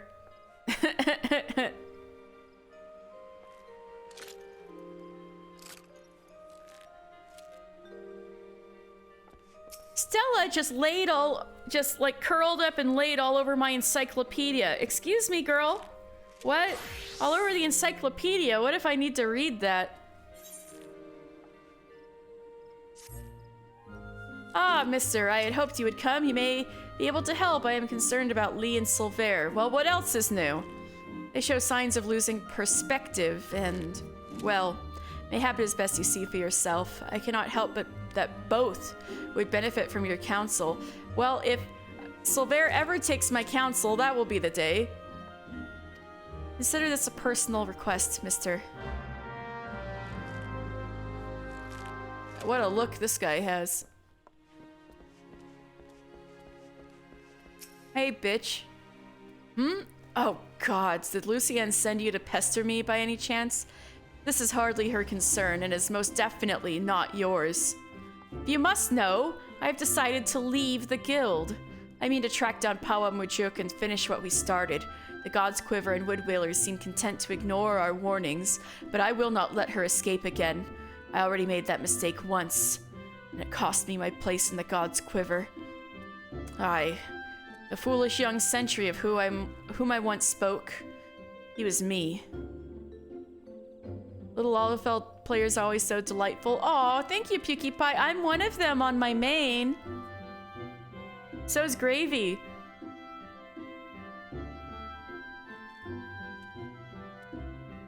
We had her, mister. There was no mistake, but she began to wail about a wounded comrade who would surely die without her help. She looked me straight in the eye and begged, and I blinked, failed to see through the most elementary ruse. Failed Gridania, the God's Quiver, and while that can never be forgiven, mayhap I can reclaim a measure of honor by stopping her. But a wanderer like you would not understand what it means to betray your people. Worry not. I do not intend to leave just yet. We'll continue to gather information until I am certain of Majuk's whereabouts. Make no mistake, though. It is only a matter of time. So, now run along, will you? Oh, and if you're so concerned about your fellow guildmates, you should have attended to that moping Mikote. The sight of her shuffling about while staring at her fate is bad for morale. Not that it matters to me. Yeah, right. Yeah, right. Anyway.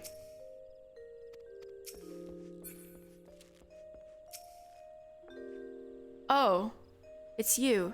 Tell me, mister, do you ever think about home? Do you ever wish you could go back? Mine was just another poor village in the Twelveswood. The fields were more stone than soil, and merchants hardly ever bothered to visit. We didn't have a lot, but we didn't need it. And then the calamity came. I remember running, and the screams. It was so loud, mister. So unbearably loud. And then I was here. In a strange city surrounded by more people than I'd ever seen, and I didn't know any of them. But I knew how to hunt. I was always good at hunting, mister, and the guild gave me a place to get better. At least, I thought I had gotten better. She, Pawa Majuk, she was so much more. I've been thinking, mister, and maybe this is a sign. Maybe Silvera's right. In this guild, this city, there's no place for an outsider like me. Do not listen to him about anything ever. So I've decided to leave. I'm glad to have known you, mister, even if it was only for a short while. Forgive me if this is too selfish a request, but before I go, I would like to meet with you one last time. Alone, in the South Shroud, these Redanians would not understand. Damn, okay.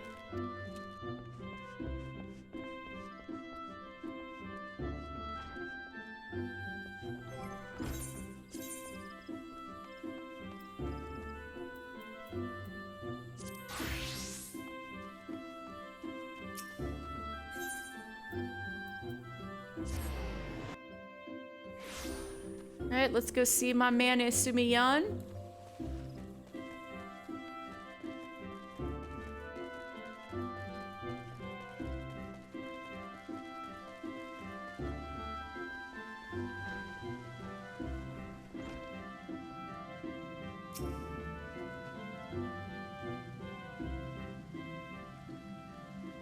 Welcome back, mister. And you also, Sylphie. Brother Isumi, I'm sorry I ran away like that. I understand, child. Did you find the answers you sought? Yes, thanks to Mister.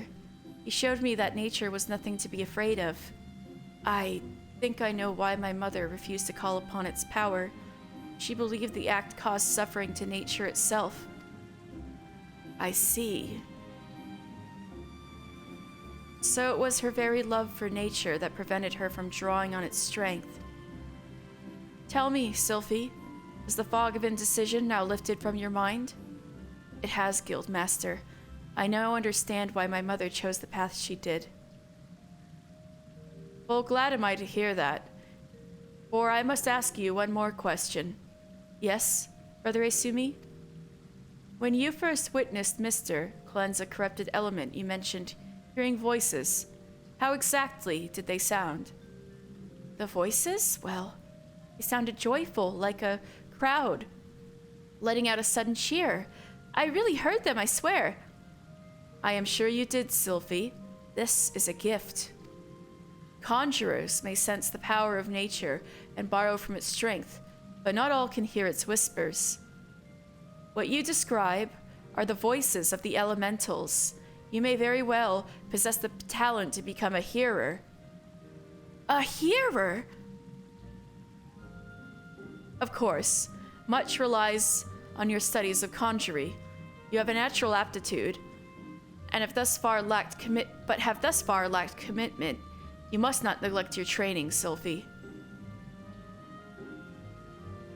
Putting aside such matters for a moment, I'm curious to hear about the disturbance you observed in the South Shroud, Mister. I assume from the reports I have received that it was of a different magnitude to those which you have previously encountered. Am I correct? Oh yeah, shit was crazy. This bodes ill. The creatures known as mud pies are not native to the Twelveswood. I wonder what relation this may have to the seemingly ever-increasing frequency of these disturbances. Something beyond the damage wrought by the calamity afflicts the Twelveswood. I shall commune with the elementals to seek to identify this threat. Mister, Sylphie, I have need of you both before long. Until then, give yourselves over to the study of our art. Ever shall the earth meet your footfall, and the wind guide your path. All right.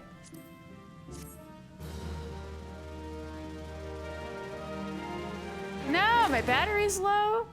Means I've been playing for a long time.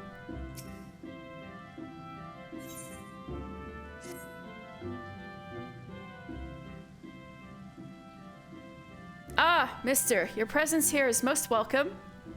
I have another task to which your maturing skills are well suited. Attend me closely.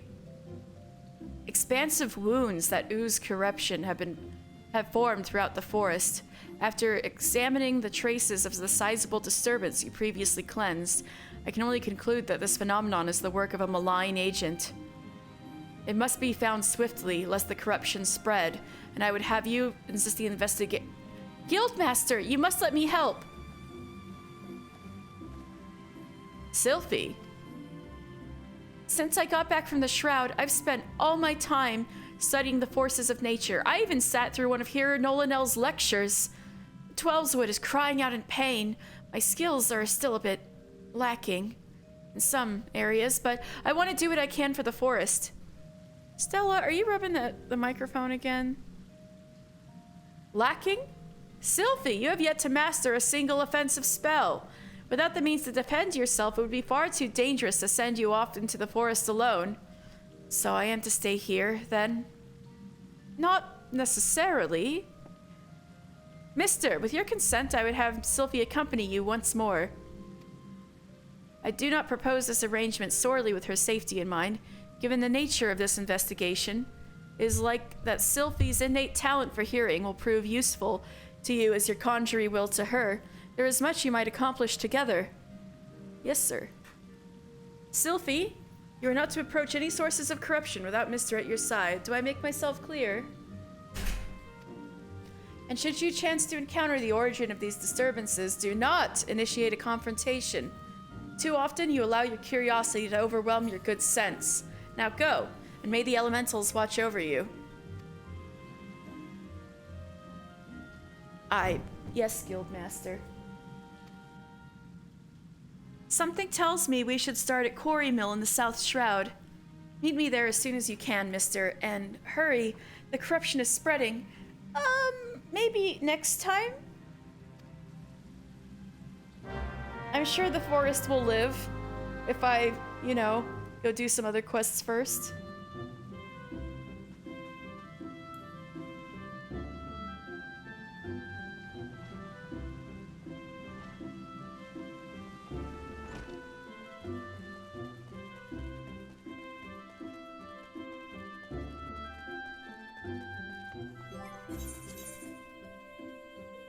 What do we got here now? All right, now I gotta do crafting.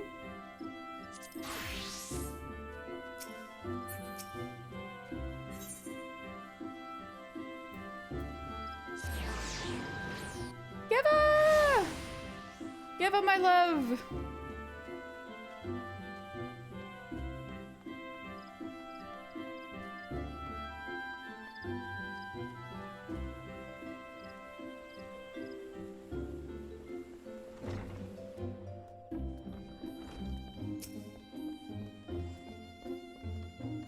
Well, have you brought the work of the famous Mister?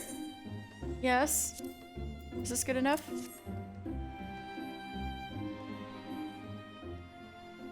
A smithy's gloves must be sturdy enough to protect his hands from the fires of the forge. At the same time, they must be pliant enough so as not to hinder the precise movements needed to work fine steel.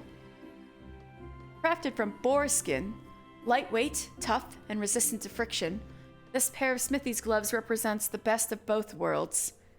Simple design allows the 5 fingers to move with full range of motion. The ideal handwear for any capable smith. Your work has admirably captured each of these essential points. I am happy to sign off on it. You may deliver it to Fenil Fineries without delay. Oh my god! Something of mine is gonna get the Fenil label. What, the Geva patterns? Do not worry yourself about such foolishness. Have I not told you he will know no better? Oh yeah, that's right. It was an unreasonable request I was filling for her. At any rate, off you go. Even a fool of a client is a valued customer. So naughty. Anyway. I would feel so nervous if I was in this situation. Like, it's not what you asked for, but she's trusting you don't know any better. I'd be like sweating.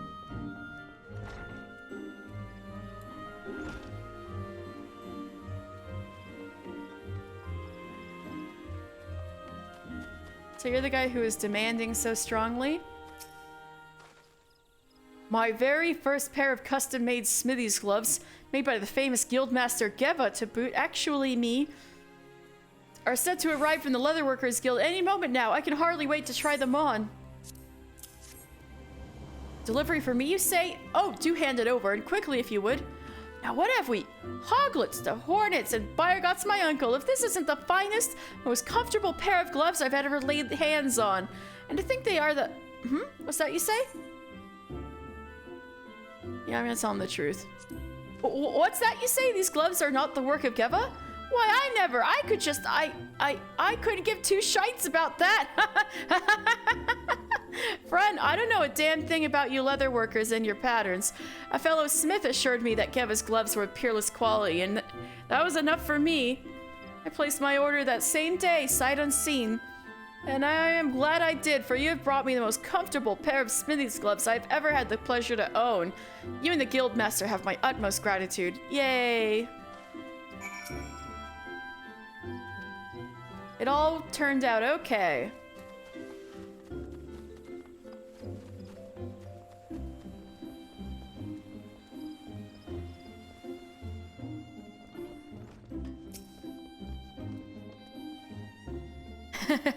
Another satisfied customer, yes? I told you that you worried for naught, mister. Oh, I suppose you're still curious about those Geva patterns, aren't you? Allow me to explain. Some years ago, Gridanians took quite a fancy to a toadskin bag of my design. So popular were the bags that they quickly sold out, driving prices up to a premium. What do you suppose happened next? Greedy artisans sought to cash in on my success. Toads were hunted nigh to extinction, and a host of imitation bags flooded the market. I was devastated. As a proud leather worker and lover of nature both, but what could I do? For weeks, months, I struggled, yet felt powerless against the forces of greed. That's when it struck me. Even if I could not stop others from copying my creations, I could at least ensure that their work was not needlessly destructive. I swore a vow that the next line of Geva toadskin bags would be made with an eye towards economy, and that the patterns used to craft these wares would enable inexperienced leatherworkers to reproduce my designs with minimal waste. You see now, mister? Artisans worthy of the Fenil name do not need to rely on Geva patterns. They already respect the natural world to which we owe our livelihood. This is something that cannot be taught, yet it has clearly awakened something within you. Which is why I did not hesitate to entrust you with this task, and why you can expect many more to come. This is the biggest praise I've ever heard from you, Geva. Aww.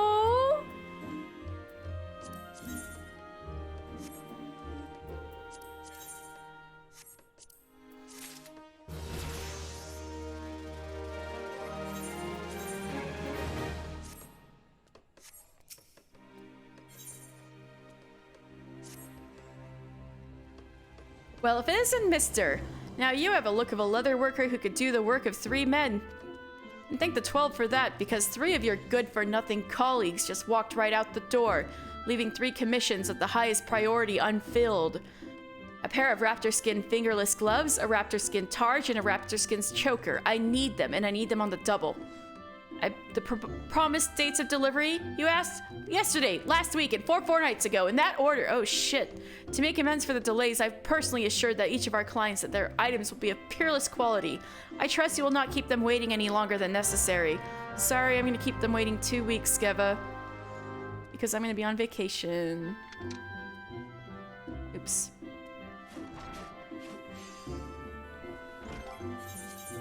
What next? Carpenter. That's it, right? Botanist, too. Well, I should probably end with carpenter. Let's do botanist.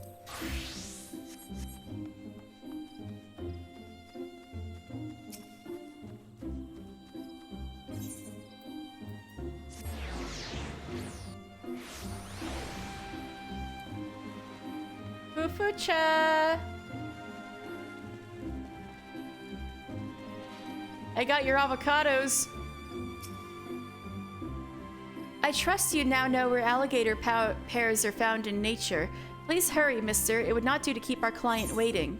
Alligator pears, otherwise known as avocados. Haha.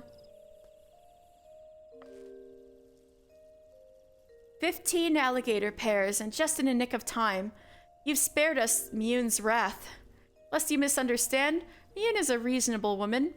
Ordinarily. It's just that much rests upon the fruit's availability. Alligator pears are to form the centerpiece of a new dish of hers, you see, a hearty salad which she has been promoting feverishly to adventurers far and wide. Hi. Miyun would not have been best pleased had her plans gone awry, but owing to your efforts, she can keep her promise, and we our good reputation. My profoundest thanks, mister. I trust you have learned a valuable lesson from this episode, namely that we must not take nature's bounty for granted. As I taught you when you first came to us, nature is an unsentimental creature. She may provide for our every need today, only to take it all away on the morrow. Those who would walk the path of botany must come to terms with this fact, and the sooner the better. Should your labors prove fruitless, and they frequently shall, no amount of brooding will avail you. At such times, one must remember that for all her seeming cruelty, nature is not our enemy. She simply is. If you would become intimate with her and partake of her bounty, you must learn to accept her unconditionally.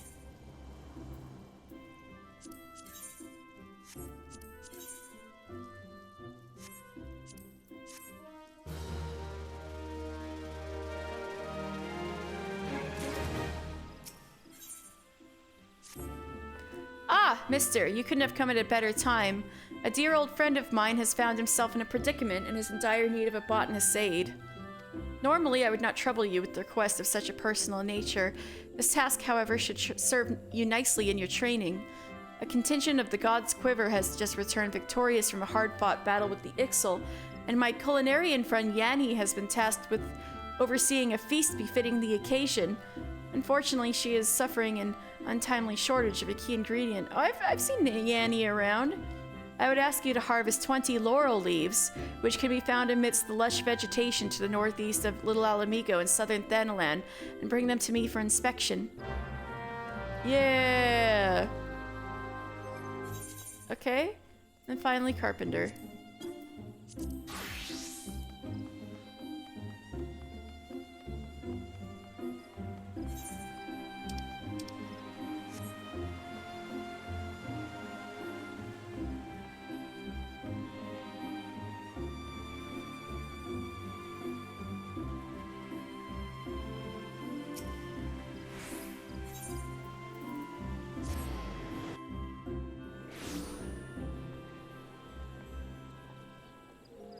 Where is...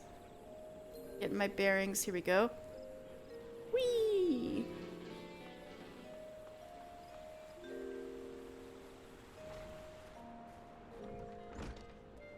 I gave you the things.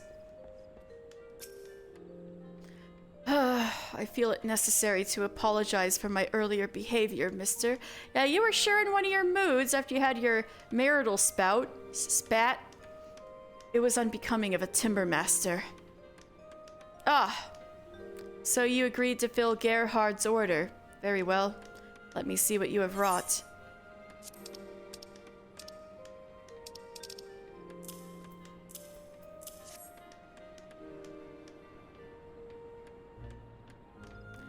You chose your bow staves wisely. I see no imperfections in the yew which would interfere with the performance. The rosewood reinforcements appear solid, and the sinew bowstring is of excellent quality. I have no objections to this bow.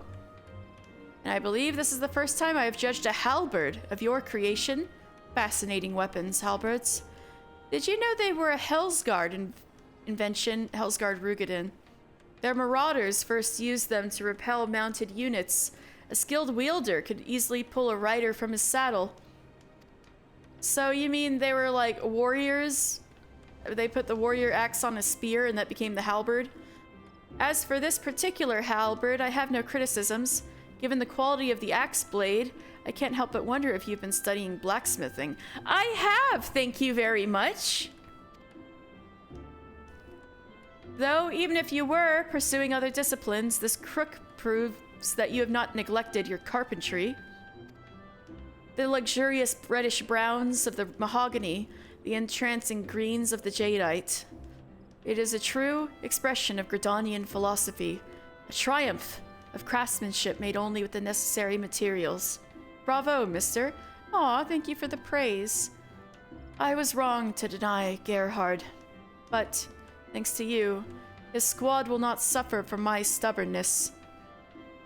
I only pray that he reconsiders my offer, right, to make him a new bow. Ah, yes, you may proceed with the delivery. You're still emo, it's okay.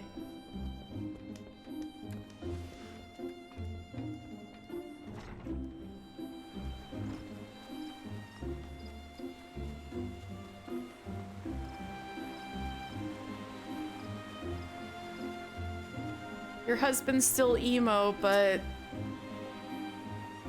Beaton had no objections?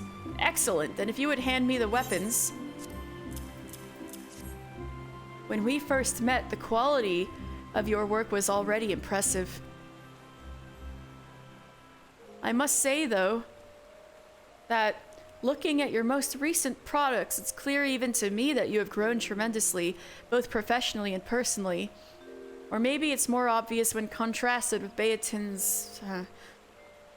No, that is hypocritical of me to say. I am as much to blame for our squabble as he.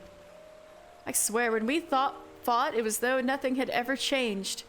In any case, I thank you for your hard work. This next mission may be our most dangerous yet. And it gives me great comfort to know my squad is equipped with the finest weapons. It may be some time before I see you in Beaton again. Please give him my regards. He's gonna be so worried about you now.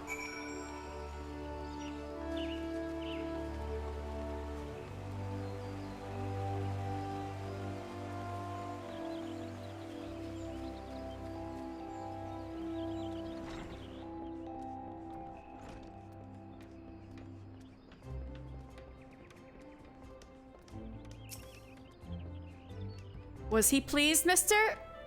Oh. Once again, he fails to deliver his farewells in person. Yet, a soldier must serve, and a carpenter must craft. These are the lives we have chosen. I tried to reason with him. I offered to replace his longbow, but he refuses to face reality. That bow will not last another moon, even that. My fervent protestations fell on deaf ears. I allowed my temper to overwhelm me, and I said many things I now regret. When he returns to Gridania, we should have much to discuss. I pray that day comes soon. Oh, I'm sorry. He's being such a butt.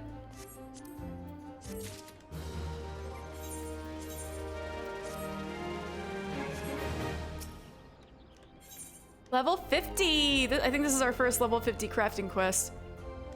Timbermaster Beaton is in great distress. That can only mean something happened to Gerhard. Oh, mister, it's horrible! It's so horrible! An officer from the Adder's Next came to speak with me in the North Shroud, near Ixali territory. They found Gerhard's longbow. I saw the fragments myself. It was the self-same maple longbow I made all those years ago, which means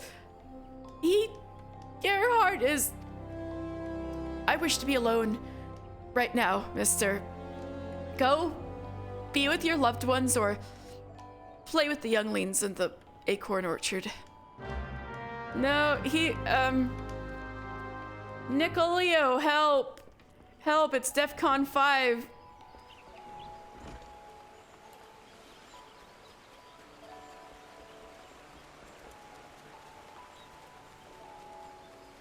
Nicolio, he's like about to keel over and have a heart attack. Hey, mister.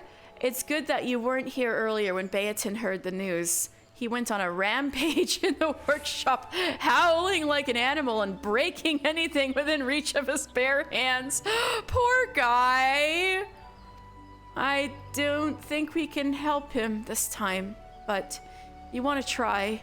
You could give him some really, really good wood, like, say, the best length of rosewood lumber you can make. Maybe that would work? Oh, God.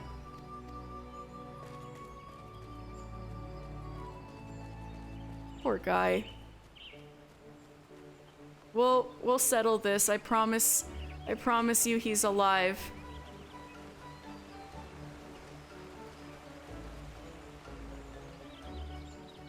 Okay. So we're done with Gridania. Let's go to Old Daw.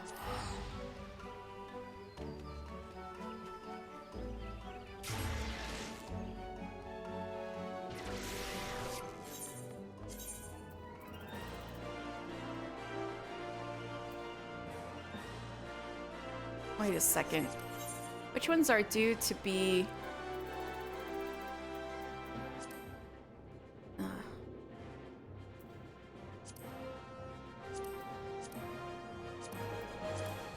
Just these?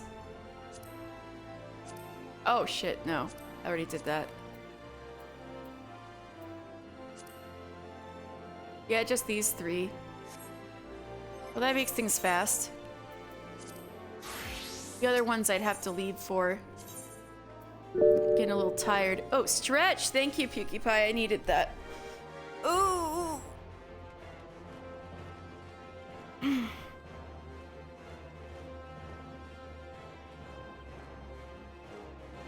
Alright, stretch. I'll sip some water while I'm at it.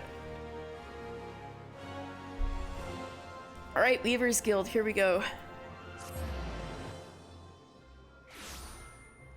Are there any quests? Oh, there's a lot of quests, actually.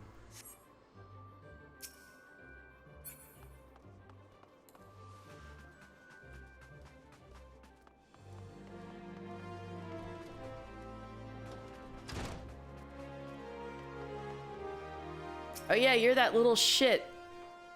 I've come for my Acton wearer, and I do not care to be kept waiting. Well, I don't care if I kept you waiting.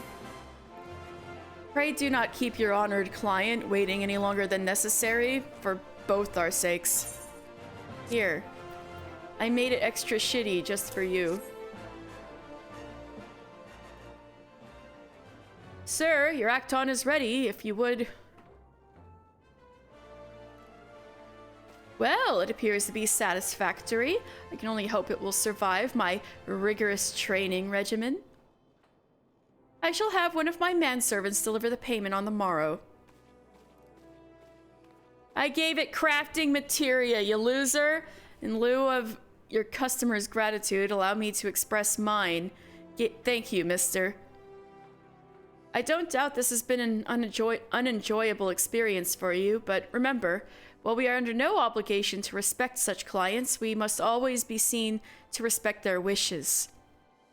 As I suspect you have begun to realize, appearances are akin to reality in this city. It is for this reason that our work is in such great demand. It is, after all, a weaver's task to make the world see the client as the client wishes to be seen. With that in mind, I must congratulate you on a job well done. When I watched that little turd saunter out of here, I almost mistook him for a gladiator.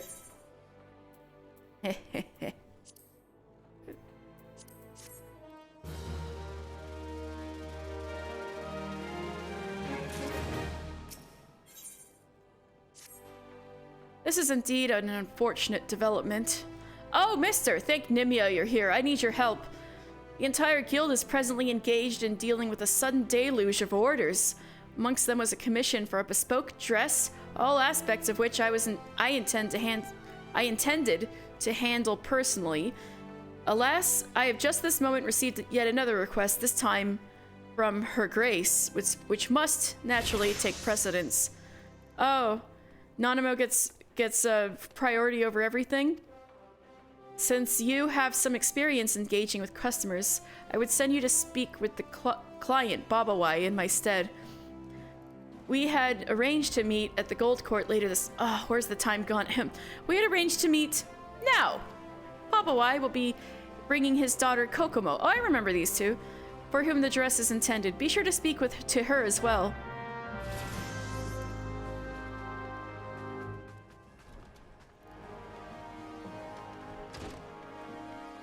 Right, and they're supposed to meet now. I gotta hike over to the Gold Court. Yeah.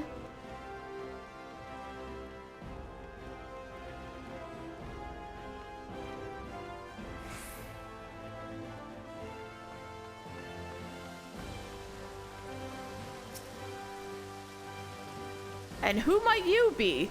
I was under the impression that I would be meeting with the Guildmaster. Well, it is of little matter, I suppose, provided the famous Redolent Rose still intends to design my daughter's dress. As for what manner of dress, simply put, I'll not have my Kokomo garbed in common cotton. A jeweler's daughter must be refined, resplendent, a ruby amongst the riffraff. Her mere presence should reassure my customers to the quality of my... I believe I've made myself clear. Pray relay my requirements to your Guildmaster. And hello, Miss Kokomo, what do you want? You're from the Weavers Guild? I'm terribly sorry you had to come all this way. Truth to tell, I don't really want another dress, but Father insisted, and when Father insists... I just want this over and done with, so please, ask my father what he prefers, and I shall defer to his wishes. Oh, damn. Okay, fine. That's not too cool, but... Let's see what Red thinks.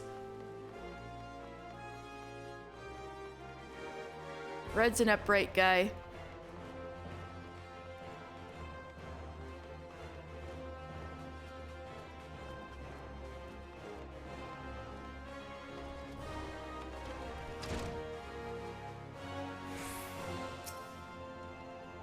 Ah, you're back. So then, what manner of dress does our client desire? Something resplendent, which isn't made of cotton, you say? Oh, I might have known. His commissions rarely stipulate anything beyond ostentatiously expensive. And all for a poor girl who would rather the eyes of the world look the other way. Well, Vanya Silk would achieve the desired effect, though I doubt she would feel comfortable in wearing such an extravagant dress. Velveteen, though? Yes, velveteen might work. A fine weave of cotton yarn with diorite silk in a short, soft pile. Beautiful, yet subdued like our modest maiden. It will be painstaking to prepare, but so be it. I shall see to the patterns. The velveteen I leave in your capable hands. Know, though, that Babawai will not be satisfied with any ordinary fabric. Only the very best will suffice. In short, I require a bolt of the finest velveteen you can weave. Okay, sir.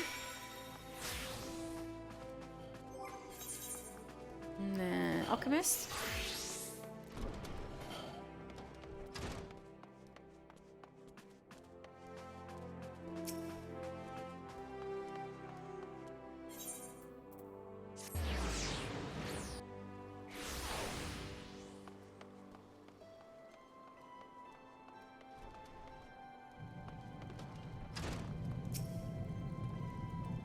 How fare you in your quest for quality natron?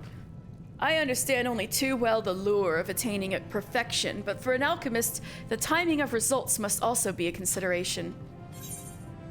Okay, here's your high-quality natron.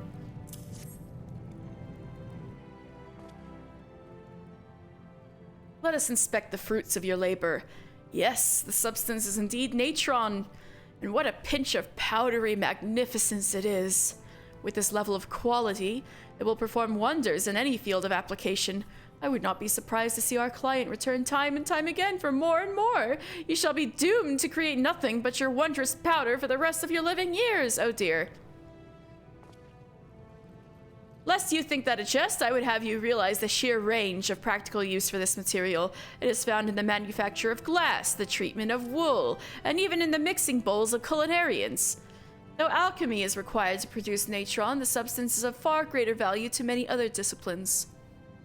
In this way, the benefits of alchemical discovery find their way into every facet of civilized life. The era when we alchemists were branded as crazed heretics is all now but a forgotten page in the history books. Not that I am overly concerned with such opinions. The current attitude of acceptance merely allows me to continue my research with relative freedom, you understand. The manner in which my work might eventually be put into use is of little interest to me compared to the results themselves. I do not seek to contribute to the well-being of society nor amass a glittering fortune overnight. No, my entire being is focused upon one thing and one thing only. Soon, I will have one last task for you to perform. Once done, I shall permit you to assist me during my ascent to the absolute pinnacle of alchemy.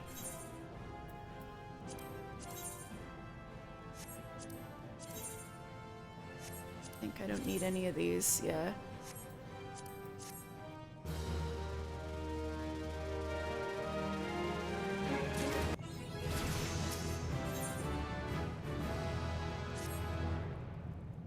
Aha! I see you've immersed yourself in the bog of alchemical pursuit. The time is ripe to once more gauge the degree of mastery you have thus far attained. At least he remembers who I am now, as if by divine providence a task suited to just such a purpose has but recently landed on my workbench. The client requires nothing, the creation of 3 high-quality flasks of weak blinding potion. A sublime toxin indeed. Do not flinch from the mention of poison. If one means to learn the art of preserving life, one must also become intimate with death and destruction. Yes, but with a single spoonful of a chosen concoction, alchemy can restore health or cause grievous harm. This is the perfect initiation into the deeper secrets of our discipline. Do not tarry a moment longer. To work! Okay. Okay, sir. And now, Adelberta.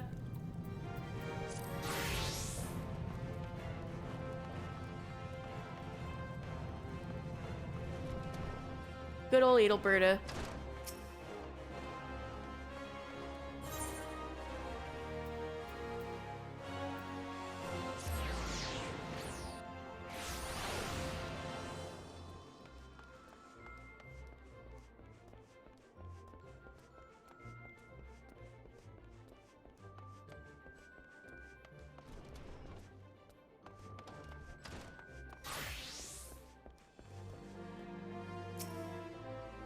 $15 bottles of effervescent water, quick as you can. And remember, you're like to find it in Buscaron Scar over in Gridania's South Shroud. Here you go.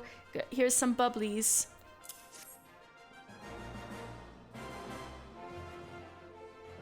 Right in the nick of time. My thanks, mister. I'll see to it that these are sent over immediately. But before I do, I should probably expand a bit on what we were talking about earlier. Specifically, the part about mixing spirits with effervescent water. See, I wasn't lying when I told you a lot of folk find the combination refreshing. It is refreshing. In fact, adding a bit of bubbly water makes the stuff go down so easily you'd have to be careful not to drink yourself under the table. I say this partly for your own good, and partly because the lad whose task you just took care of wasn't careful. I see. Daft sod threw up right where you're standing. Oh, but it didn't end there. He then slipped in his own puke and split his head open on the bar on his way down. Suffice it to say, he won't be working for a while. Oh my god, I'm glad I wasn't here for that. Thankfully, you took up the slack, and all is well with the guild once more.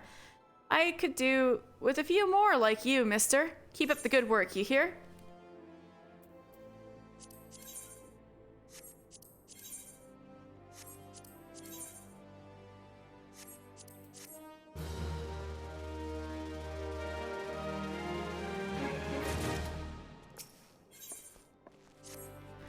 Mister, just the person I was about to send for. There's an order I would want your help with, see. It comes from the Gladiators Guild via the Vice Foreman himself.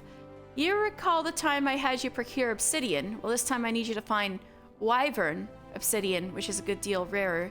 How rare, you ask? Let's just say I've handled this stuff no more than a dozen times in my life.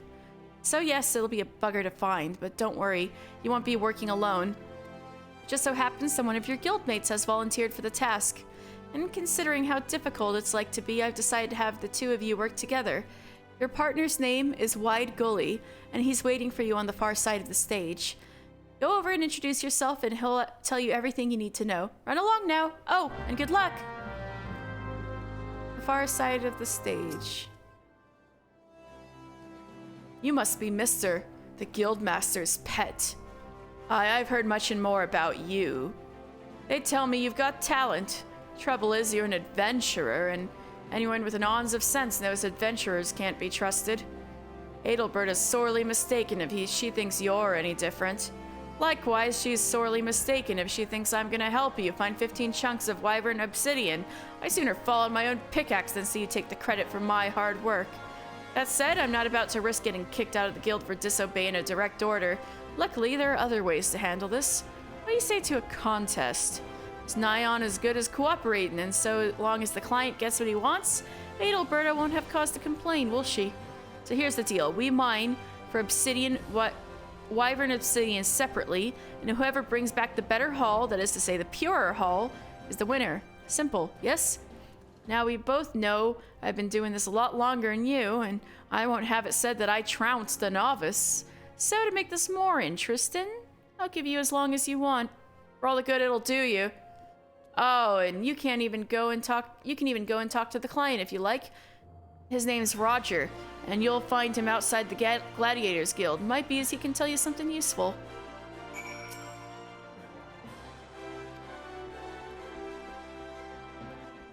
So I found my anime rival in the Miners Guild, if mining was a sports anime.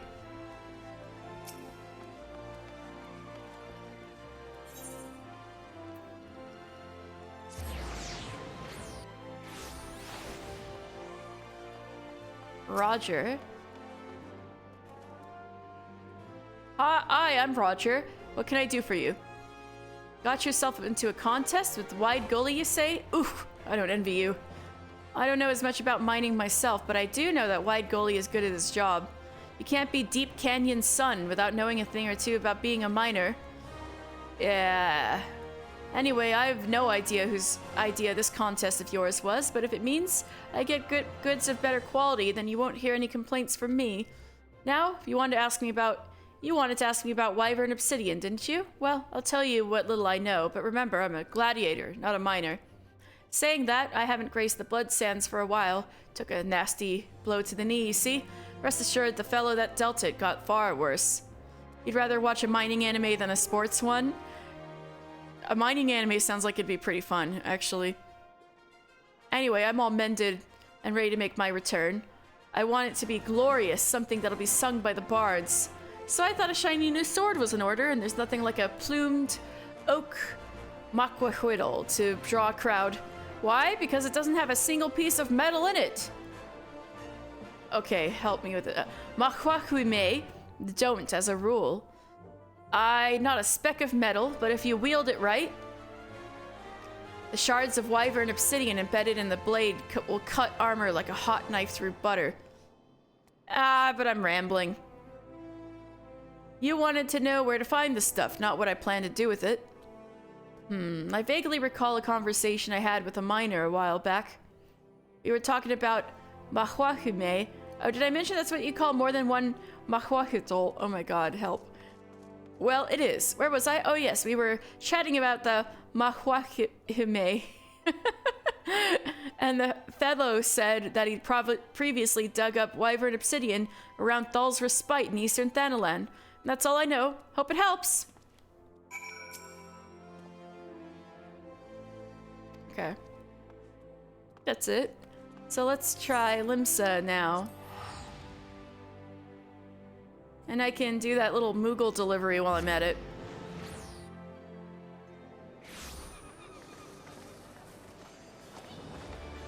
What's that? Another unlockable. Hey, what are these? Out of the blue, and this is... Shall we... Oh!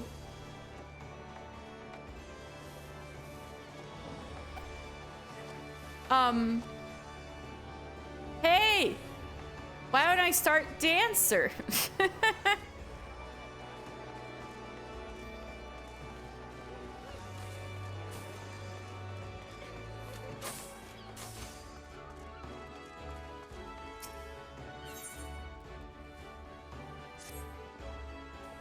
Good sir. Oh, good sir. You can spare a moment. Yes, of course you can. You see, I've just witnessed a performance most marvelous, and I simply must tell someone about it. What sort of performance, you ask? Why, none other than a troupe of traveling dancers hailing from Radzat Han across the sea. I dare say their bold, exotically beautiful motions are nothing like our realm has ever seen. Adventurers like you are always on the lookout for stimulating new experiences, are you not? You must simply witness the spectacle for yourself. Just follow this road towards the convent of the Dutiful Sisters and you'll run smack dab into the stage they've set up on the square. Well, I guess I can do, oh, and this one is Sage, but I'm not high enough level yet.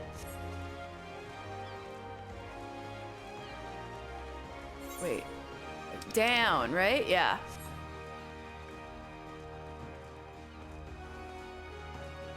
What's this about? A pretty nice place for a stage. My girl, Ranamiko! I'll talk to this guy first. Quaalude. What have we here? An adventurer? An imposing one at that. Ah, but where are my manners? I'm Quaalude. Troop Falsium's humble instrumentalist. If you're looking for the star of our little company, you'll find her just over there. Yeah, my girl, Ranamiko. Oh, you look so cute in this outfit. Greetings, traveler. Come to see our little show, have you? On behalf of Troop Falsium, I welcome you. My troop mates are seeing to the final preparations even as we speak. Don't wander too far, the curtain will be rising any minute now. It's been quite some time since we brought our art to these shores, so our fearless leader our fearless leader tells us. I've been practicing day and night ever since we arrived to bring you and your countrymen the performance of a lifetime. As for yours truly, believe it or not, this is actually my first time in Eorzea. I'm still a newcomer to the troupe, you see. Oh, but would you look at the time? We'll be taking the stage shortly, so pray, sit back and enjoy the show. Are you guys ready to watch a show?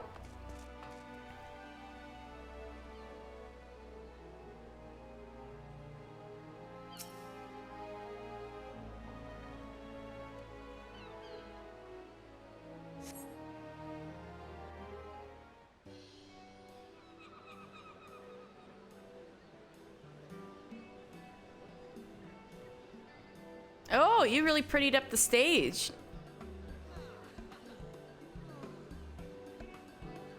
Everybody's shitty Limsa clothing.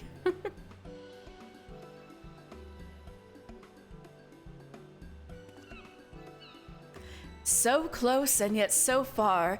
For all who cannot make the voyage to our home, we bring our art to yours. Hailing from Radzat Han across the sea, I present the incomparable, transcendent Troop Falsium. Today, we have prepared a sumptuous feast for your eyes and ears. Let the soaring melodies and the stirring, striking steps of our dancers reach your heart and spirit you away to a distant world. Okay, I'm ready.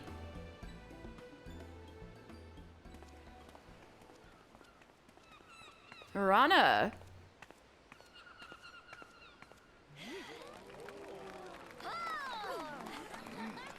Oh my god, that Lalafell wife was like pissed at him for cheering too enthusiastically.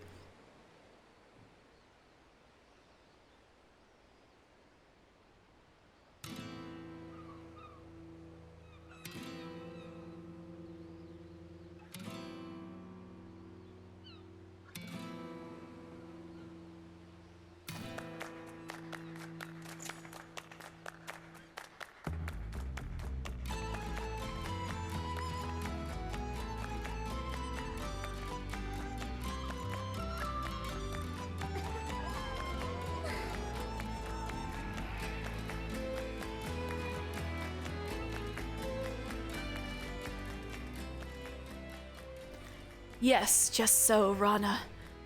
Betray not your trembling heart. Dance your dance till the last, and let them fall under your spell.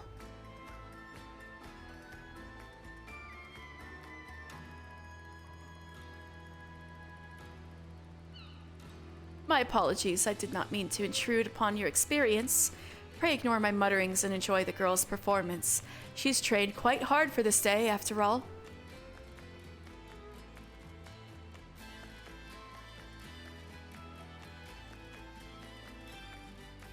Who, me? What about me? Looking me over.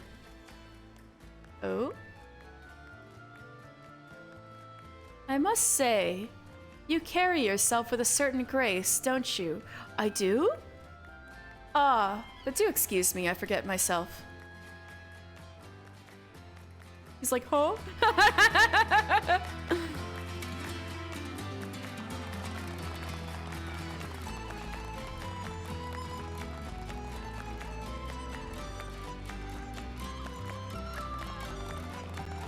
Aw, clappity clap clap. Yay, good job, Rana.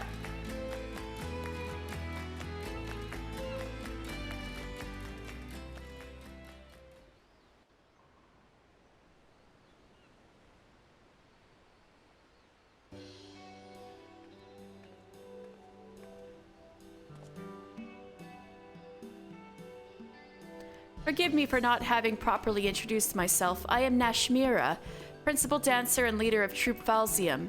Rana, the girl whose performance you were admiring, is my #1 student and protege. This may seem a bit forward, but pray tell, have you ever harbored aspirations of stepping on stage, of losing yourself in a whirlwind of music and motion, and enchanting your audience with your every movement? Me? Forgive me, I know this is all quite sudden, and yet I could not help myself. From the moment I laid eyes on you, I saw, how can I put it, a poise that could only be honed in the field of battle. Oh, true. Yes, there is no doubt in my mind. You would make a fine dancer. I see you are confused, and for good reason. Allow me to explain. There are forms of dance meant merely to grace a stage, and then there is the art of Troupe Falzium. We dance the Kriegstanz, a dance of war so ancient it is said to predate even the founding of our city. Our dancers train primarily in 2 techniques, each with applications both ornamental and martial. For one, we are proficient with tossing and throwing weapons which are most dazzling to the eyes, and even more damaging to any unfortunate foes they strike. The second is, of course, dancing itself. Perhaps you have already felt it, but it is believed that there are mystical powers to our movements, which can serve to heighten senses, lift spirits, and drive weakness and worry from people's hearts. The people of Eorzea have done well to rebuild this realm in the calamity's wake, yet there are scars that still go unhealed, and the specter of war still looms large over the land. If our art of dance might serve in some small way to ease worries and fears, and offer succor to the hearts of Eorzeans far and wide, nothing would bring our humble troupe greater honor, and so did I decide to lead Troupe Falzium on a tour of this realm. There is, however, a bit of a rub. We've come with only 2 dancers, Rana and myself, and I am still nursing an injury I suffered on the voyage over. Oh, I'm sorry to hear that. My protege is a talented one, but I can hardly ask her to bear the burden of tour alone. And so I felt compelled to reach out to you. I can assure you that the arrangement would be to our mutual benefit. Should you offer us your aid, I will personally instruct you in the art of the Kriegstanz, an art that will avail you not only on the stage, but on the field of battle as well.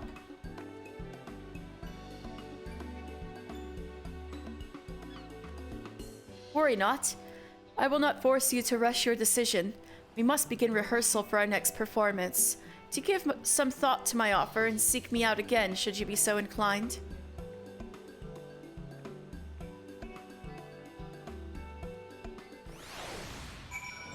Sure, Nashi? I could not help but notice that our fearless leader took an interest in you. While we do not lack for talented dancers, Rana is certainly among them. None can hold a candle to Nashmira. She is our pillar of strength, our guiding star. Rana, you did so good! Thank you ever so much. I could see you cheering me on to the final curtain call. It's always a bit scary coming to new lands, but that just makes a successful performance like today's all the more satisfying. You returned, friend? Have you taken the time to think over my offer? Sure. Splendid! To tell the truth, I had feared your answer would be no, but fortune smiles upon Truth Falzium today. As principal dancer and company leader, allow me to officially welcome you to our ranks. Wait, don't tell me! Nashmira has handpicked you to join our troupe and become a dancer. Is Rana right or is Rana right? I knew it! I haven't been doing this for as long as Mistress Nashmira, but even I can see that your poise and posture is anything but ordinary. Why, thank you. But don't get your hopes up too high. You're gonna have to work your arse off to outshine Rana Migo. Let it suffice to say that I will be watching both of your careers with great interest. Oh, but where are my manners? I haven't even asked my student his name. True. An elegant name indeed, Mr. Final Fantasy. Very well then, mister. This is for you. This crystal houses the amassed knowledge and memories of generations of our forebears, butterflies of the battlefield who have fluttered their way into history and legend. Take it and treasure it. And of course, you'll also be needing a change of clothes. Here, this outfit should do. Go ahead, put it on. You'll be amazed at the freedom of movement the pliant fabric affords you. Ooh, okay.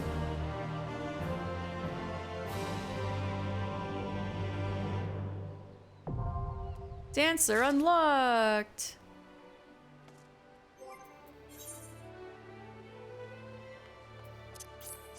Oh wait, no wait, wrong thing.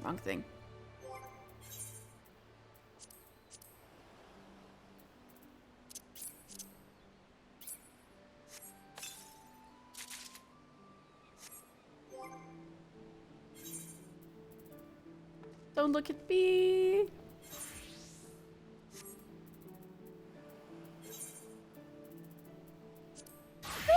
Ah!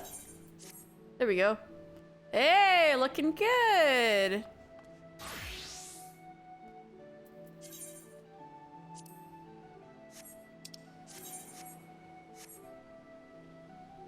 Wait, I need to...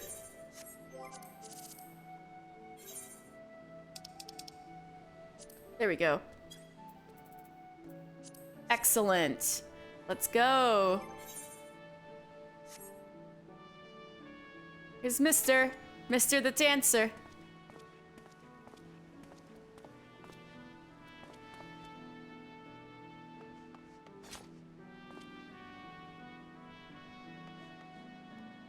How do I look? I still remember the first time I saw Nashmira dance. So glamorous, so elegant she was. Though I was but a clumsy girl, always tripping over my own 2 feet. I swore to myself then that one day I would shine like her. I hear that you've officially joined the ranks of our merry little troupe. I'm a musician, not a dancer, but if Mistress Nashmira saw something in you, that's more than enough for me.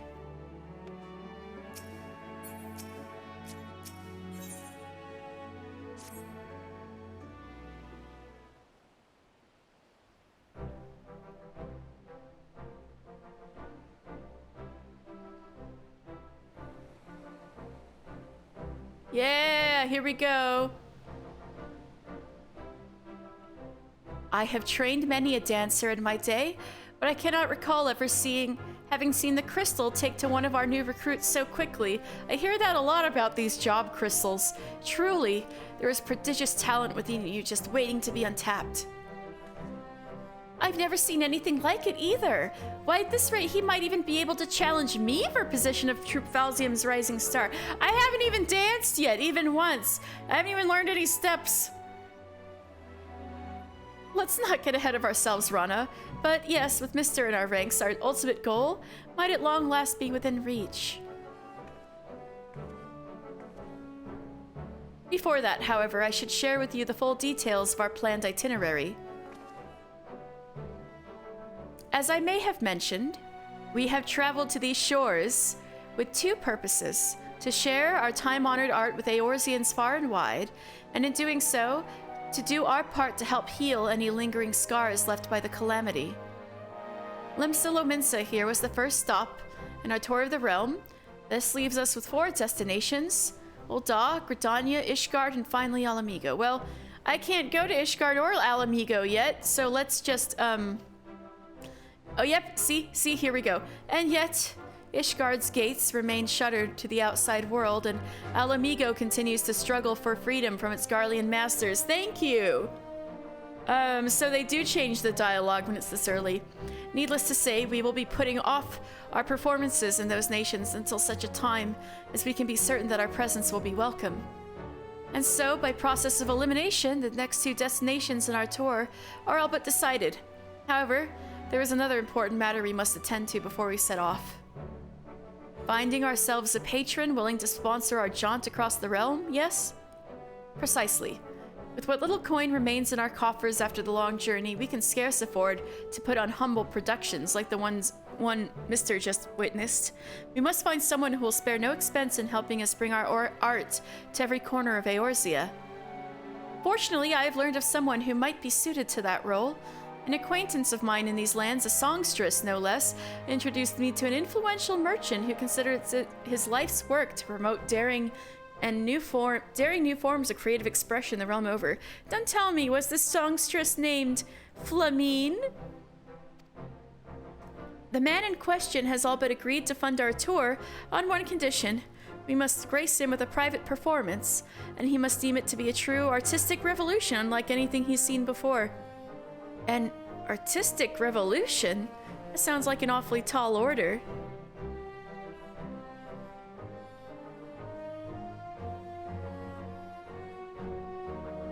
Indeed it is. After all, an aesthete of such renown has surely seen a Near Eastern dance or two in his day, so I asked myself, what could we possibly show this man that would truly awe and inspire him? Long did I struggle to come up with an answer, but no longer. Mister, you will take stage with Rana and transform into a fully fledged dancer before this man's very eyes. Yes, I call it a flower blooms on the battlefield. What? Yes, it's all coming to me now. For the final act, Rana here will play the form of a formidable foe, unleashing a fearsome array of steps and twirls against you. You'll fend them off, retaliating with flourishes of your own in a dramatic dance battle for the ages. Oh my god, a dance battle? Dance off! Mister and I taking the stage together? My tail is tingling with excitement just thinking about it. And through our battle, we'll show our would-be patron that our art is more than just for show. Why, it's positively perfect. I know it's your first performance, but you needn't worry. Nashmira and I will be right there with you. Just follow our lead, let the music carry you, and I'm sure our performance will knock this bigwig merchant's socks off. Rana speaks true. I would not have invited you into our ranks if I did not believe, if I did not know, you were capable of what I ask. And so, let us not delay any further. Our audience awaits us in a place called, yes, Costa del Sol. Don't tell me, this guy's name is Gigaruju?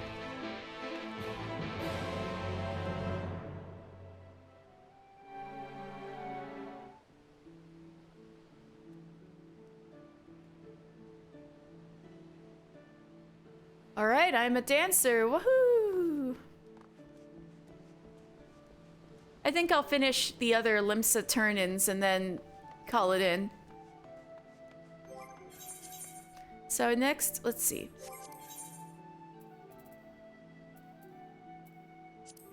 Yeah, I need to get these done soon. This I'm ready. That, this, and...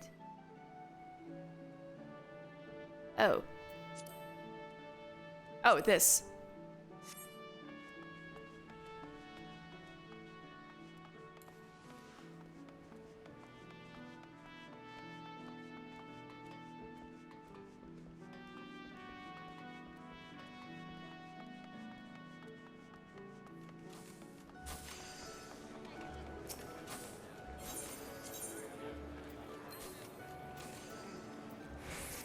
I'm gonna talk to Baderon like this. Delivery! From your special delivery boy.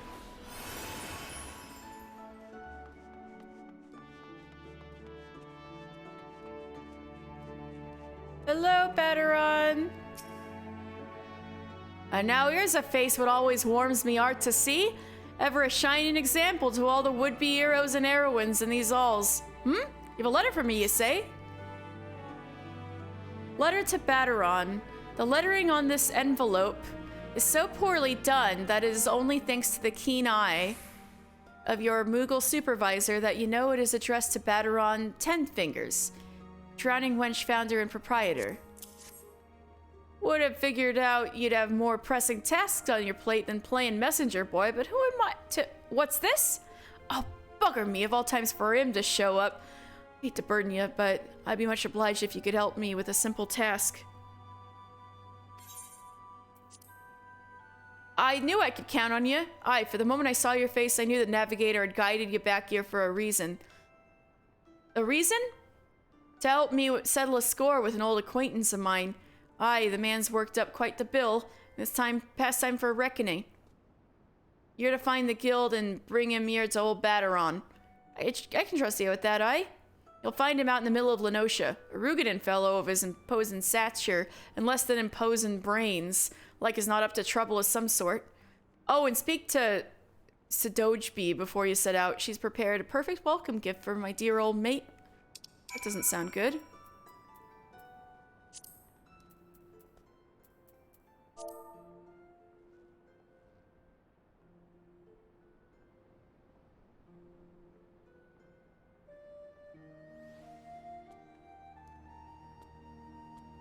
Wait a second. Okay, there we go. All right.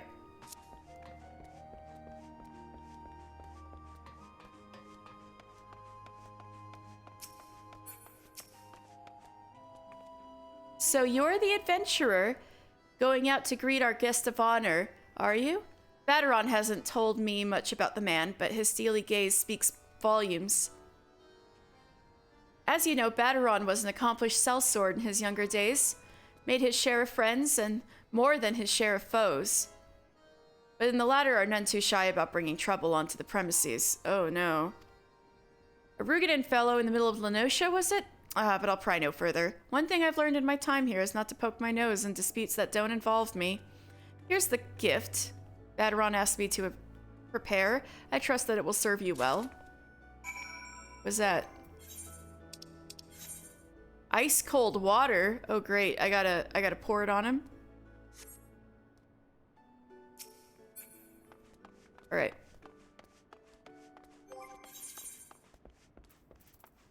Get blacksmith out.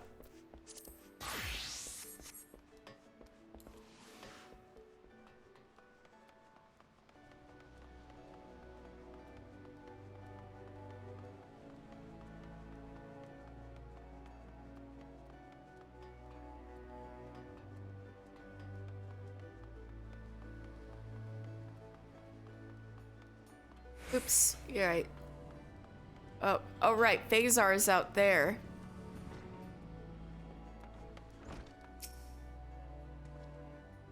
One steel bouge, mister.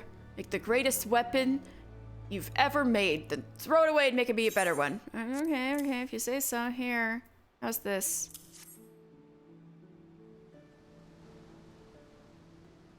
You've come with my gift? Excellent, let's have a look, shall we?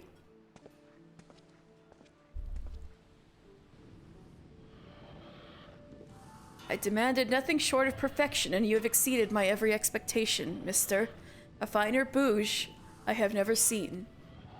A well-wrought oak haft with a solid steel blade, more than sharp enough to slice through sinew and bone. Many an oryx neck it shall cleave. I cannot wait to see it wielded. Yes, the glory of the steel bouge you have forged for me shall be sung in the screams of all who stand before it. That's rather scary and graphic. I see my trust in you is not misplaced, mister. And I trust I shall have need of your skills in the future.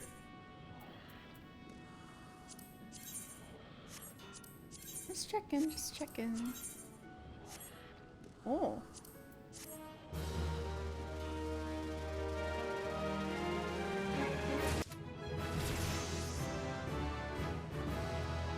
Alright, birthday, oh my boy.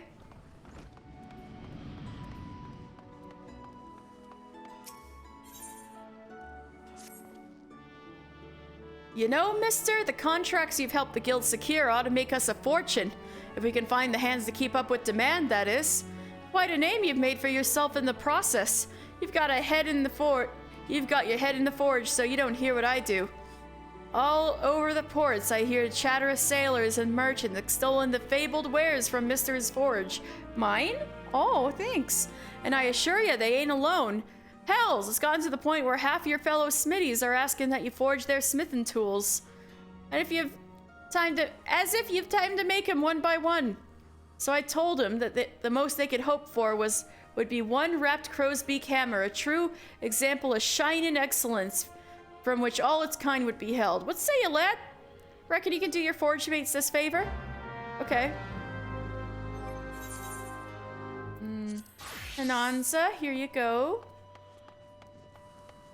Thank God, something that's not for Phasar for once. Where's that fry pan, mister? Is it true that you are no longer the same rank novice, but... It is true that you are no longer some rank novice, but do not think your posterior safe from the toe of my boot if you choose to dither and dally. Yes, ma'am. Here you go, ma'am. Truly, another consummate work. I can find no flaw with its weight or balance. It is not so heavy to be a struggle to lift, yet it remains sturdy enough to endure the frantic pace of the Bismarck's kitchens. I trust at this juncture that you will fully comprehend in full my earlier warning. To produce a fry pan of this quality would most certainly have required your undivided attention, and I can tell this item received just that. The consistency of this metal's thickness is all the evidence one needs. This type of precision should not be undervalued. In this case, should the fry pan be poorly forged, the heat of its cooking surface will be uneven, and such flaws are unacceptable to an exacting culinarian such as Master Lingsath, who I gotta see next. Even the sturdiest of utensils, however, rarely last more than a few seasons. It is a struggle to find armorers who can meet his demanding specifications when he turns to our guild for replacements. I had long intended to assign this commission to you, but your encounter with Blandsteer had me doubting your ability to concentrate. Really? Really? This is one of those rare occasions where I am happy to be proven wrong. Your uncompromising attention to detail continues to be an inspiration to your colleagues. Ah, and speaking of details, there is but one that remains untended, delivering this fry pan into Mr. Lingsath's hands. I trust you do not need directions to the Culinarians Guild. Oh, what a coinkydink. I'll just start up the Culinarian Guild turning from there, yeah.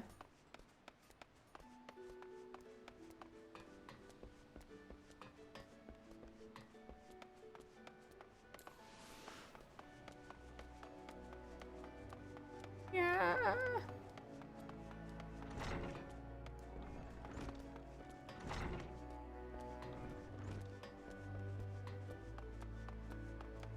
Oh, I should have hoofed it for an aetheryte shard. Oh well, I'm almost there, practically.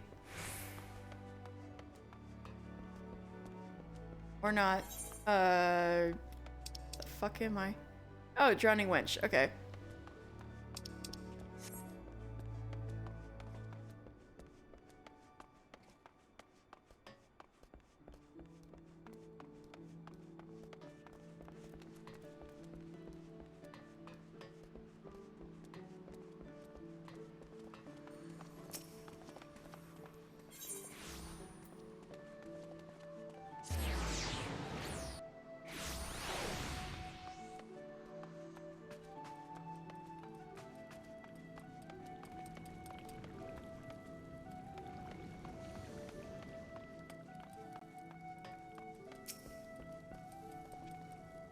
You've come to deliver me a new fry pan, have you? Here you go, master. Well now, ain't she a beauty? With this pan, I'll be able to whip up all sorts of dishes and not fret about burn in the middle or undercooking the edges. You say this was your work? Only the Forge Master herself could have been able to make utensils what I'd consider worthy of the Bismarck. Seems like I finally got me another craftsman I can trust. You're welcome in my kitchen anytime, lad.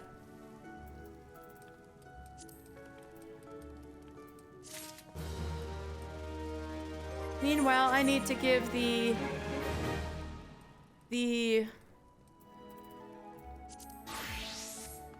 food to Nonopessa, who is Lolorito's manservant, because this food's supposed to be going to Lolorito. Remember, Lord Lolorito will accept nothing less than the best. Your smoked raptor must be the finest example of the dish, prepared with the utmost skill. Take this. A traditional Hellsguard staple consisting of raptor legs smoked with aromatic wood chips. Better fucking like this. It'd be so good to wipe that smirk off Lolorito's face, even though I haven't technically met him yet, but still. Just hypothetically. Ah, the smoke raptor is ready? Good.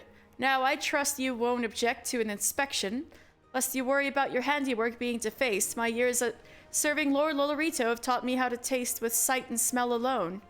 Okay. By the gods! This raptor is sublime! The marriage of cracked pepper and sun lemon begets an irresistible fragrance that perfectly complements the aroma of the meat. The flavor is rounded out with the mellow fruitiness of olive oil, which also lends the shank a lustrous sheen that tantalizes the eye. I've presided over Lord Lolorito's dining table for many years, and I can say without reservation this is the most delectable smoked raptor I've ever had the pleasure of not eating. It's of little wonder that Master Lingsouth esteemed you to cook in his stead. I doubt even he could have delivered a better rendition of my master's favorite dish. Oh, well thanks. That's quite high praise. You, sir, are quite a culinarian. Ah, but I sense that you are more relieved than flattered. Yeah, really. Hardly surprising, I suppose. Much and more is said of my lord's uncompromising approach to cuisine. Well, I will not refute the rumors. You may rest assured that the Bismarck has no cause to worry. Now then, if you excuse me, I must see my lord's meal delivered to him. You may look forward to hearing his judgment anon, and entirely without trepidation if my senses do not fail me. Pray send Master Lingseth my compliments. Alright, Lingseth, I think we're safe for now.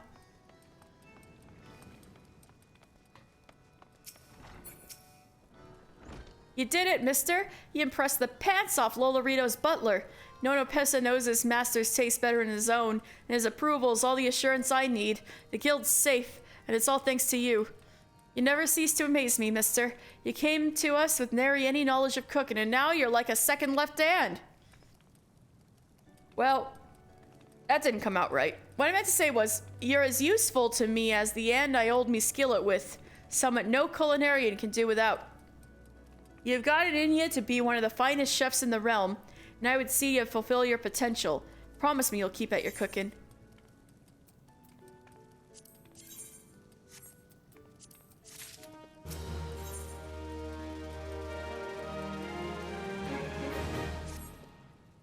Right good of you to drop in again, mister. You'd be surprised how many of your guildmates stop coming all together, thinking they know well what needs knowing. But as any scholarly would tell you, the learning never stops. And I speak from experience. There's some as say I'm the best in the realm, but there ain't a day what passes I don't discover something new. Now, you and me, we're chefs first and foremost, but there's more to the restaurant business than just cooking. That's why I want you to speak with Letitia, our bookkeeper. Before coming to us, she herself was a scholarly doing customs work at Maelvon's Gate. You stand to learn much and more by seeing things from her perspective.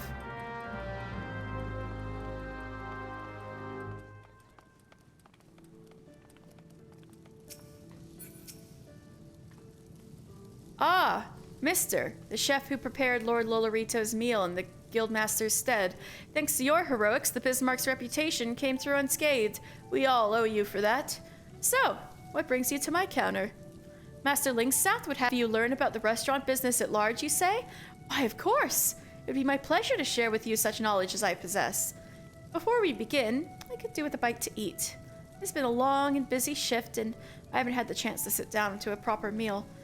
By way of board, might I trouble you to prepare some ratatouille for me? Ratatouille? And call me spoiled, but please make it the most exquisite serving you can manage. Oh, my thanks in advance.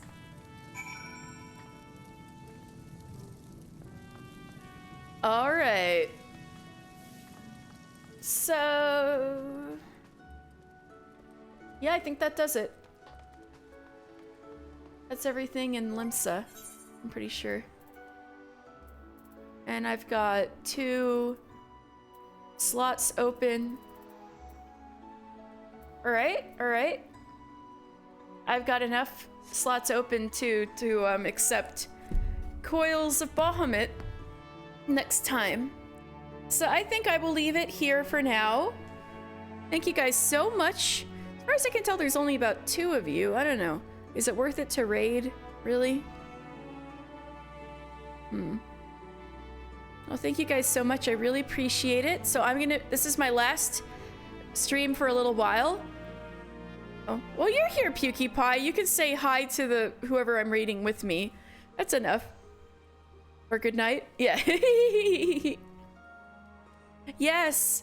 Good night. I'm gonna be gone for a week for Thanksgiving, and then I'll be back. So I should be back.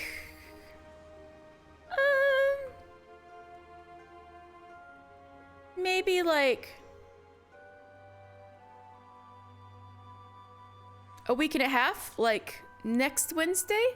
Not the Wednesday of this week, but of next week? Probably. That's probably when I'll start again. But you guys will know for sure when the time comes. In the meantime, I'm going on a little mini vacation, and thank you guys for joining me with the Crystal Tower. PewkiePie, thank you so much for helping me with Crystal Tower and sticking around so long. I really appreciate it. And next time I'm back, so 2 Sundays from now, in 2 weeks, I will be doing the Coils of Bahamut. And I need help, most definitely, because I want to do that unsynced. And I need people with strong high levels to help me with it, because if Mr. goes in there alone, he's just gonna get creamed, so... I'd appreciate it if people would help me in 2 weeks. But I can always, like, grab some friends ahead of time, too. I'll probably ask around my FC and stuff. But anyway, thank you guys so much. Maybe I should raid. You don't mind, PewkiePie. Let's see.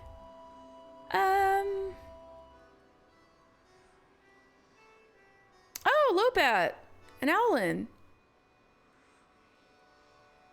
Feel like I haven't seen Owlin in a little while. Owlin's still on that Star Ocean grind.